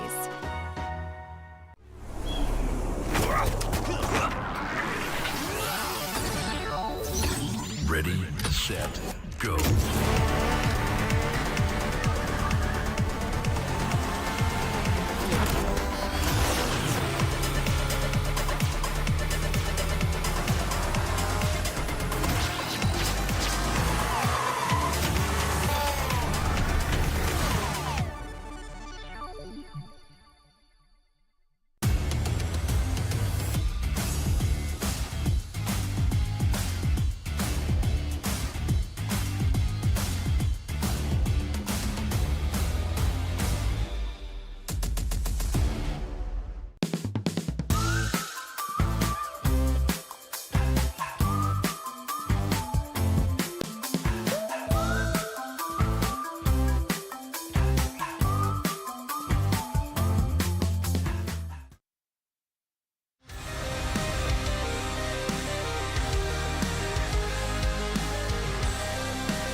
Honor 200 series, the best portrait phone AI empowered. Studio level, AI portrait camera, 3 hardcore portrait modes. Color, vibrant and classic to capture portraits that truly stand out. AI empowered magic portal.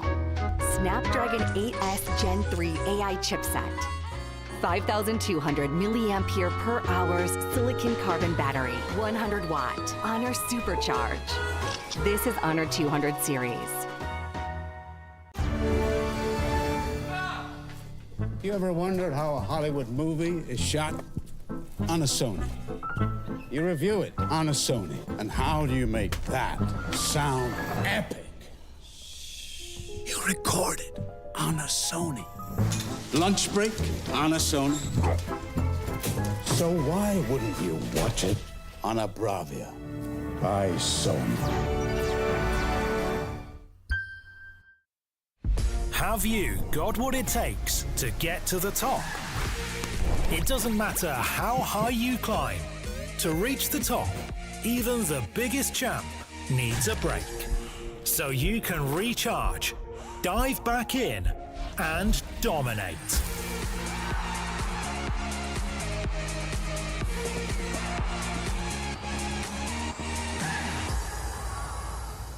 Have a break. Have a Kit Kat.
We're back, ladies and gentlemen, at MWI X EWC 2024. And for the last match of the day, we will bring you a surprise with a surprise guest. Hello, Maria. How are you? Surprise. I'm really great. Thank you for having me here. Thank you so much. Orang Malaysia. Yeah. What's going on with these two? Orang Malaysia kat sini dengan seorang Indo. Like, it feels good. Yeah, it feels good. Aku mengerti. Yeah, kamu mengerti. I understand. Yeah. I really appreciate it. Yeah. But this is the English broadcast, right? It is. Okay, back to you. Yeah. Okay, just to remind you, it is the English broadcast. But our first question, for Maria here. Sorry, I surprised you a little bit because today's full of surprises. How do you think of today? It was the first day of MWI to open it up. It's one of the biggest events that we've ever seen for the MLBB women's scene. How are you feeling about it so far? I feel so empowered to see all the ladies out there competing with full of their heart to prove something. Maybe to prove other people wrong, or maybe to prove they are right to be here for their dreams. And especially for GGHG, really proud that they are here. And I'm really hope that they're gonna make it to the next stage, because we're gonna against team that is so huge. So, yeah. Yeah, that actually brings me to my next question, right? And I think we regarded Group A as the group of death, but now Group D, after seeing everyone's performance, they have been popping off. And it looks like GGHG are struggling now, right? Yeah. Because technically, if they don't find a win against Team Vitality, they might not make it to the playoffs. How confident are you that GGHG can actually move forward to the playoff stage? Super confident because recently that Malaysia won the MSC. So we have the motivation, we have the high spirit in the name of Malaysia. We can, in the recent interview, Fafau, she said that she's motivated because of the recent winning. Of course, because we are always like not to be seen between Philippines and Indonesia, but it gives us motivation. It boosts our, fighting spirit to prove that we are here to be the world champion. Of course, for me, I can say as an audience or maybe just an observer, I'm really confident. I'm really hope that can make it to the stage because we know they are very consistent. It's just that they really need to avoid small mistake because this is international stage. No mistake are allowed. So any kind of small mistake, like tiny, you're gonna get punished. So I'm hoping that they're gonna get focused and consistent. So that's the key because we are right here bringing the spirit of Malaysia boleh or Malaysia can do it. Malaysia I need her confidence, man. Like, she's very confident that homegirls can do it. I'm like, I'm a bit 50-50. And I agree with her. Like, don't do small mistakes. 100. Yeah, don't do small mistakes. Yes. Yalla. Do the big one. Yalla. Wait, what? Wait, what? No. Oh, no, that wasn't the point. Let's don't do a mistake. Oh, let's embrace mistake and you fix it up. See, like, and woo. Like, you never expect the big mistake. So if you do it, then you're like, oh. Okay, that's a bad idea. Maybe don't. But GGHG now against Vitality, that's actually the highlight of the day by Jamil Motorsports. So everyone's actually waiting for this matchup to come through. And here it is, right? Team Vitality, once again, like you mentioned earlier on. Thank you so much, Maria, by the way. And of course, good luck to GGHG. Okay, yeah. Thank you, Maria. She's awesome. I love her already. That was the first time I met her. Really? Yeah. And then she not already... the first time. Oh. She's great. She has an amazing personality and I love her confidence as well. I really like her editing skills. Her editing skills. Again, Maria is the head of WTM, and honestly, looking at the social media, she really brings the story of all the Malaysian teams in Malaysia to the eyes of everyone watching the esports scene. Like, she's honestly a critical point that makes Malaysia strong today. On that note of strong, we're going to welcome the two strong teams, right? Jamil Motorsport walk-in, player arrivals as they are rolling in, ladies and gentlemen, for the final match of the day. And it always comes back down to that final point, right? Again, if Team Vitality go 2-0, I believe that is the scenario when we will be expecting a tiebreaker. Yeah, and again, I feel like tiebreakers are very tricky, right? Because you've went up against those opponents before, so, and because it's going to be happening tomorrow, it's not going to be happening today. There's going to be ample time for both teams to do their research. So if we're going for a tiebreaker, honestly, it's a bigger matchup for the coaches because the coaches have to figure out what's the real weakness. You're right. But we're gonna throw it over to the stage because it seems like our players are ready and our hosts are ready. Go ahead. And we are back again أعزائي المشاهدين هنا بكأس العالم للرياضات الإلكترونية مع موبايل ليجندز بان بان Women's Invitational في المباراة الأخيرة. Last match taking place right here. It's been an amazing day and with a lot of exciting things and surprises. That's right, we're only in day one and just take a look at the Land of Dawn. It's just absolute havoc caused by the femme fatales of Mobile Legends Bang Bang. And right now here, we're down to the final match of the day. And right now we're gonna be seeing the likes of the reigning queens of MWI, and that is Team Vitality going up against the Gaming Gladiators homegirls. So with that being said, let's take a look at the beautiful faces of our reigning queens, and that is Team Vitality.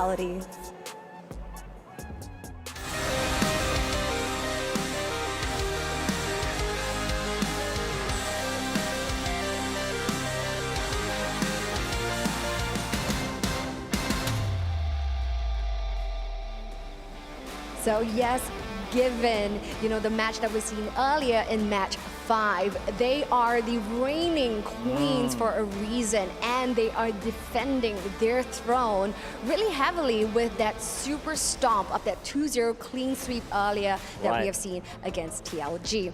Now, they're going to be facing off against the Malaysian players, Malaysian representatives, and with that being said, presenting to you, Gaming Gladiators homegirls.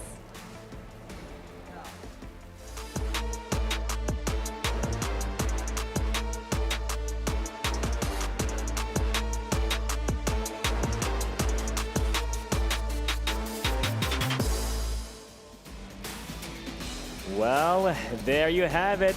Gaming Gladiators homegirls change the narrative so beautifully. Will they be able to hold on to that narration of even winning this championship? Now, I wouldn't discount the Gaming Gladiators homegirls for a reason, because when it comes to Malaysia, they have taken MSC 2024, so they are also a region to look out for. But is that enough to take on the defending champions right here for MWI 2024? And that is Team Vitality coming from Indonesia. Let's hand it over to the professionals to break it down for us. With that being said, back to you over at the studio. Yalla! Thank you so much, Cheryl. Thank you so much, Bara. I'm super stoked for our last game, last ultra match. stoked. I'm mega stoked. Ultra is more than mega. I'm mythically stoked. Mythically immortal stoked. I'm infinitely stoked. No, nothing's higher than mythic immortal. I gotcha. I died and revived again. That's how stoked I am. Got that immortality.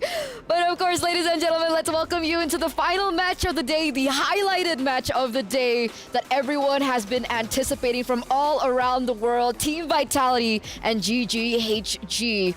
Game number 1, Vitality gonna have first pick Arlet, their choice of ban. Now for GGHG, they had a bit of time. They had say at least 30 minutes to really study of what Team Vitality showed.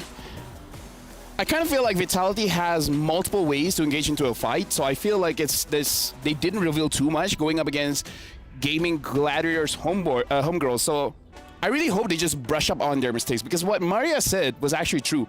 Don't do small mistakes, which they have shown that they've done quite a few times, especially when they're trying to go for a team fight, where I feel like the order is just a little bit wrong. But either ways, going back into the draft here, Valentina ban just shows they want to use an assassin. And since the Angela has been banned, GGHG, they got to ban out a Chip and then one other assassin. Honestly, one of the better ones is probably Roger. Okay. So That's I'm thinking Chip Roger. Chip Roger from the side of GGHG. But that's a X-Borg hover and an X-Borg lock-in banned out for GGHG, and that actually changes the tides a little bit here. Yes. I feel like two things. Number one, either they want to use a utility jungler or they want to use the Minotaur. And they've learned that the X-Borg can deal against the Minotaur quite well. Now, Vitality, they're the one that actually banned out a Chip. For GGHG, if it was me, I kind of feel like ban out the Hayabusa and let Vitality choose whether to get Ling or the Roger, and then they can pick up one or the other. Because I kind of feel like Roger and Ling is more of a skill matchup. What do you think is more expensive, though, despite it being a skill matchup, in your opinion? I mean, the Roger is a good flex, Roger. right? Roger is a good flex, and Ling has its has ways to counter it, like the Tigreal, like the I'm thinking of one Julian as well. Okay. So they ban out the Terizla. Perfect. So they are gonna have to battle it out between both of these picks. Roger should be a shoo-in for Team Vitality. They love that flex. Shell is impeccable on the Roger, but they don't. Jushin! They go for Jushin. Okay, that's good. I really like that So pick. wait, but that means Roger and the Ling are opened up. Is it possible for them to go in for both of these picks at the same time? I would encourage it. If you don't want, Roger Ling, because you have ways to actually engage on Jushin. So this is kind of good, but Vitality, they just need to pick up a Tigreal, and we saw how Vivian played on that Tigreal, and it's going to be pretty good going up against both these heroes. What, so the risk was okay for them to take going in for Zuxin? Yeah, because I think I even talked about it during TLG going up against Homegirls, where Jushin and a Tigreal, it solves both problems, right? It helps the Tigreal engage, and Tigreal helps Jushin from getting engaged. Okay, so now it's scary. The mother of tanks herself back on the Tigreal. That MVP PlayStation performance might come through again for game number 2, as they also pick up the Edith to close it out in that first phase. Now I'm thinking about the now they pick up the Zas, because they have a way to actually deal with a possible damage dealer coming in from the jungle, because again, Zas is pretty tanky once you're level 4. Now that you can actually use your the Nightmare Respawn, you can position yourself in a way that you're out of harm's way, and the slow is really helpful for both the Roger as well as the Ling to really engage in those turtle fights. So Zas is a very good pick, and this is something that is going to be new to us coming from GG Homegirls, because Queen only really uses the Ling in her ranked games. Haven't seen her use on the competitive scene for quite a while, but again, it's because Ling is just meta recently. So has she gotten used to the hero? It's going to be something that we have to watch out for. It's a perfect time to put her to the test, right? The Ling for Quinn. Hayabusa gets banned out now as we enter the second phase of the drafts, ladies and gentlemen. And that does leave still a few options open. I mean, if they still want to bank in and go in for these assassins, there's still the Nolan. Julian was also quite exceptional. And, you know, technically, it still could be picked up. Do GGHG want to respect that away? I feel like Julian is a good pick. Nolan's going to be very difficult as well, because we've seen how even Choki on the Nolan was able to actually demolish Homegirls. Even though Homegirls still win, but it wasn't an easy win. Yeah, I don't know. Nolan or Julian, both are very solid bans here. What about Fanny? I feel like because they have the Zas, you can survive the Fanny. Yeah, if you're on any other mage, say a Farsa, going up against the Fanny is going to be very difficult. Zas, a little bit better time. Okay, so Claude gets banned out.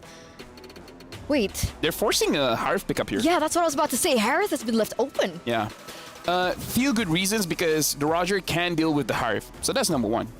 Number 2, if you force out the Harith for Vitality, they're going to be overloaded with magic damage. Right? So they're forcing a damage dealer in the jungle. So maybe a little bit less balance in the draft, because even Edith is magic damage. Yeah, you're right. You're right. This must be the mind games that are happening between both of these teams. So you don't think that they should go for the Harith? You think they should go for something else? I feel like the Harith is still fine, as long as you have a very good jungler here, which this also kind of makes it bad if they want to pick up a Julian, because then it's all magic damage. Yeah. So what do you think? Do they go for Alpha? Players have been finding success. We do see a Ruby being picked up now for GGHG. What are our options for the jungle? Do we fall back to the utility? What about Bane? Because I feel like in terms of the fighters, there's still quite a few pickups that we haven't seen a lot of. Alpha is pretty solid, but yeah, something like the Bane might be fine. If they do want to force out a full magic composition, they can still win. All they have to do is just end the game before, yeah, there we go. Bane pickup, as well as the Moskov. Okay. I know this game. That's why they're the analysts. See, do you still miss Mirko now? No. Right. You're handsomer, better hair. But final pick for GGHD now. I'm thinking what's going to be good going up against the Edith here. Yuzong is still open. I don't know if they want to pick up the Yuzong, but the Yuzong is going to be pretty solid. And Jushin is going to have a hard time. If not Yuzong, something like even...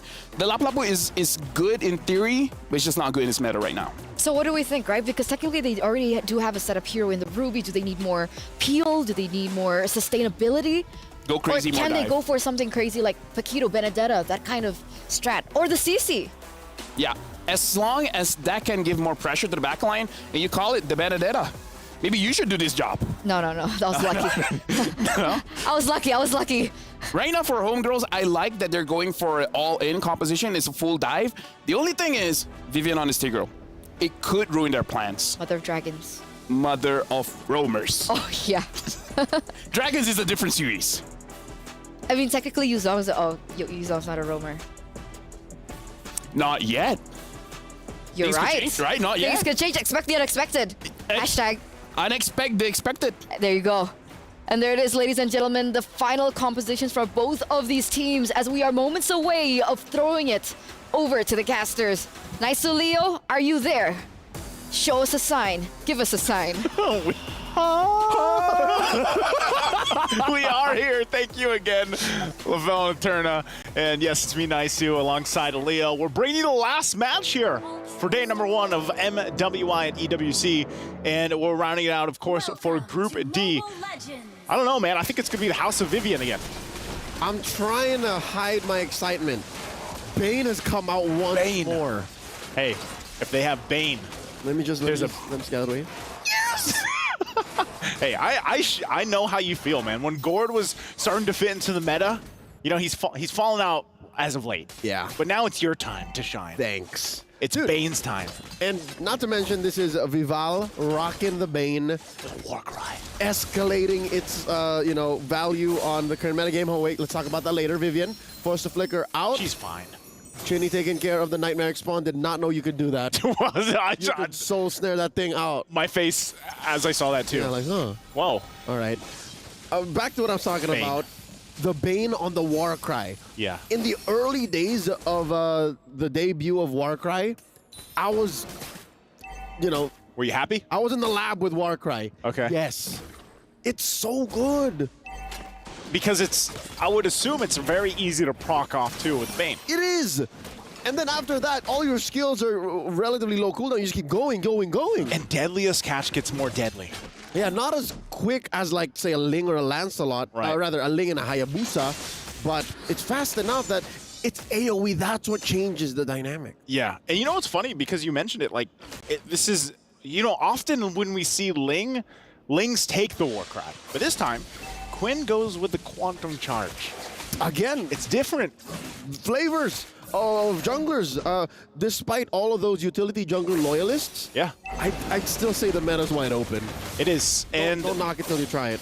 Definitely, because I think, even when we were looking at a lot of the data from MSC, that's what we saw from teams. And they do it the same way here for MWI. Turtles for the taking, though. Wow. Ball secures with a deadly catch. Oh, no! Chi gets caught out with a suplex, a choke slam. Forcing out Tempest Ablaze. I think that's enough stacks on the Quinn. Now the fight continues. Hani inside her massive nightmaric spawn. The ult spent up already. Enough to push back the rest of Team Vitality, but the Queen still walk away with a big win. Another choke slam! She's still going. I mean, this is the use of Jushin and why I think now she's going to be a menace in the meta. How long do these soul snare stacks last? That's a good question. Like, how long does it take for the stack to drop? Because so far it just seems like Chinny's just like, yeah, I'm going to drop it down. Here's the snare, pull you in. I'll leave you cool down, yeah. And then I can do it. What? Oh, man. This is... another implosion is going to be used? Vivian coming in. The implosion into the deadly catch. Enough to catch Quinn. Hey, good friend of ours, Ray Ash, noted that it's very hard to hit Quinn with the soul snare. Yeah. But you can do it after all that. Like, you can just kill him. You can just kill the hero. And, Chinny. They got tired of it. Didn't get the flicker out. Miss Honey with the onward and as well the SOD, but they are going to get him with the Primal Wrath. And now Ash, here she is, dashing through. It's also been a while since we've seen Benedetta. Yeah, you know, and it's good to see for Ash here that picks up the Benedetta, can be aggressive with it. She's already got the 2 kills as well. But there's a Deadliest Catch down the mid lane, stopping Ash from going back a little bit early. But, you know, that's the thing that they want to do. They want to play with some of this aggression that they can. We're going to take a look at the replay here by STC. And you can see it. This is where Ash came in. She swooped in. She got the kills. And even for this, you know, too bad, right? Because the spear from Shell wasn't going to be able to land. And then they end up fighting this out anyway. So trading across between both teams, but Team Vitality will still hold on to a relatively good lead this early on. It's very healthy. 2,000 gold. This is enough to disincentivize any engages. Fumieko coming in from the flank with the flicker and the Earth Shatter. Looking for one big implosion once more from Vivian. Serving up a kill to Vival. Fumi taken out. I like the final blow spent up already by Ash. 3 down. Honey gets a double. Chinny and Vival. Vivian calls it. Split. And GGHG, hey, great fight there. Great exchange. Going into that, we were just talking about that gold lead, that healthy gold lead. It's gone now. That's it. And they're going to turn it into a lot of gold up top, maybe even end this turret. Take it. There it is. There it is. They pretty much, they get a minor lead, or they even it out at this point. They get a turret too, off top of it. Picking up that Berserker's Fury. That fight deserves a replay. If there was ever a time to go back to that, that would have been it, because it happened in the blink of an eye. It was almost a perfect implosion from Vivian too. Yeah, it was a good setup, but I think, you know, this is where, all right, for the Jushin, it's like, we know she's a utility mage. You know that you're trying to get those stacks off, and then you're trying to pull. It's not about the damage. It's not about the damage. You know, your main point is getting. Oh, hold on. Ash. Oh, it's got a flicker implosion. Vivian committing everything but the kitchen sink. That was a lot. Serves up to Vival, and they're still going. She's very low. This is not a place where you put a Bane. Falfal gets the kill. Vivian might get punished here. Dashing through. Chini takes down Falfal. Vivian goes down. Hani gets 1. 2 for 2. But look what's happening. 2 for 2, is it though? Because Quinn's gonna take down this turret. Yeah, GGHG is playing the macro game. They're finding these moments here, but they're gonna go ahead and get a turret off of it. Hey, if Quinn doesn't need to fight, she's okay. She'll take turrets, but it looks like I thought the minion would be able to get that last hit. The CC on the Earth Shatter was enough. It was enough. Apparently. I think Quinn will eventually, she's just gonna be, yeah, I'll go get that later. Quinn maybe could have afforded one more basic. One more hit. Yeah, one more basic hit. Again, that's the discipline coming out of the veteran squad. That is GGHG. The last turtle spawns here. I wonder, GGHG is still with an economic advantage, by the way. Still 1,000 gold. Yeah, it's still 1,000 gold. It looks like they're gonna go ahead and try to contest this though. They go in.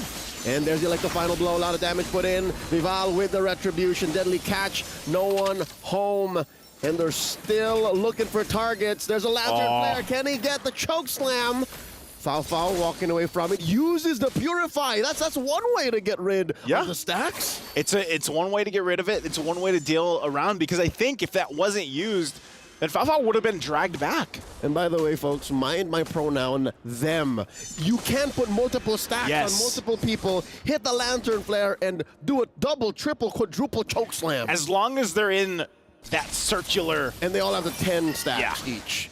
So that can actually be pretty devastating if you talk about the fact that if you pair it up with an implosion, how fast can you get those stacks off, you know, and then pull multiple people that are centered around an implosion? I mean, it does sound like, you know, magical MLBB Christmas land, but yeah, you could hope for the best. And it's probably, we've seen multiple ways of that happening. And now Falfal trying to run away. Jumping from target to target, not enough to walk away. The ult spent in by Hani. Where's the damage? Where's the CC? There's the implosion. There's the implosion coming in. Chi Boy walking away, the Tempest of Blades. Dashing through, 1, 2, 3, 4. Picked up, and all they can do is back off. Asha here with the full combo. Earth, Shatter onward. She's backing off. She's fine. She's got the Petrified too, so... All right, a whole lot happened in that exchange, but also this is now the time for Team Vitality to be like, you know what, we'll go ahead and take the tier 2. We still hold on to ours with 1 HP. The Queens are back in control. The Queens are back in control for now. They get that lead they had earlier on, but also you have to respect the damage. You know, this Zast pick has popped up a couple times now, even from MSC, and it seems to be doing really well. It seems like it is just that annoyance, you know, dealing with the Zask in the mid lane. And that's the worst thing you could hope for from a Zask. At best, it is an outer worldly mid laner, right? At worst, it's just annoying. Quinn goes down here. Again, that's what a Moskov is. Yeah. It's a marksman that does well against the Ling, but back to the Zask. Right now, because of the Jushin, because of the Bane, and to some extent because of the Moskov that can outrange the spawn. Yep. It's just annoying. Oh, this too. There's the pull. An implosion was going to be used. Here it is. Big fight. Vivian very low. She already spent quite a bit of resources trying to get in, but Chell gets the kill. Now Key's up next. Can she get away? Deadly catch thrown out. Vival's gonna push in, and Quinn actually looking for the kill. Serving up to Ashe, but Ashe goes down, and there's a knockout. No. Quinn's gonna go down. Double kill for the Bane. Hey, this Bane is doing wonders so far, just today alone.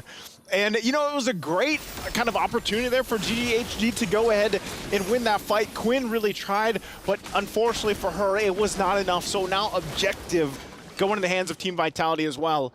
Endless Battle now also picked up here by Vivel. So she's online, man. If there's anything I can say about Team Vitality now, the way that they progressed, the way that they developed over the couple of best of twos we've had today, that we've seen them in, they don't mind getting their hands dirty. They don't mind playing a messy team fight lineup like this and still going over. Yeah, I think that's what is one of the, I guess, strengths of their lineup. The fact that they've been playing together for so long, you can pull out some of these drafts and make them work. Again, just relying on each other to play the part, because that's what happened even in the previous series. And as a Bane connoisseur, something called out to me. Looking at Vival's build, she does not have War Axe.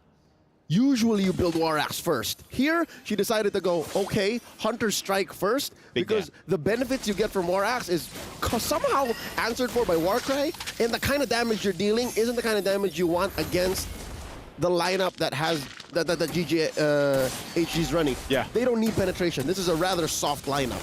Yeah, and not only that, but you have a tanky enough front line to go ahead and help you. You get the Hunter Strike, you get the damage, you have Endless Battle, so then you're pumping out damage. It's all out. You're proccing the Warcry. There's very little sustain you need.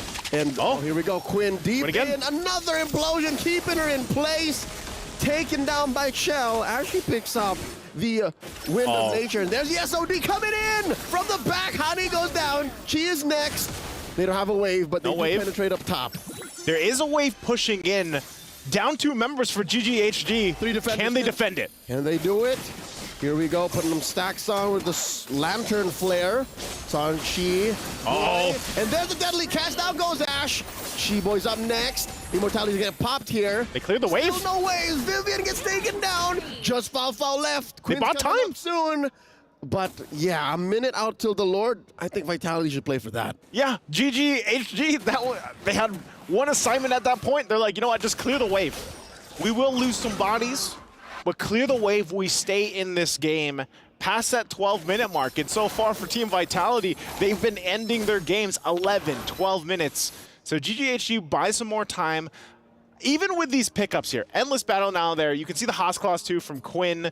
You've got a Malefic Roar now for Fao, but is it enough to contest against this lore, or should they just defend in the base? I'd say play safe. You gotta, if you're trying to answer the question of who's the beatdown, it's still Team Vitality. So GGHG have to very carefully pick their fights and find resources on the map to close this 7K gold lead. That's a huge gap, almost light years away at this point because of the firepower that Team Vitality is playing with. And talking about the item builds, right? Like, there's no contest here from GGHG. I say play it safe right now. Unless Quinn! Quinn? Quinn, what are you thinking? Here comes the CC. The flip over, the suplex. Quinn coming through. Tempest of Blade. GGHG walks away with a big win, but trading out for Quinn. Fumi for Quinn, but they do get the Lord.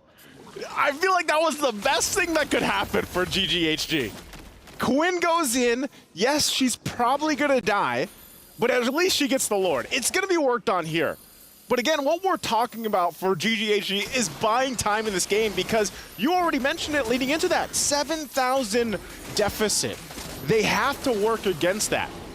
And that helps them. It's not a winning play, but it does delay Team Vitality. So anything else to prolong the match is what GGHG is going for, and kudos, respect. Oh, what wow. They're trying to now come in Shell between three. She gets punished. That's a lot of money. That's a lot of gold, and I'm surprised that Shell, even when she landed the Spear of Destruction, she's like, I'm gonna full send this. I'm jumping into 3. The Queens are far ahead enough that they're allowing these risky plays. Yeah. At some point, it's gonna get punished. At some point, GGHG is gonna go, maybe you shouldn't have done that. Yeah, maybe not. Maybe not. You know? And at this point, too... Even Shell's wondering, maybe I shouldn't have. Maybe I shouldn't have followed up on that. But I think at this point, you know, for GGHD, they have accomplished nearly what they wanted to. I think if they would have gotten those tier 2s, because they're literally like 1 HP both on the top and bottom. The one remember that one that Quinn was working earlier? on like 5 minutes ago? Yeah. Yeah. Well, maybe this is part of the plan too. You know, let Quinn go ahead, push these side lanes later on. You can still see too, like we saw just minutes ago, that Zask is playing its part. The damage is insane. And you can actually see in some of these fights for Hani, she's still able to pump out that damage in these fights. She has such a huge target on her back. She does. As well as each Nightmare spawn, because they're just constantly... Yeah. You know what I mean? And looking at the totality of the damage, that's why she's top in charge. You could put the damage that Shell and Vival are dealing, and you would almost end up with the damage Hani put on the board. I mean, look at her item build too. Like she's still... She's short 1. She's short 2. No, she's short 2. And she's dealing that much already. So imagine if she gets the full build. This does confirm our suspicions, though, our theories on Jushin being a completely utility mage. Yeah. Look at that, Clock of Destiny. Yep. You usually see that on tank mages these days, like chunky heroes that rely on constant engages. Yeah. Like a Hylos. It's on Jushin. She wants to be there up front. Yeah, because I think, yeah, that's what you do. Like, I mean, her ultimate basically reminds me of an Odette ultimate, like the Swan Song. Oh, yeah. But you can move around, and you get the stacks, and then you just pop the Winter's Crown. Yep, there's a false engage. Chi coming in with a conceal, and no one home. So I guess they have to realign, and they have to reposition. Oh, wow. That's one way to use the Lantern Flare. Check bushes. Check bushes, but Quinn trying to replicate what she did previously. She's going to jump in on the side. She gets information. Going to reset. So no trigger just yet, but look at this. Hani actually just poking him down. You can say what you can about the Lantern Flare, but the damage on Hani is real. Nothing compared to that Jushin. But now look at this, the collapse. Is that an immortality pop? That's a winter crown on Chini. They're still going. Quinn goes down, the clap back. Oh, Chi as well. 2 down for free. And all it took from Team Vitality were a bunch of flickers. I think like that was the plan. Team Vitality was like, let them try again. They got one. They're not getting it this time. So let's feign the take and then fight GGHG. If they can get Quinn, because they know that Quinn, she has to come forward. She has to be in that position. And I like the way that even Shell, the way she played it, pumping out the damage, and then you have Vivian do the same thing, use the implosion, and then cap out on a win. So this looks like it's very grim now for this game here. Yep, all inhibitors are down.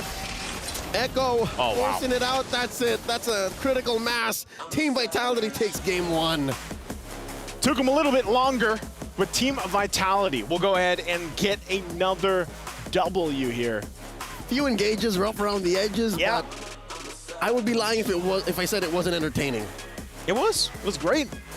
And you know, I love the debut day here that we have, like Eterna. That DD. That DD. And again, this helps in molding the metagame. Like, we understand a little bit more what's possible. And you know what I like?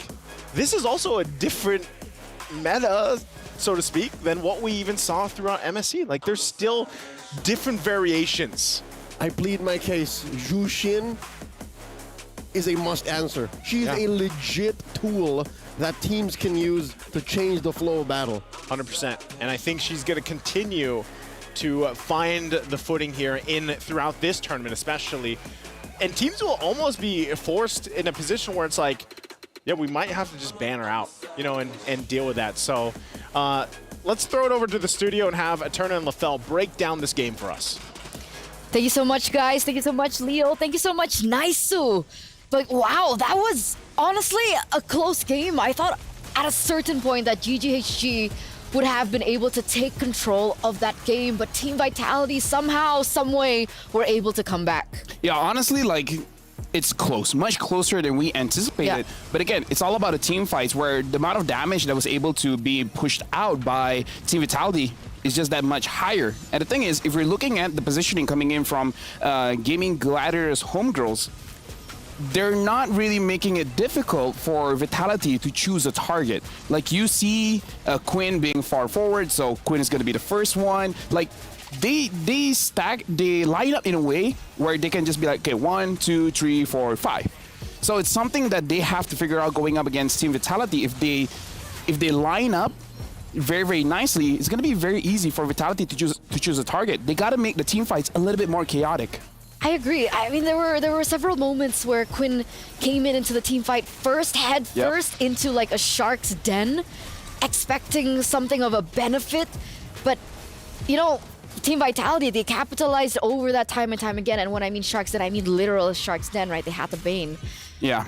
Honestly, like, if we see the gameplay on the floor, you could see it again where Queen and then Ashe and then Honey. Yeah. Everyone is like trying to circle Team Vitality. They're trying to trap Vitality inside of a circle so that they have some kind of control. But Vitality, they just kite back and deal with Homegirls one at a time. So it's more systematic for Vitality. And I found that surprising because in the mid-game, it looked like GGHG understood what they wanted to go for, right? Yeah. I mean, technically they were going against a really team fight heavy comp, right? With the Tigreal, with the Zuxin as well.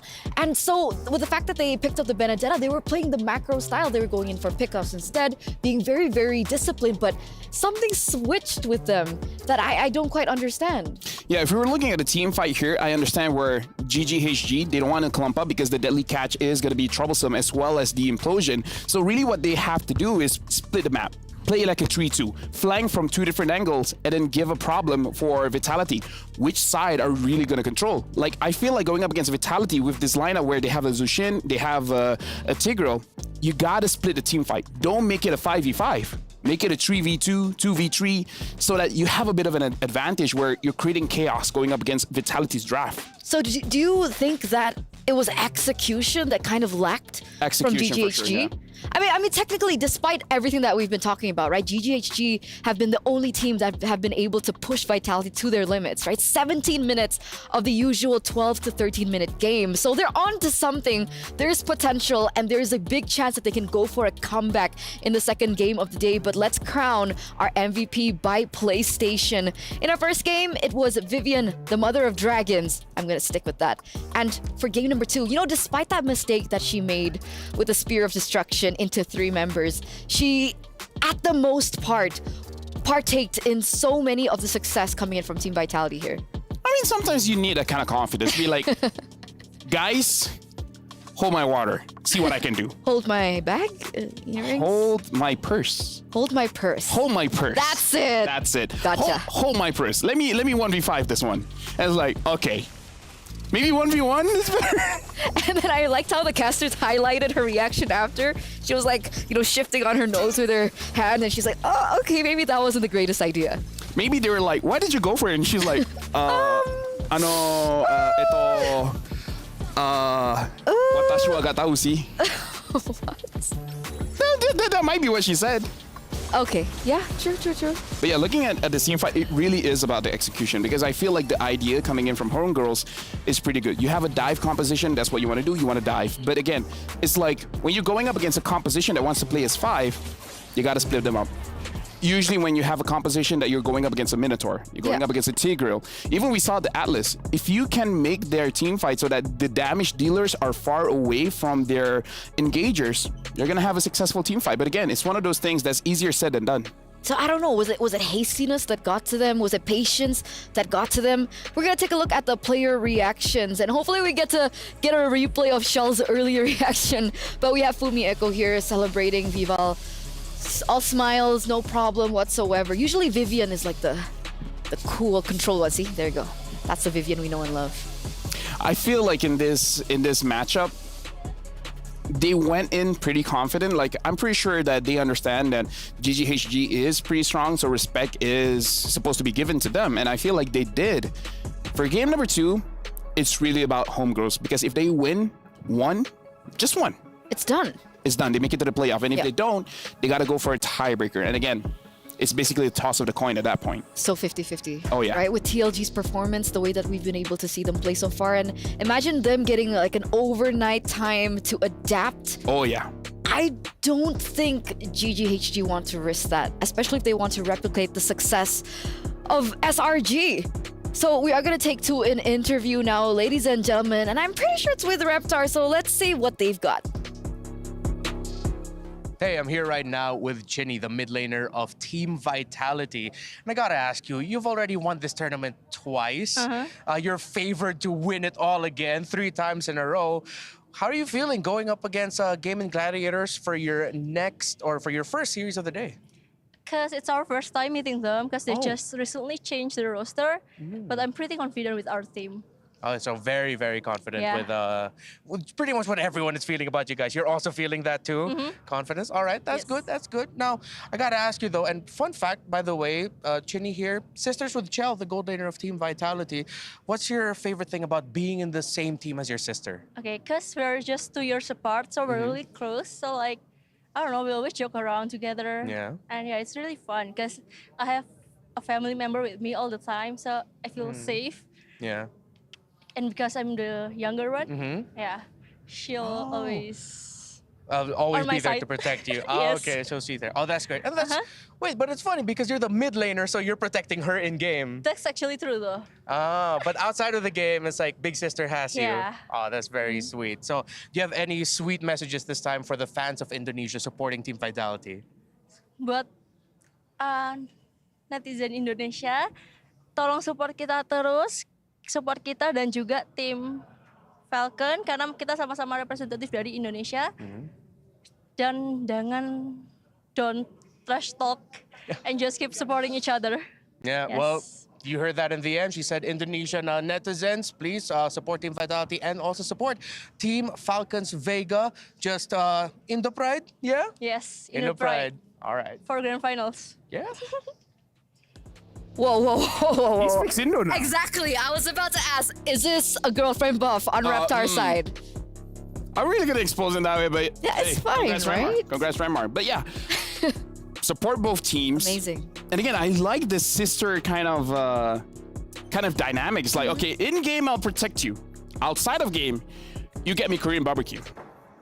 You're right, actually. I'm right? You're right. Right, there we go, Shell. And it's the same dynamic that we see in Falcons Vega because they're also sisters. I actually do have sisters. They're cool. They're alright. Yeah, I have a sister too. Really? Yeah. She's cool. Yeah. Not as cool as them, but you know. Not as cool as the prediction so far. Because, you know, okay, aside from the TLG one, everything has been super accurate. So we still want to know what you guys think. So head on over to stcplay.gg to let us know what you guys think. Who will be able to reap the rewards here and the benefits? Can GGHG come back? Can they force this to a 1-to-1? And can they secure what is rightfully theirs in their playoffs? Yes, they can. Yes, they can. They just gotta... Every time LaFell is optimistic, that's when things go very, very wrong. Aww. What are you saying? Are you saying when I'm happy things go wrong? Yep. Were you happy? Why you gotta do me like this? Wait, technically. Okay. Were you optimistic about SRG winning? Yeah. Like on stage? Oh yeah. Oh, okay. Okay. I mean, you heard what I did, right? Like We're not gonna say it here. Like if you guys saw, you guys saw. If you guys didn't, English is difficult. Okay, going for game number 2.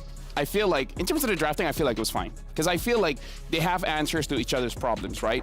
So I feel like the drafting is fine. I feel like I agree. They won't mess up for this one. It's really all about the execution. And I kind of feel like this is difficult for any professional players, is that in game itself, when you're transitioning from the mid to the late game is more about the team fight situation. And during the team fights, there's a lot of critical thinking that you have to think that in the early and mid, you can do this. In the late game, you can't. For example, in the early and mid, it's completely fine if you want to target the roamer to make sure the roamer dies as much as she can in the early game, so that delays the items. You're not going to be tanky. You're not going to be able to engage. But come late game, when the roamer has 3 defensive items, you can't do that anymore because you're going to waste a lot of your skills and the roamer still won't die. So it's about adjustments. Buys a lot of time as well. Yeah. But I mean, you know, I'm still adamant with the idea that GGHG were on the right track. Yeah, they were. The drafts were amazing. They understood what they were supposed to do in the early towards that mid game. But again, that discipline was a big question mark, especially for the Ling, right? So many times she dived into these team fights in the middle, head first, into a sea of sharks, expecting a different outcome. I think the casters kept talking about insanity, and it was a little similar to that. So hopefully execution gets repaired, because again, this is a big risk for GGHG. If they want to make it to the playoffs, if they want a sure win to the playoffs to get out of that group stage, they need to secure this win against Vitality as we enter the drafting phase. You know who needs to step up so that the team has an easier time? It's the EXP. Ash needs to step up, create problems for Team Vitality to enable everyone else, because we saw how Quinn had to be so close in the eye of the storm, in the danger, to make sure that she can get these crazy steals on the Lord and such. But if your EXP is causing chaos, right? Controlling the enemy jungler, it's going to be easier for your jungler to actually grab the objective. Like, it makes it so that it's not a 50-50, it's like a 70-30. So if they want to go up against Vitality, honestly, the jungle and EXP duo need to start to have more chemistry. They need to be able to open up for the entire team to pop out. Because as crazy as Fafao is, if no one is being distracted, she's not going to be able to free hit. But you know, on that note, I think I was talking about Quinn a lot, but like that hero moment that she had with that Lord Steal was insane.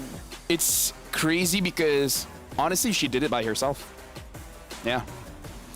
Because again, usually we see all these crazy steals. The roamer will flicker in, EXP will flicker, the mid lane will try to control and try to poke anyone in the front line, so that there's a lot of chances for the jungler to create that moment. Quinn did it by herself in that game, so I'm hoping for this game, they're gonna give her more space, because I feel like that's the problem as well. Fafao and Quinn is not having the space. So let's see how they're gonna be able to give that space, right? Because right now with GGHG swapping sides here with Team Vitality, it looks like these are completely different bans. Very different. Charizla Edith gets taken off the board. You're right. Ruby, Chip, last man, Lafel. I think it should be Luyi, because GGHG is going to be pretty good with the Luyi, or ban out the Roger, because even though Vitality won against the Roger, but still probably want to respect that. So Roger getting banned here. Now you have an option between Valentina or Luyi here. Both are honestly equally good. So we're not in a shoe-in for Zuxin? It's a new hero. I keep forgetting about her. But we saw that Zuxin is not a free hero. There's an answer with the Zas. There's an answer with the Kagura. So it's a strong hero, but it's not like Luyi in MSC. Yeah, but do they want to leave that open for Team Vitality to pick up in the next 2 picks that they will bring out? Okay, this is not what I expected. I guess the answer is yes. This is not what I expected. Zas first pick is insane. Now, for Vitality to answer this, 3rd pick up the Harif or the Claude. The Claude is going to have an okay time going up against the Zas. So what do Vitality do now? Zuxin... Ling is still open. Ling is open, and then pick up the... maybe you don't pick up a Zuxin anymore. If you're not confident, if you're confident, you can pick up the Zuxin. If not, go for more damage to go up against the Zask. So what, Vexana? Is Vexana the answer here? honestly, Vexana is pretty solid because of the nature of her passive, exploding things. So just dealing with one thing, you're kind of dealing with everything else. But it looks like they're picking up the Arlet as well as the Ling. Now that the Terizla is not open, this Arlet is going to have an easier time dashing around with the Vengeance. So technically, they also do still have time, right? Even if they wanted to go for Zuxin, they didn't have to go in first phase because of the Zas pickup. So I guess they're buying time now. Arlet a really good trade-in, especially now that Terizla has been banned out. Now, for GGHG, they are the ones who do have that option to pick up the Harith. It's difficult. I feel like this is why they pick up the Arlet as well as Ling right now. The Harith, he's not going to have an easy time going inside the Zaman Force because the Ling has an answer for that as well as the Arlet. So I kind of feel like this is why they pick up these two heroes, so that if Homegirls makes the mistake by picking out the Harith, they already have the answer. Props to Susugeja. Yeah. Minotaur gets picked up, and the Hayabusa. The Hayabusa is a pretty good pickup here. Okay.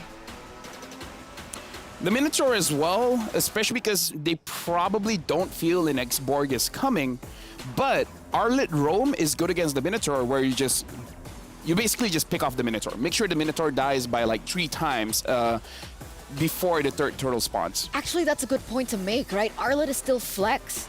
It's not a sure win to go into the EXP lane. It actually can be flexed into the roam for the Mother of Dragons to pick up herself. So now that there's a bit of a flex here that Vitality can utilize coming into the second phase of the drafting, do you think, I keep mentioning this, but Zuxin, because I think she's been so okay, they go for the Claude instead.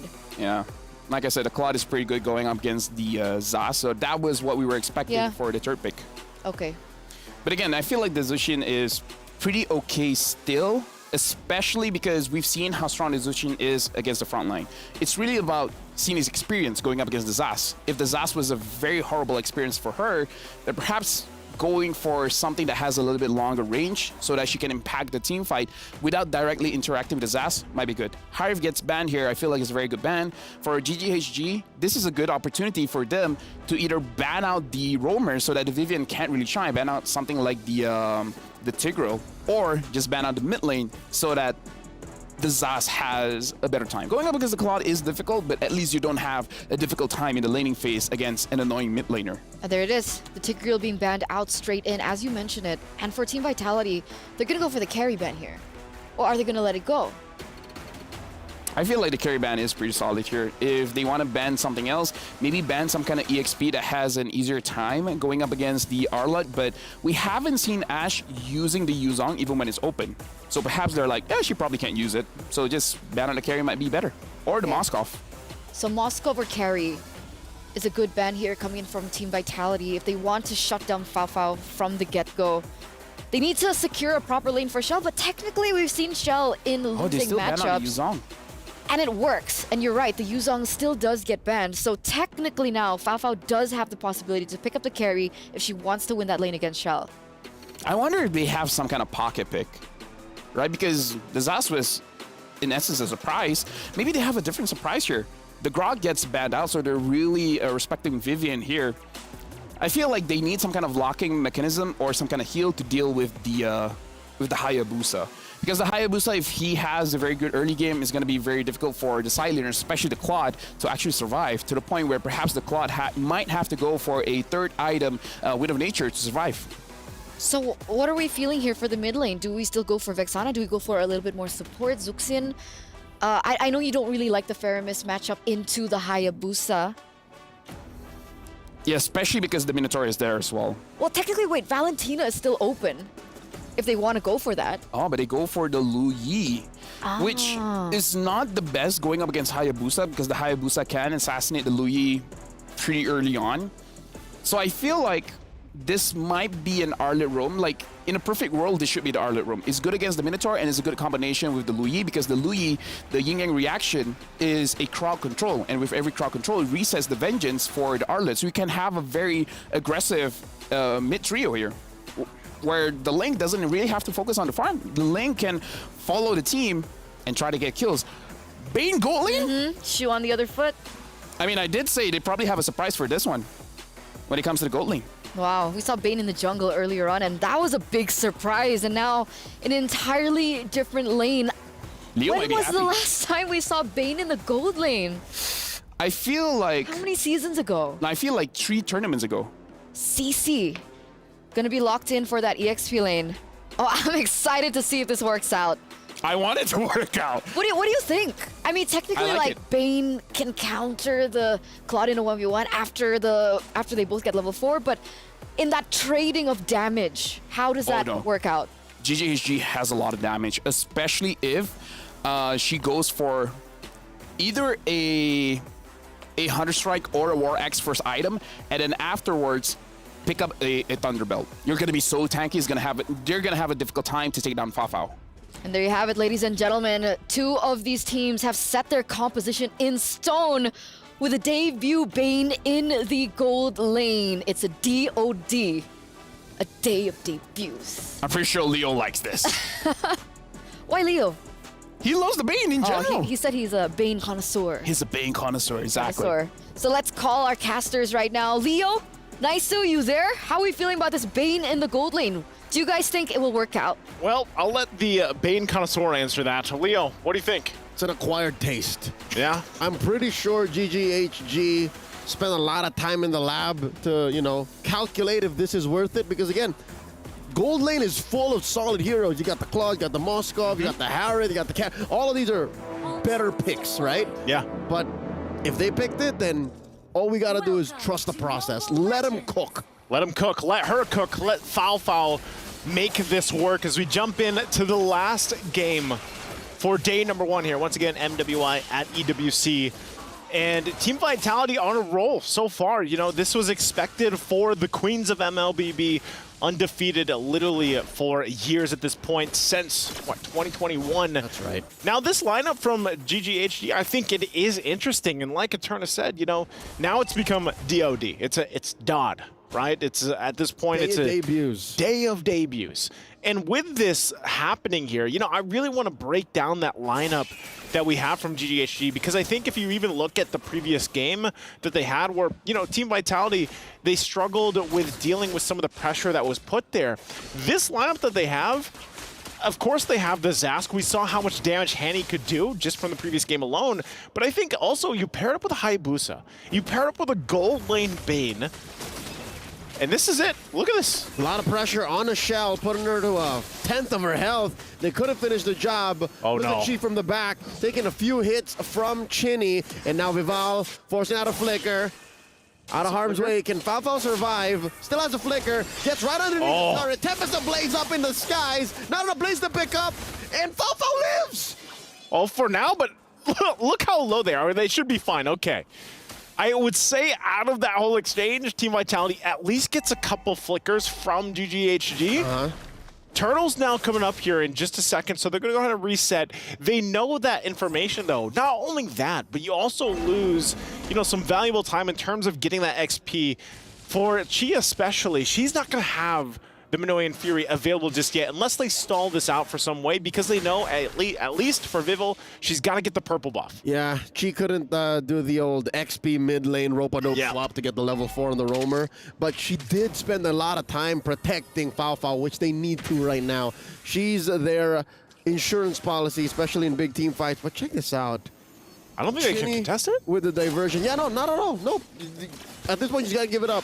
Unless. Again, this isn't a Ling that you can come in with the steal. Fumi Echo down to a third of her health. The Minoan Fury keeping her in place. Hani with the kill. Tempest ablaze up into the sky. Quinn still steals it. Oh, I should have known better than to doubt Quinn. She did it before. And walks away with a kill, too. They're up by 1,000 gold now. She did it in the previous game. I guess, yeah, we can't count Quinn out. I owe my homegirls an apology. Give him the apology. Take a look at the STC replay here. She pulls this off great. And also, it was the pressure from Ashe. You got to give it up to Ashe. Pops the Vengeance, goes in with the current call and everything else. And great play, great team play. Look at that. First item right away, boom. 1,500 easy. 1,500. 1,500 easy. The best 1,500 you'll ever spend as a Hayabusa. Sky Piercer on her. She's about 200 gold ahead of Vival. And yeah, say what you will about how Team Vitality is always on point, how their mechanics are second to none. If you're behind, you're behind. And now look at this. Shell takes a good amount of hits here. Wow. Gold lane tier 1 turret helps with the damage reduction. Now Tempest of Blades. Down goes Ash. Off camera. The punishment on the Vivaldi. She walked away with nothing. She walked away with nothing. The Tempest of Blades look great, but then you just get you get stopped in your tracks. You know, and on top of that, the kill, you're gonna see it here kind of fall into place. Like I was saying, you're gonna have the Tempest Blades pop, but look at this. Boom. The damage. Gold lane Bane comes through, gets a kill. Fafa's been dealing with a lot of pressure early on, so I'm sure that feels good to finally get that kill there. But also there was a trade, right? Team Vitality also did pick something up. They're still gonna, okay. The attack speed boots. Yeah, attack speed boots on the Bane. She's leaning into those passive hits. And she's got War Axe early on as well. That's the usual. That's the usual, right? That's what you were talking about previous games. That's your bread and butter. So what's next? You could go Hunter Strike. Go Hunter Strike. Go Endless Battle. Again, that's what makes Bane such a great hero to like main, is because there's so many flavors of it. So many flavors, different build paths we've seen. You could go Magic Bane if you like. That's true. Haven't seen it yet, but I played a good amount of it on rank. Was that the old Vanix build? Was that right? Yeah. I think so, yeah. See it for a bit, yes. Yeah. So Turtles up again here. Team Vitality going to go ahead and take control of this area, but once again, they have to be kind of cautious on how they approach this. Wow, Vival's actually quite low, so she actually might not be in a position to give this one a go just yet. And a flicker comes out early on from Chinny, so here we go. Control for GGHG. In comes the big cow. The Minoan Fury coming through. Chi putting them all in harm's way. Quinn secures the turtle. Fumiako down from Hani. Now Chi finally taken out here by Chell and forcing out a defensive Tempest of Blades. I'd call it a wash, if anything. GGHG walking away with a victory there by a small margin. Small margin. Same with the gold lead that they have at this point. For Team Vitality, it looks like they're going to just go ahead and default to, we got to make the macro plays from here, deal with that. Because, again, when we're talking about this lineup from Team Vitality, take a look at the replay. This Blazing Duet played a big part in allowing them to at least get something. But still, like, even from GGHG, able to secure the objective, able to utilize the damage coming out from this Zask pick, it keeps Team Vitality kind of hesitant in the fact of, should we full send this or not? Yeah. Oh, Quinn. She's caught out. She's out. I don't know if she has any shadows, or even if she did, she would get caught out, given that this is a Carmilla. We haven't really talked much about Vivian. This is a far cry from her performance on the Tigreal. It's different. It takes time for her to do what she was doing with the Tigreal. So this might be putting Team Vitality slightly off tempo. Off tempo, but I'm wondering like how. Oh, hold on. Okay. Catch forcing away 3 members of Team Vitality. All right, Fafa's gonna have to heal up here, top up via the motivation roar off of Chi. And something to consider here, between Ale and Chi's motivation roar, that's a lot of sustain off of just 2 heroes. Definitely. I mean, it's almost Estes-like. Yes. Estes-esque. Estes-esque. But at this point, you play around with the fact that, I mean, even Bane alone, like you mentioned, the Ale, to be able to just heal and kind of sustain in that lane is good. Up to what point, though? There's the Cursed Blood.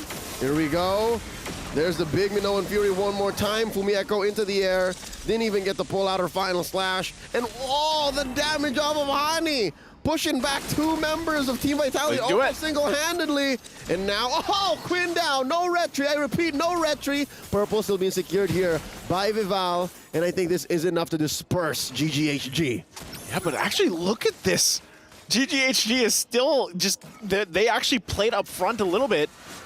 But, okay, so I think Turtle's going to go in the hands of Team Vitality now. So they finally get 1 of the 3.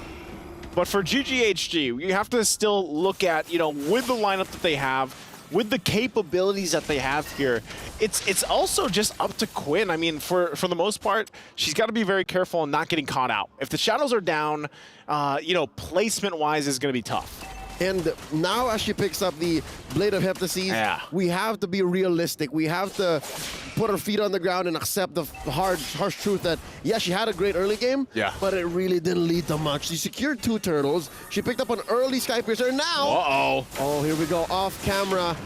the rest of GGHG cannot respond. Foul is gonna have to fight her way out of this. Enough of a trampoline effect to try and put them all down low enough. Fumi Echo goes, and that's the trade right there. A gold laner for an XP laner, and the fight continues. Where's Hani going?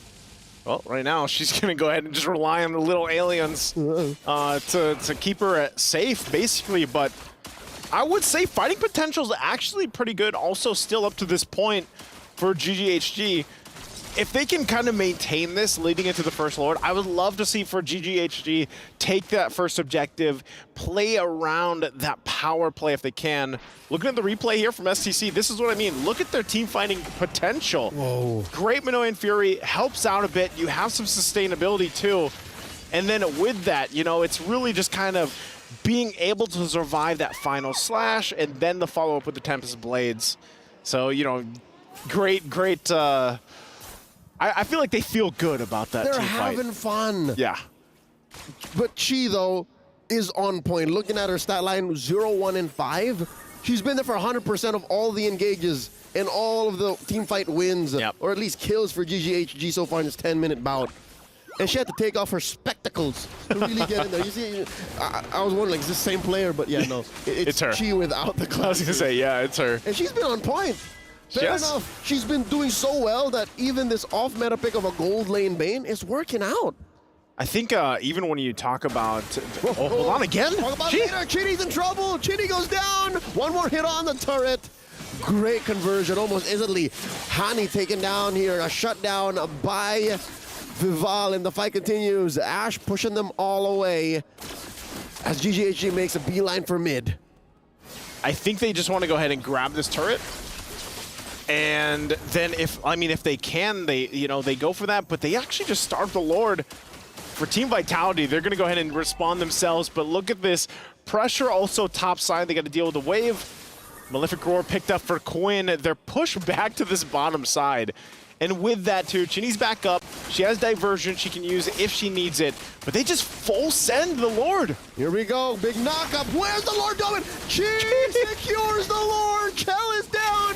Fumi Echo as well, 2 for none so far, plus the major objective. Oh, you can see her Fumi Echo. She can't believe exactly what just happened. She's struggling.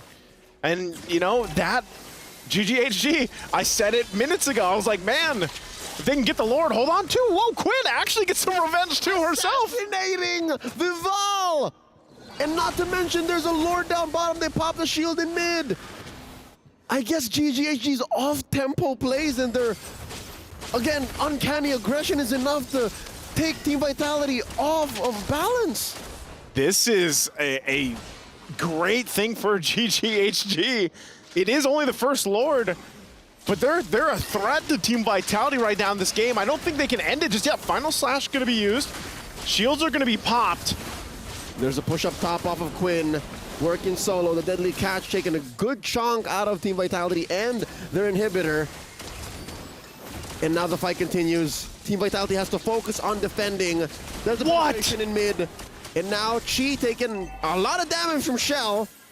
Vival looking for a few hits as well. Oh, wow, Vival. Get taken out here. Tempest Blaze through on the defense. Vitality still breathing. No! Echo taken out! Shell dealing a lot of damage, but not enough. She might even get taken down here. Oh, Crab Claw Cannon. That could have been it. It could have been it, and I think if she... Oh! All right, Chini's not done. Sends herself and Vival through. You were saying?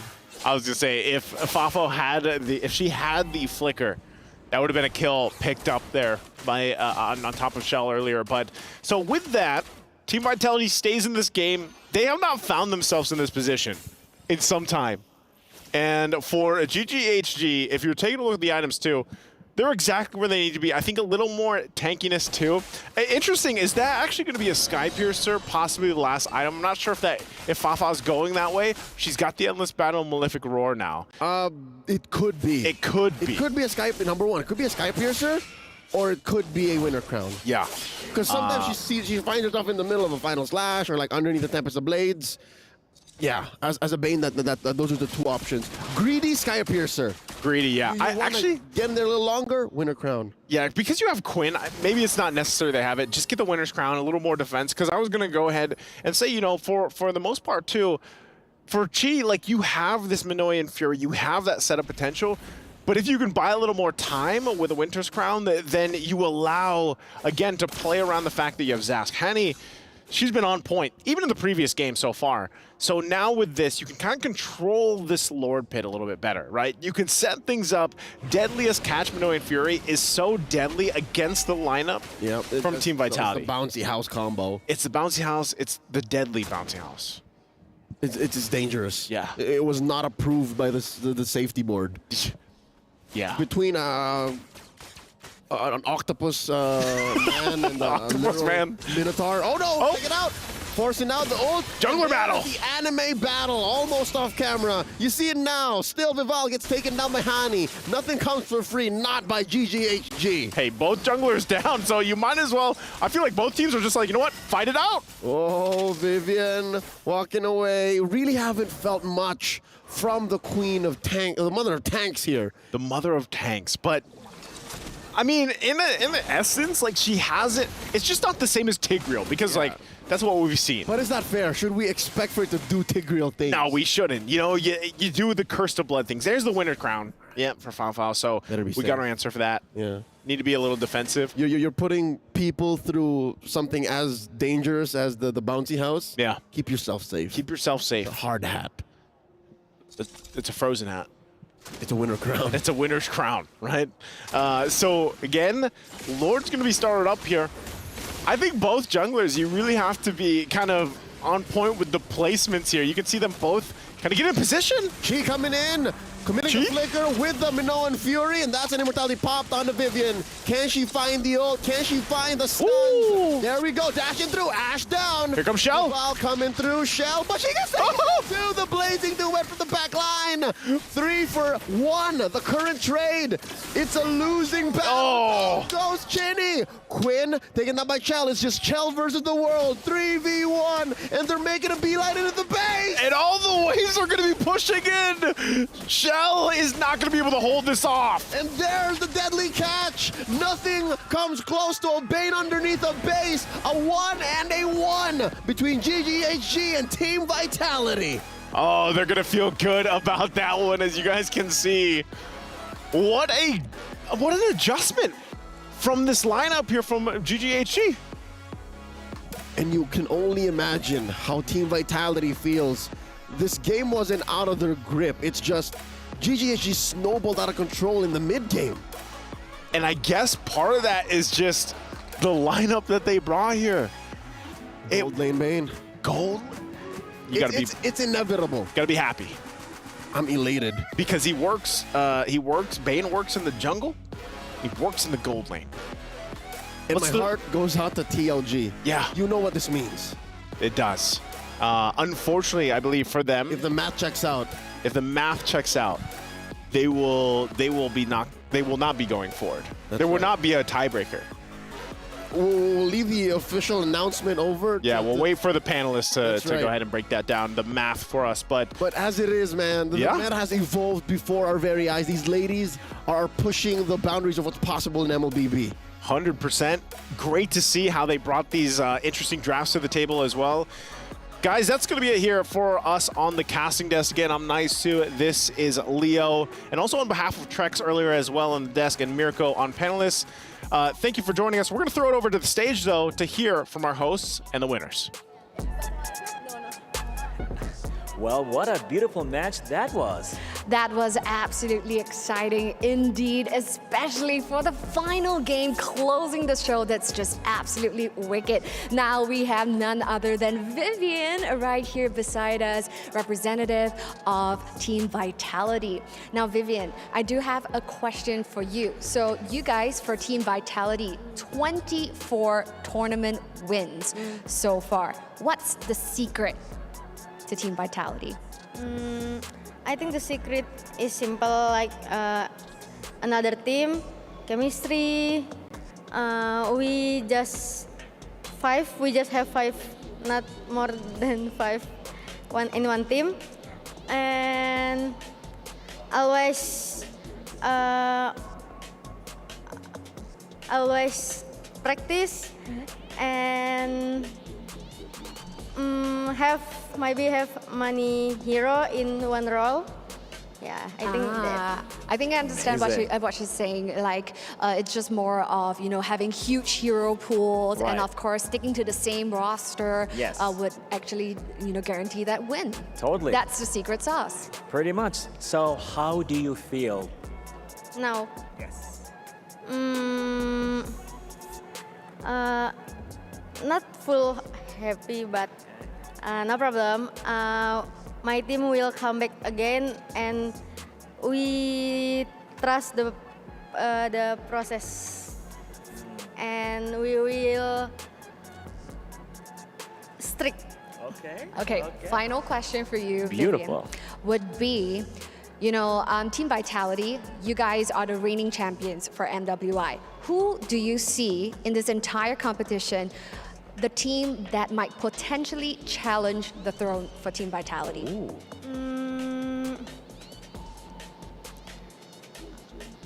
All of team have a.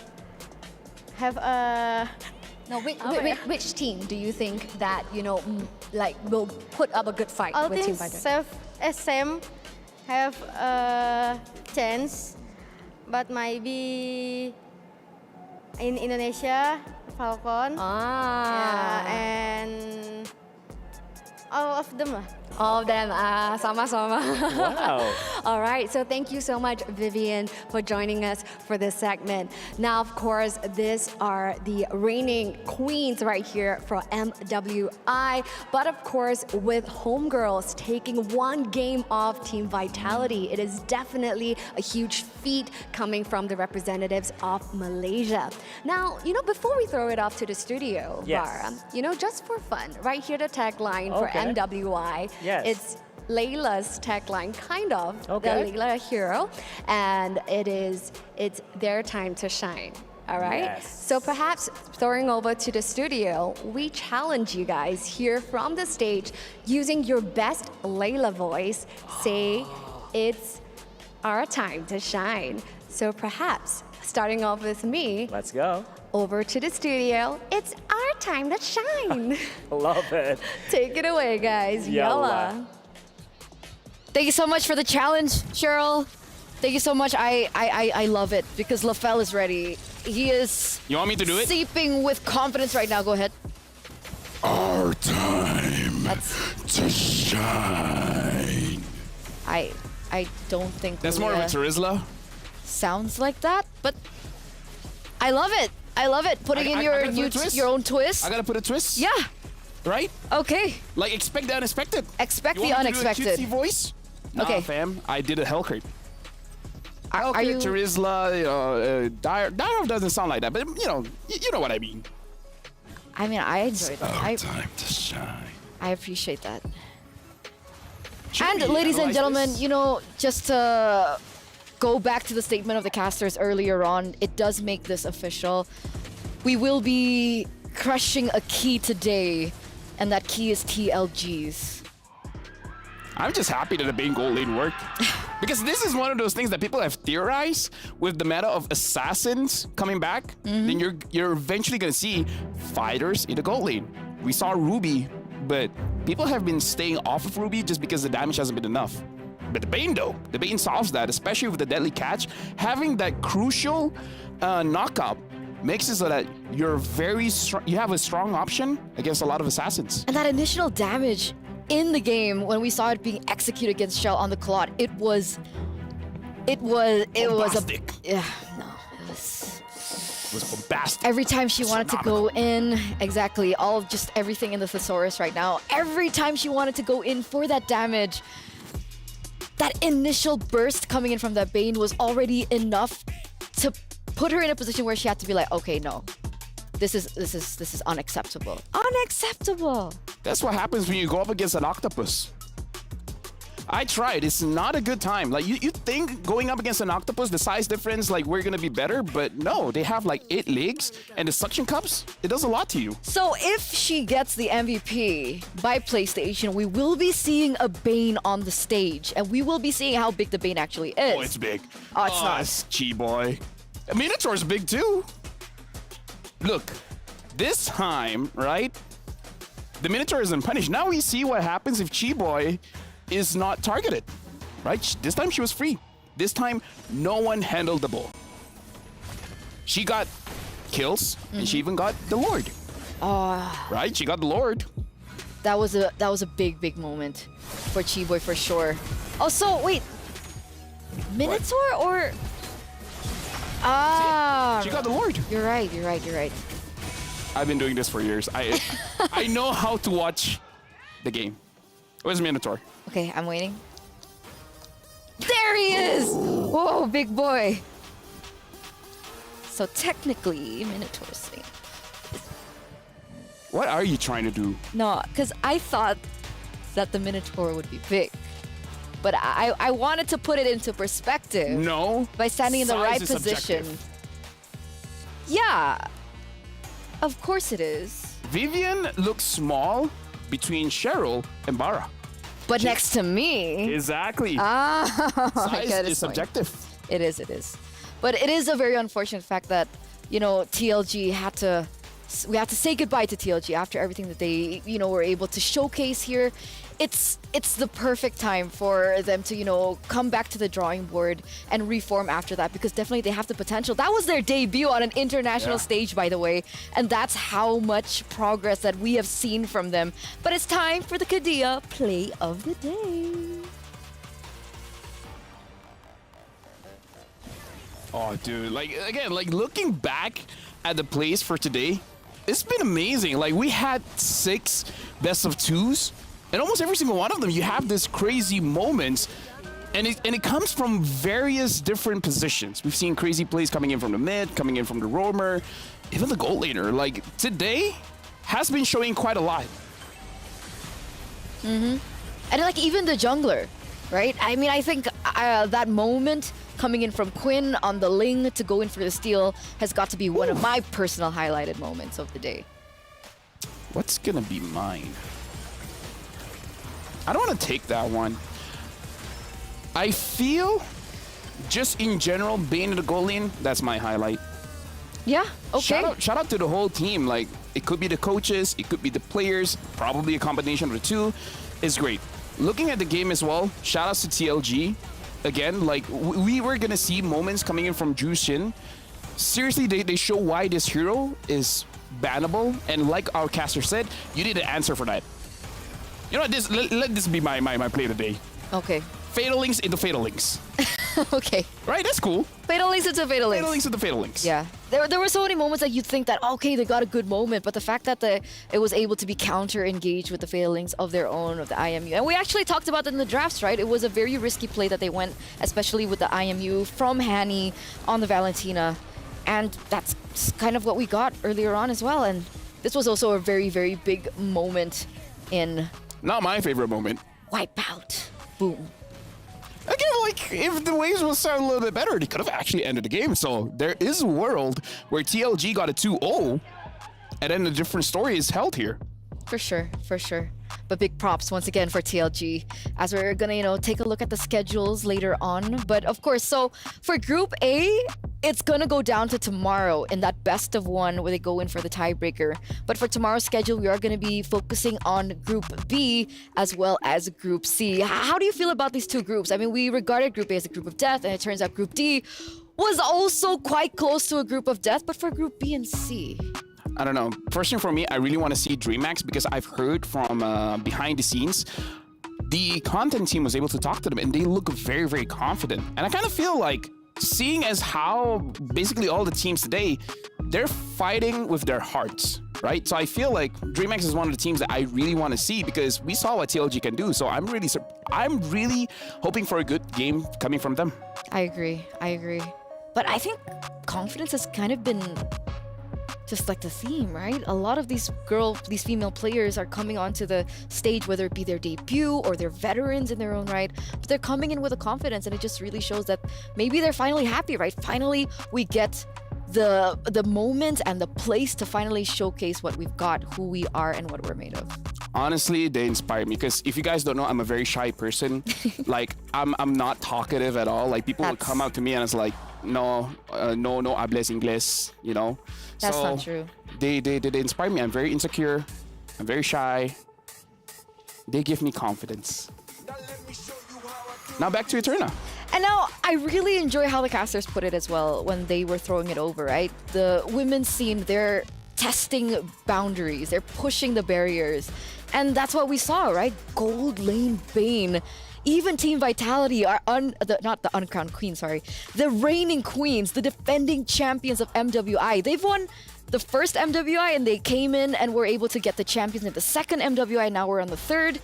And the fact that they were caught off guard is insane. And I'm excited to see how the meta continues to shape over the course of these next 3 days.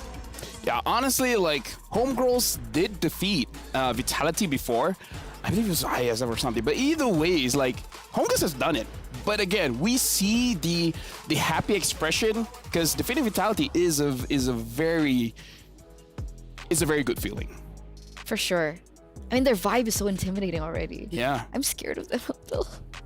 Vivian is scary. Watching them, I had to take off my shoes. He actually did, ladies and gentlemen. I can confirm.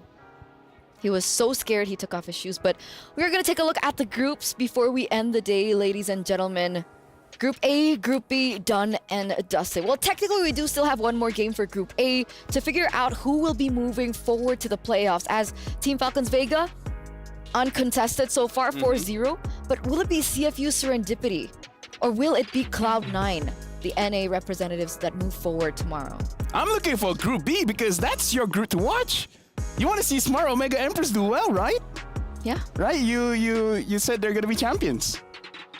I did. Right? I did. But, you know, with every tournament, right, comes the happiness, the joy, but also the Smart agony. Omega Empress. She said on it. The other side. LaFell, we're focusing on agony right now. Agony. Look at that.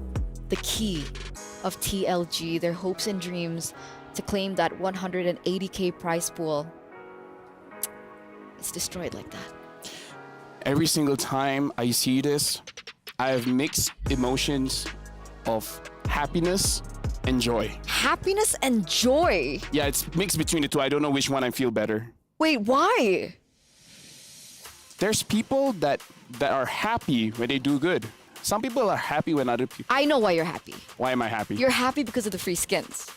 Am I right? From the Youth Fair? I love free skins! Me too! The Youth Fair is here, ladies and gentlemen, with incredible bonuses and exciting events. Grab multiple permanent skins for free, just like Sylvana's Classroom Charm and its painted skin Classroom Glam. More exciting events will be revealed, so watch out and stay tuned. Is that your favorite skin, Sylvana? Yes! Joy and happiness, remember? We talked about this. No, we don't. Don't make up lies just for the show. Right? We did not have this conversation, okay? Don't lie to the audience. They know, right? You guys know. If we say this, like, you know what? Do you have final thoughts? It's been a challenging day, especially for the second half. Gotta be honest. You know what I think? You know what? Today has been amazing, right? Yes. Because A and D, doesn't matter the group. We've seen exciting matches. And throughout the day, we've seen a lot of debut picks. We've seen a lot of clashes, a lot of crazy steals, compositions, and big bursts of damage. So honestly, this is a very good start for MWI. I agree, and my heart still goes out for TLG because you guys have promise. You guys can definitely, reach higher highs in perhaps the next international tournament that you guys have joined. But already, you guys are amazing. So that's it, ladies and gentlemen, for the first day of MWI 2024 at EWC. We do still have tomorrow to level out the group stage, to have a bit of a feel of the 8 teams that will move forward to the playoffs. That's it from me, Eterna. Thank you so much. Alongside with Lapel. And on behalf of Mirko and all the other casters that joined us today, we want to thank you, and we'll see you tomorrow. Let's continue to break barriers and redefine esports. It's time to shine.